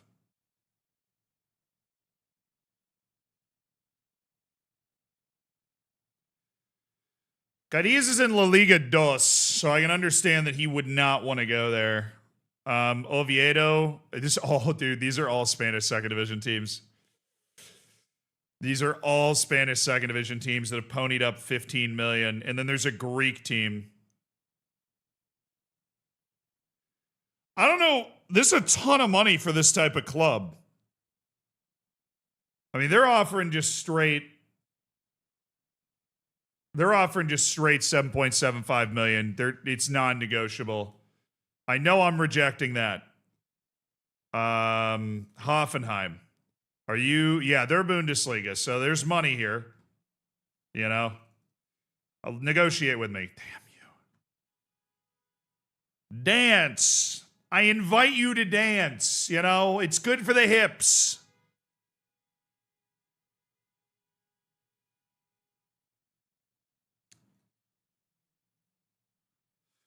Thank you.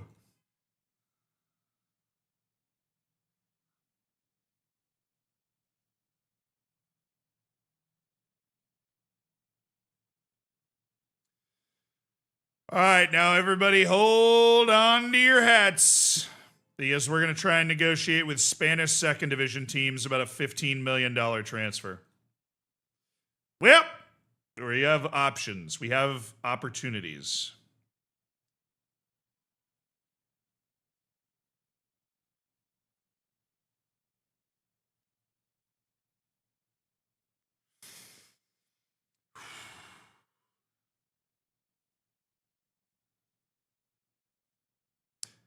Something's weird about this. Something is weird about this.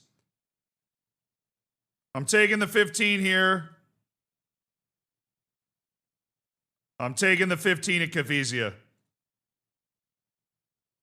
I'm taking those. I'm rejecting Espanyol, Real Zaragoza, and Kefisia in Greece for $15 million.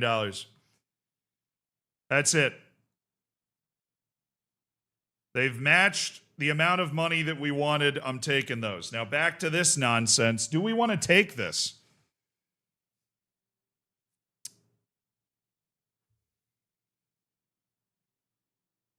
I think we reject both of them.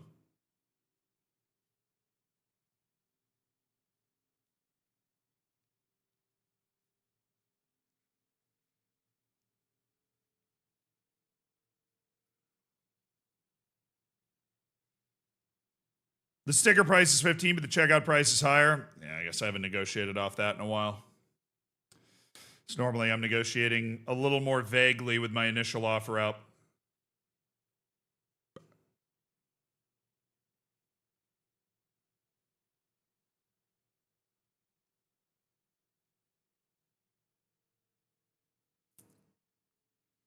I wish those first league clubs would show up with the right amount of money. God, Anderlecht really wants him.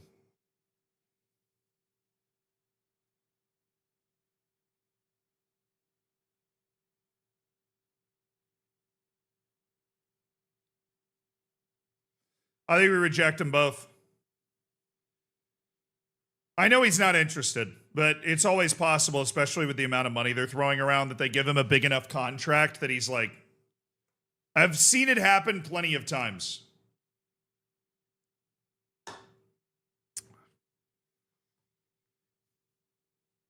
$51 million straight up with 15% of a next sale. Gives us some nice cover on the top too, where this is percent profit of next sale. So there's an argument to be made that the Rayo Vallecano offer is better value overall, and we might just be able to sell that percent of next sale immediately. But I don't think I'd want to do that, because he's only 21. And he's certainly got the sauce. All right, I want Ty Noonan to just... Thank you. Thank goodness. I've been waiting for this one, man. I've been waiting for this one. We've been waiting years for this one. Ty Never Play Noonan has been sold for $30 million. We signed this guy literally for free, and we were waiting for the right time. We were waiting for the right time. Ty Never Play Noonan signed from the St. Louis Academy, did 3 loans. He did play 2 matches, chat. You forget he made 2 bench appearances, committed 3 fouls total, and that was the only thing that went on his record before he began his 3 years on loan with Gijón, St. Pauli, and Bursaspor. And the United States number 9 has been sold for $30 million.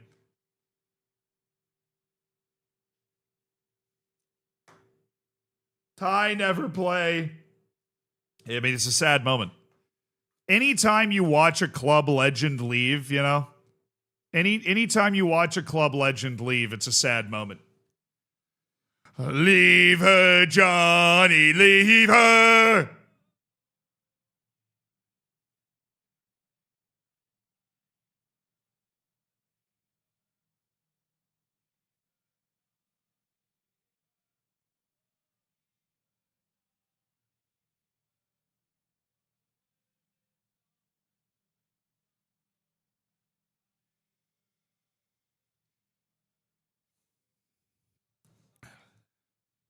One of my greatest free signings of all time.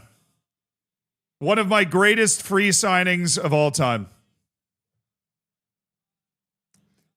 for us to leave her. Leave her, Johnny, leave her. Oh, leave her, Johnny, leave her. Goodbye, Ty Noonan. What a guy. What a guy. Just made us $30 million. What a guy. He's like, oh man, I had a great time here. Doesn't even know what the facilities look like, but he had a great time here. And now, all of a sudden, we're sitting on a pile of cash. Oh, leave her, Johnny, leave her. And it's time for us to leave her.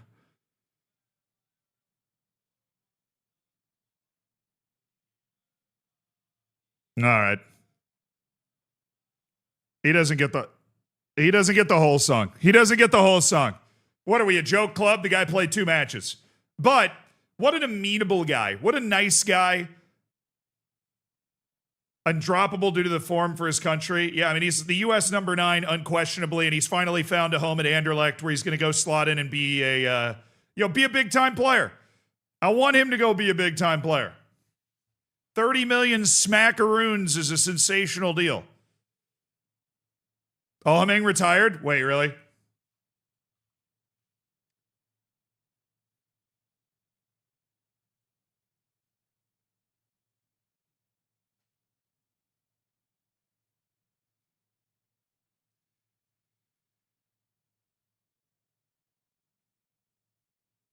Ernest Alhameng, absolute G.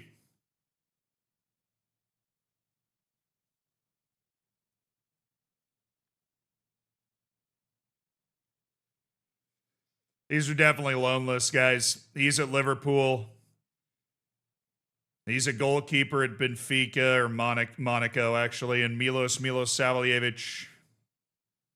Quality center back, Serbian national team player at Leipzig.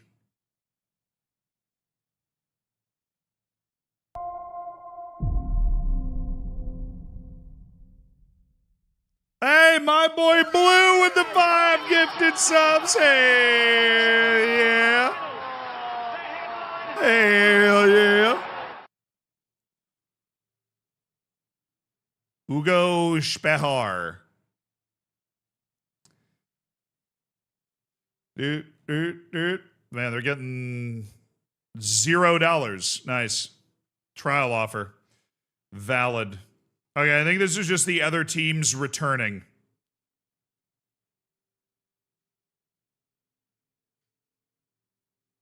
Al Nassr, you gotta stop. You gotta stop. You have to stop.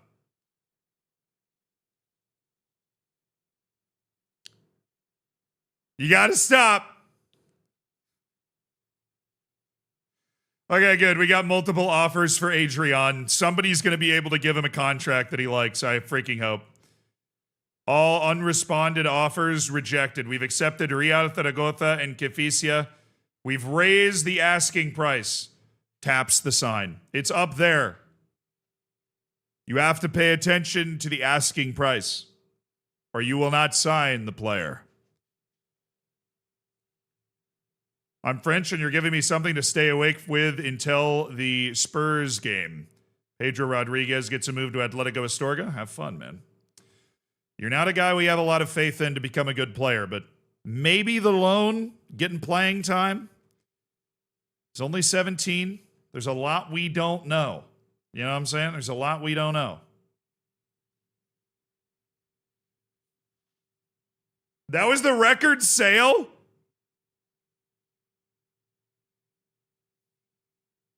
You're telling me the sale of Ty Noonan was the record sale in club history?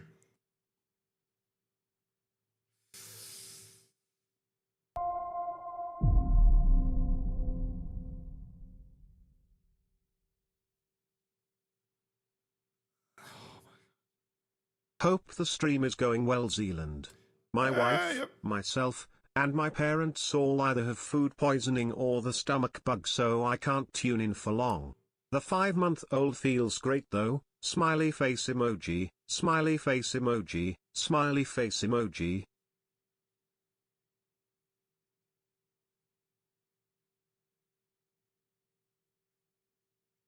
Hope you're not expecting any alimony payments from me. All right, that would just be uncouth.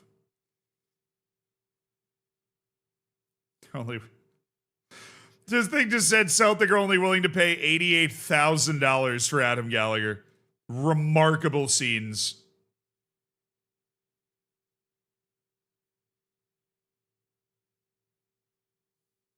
I'm going to be doing this a lot, aren't I? The Abbas Jahangiri situation at 15 million. I'm going to be doing this a lot.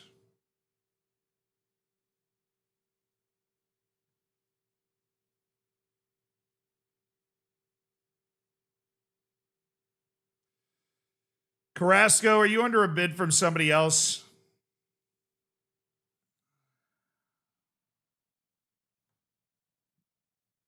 I feel like you are.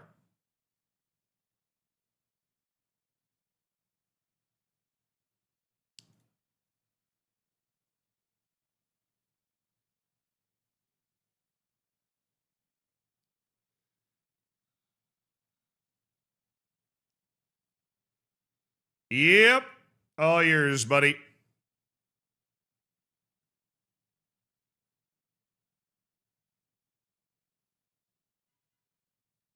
Sorry, I schedule all my own friendlies. I do all of my own stunts.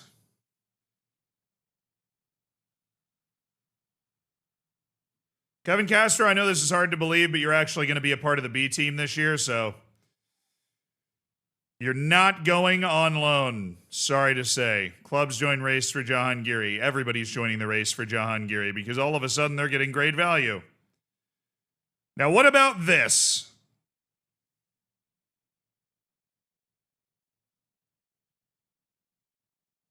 What about it? No. That's what. No. We're not selling Majid Hashimi for, God, $8 million. Guy's value is 60 to 70 million. You know, we never got an offer like that, though. We never got an offer like that. It's tough. Both the Iranians, their value has been so high for so long. It's like a market correction or something.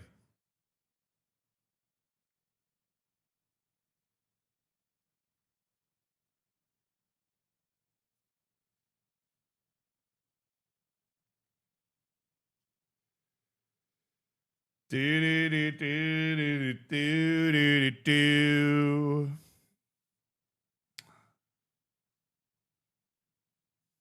All right, time to update our notepad.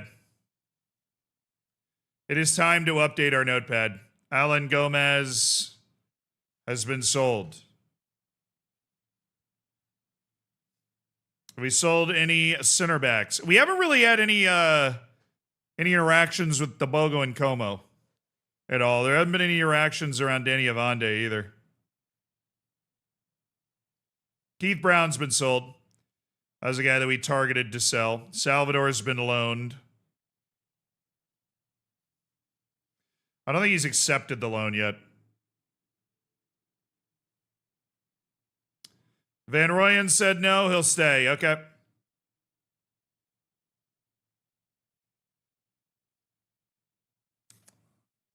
Not something that I'm super bent out of shape about.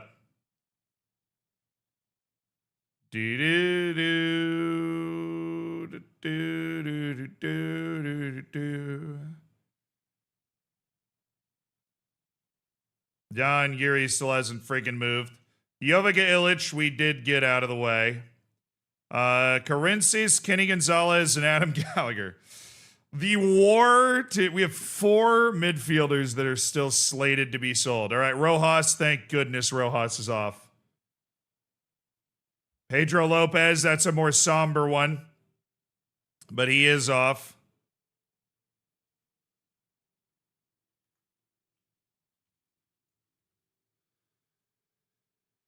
He's been loaned. That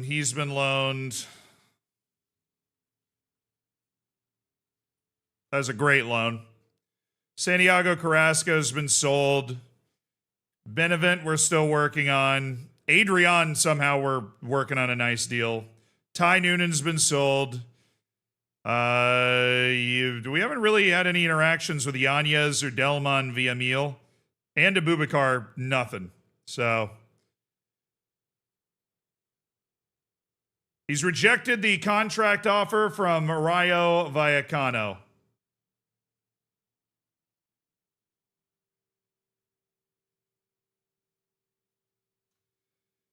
All right, he's still waiting for Al Ittihad, but I don't think they've got the money to go after him anymore, dude. Tottenham beat us. They.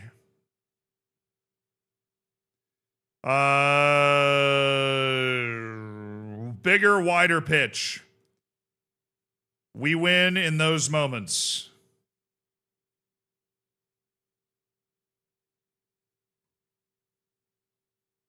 All right, look here.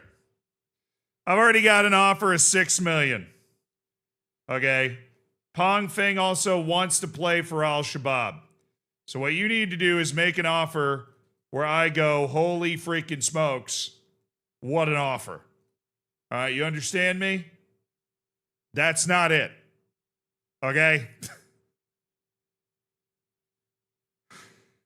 That's not it. That's not the offer. All right, Bessie Runolfsson, I like... Oh, it's League 2. Okay, Bessie. Are we done with the whole offer out stuff? We are? Okay, we could cash out on Bessie Runolfsson for twice the amount that we paid to sign him from Valor Reykjavik last year. Or we could keep trying to grow him and his reputation. He continues to play for Iceland as well. Really solid, well-rounded player. I think we got him under contract for a couple of years at a pretty reasonable price. I'm going to see if we can find a solid loan for him now. Because we're obviously struggling to sell him. Obviously, we are struggling to sell him. Martel's already got a better deal. Roberto Huerta does not have another deal. So, he's not playing semi-professional ball either. We are not stepping off the semi-pro level. Now, the good news, the really good news about that Bongani Van Rooyen situation, here, let me turn that down for a second. The really good news about the Bongani Van Rooyen situation is that it somehow managed to raise his asking price to $51 million, which makes it much more unlikely that Al Ittihad is actually going to come in with an offer for him. And we've managed to sell a lot of the riffraff and the B-team riffraff. We've gotten a lot of good deals here. And we got Pong Feng. We're going to double our money on Pong Feng, which is pretty freaking sick. No broke boys is weirdly fitting. That is, yeah, I guess that's valid. We ain't messing with no broke boys. Eduardo San Miguel, Eliminindai. Persic unlikely to sign Gigo. Well, I mean, let's not be hasty. I don't even know who the hell you are, but Gigo's a very solid, respectable. I mean, let's just start with the fact that he's a great young man.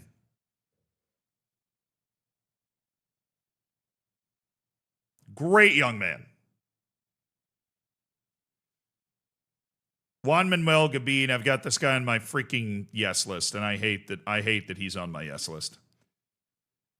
I hate that there is a $1.2 million move for that guy on my yes list. Frank Abubakar Jallo. This guy's been considered a wonder kid for so long that I can't even fathom that apparently he's not at all. Anderson Louise Finn. Play center back. You're freaking 6'2" with 16 jumping reach, man. Play center back. It's a great position. All our forefathers played center back at some point. Right? I don't know what's the issue with center back here? Nildo's a 19-year-old Brazilian, $18 million valuation, 4 determination, bro. 4 determination. 4. He has 4 determination. Oh, good. We're finally getting our reports back on some of these young players that we were scouting. Paulo Ribeiro, Braga's B team. He's good. Definitely like the way that's laid out. Flip! Oh, let's go! It's flip time!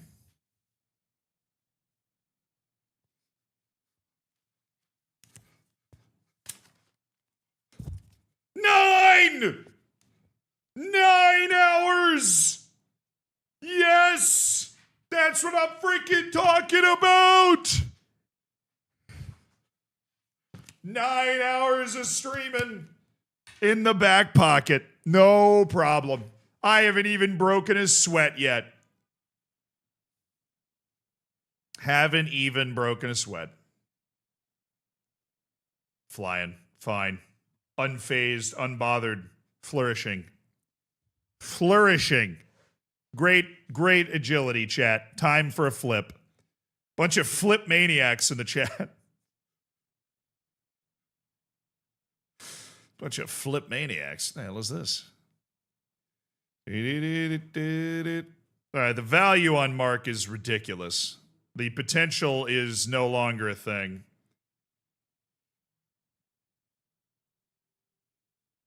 I'm keeping an eye. Christoph Putin. Actually, I'm making a new short list. Hold on.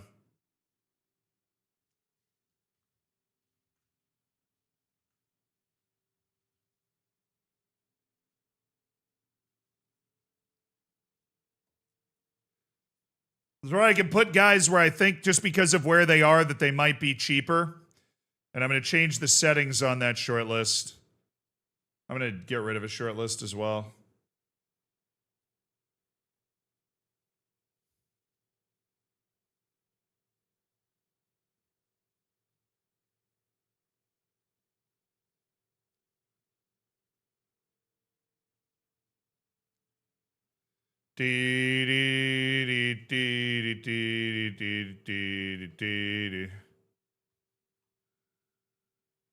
Anyway, it's rated D by my scouts on the loan shortlist. Probably needs to get launched into the sun. And these guys. This is supposed to update. Oh, we don't get scouting updates on the loan shortlist, I guess. Not anymore. Not since the accident.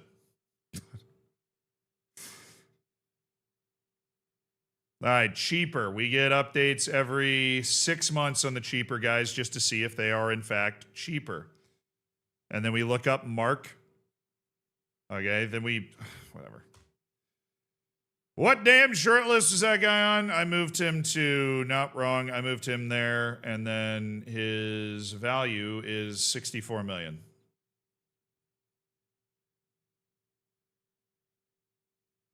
Cheaper!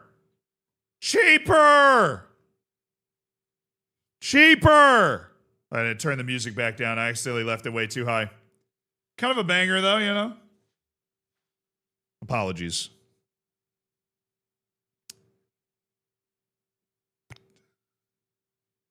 Yeah, I feel... Should we have somebody else on the big hits? I feel Ty Noonan being the only big hit's pretty wild.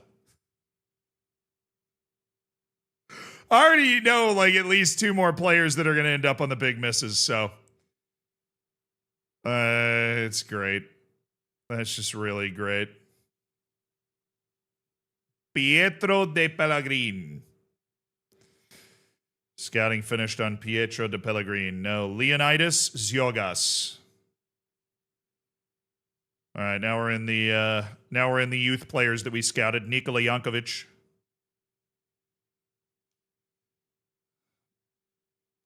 Yo, yeah, dude, Mazi Buko should be in the hits. Mazi Buko is the biggest sale in club history.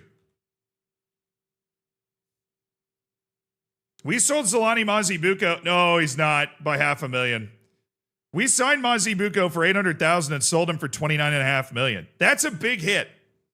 And we got a free year of him on the team. Yeah, that counts as a big hit to me. I don't know. Yerman Aubert.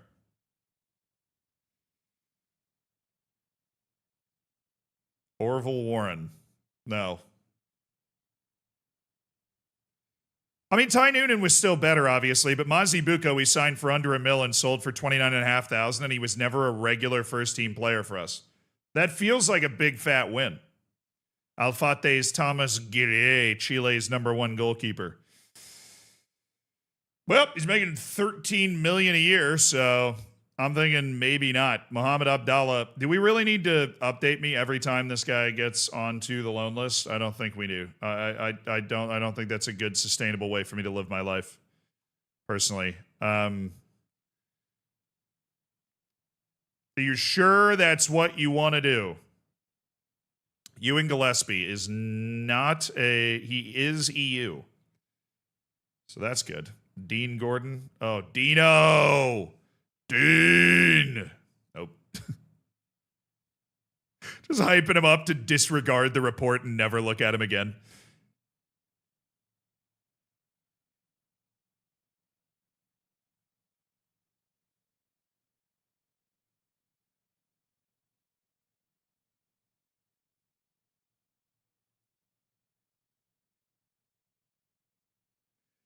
Okay, Danny Yanez was not the same as Vitboy in terms of how much he delivered for the team.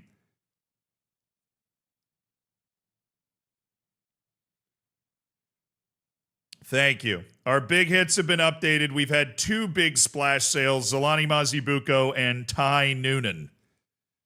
But, you know, we also can expand the definition of the big misses, even though that is kind of like a meme exclamation point.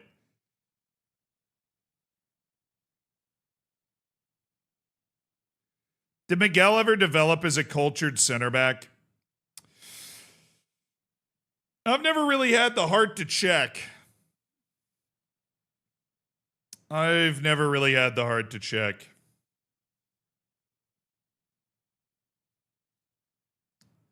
Simon Boisbre. Ah, yes, of course, Simon.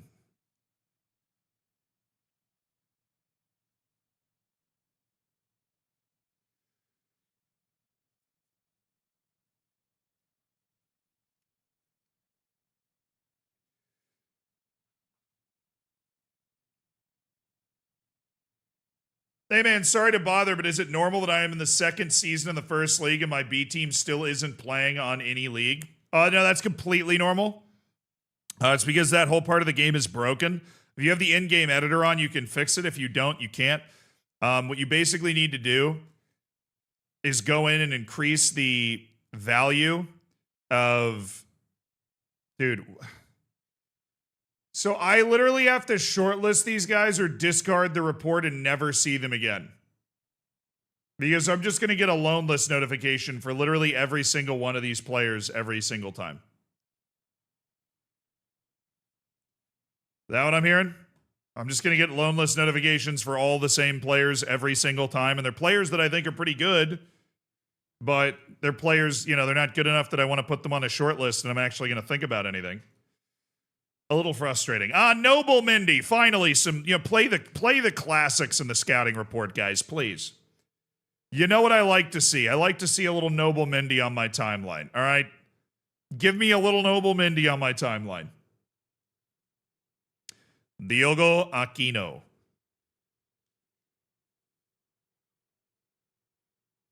Serious question. Who would be worthy of being added to the big misses list?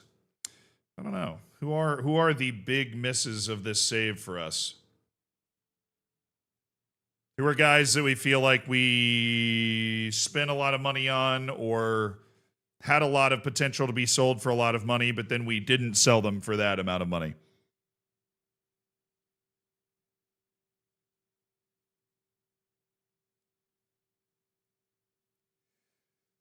Rui Patricio. Just the name.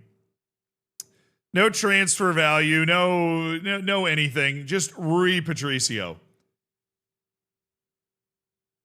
Darkan Ijik. I don't see it. Unair Shin. All right, he's got a nice first step. I mean, you know, we're going to just say that this guy's terrible off the bat. I mean, wow, he's bad at defense, and wow, he can't. Yeah, okay. We are. You got me. We are going to say he's bad right off the bat. Sorry. He is bad right off the bat. Guilherme. Oh, dude. There was a moment where I was like, wait a second. And then I woke up.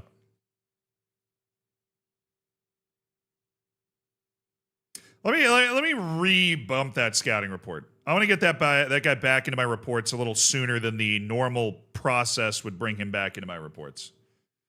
Francisco Viana. 19 years old, has the basic tools, the size, the technical tackling ability. He's there. Present as a dangerous center back of the future. The problem is they're not really rating him as having super high potential, despite the fact that his ability and his age are checking out is pretty good. Diego Gonzalez, loanless notification. He actually goes and keep a keen eye. Kevin Labata, no. Nahuel Aguilera.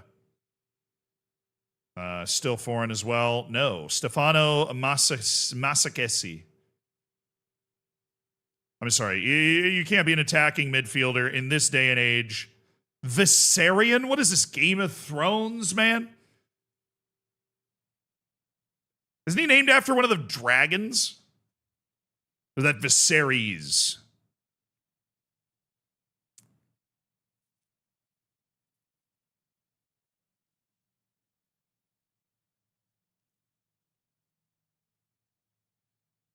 Have you been scouting players all day? No. I've also been selling them and buying them and sorting them, and I've been scouting staff, and I've been very busy. You're kind of interrupting me right now, because I'm so busy doing other things. And yeah, our scouts are obsessed with bad Greek players. They are. They really are. Now, this kid's 18. He has some potential, and so I'm actually going to put him on the keep a keen eye list. I know I'm going to regret it. Okay, yeah. No, we're definitely... This is a scouting report coming through of a bunch of youth national teams. Milivoje Živkovic. We actually have a lot of scouting of youth national teams that we're supposed to do, but we have such a robust shortlist system. Takes a lot of work from our scouts to be able to actually get to the new guys that we're trying to look at. Živkovic, no. Jack Wilkinson. For no hero.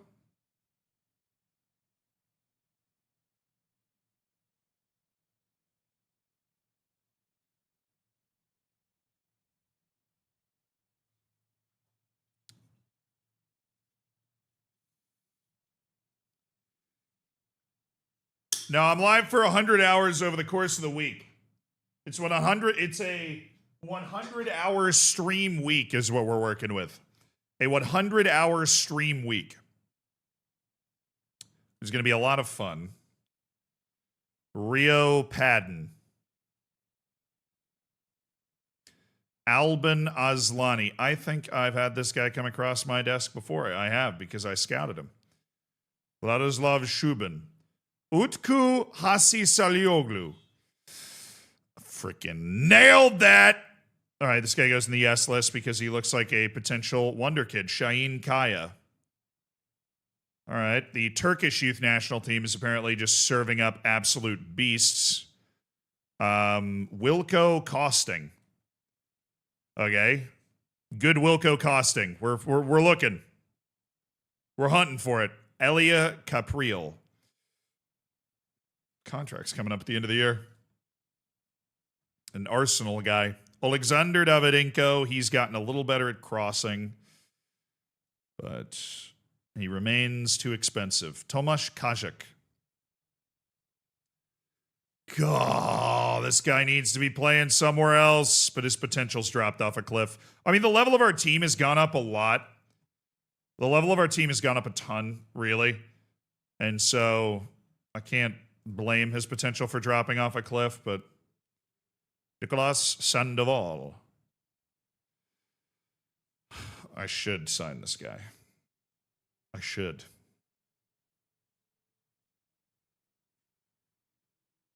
Richard Partita. This could be my next great American project. A 17-year-old LA Galaxy youngster. No, Richard! September 18th. September 18th. We need to get Richard on September 18th. He turns 18. We swoop in, offer a contract. Boom. He wants to play for us. Temezgen Johannes. Now you're just making up names. All right. Temezgen. You're hitting me with Temezgen. Dan Quintilla. Quintilla. Yes. No. Wonder Kids. Vandro, no. Alexander Doronin, no. Anton Mazur, no. Bodin Popov. It's the size. It's the size. He doesn't have the size, the aggression, the composure. It's not enough. Is it ever enough? Alexei Teak. No. Paulo Moreno. No. Jairo Salazar. Kai Harvey. And Joseba Aguirre Sabala.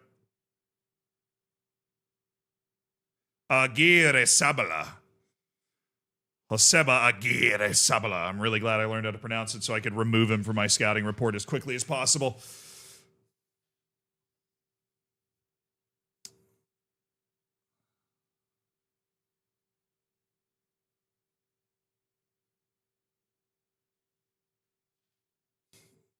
$1 million per league appearance.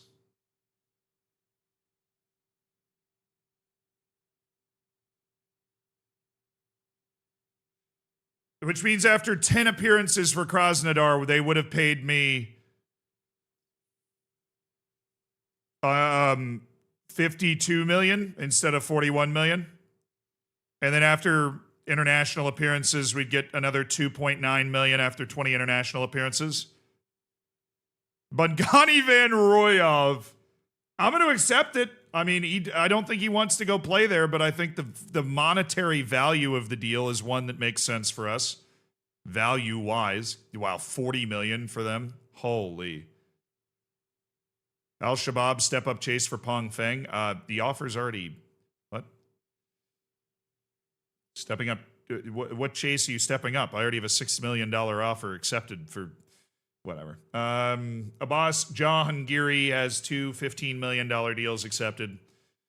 Okay. Asking price is going to be raised to $22.5 million. We are going to offer him out at $22.5 million. We're going to see what we can do in elevating the asking price. Please.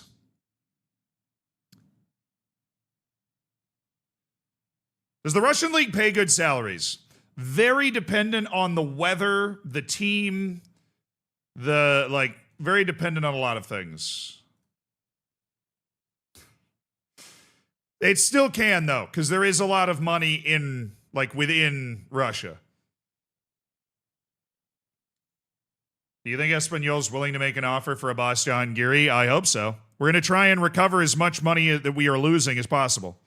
We have two $15 million offers accepted for Abbas, a guy that we paid about $3 million for to get him from the Iranian league. And then there's also the question of Majid Hashemi. More offers are flying around. Traore has snubbed Hibbs. Well, West Brom coming into the conversation certainly changes things.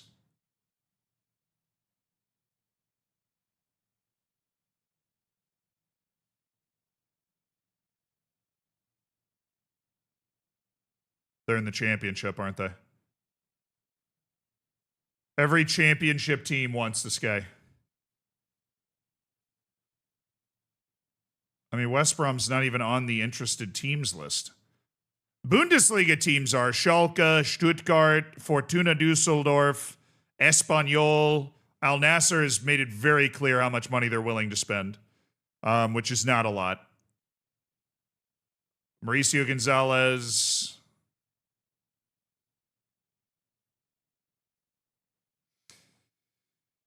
Liverpool saw the same thing I did, that this guy's actually good. The star rating on him is low, but he's got game. We just don't have a first team path for him.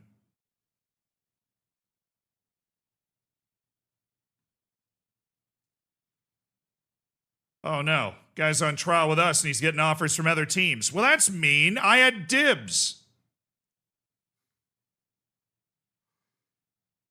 I had dibs.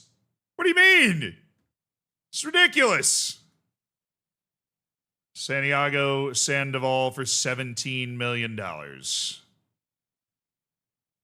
The RB Salzburg, Argentina defenseman.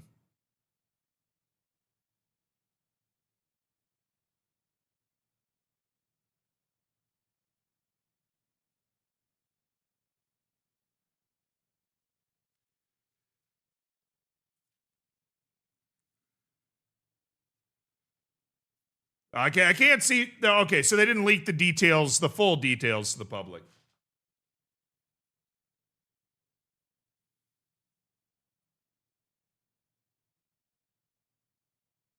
This guy's technical ability is so bad. All he has is technique. He's got good athleticism, but then loses it a bit in the pace. You know where I would want to put him? Outside center back. That being said, Argentina loves him. He's got 14 caps for Argentina, is likely going to be a regular part of Argentina for his entire career, brings a certain cachet. A certain a political cachet around. He's on my Wonder Kid list.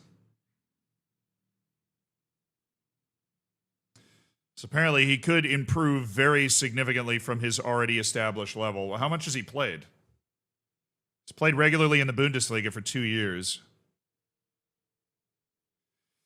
How much improvement can we really expect after a couple of years of Bundesliga play? Oh, Austrian Bundesliga. Valid.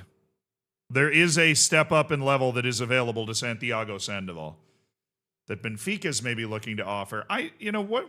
Okay. What offer?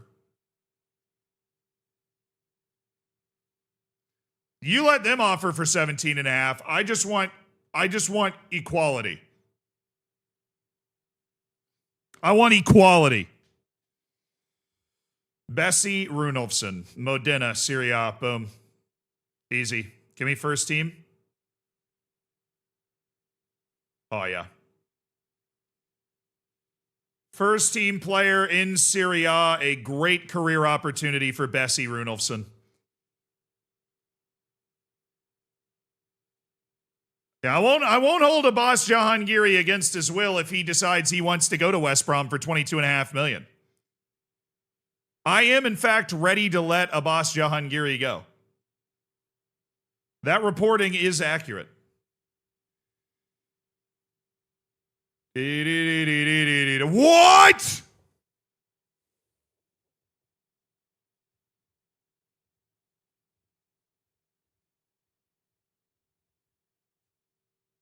I worked very hard. What's up, Jellyman? Much love to China, dude. We're 9.5 hours in, so I think this is probably the perfect time for you. Now this isn't Jahangiri. This is Salvador. This is Salvador, our burgeoning bright center back that we think has real first team potential, that we really wanted to send to Serie A on loan for a year so that he continued developing his game and get experience playing in a top league for the first time. Because for the last 2 years, he's just been a regular B team player in the third division and then in the second division, where he had a really great kind of coming out party last season. But there are some serious interested parties for Salvador to be a first team player in a big league, and we really, really would want that. Mark Carrasco, another one of those guys that has a very small chance of ever being relevant for the first team. Onward and upward, man. Onward and upward.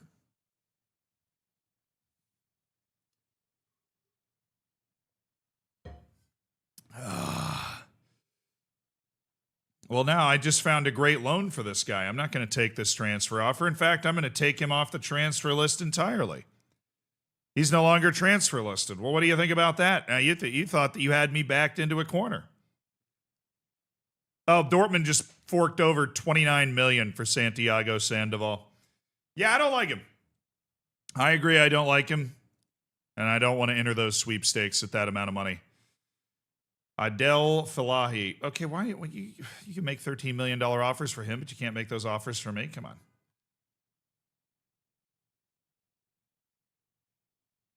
Hey, we're looking to move Nikos. We're looking to move him. Don't know if you noticed. We are looking to move Nikos Karensis. So if you've got interest, which that team has interest, make your offer, man. All right, Brahim Diaz is signed and gone to Saudi. We decided that we didn't want to enter the sweepstakes for him, which is fair. Okay, let's go to our staff now. I have a feeling that we are going to have some spots left on our staff. Yes, Miradan, Ice Warrior, and Haram Tavish. All those guys are replaceable right now in our staff. And then recruitment team, we obviously have long been a little frustrated with our scouting staff and our inability to improve it. I really want to improve it, but we can't. We cannot find scouts that are able to actually improve our scouting team. It's unbelievable. And then our head of sports science, or who is going to be our head of sports science, also turned us down. So let's go solve a couple of these problems and finish our staff here.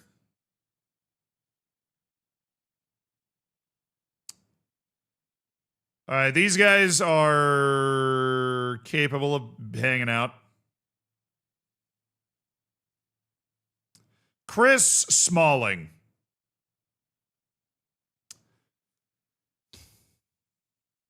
Everton coach. Probably is not going to want to join me. If I've ever played this game before, I'm pretty sure Chris Smalling is not going to want to join me. Mustafa Erasman. Or Mustafa Ramazan. Really? Like, Eric Ramsey's insane. Guy's a really good coach. Probably going to turn me down as well. See, it's just me. I'm just perpetually optimistic, you know? Richard Sully.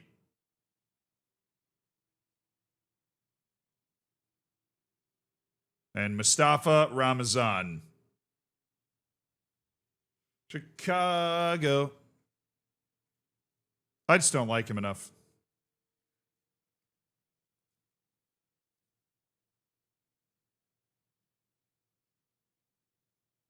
Scout!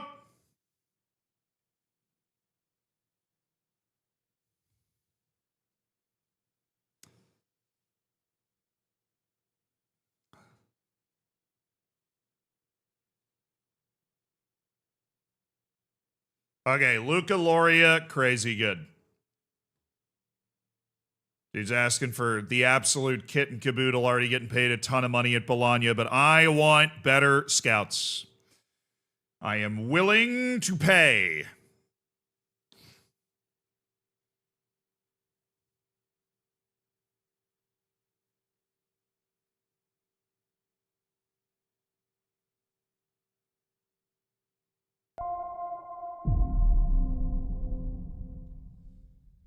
All right, Lyon's Fernando Lavar. You're not a chief scout, are you? You're just Someone a scout. just broke into my shed and stole my limbo stick. I mean, how low can you go?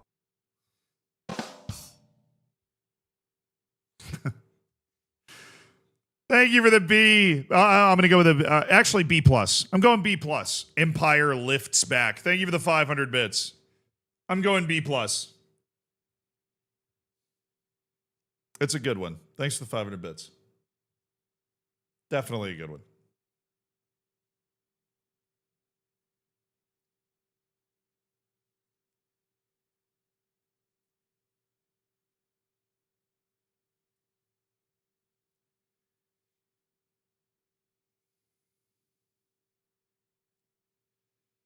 All right, Joe Shields. You know, I don't like going to.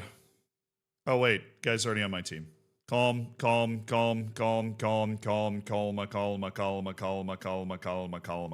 Ooh, you know. All right, we've offered who we're going to offer.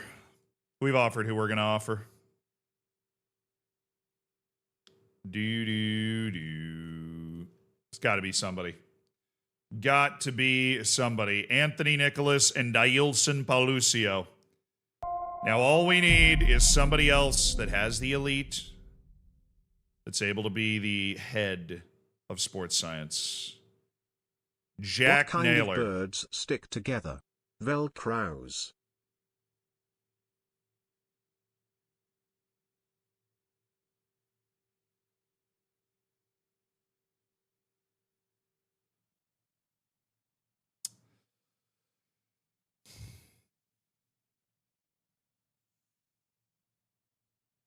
I hated that so much.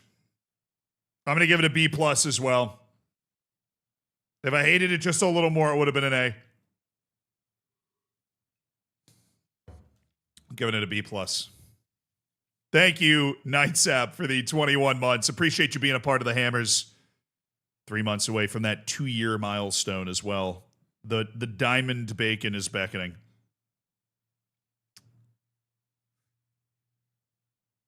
Is Rui Patricio a coach? We need him for the B team. Ban that man. Ban him immediately. What's this? Rodrigo Lira wants a new contract. Do you want more playing time or like what? I'm a little scared for what that could mean. Yeah, that's because I don't really want my backup goalkeeper to be occupying a foreign player spot. That just feels like bad business to me.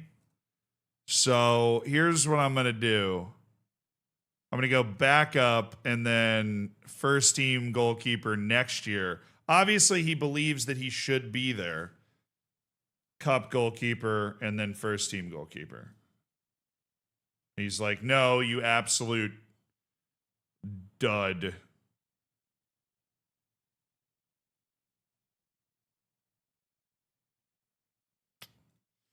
Well, this is going to get interesting.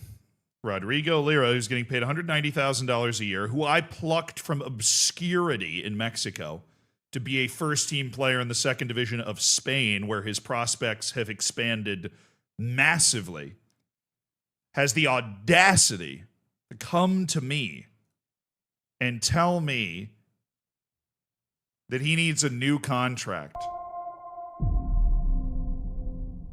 You have plenty of time in your current deal. You got 3 years left on your deal right now, Rodrigo. You have 3 years left on your deal. If there is topaz, must there also be fingerpaz?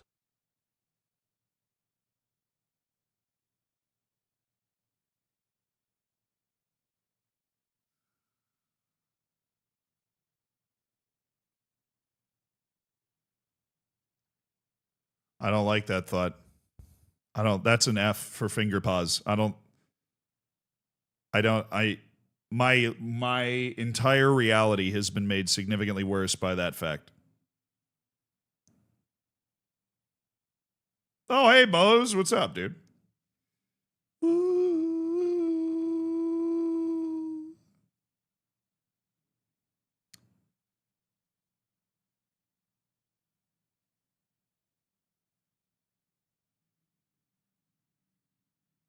The thing is, he deserves more money. I'm willing to give him more money. The problem is that he wants more playing time. I can't give him more playing time.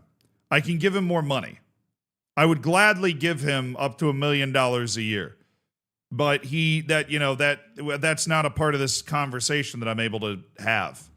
Like, I'll give you a new contract, but you got to stay at your same playing time. I'll pay you more money. I literally have the money. I will give you more. Okay.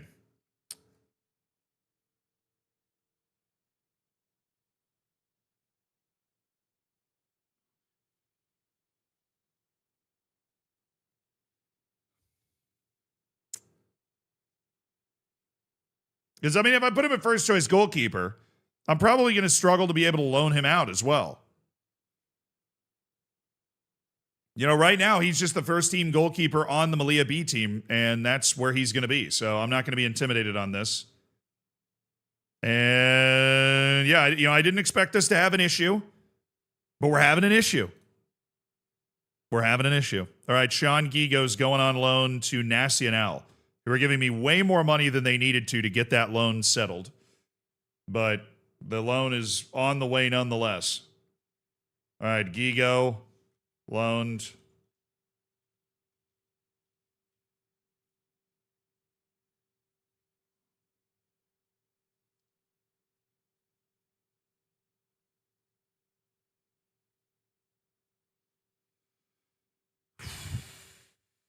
Oh my goodness, we're getting negotiable deals. We're getting negotiable deals. We're getting a negotiable deal for Hull City. Oh my good. No, we're not. No, we're not. False. No. No, we're not. We're not.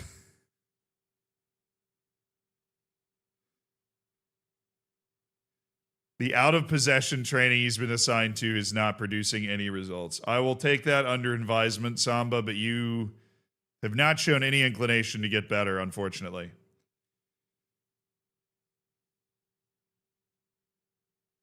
All right, look, buddy. $20 million. It's got to be $20 million. Somebody can get Abbas Jahangiri for $20 million, please. Should have been 50. Should have been freaking $50, but it's not. Ian Barca. Literally nobody wants this kid at all. Elliot, thank you for the 50 months. Congrats on half a century. That is a big old number right there. Kalzim, thank you for the 200 bits. Thank you for the 400 bits over the two separate things. I'll read it out. I worked a gig on Long Island last week as a video engineer at UBS. Ended up being a 30-hour gig. 17 hours setting up, 13 hours on Saturday, 9-hour show and 4-hour strike, and 10 hours of flying back and forth from my hometown in NYC. May I say mad respect? I don't know who that is. Mad respect to the local. With that said, I just finished packing for my 2-week-long vacation. I wanted to wish you well on your 100-hour week-long stream. May it end well with Melilla's UCL champions. Kalzim! I appreciate it. Sounds like you have absolutely earned that vacation, dog. So enjoy it. It sounds like you have 100% earned that vacation.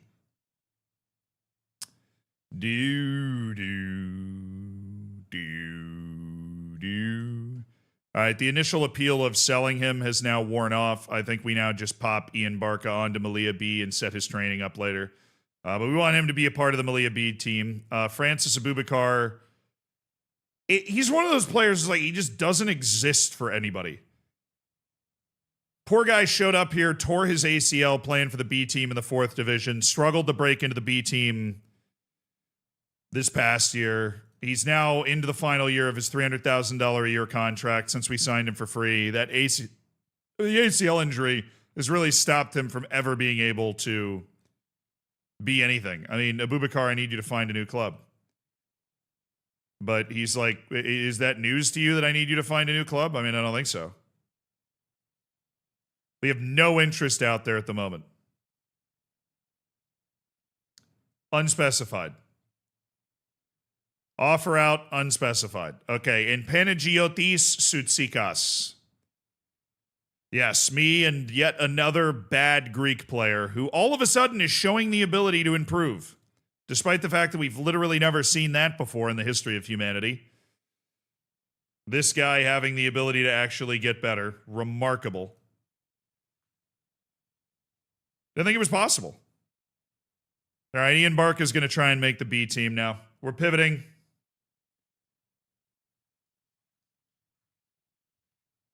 He's got to start to be able to play in our team style if he's ever going to be anything. So, where are you, Ian?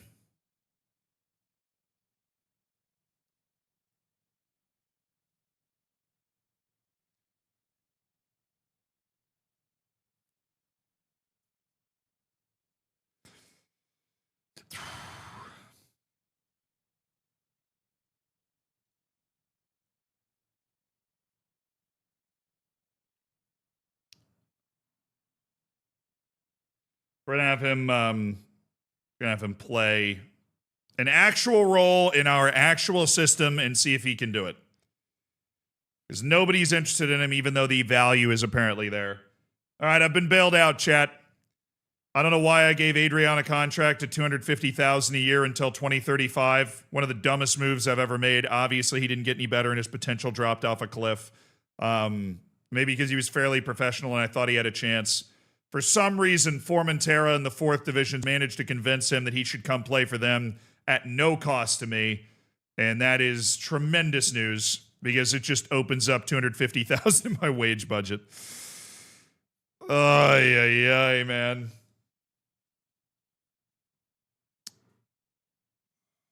Cremonese is there. Oh, Ibar's there. Please, please, please. Regular starter. Yes.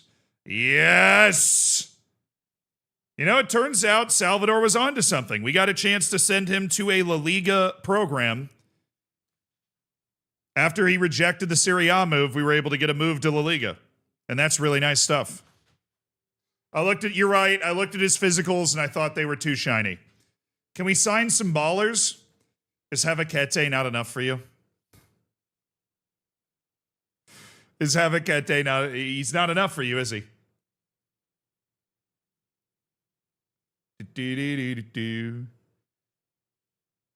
Gonna need to consult the archives on that contract. Dude, I couldn't tell you. I could not tell you what was going through my mind when I made that offer. It had to have been a speculative, like, ooh, maybe, maybe. If I just do this real quick, he could turn into this great player.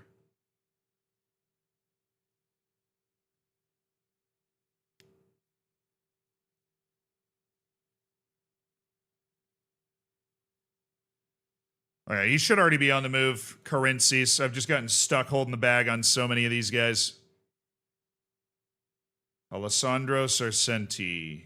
Owen Gene. Guys are moving. Elvis Tavares has found his loan. He's ready to go. All righty.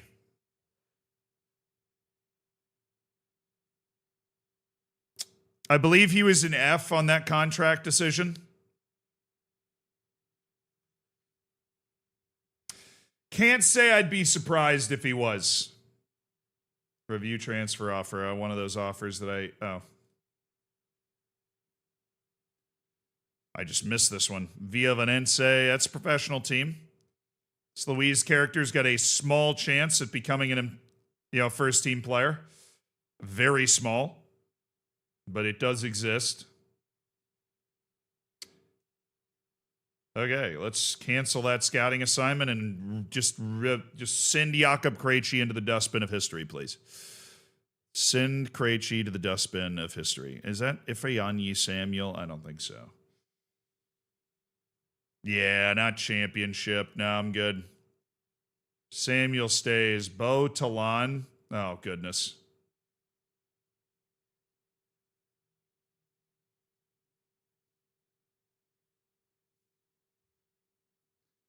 Oh, that's why I'm not super high on him, because he's got 6 aerial reach.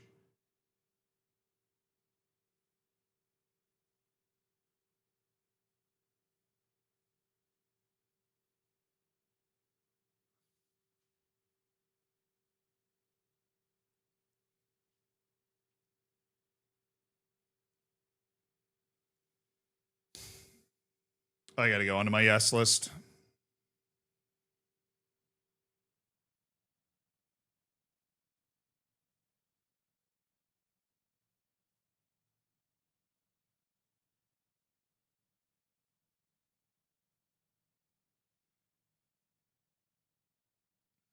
I got to go onto my yes list. I don't want to miss anybody else like that.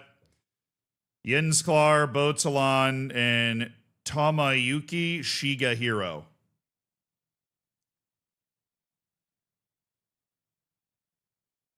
Mohamed Hussein, midfielder, Copenhagen. Henrik Muller. What is this song? I can't think, Tritonal. I can't think. There we go. Oh, Chris Stapleton will soothe my brain. Get me back into my smooth-brained thinking when I'm at my best.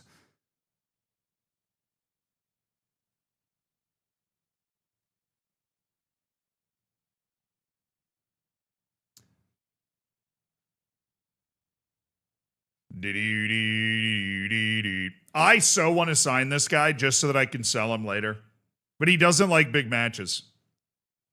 It's a nightmare.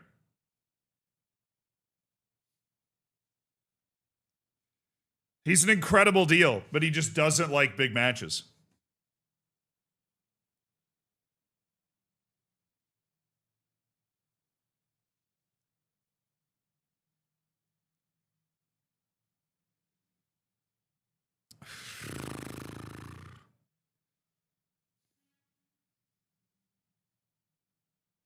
Last thing I need is another Iranian, bro. The last thing I need on my team is another Iranian. It's the last thing.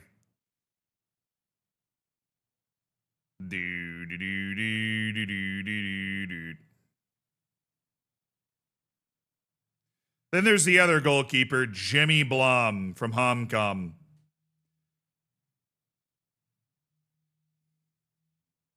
He's fickle, volatile, a jerk.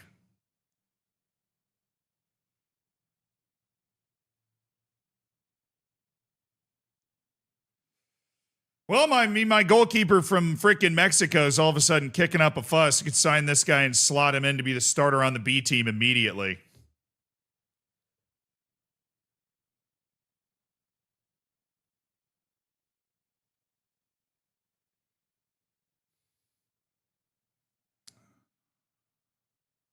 The midnight train to Memphis.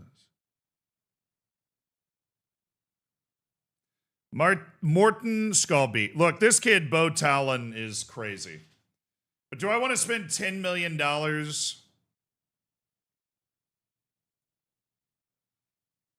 on a guy with 6 jumping reach under the assumption that at some point that will get better?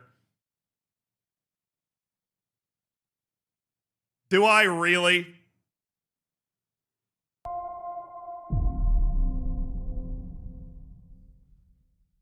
I said yes. Hello.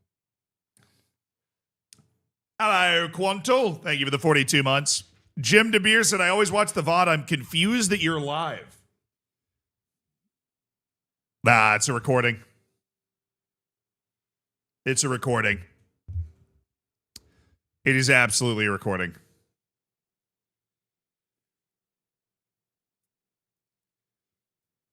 Oh, Jim, thank you so much for the Prime. Thanks for spending $5 of Jeff Bezos' money. Enjoy your lack of ads on the live version.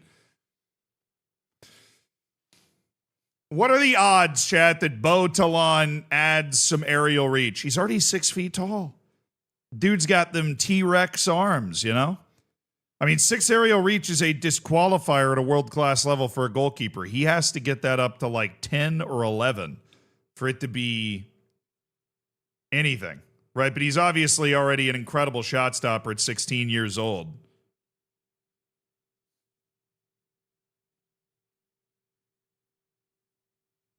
I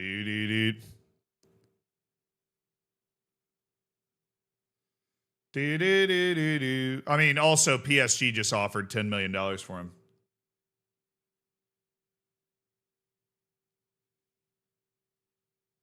His personality is balanced. And meanwhile, Jimmy Blom's a firecracker. He's fickle, volatile, confrontational. But he's huge. He's 6'5". Right? He just needs to improve his shot stopping a little bit, and he's a stud. Right? His one-on-ones, his reflexes, size, command of area, technique, handling, balance, agility are already off the charts for his size. And he just envelops the box. And he's 16. How much younger? Oh, they're like the same age.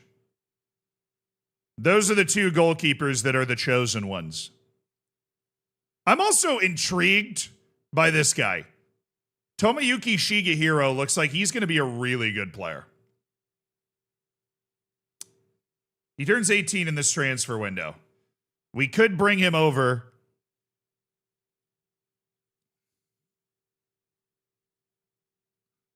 and have him, like, obviously he's never going to be a Spanish player. At least he wouldn't be until he was 28 years old. Like, get the nationality. But I think there's a ton of value in Tomoyuki Shigehiro.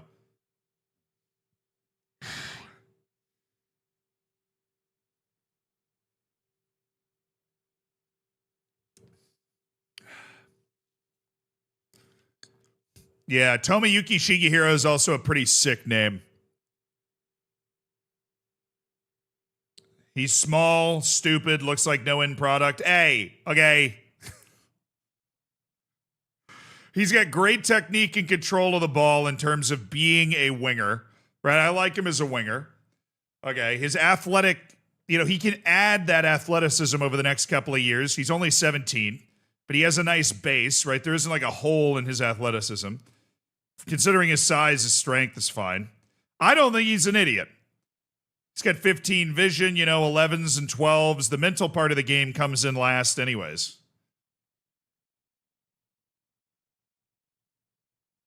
He has 8 pens. Exactly.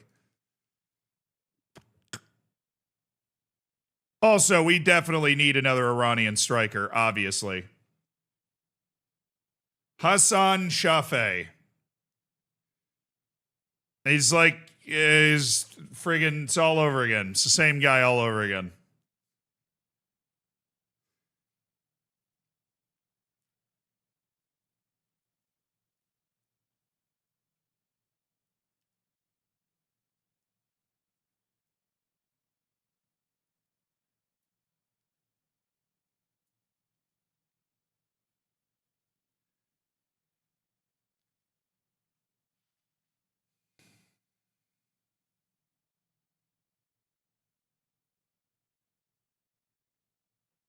It's Mazid Hashemi all over again. But the potential is there. The potential is there.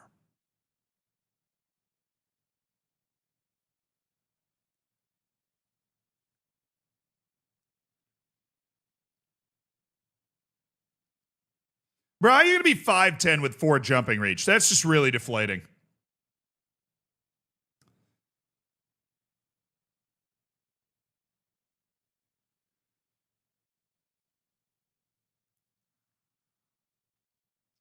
Can't believe they have not tried to convert this. I mean, he can't be a center back, though. He has to be a striker. He has to be a pressing forward striker, an all first team energy guy. Shoots with power, which he needs, but he can't. I don't know what he needs. All I know is that I need him. That's all I know, is that I need him. I know you want him to be a goalie. I'm just saying.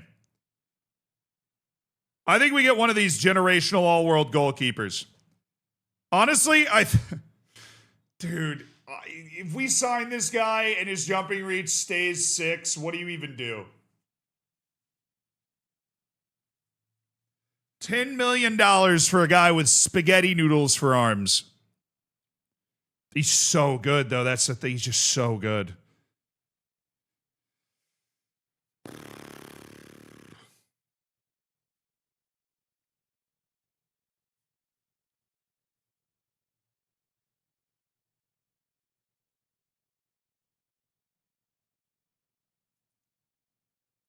Where's Jimmy Blum? Jimmy Blum.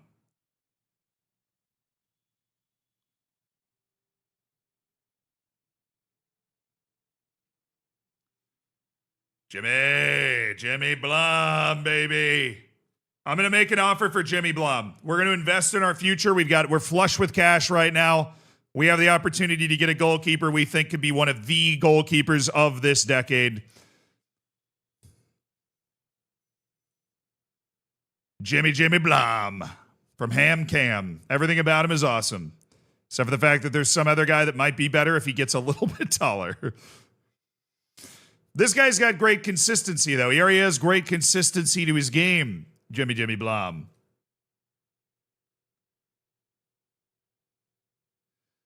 Well, dude's already playing in the Elite Siren. Bro, the moment he came out of the youth academy, he made 30 first-team appearances.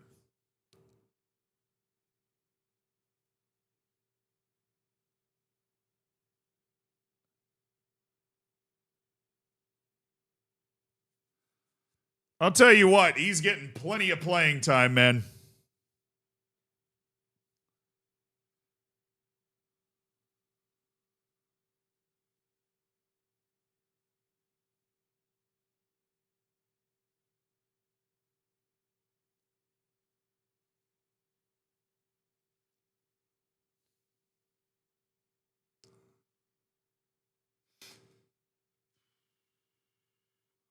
I'll loan him back to you till the end of the season, until January. I'll let him finish the season with Hamkam because they're in the middle of their season right now.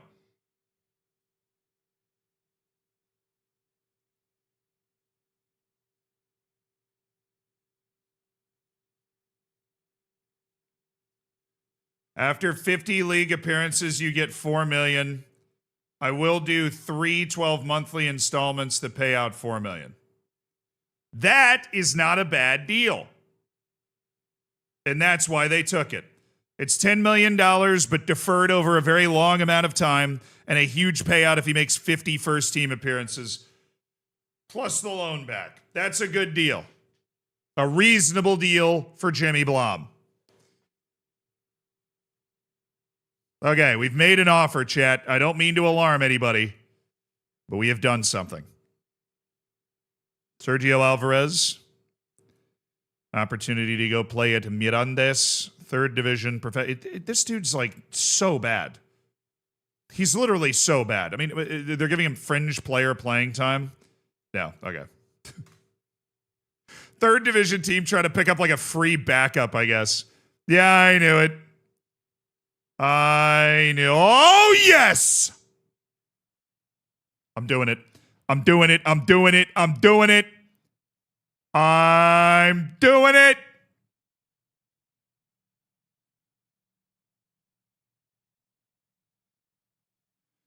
Don't take me away. That gave me a heart attack for some reason.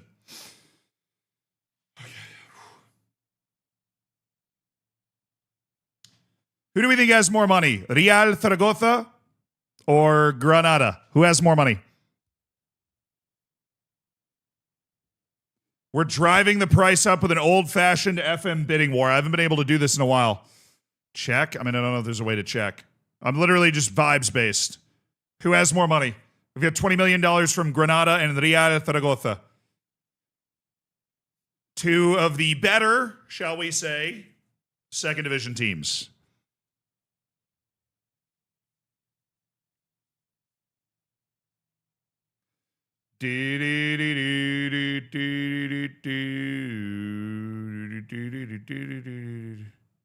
Zaragoza's never really been in the first division, at least recently. Granada, on the other hand, has been up there more. So we're going to reject Granada's offer. We're going to accept Real Zaragoza's offer, reject Granada's offer. Good thinking, good thinking. So we are now up to a $20 million offer for Abbas Jahangiri. This is... It ain't much, but it's honest work type of stuff right now. It ain't much, but it's honest work. Now we're going to try and pull out a $25 million offer from Granada, at which point we would take that and be incredibly happy considering where we thought we were going to be. Francis Boubacar and Panagiotis Tsitsikas.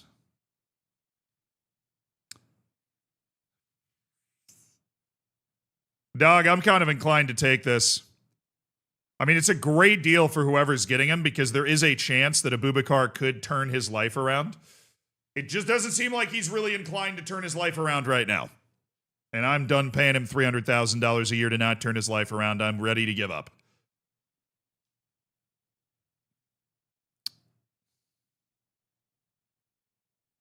Retry the Blom offer? I mean, we already got it. We're already done with the Blom offer. No, we're not. It's bugged. Great.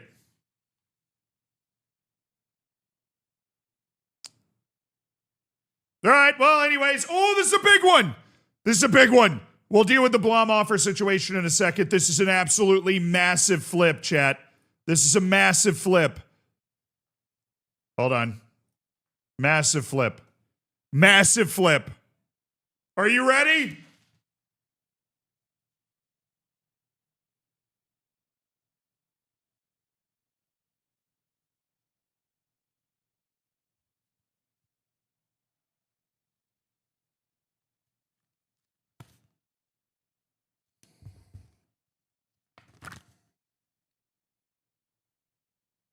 double flip!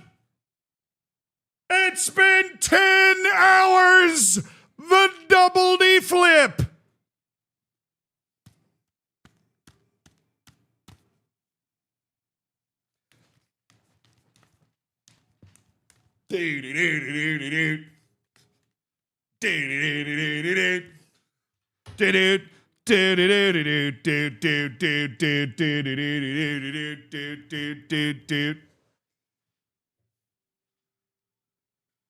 Nice.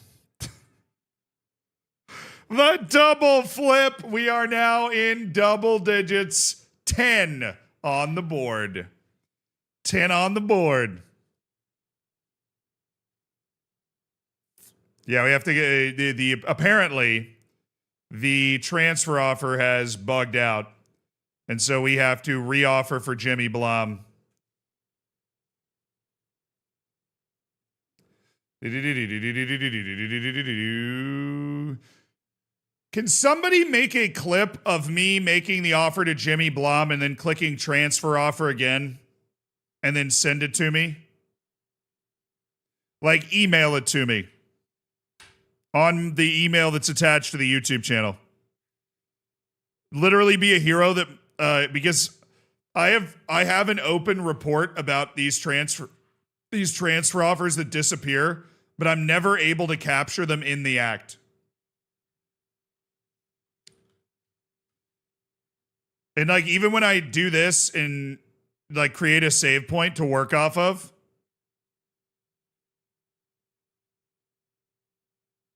they're always like, oh, can you give us a save file of, you know, before you made the offer or something? And I'm like, not really.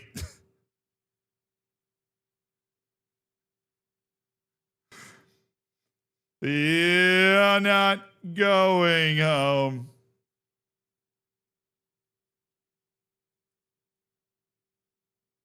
No, they didn't block the transfer. They accepted the transfer. And now all of a sudden it's not workable anymore. Well, the reason it's not workable anymore is because if I go to transfers end, it's just not here. It's just not there. And so we know that then at that point the transfer is bugged because I've played this game long enough to know that that's what's happening. So we're going to withdraw our transfer offer. And then the unfortunate thing is that's now bugged that transfer for a little bit. So we're going to have to come back to that later. He can move because we're technically in EU.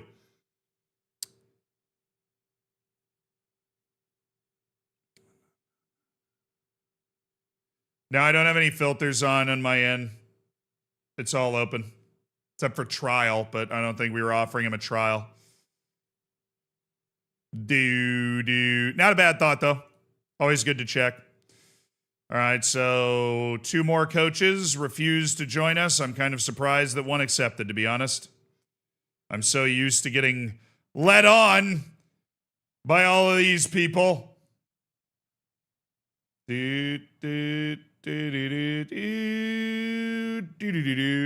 All right, chat, it is time to say goodbye to one of the iconic names on our coaching staff, Haram Mikharam Tavish. Goodbye, sir. We have now appointed a new coach in Eric Ramsey to take over the job. Haram Mikharam Tavish is no longer a member of this coaching staff. He held on for a very long time, but Eric Ramsey comes in and takes over as a superb coach in his own right. Melilla squad to be decided. Yeah, no, I think I've already got most of the team sorted out here. We're just working on the finer points right now.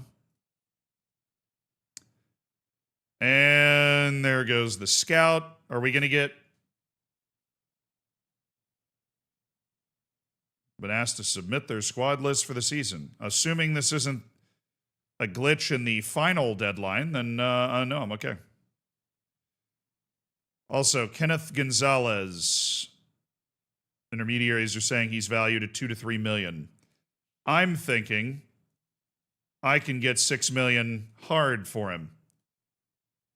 What say you? Confirm. All right, there's the initial squad list. We have 2 open spots for potential players that we would want to sign. Potentially. And there goes the other scout who signed a new deal with Bologna. Wow, where did they put us? 7th. 7th in the media prediction. They're saying that we look like we got a shot at Europe this year. We're starting to gain some respect. We are starting to gain some respect. After our 3rd place finish in a remarkable season. By all accounts, a remarkable season. Do we have all of this set up? Yeah, we do. We got Lens and then PSG and then Atletico Melilla is our final tune-up. All right.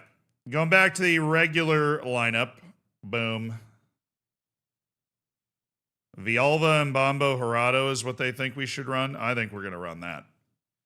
Personally. Ortega, Sarai. Ortega's still learning. Cañete, Van Rooyen. Oh, the Yusuf guy. They're slotting Yusuf into the first team. Now give me Jaime right there. Zivairo Havakote. You need to start learning your position yesterday, please. Oh, that looks fine to me. Oh, yeah, because Illich is technically loaned out until he makes 10 appearances. Well, I don't think their season has started yet, but great opportunity. Great opportunity for Illich to play a lot of games. That's what I'm seeing.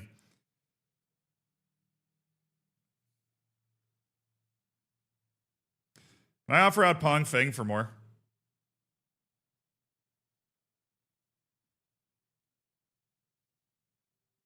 I'm getting greedy now, but we already have our transfer offer accepted for Pong Feng, which would make us a significant amount of money that we weren't expecting to make off Pong Feng up to this point, so that's okay. I'm going to go check Hummel. I'm surprised at the lack of Gerardo offers. Yeah, I mean, the game just doesn't think he's that good, man. Rubio with a little icing on the cake for a 5-1 win at home against Lens. Absolutely battered him. Love to see that. I'm coming with you, dear Maria. Count me in.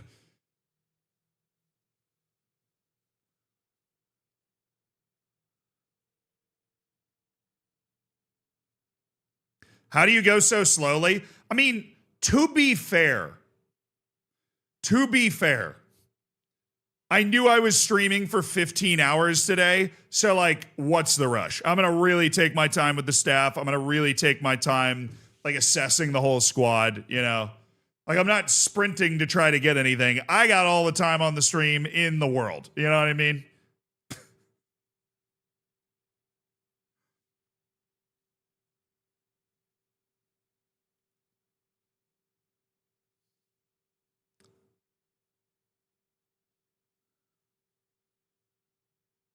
Excuse me, I have actually moved more than 1 month. I started on June 27th.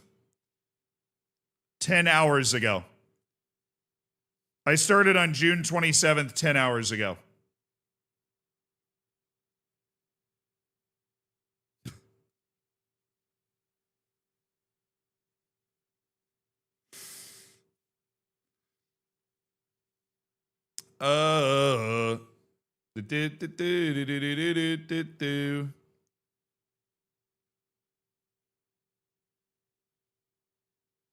How much are they paying for Hilliard Scowen? Just 52. Feels a little low. Guy's just getting into the England national team, close to full potential though. He doesn't count as a non-EU, which is nice. He has some Irish, German. Tyler Hilliard Scowen.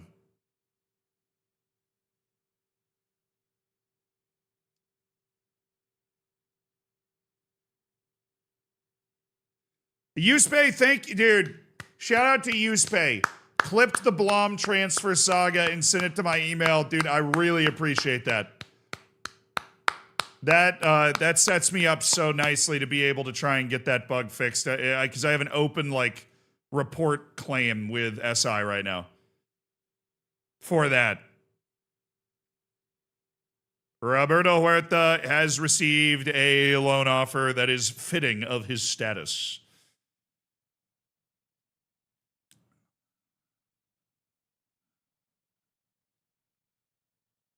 What do you do during this time?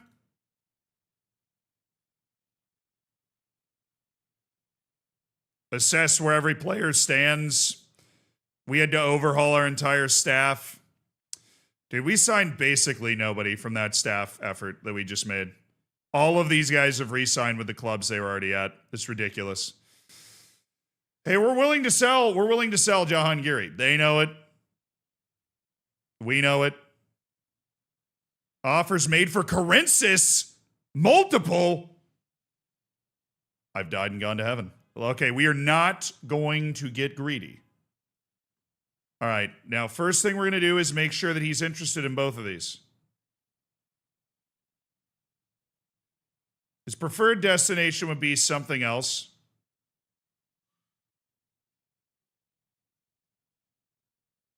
He wants to go to Hradec Kralov, but, you know, two $120,000 offers cannot be turned down for Nikos Karensis, considering we were pretty convinced we weren't going to get anything at this point.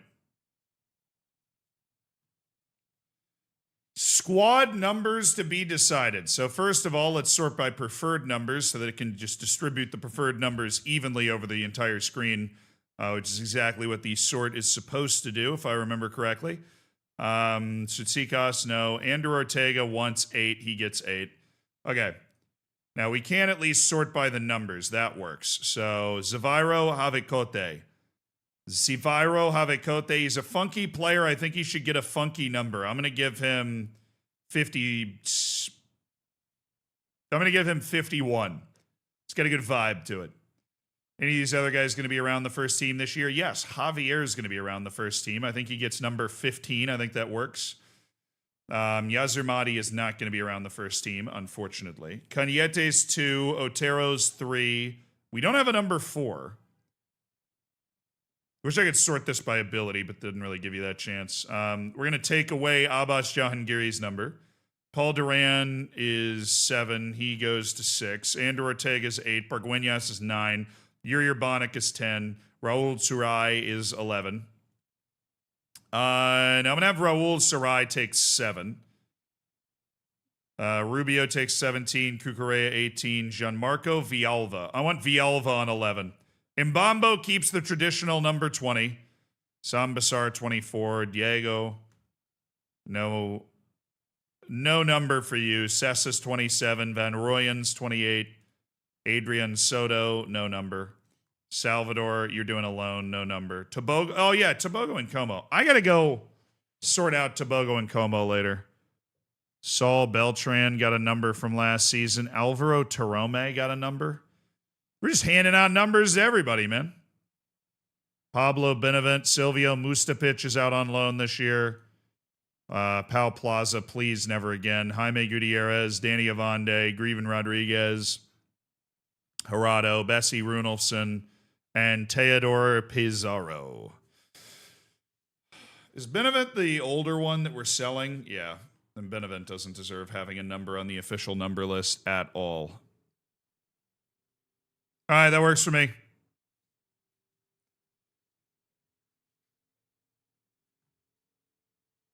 That works.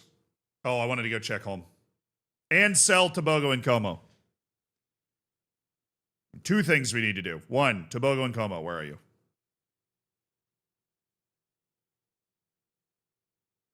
The value keeps going up.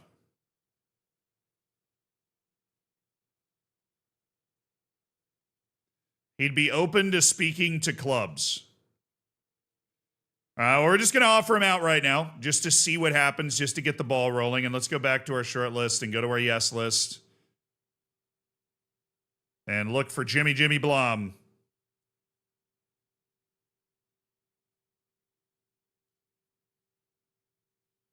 Look, just accept it so I can negotiate the contract, please. I'm submitting another offer to you, please.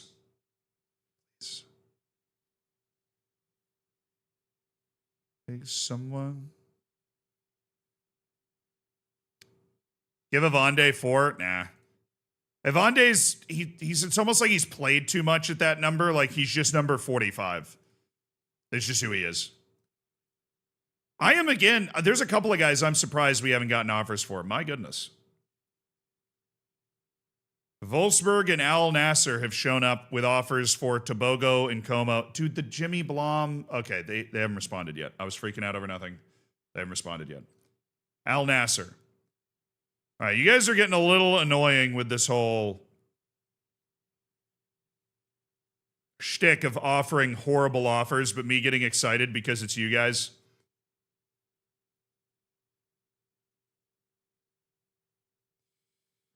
Well, they upped my percent of next sale. All right, let's settle on 20. I feel like they just don't have a lot of money up front. Like at all. Okay, here's the deal.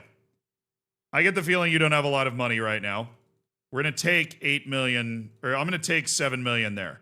I need more money up front. They don't have it.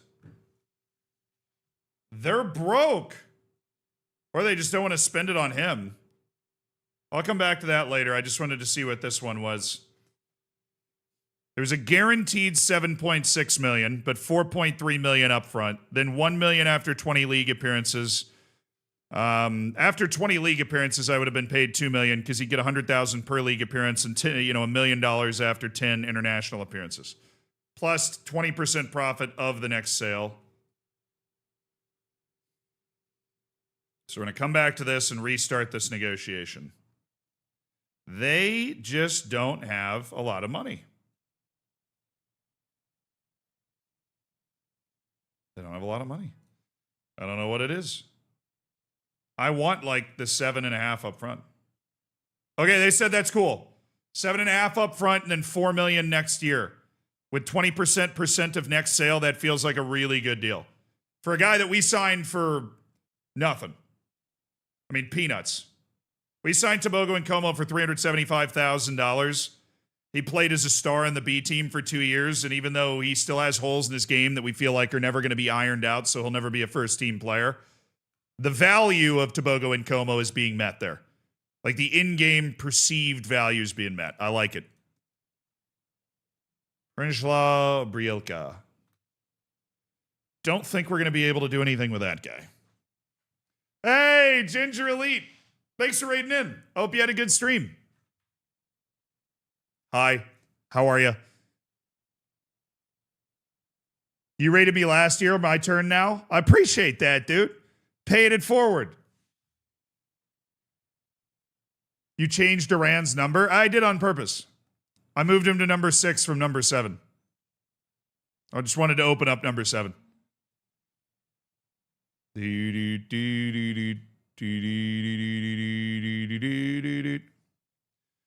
All right, this has turned into a rather goofy saga of me signing Gallagher for some damn reason. Somebody want to pay me $500,000 for this kid? He's all yours. All right.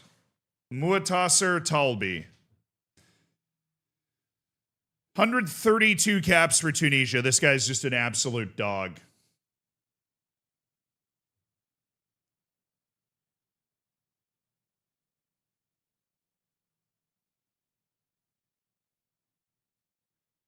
See you later, Louise.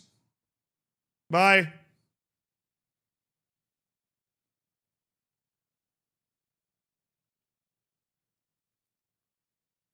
No, I mean, this stretch of the offseason is really, like, if we're being honest, this stretch of the offseason is where you're able to win. How do I not know more details about this guy?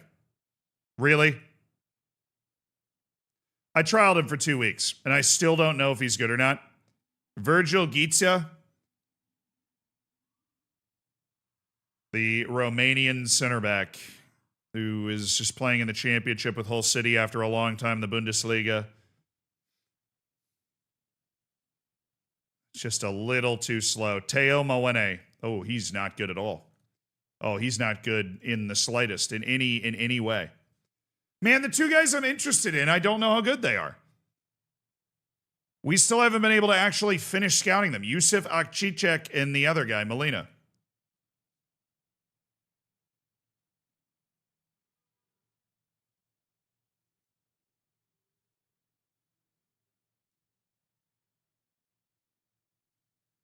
All right, 5 million hard locked Kenny Gonzalez.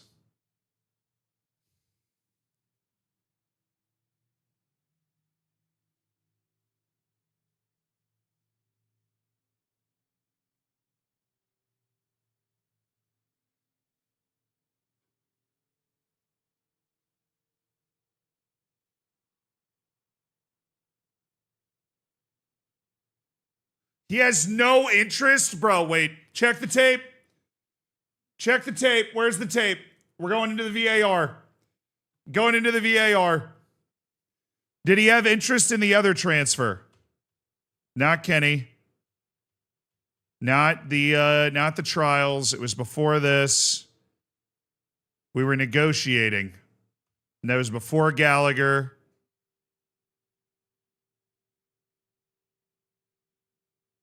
It was before this. We were negotiating, and he had...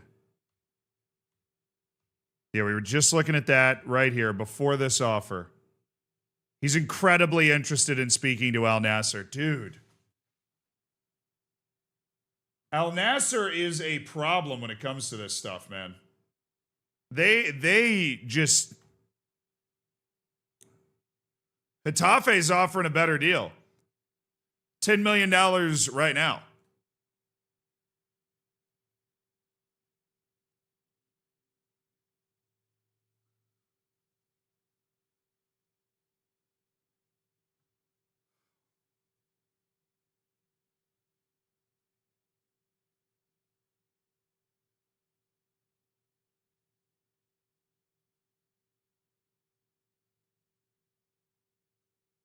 But there's no persuade option after I do that, right? There's no way to persuade him after I do that.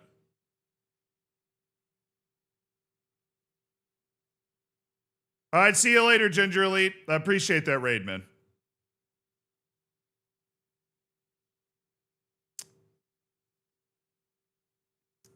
Do we think that Hetafe can convince him to play there instead of going to Al Nassr?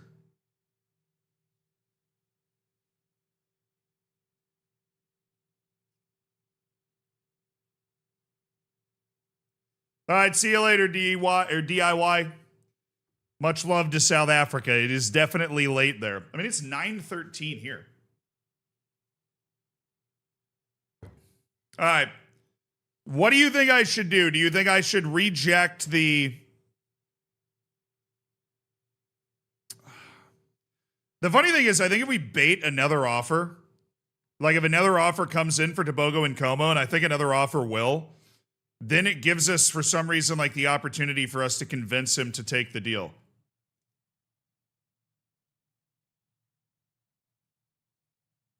No, I've already accepted the Al Nassr offer. I can't hold negotiations any longer.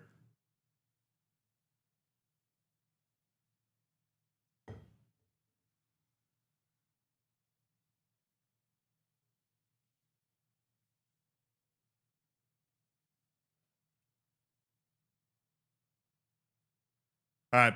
I'm going to go refill my water. Type in the chat whether you think I should reject Al Nassr's offer, basically, and just go with Hetafes. It's where I'm leaning, but if you've got a good case for me just keeping the Al Nassr offer, let me know. I'm leaning that way.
Sorry, I had to wait in line in my own kitchen. My brother's making dinner. Reject, offer out for more. 15 mil up front, absolutely reject. All right, I'm in line with the same thing. I think we reject it. And then we just take Tobago. I mean, Tobago's already being offered out unspecified, like aggressively, and that's how we got that offer. Nikos Karensis. We already have 2 offers for him. I think those were the intermediary offers that they were able to rustle up. But all right, Tobago and Como wants to pursue a move to Al Nasser.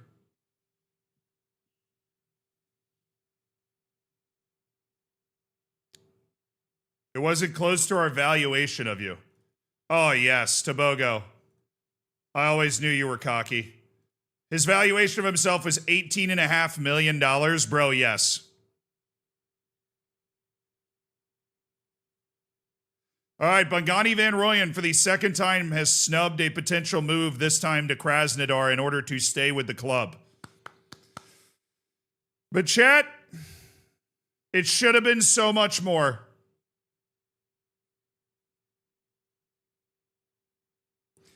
The do-it-all Iranian midfielder and center back Abbas Jahangiri, at the age of 22, has signed a deal to join Real Zaragoza in the Spanish second division for an earth-shattering $20 million.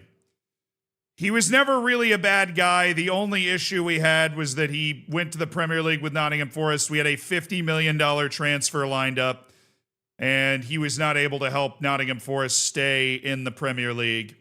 And now he heads to the Spanish second division on a massive deal that they're, Zaragoza's counting on getting them up to this division. It is a very big deal out of the Spanish second division for Abbas Jahangiri, who we bought from Tractor Soccer Club for $3 million back in 2030. A long, long time ago. Yeah, the Blom offer was rejected. You're right. I forgot when I went to go get my water. All right, we got it up to $20 million, and initially the offers were looking like 7 to 10. So, in some ways we're happy, and in other ways we're not. Obviously, because we had that $50 million offer that looked like it could have been something special. Oh boy, it's a cut in his leg. We're fine. Yusuf Akichek is signed. Not good.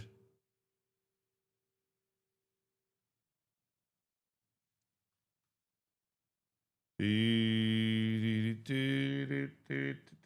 want to extend this guy's trial. I wish there was an option to extend the trial when they're currently on it. I don't really know why there's not.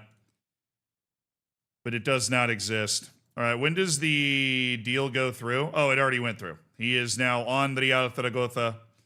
Valued, shooting back up, but don't worry, value's always inflated after a transfer. I doubt that we'll get any more there. And we got $72 million. We have $72 million to play off of, and one angry club around Jimmy Blom. I will give you $11 million. Now they're good with it. Accept. Leave. Perfect. And Nikos Karensis is leaving for some amount of money, which technically counts as a profit. Absolutely absurd. Why did I sign him? Well, I mean, we signed him hoping that he'd be able to get better, but then he promptly improved that much over 2 years. So goodbye, Nikos Karensis. Hello, not accepting. What?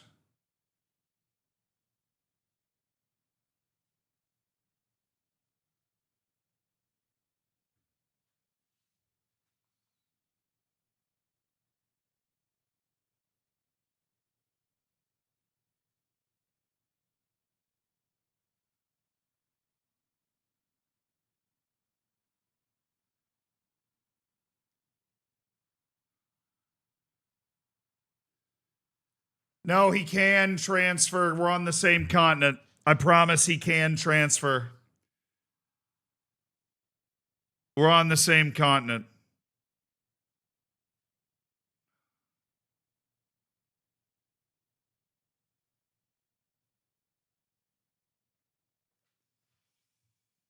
Yeah, but more importantly, I have it set to like people that are.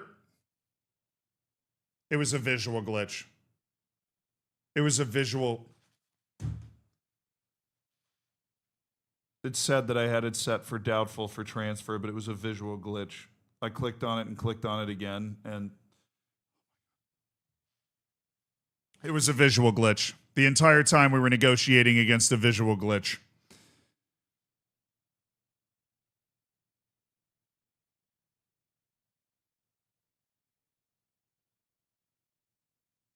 Bespoke.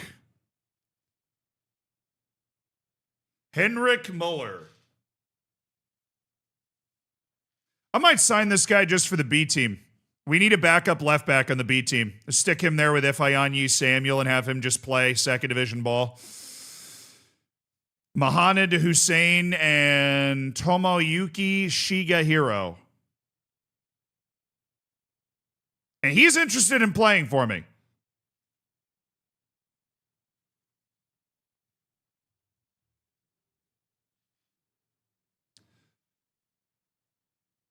Resolute, reserved, I'm sold.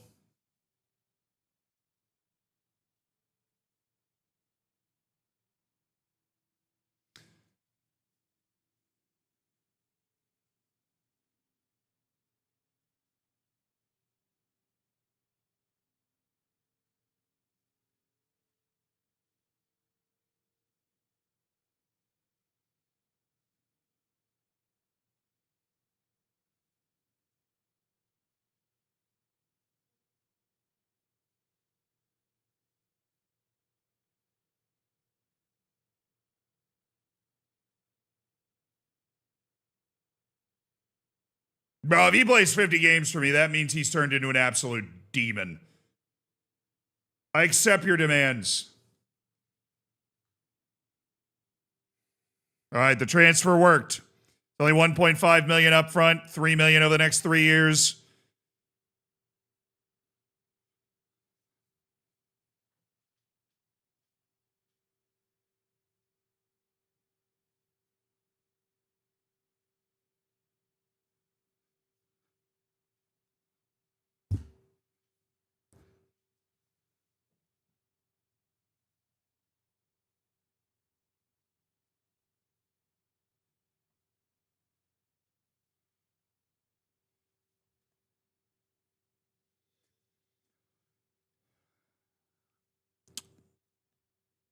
I need a palate cleanser. Henrik, come here. I need a freaking palate cleanser, Henrik. Thank you. God, that was the easiest negotiation of my life. Really appreciate it. I didn't even realize this kid just turned 17. There's a very long future for Henrik Muller.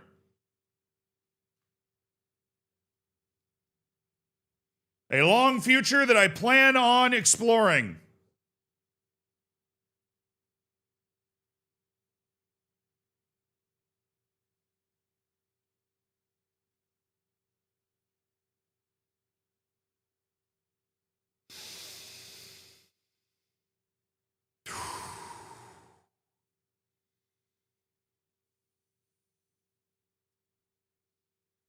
Can't rage quit.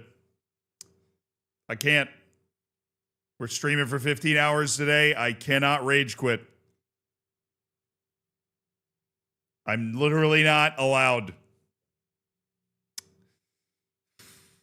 What is even the point? Well, now he's been removed from the list. I'm glad we could remove him from the list now. I'm just going to sign Edgar Lopez, bro. I'm just going to sign Edgar Lopez, have him in my team for a year, and then just unload him. He's too good. He's too good of a player to be sitting in MLS. He's there because he's not good at big matches. But damn, they're not all big matches, okay?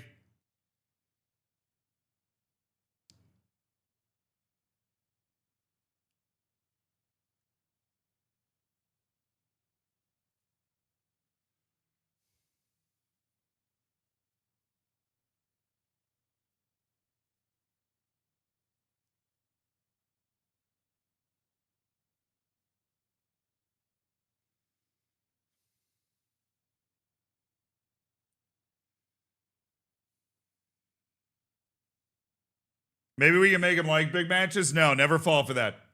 We're never going to be able to make him like. We're never going to be able to make him like big matches. What we are going to do is sign him for 11 million and sell him for 50 because he's an incredible player who's going to help us over the rigmarole of this season as a guy that has just immense quality that, you know, St. Louis City was able to buy from Stuttgart because he was struggling to break into the first team in Stuttgart, and now he's blossomed into a great player in MLS.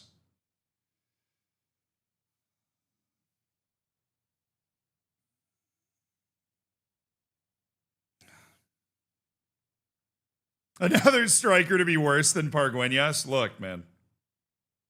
Look. You're probably right. Alejandro Pargueñas will show this guy levels again.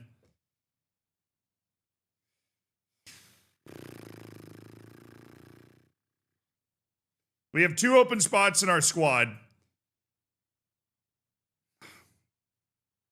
All right, let me calm down.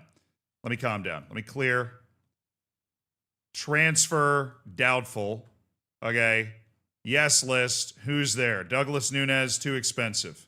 Then there's Adama Diakite, the 22-year-old Frenchman who relishes big matches.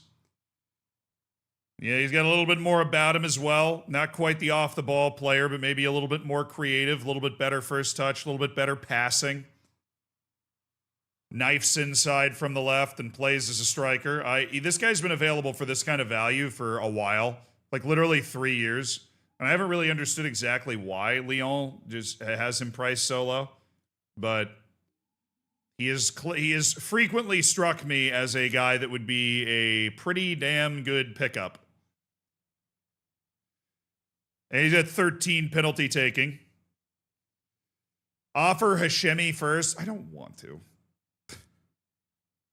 Offering Hashemi brings on a certain intense amount of depression, given his value, that I struggle to cope with regularly. Take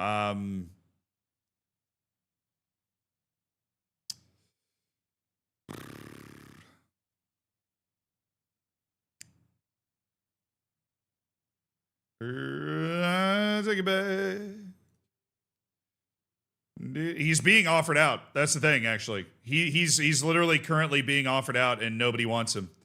Now all of a sudden, he's literally gone from a $60 million valued striker to an albatross in a year. It's amazing. It's amazing how that happens. He's being paid $2 million a year, and people are like, well, we don't want to pay that. Well, for that guy? That's ridiculous. Want to take it back. Look, $100,000 for a week for Sutsikas. We have spent like 2 dang windows trying to do this with Panagiotis Sutsikas. Why is his value going back up?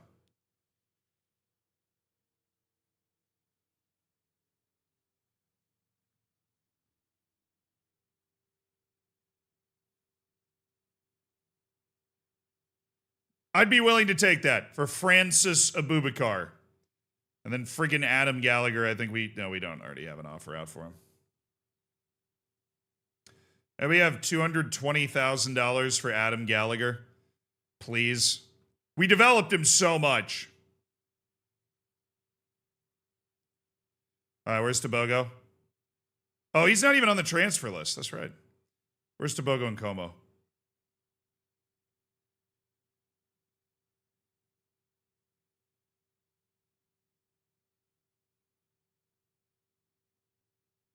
Everybody wants Tobogo and Como. There's your $18.5 million offer. Somebody come get Tobogo at $18.5 million. That'd be freaking awesome. Dude,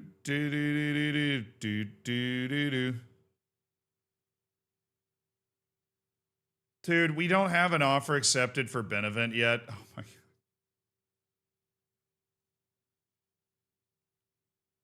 What are we doing?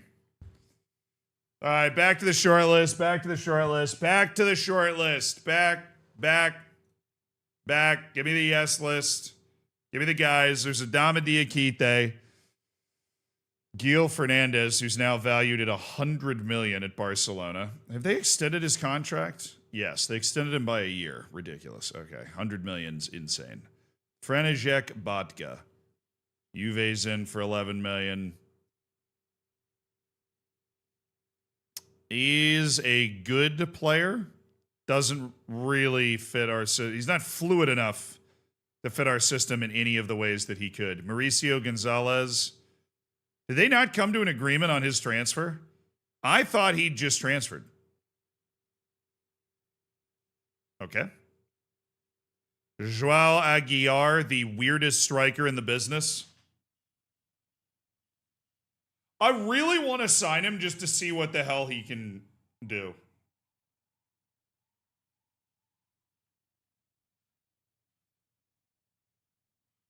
Nah, Jens Kjaer, my problem with Jens Kjaer is he's not good enough right now to justify what 26 million means to us. And his personality doesn't blow me away in terms of like he's going to definitely reach his potential.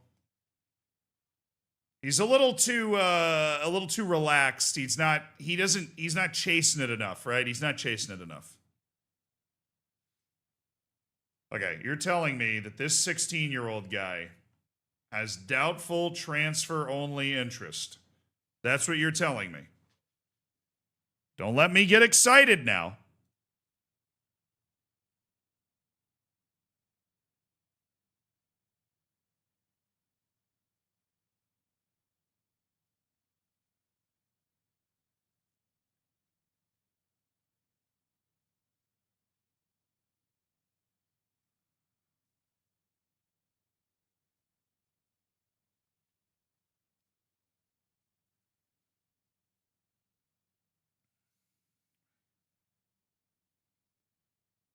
All right. I think we try and talk to Adama Diakite.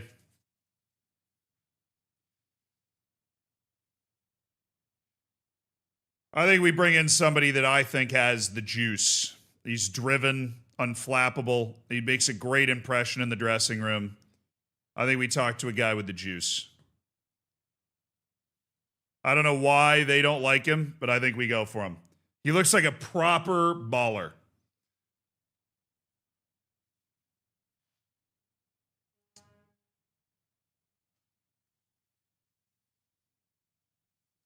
They don't want to negotiate with me. They know he's worth a hell of a lot more. They want to start a bidding war.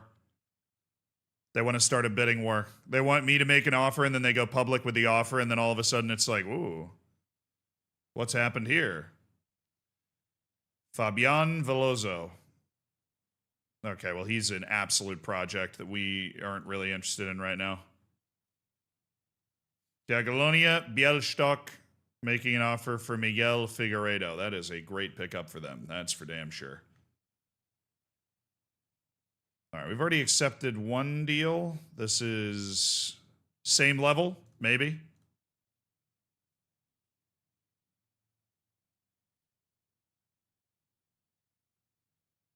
Facundo Medina, you got to come back and we got to trial you again because I feel like you might be a guy that somehow ends up around our first team.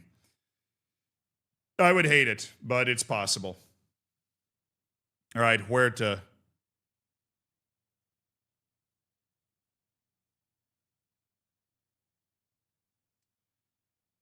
Yes, sir. You got it. You got it.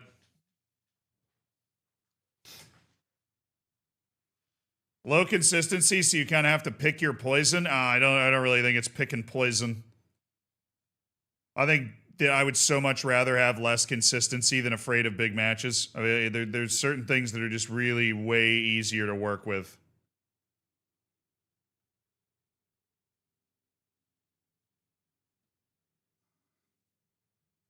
Let me go to tomorrow. Let me go to the 4th, and then maybe I'll be able to actually negotiate with him. Oh, we have a match today. I want full first team for this PSG match, which we can't do because Mbambo's hurt, but I want to get close to the full first team. Sarai, Sessa, Ivande, Otero,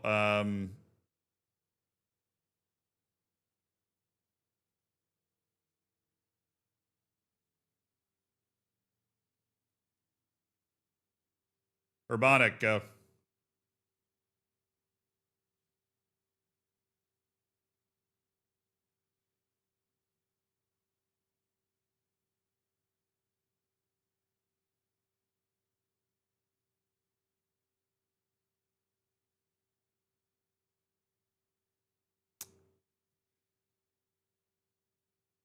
There you go.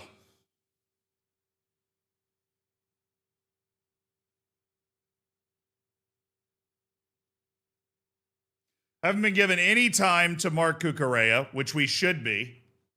All right, PSG's coming to North Africa. This is the biggest friendly that we have. About 10 days out from the start of the season. The biggest friendly we've got.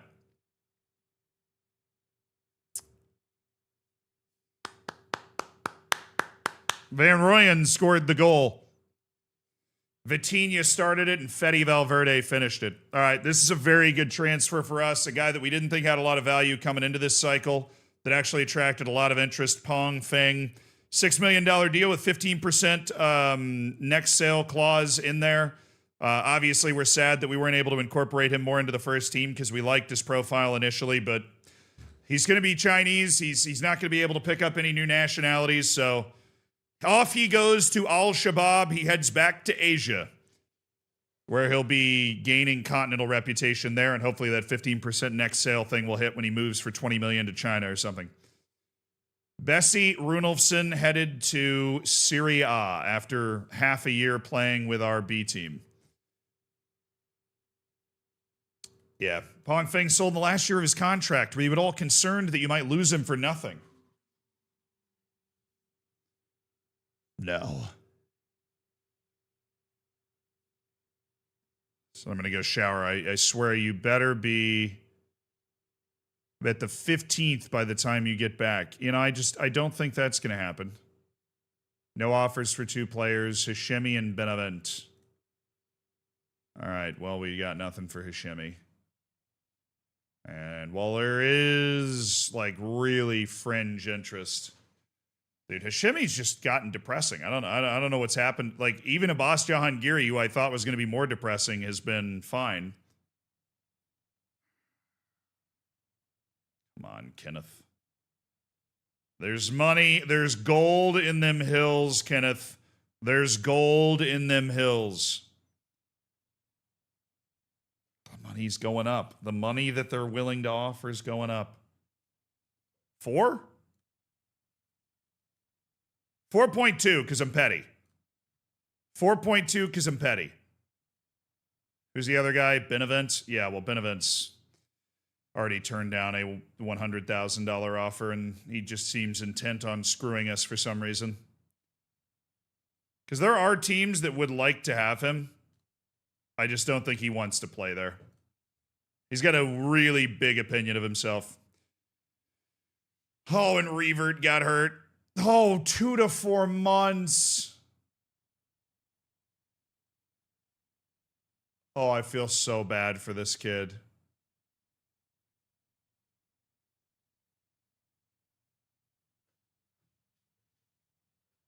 I feel so bad for this kid. We land him a great La Liga transfer, and he tears a few knee ligaments, and he's out 2 to 4 months. He's not going to really get going until January. A guy that we had a lot of hope could be a backdoor first-team guy. A guy I have always liked from the moment he popped up in our youth academy. No, I'm not going to recall him. They're a La Liga team. They're going to have plenty of good staff to be able to get him back, and it's not like a broken back or a torn ACL or anything. And it's a good loan, and they've promised to give him that playing time when he comes back. So I'm going to be able to lean on him and try and make it happen for them to get that playing time in there. Gallagher and Abubakar. Man, these two guys seem very stuck here. Celtic wants him on a transfer. Oh, come on, Celtic. Come on, Celtic. I want to just get this guy off my team. It was a very ill-advised signing for a guy that doesn't really fit at all into my youth program.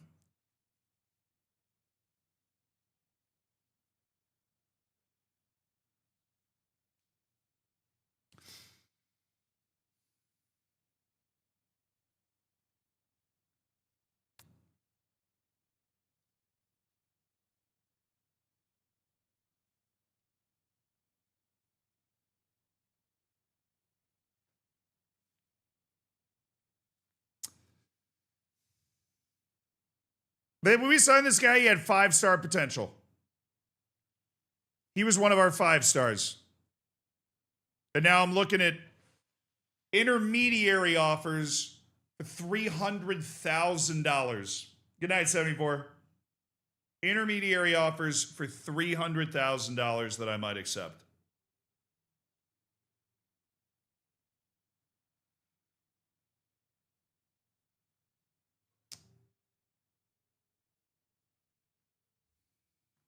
It's just sad how some people, like, I would have put him and Silvio Mustapic right at the same level.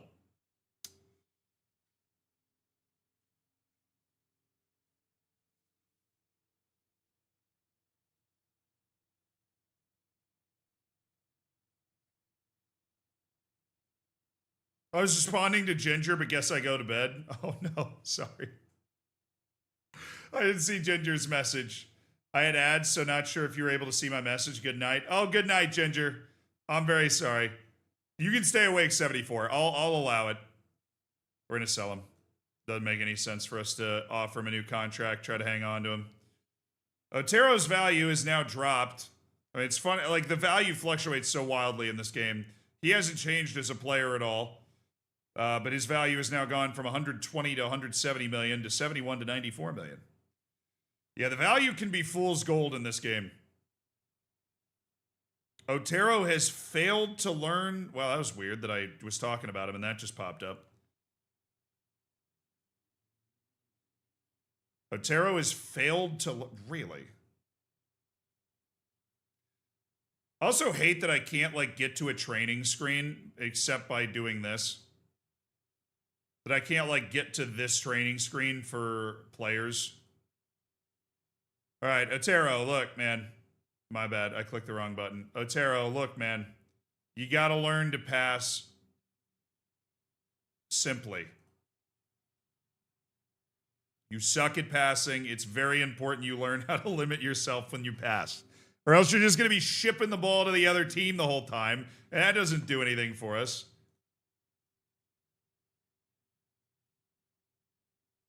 Richard Rios.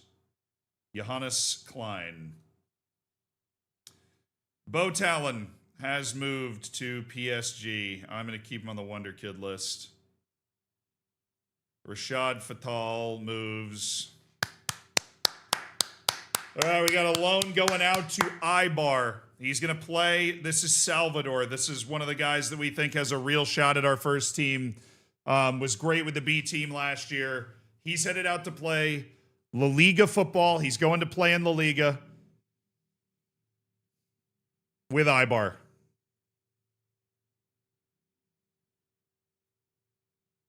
What should I do with Majida Shimmy, dude? Should I loan him out now? His value is so low, I feel like maybe a loan would be the way to go. Nobody can convince Bongani Van Rooyen to leave, but his value continues to skyrocket. Most valuable player on the team is now on Hell Cañete, as Danny Avande's value now would make him the most expensive American player in history.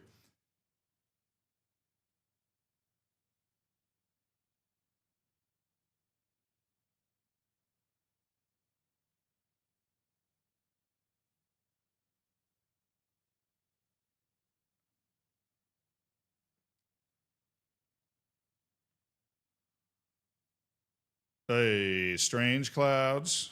Okay, I need a loan offer for Delman Villamil right now. Hey, Jovica Ilic, are you playing yet? No? All right. Certainly our second 18-year-old loaned to another La Liga club won't get injured for months as well. Surely. It can only happen to one of them. And honestly, if it had to happen to one of them, Salvador is the more promising prospect of the two. I feel bad for Revert because I think if everything went well in his life, he had a good shot to be a first-team player, but it didn't. And now, you know, he's got a real serious comeback story to try and put together, while Salvador has been on a tear his whole time. There's the offer. $300,000 for Francis Abubakar, $25,000 of which I've got to give to the intermediary for orchestrating the deal. Sad. Very, very sad. Paterne Kasongo's on the move. Huh.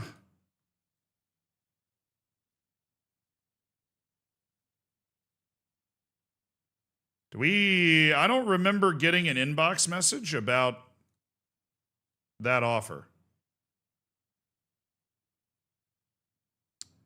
I don't remember. All right, the B team's getting ready to rock. The B team is getting ready to rock and roll. Hopsalo and Como, Salvador has been loaned out, so he's not available anymore. Oh, yeah, Jose Yanez. We haven't actually gotten a loan offer for him yet, but we should. Because then they'll be able to take Arturo Ledesma.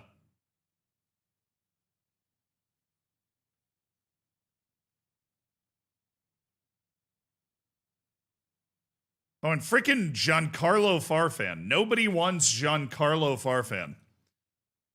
I'm so confused by what's happening here. It's got to be the player. Right? Like, it's got to be the player that just, they don't want to go anywhere. It's like the teams know who Giancarlo Farfan is. They know who he is. They're just not offering him anyways because, really, they unregistered Rodrigo Lira so they could register Jose Yanez and Arturo Ledesma. Alrighty.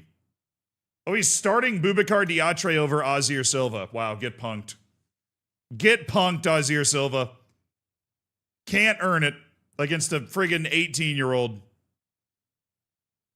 Flip? Wait, are you serious? Defended. Great work. Dude, we were flying.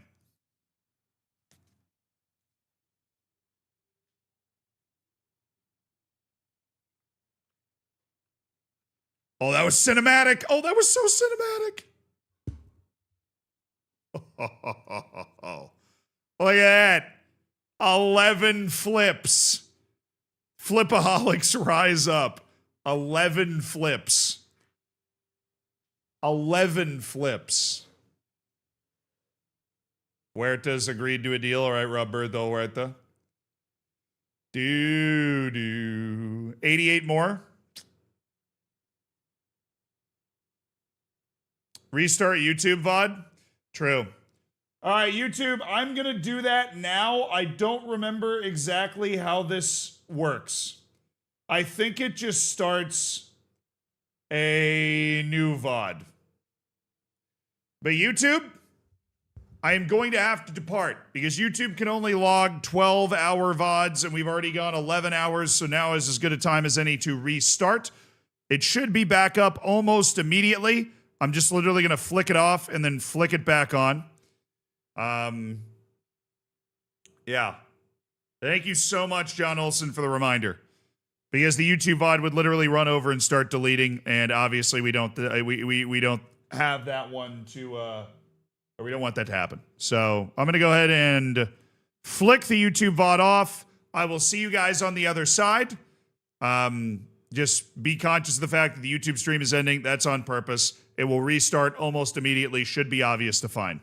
So, phrasing. Calm down. Calma. Calma. Calma. Calma. Okay, here we go. You ready? 3. Okay. I think YouTube's coming down. The YouTube stream's down? Oh, thank you so much for letting me know. Thank you for letting me know that the YouTube stream is, in fact, down. That would be terrible. Did something happen while I was gone? Yes. I mean, we've moved a lot of guys. You know, we're up to 78 million. We've had a ton of transfer activity. I can pull up the transfer history for you guys right now. But transfers in. Okay, transfers out.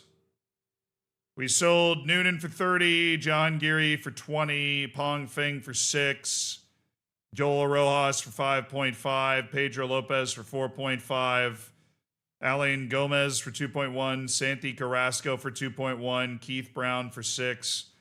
And we've loaned out Jovica Illich with a chance to get $40 million if that goes our way.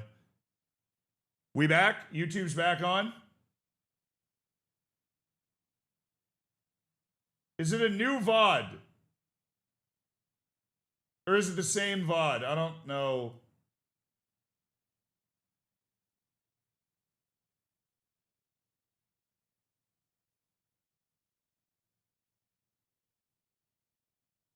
Kongs, that's crazy. You've been watching all 11 hours. Who's been watching all 11 hours? Well, I try and sort this. Sorry. A little behind the scenes nonsense here. I think it's on the same VOD. Oh no, it's on the same VOD. How did I do this last time? YouTube, we might go 0 Dark 30 again. Give me a second. Do, do, do, do, do, do, do, do,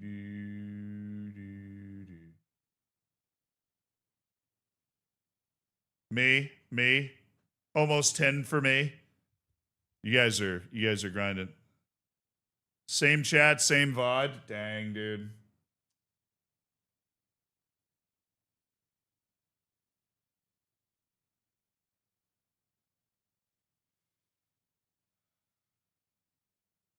Yeah, it looks like it's the same VOD, and as far as I understand it, it only works if it's a new VOD. So YouTube, I'm going to say bye again, and this time I'm going to get it right. I found another button that I'm going to click, and then we'll be good. All right.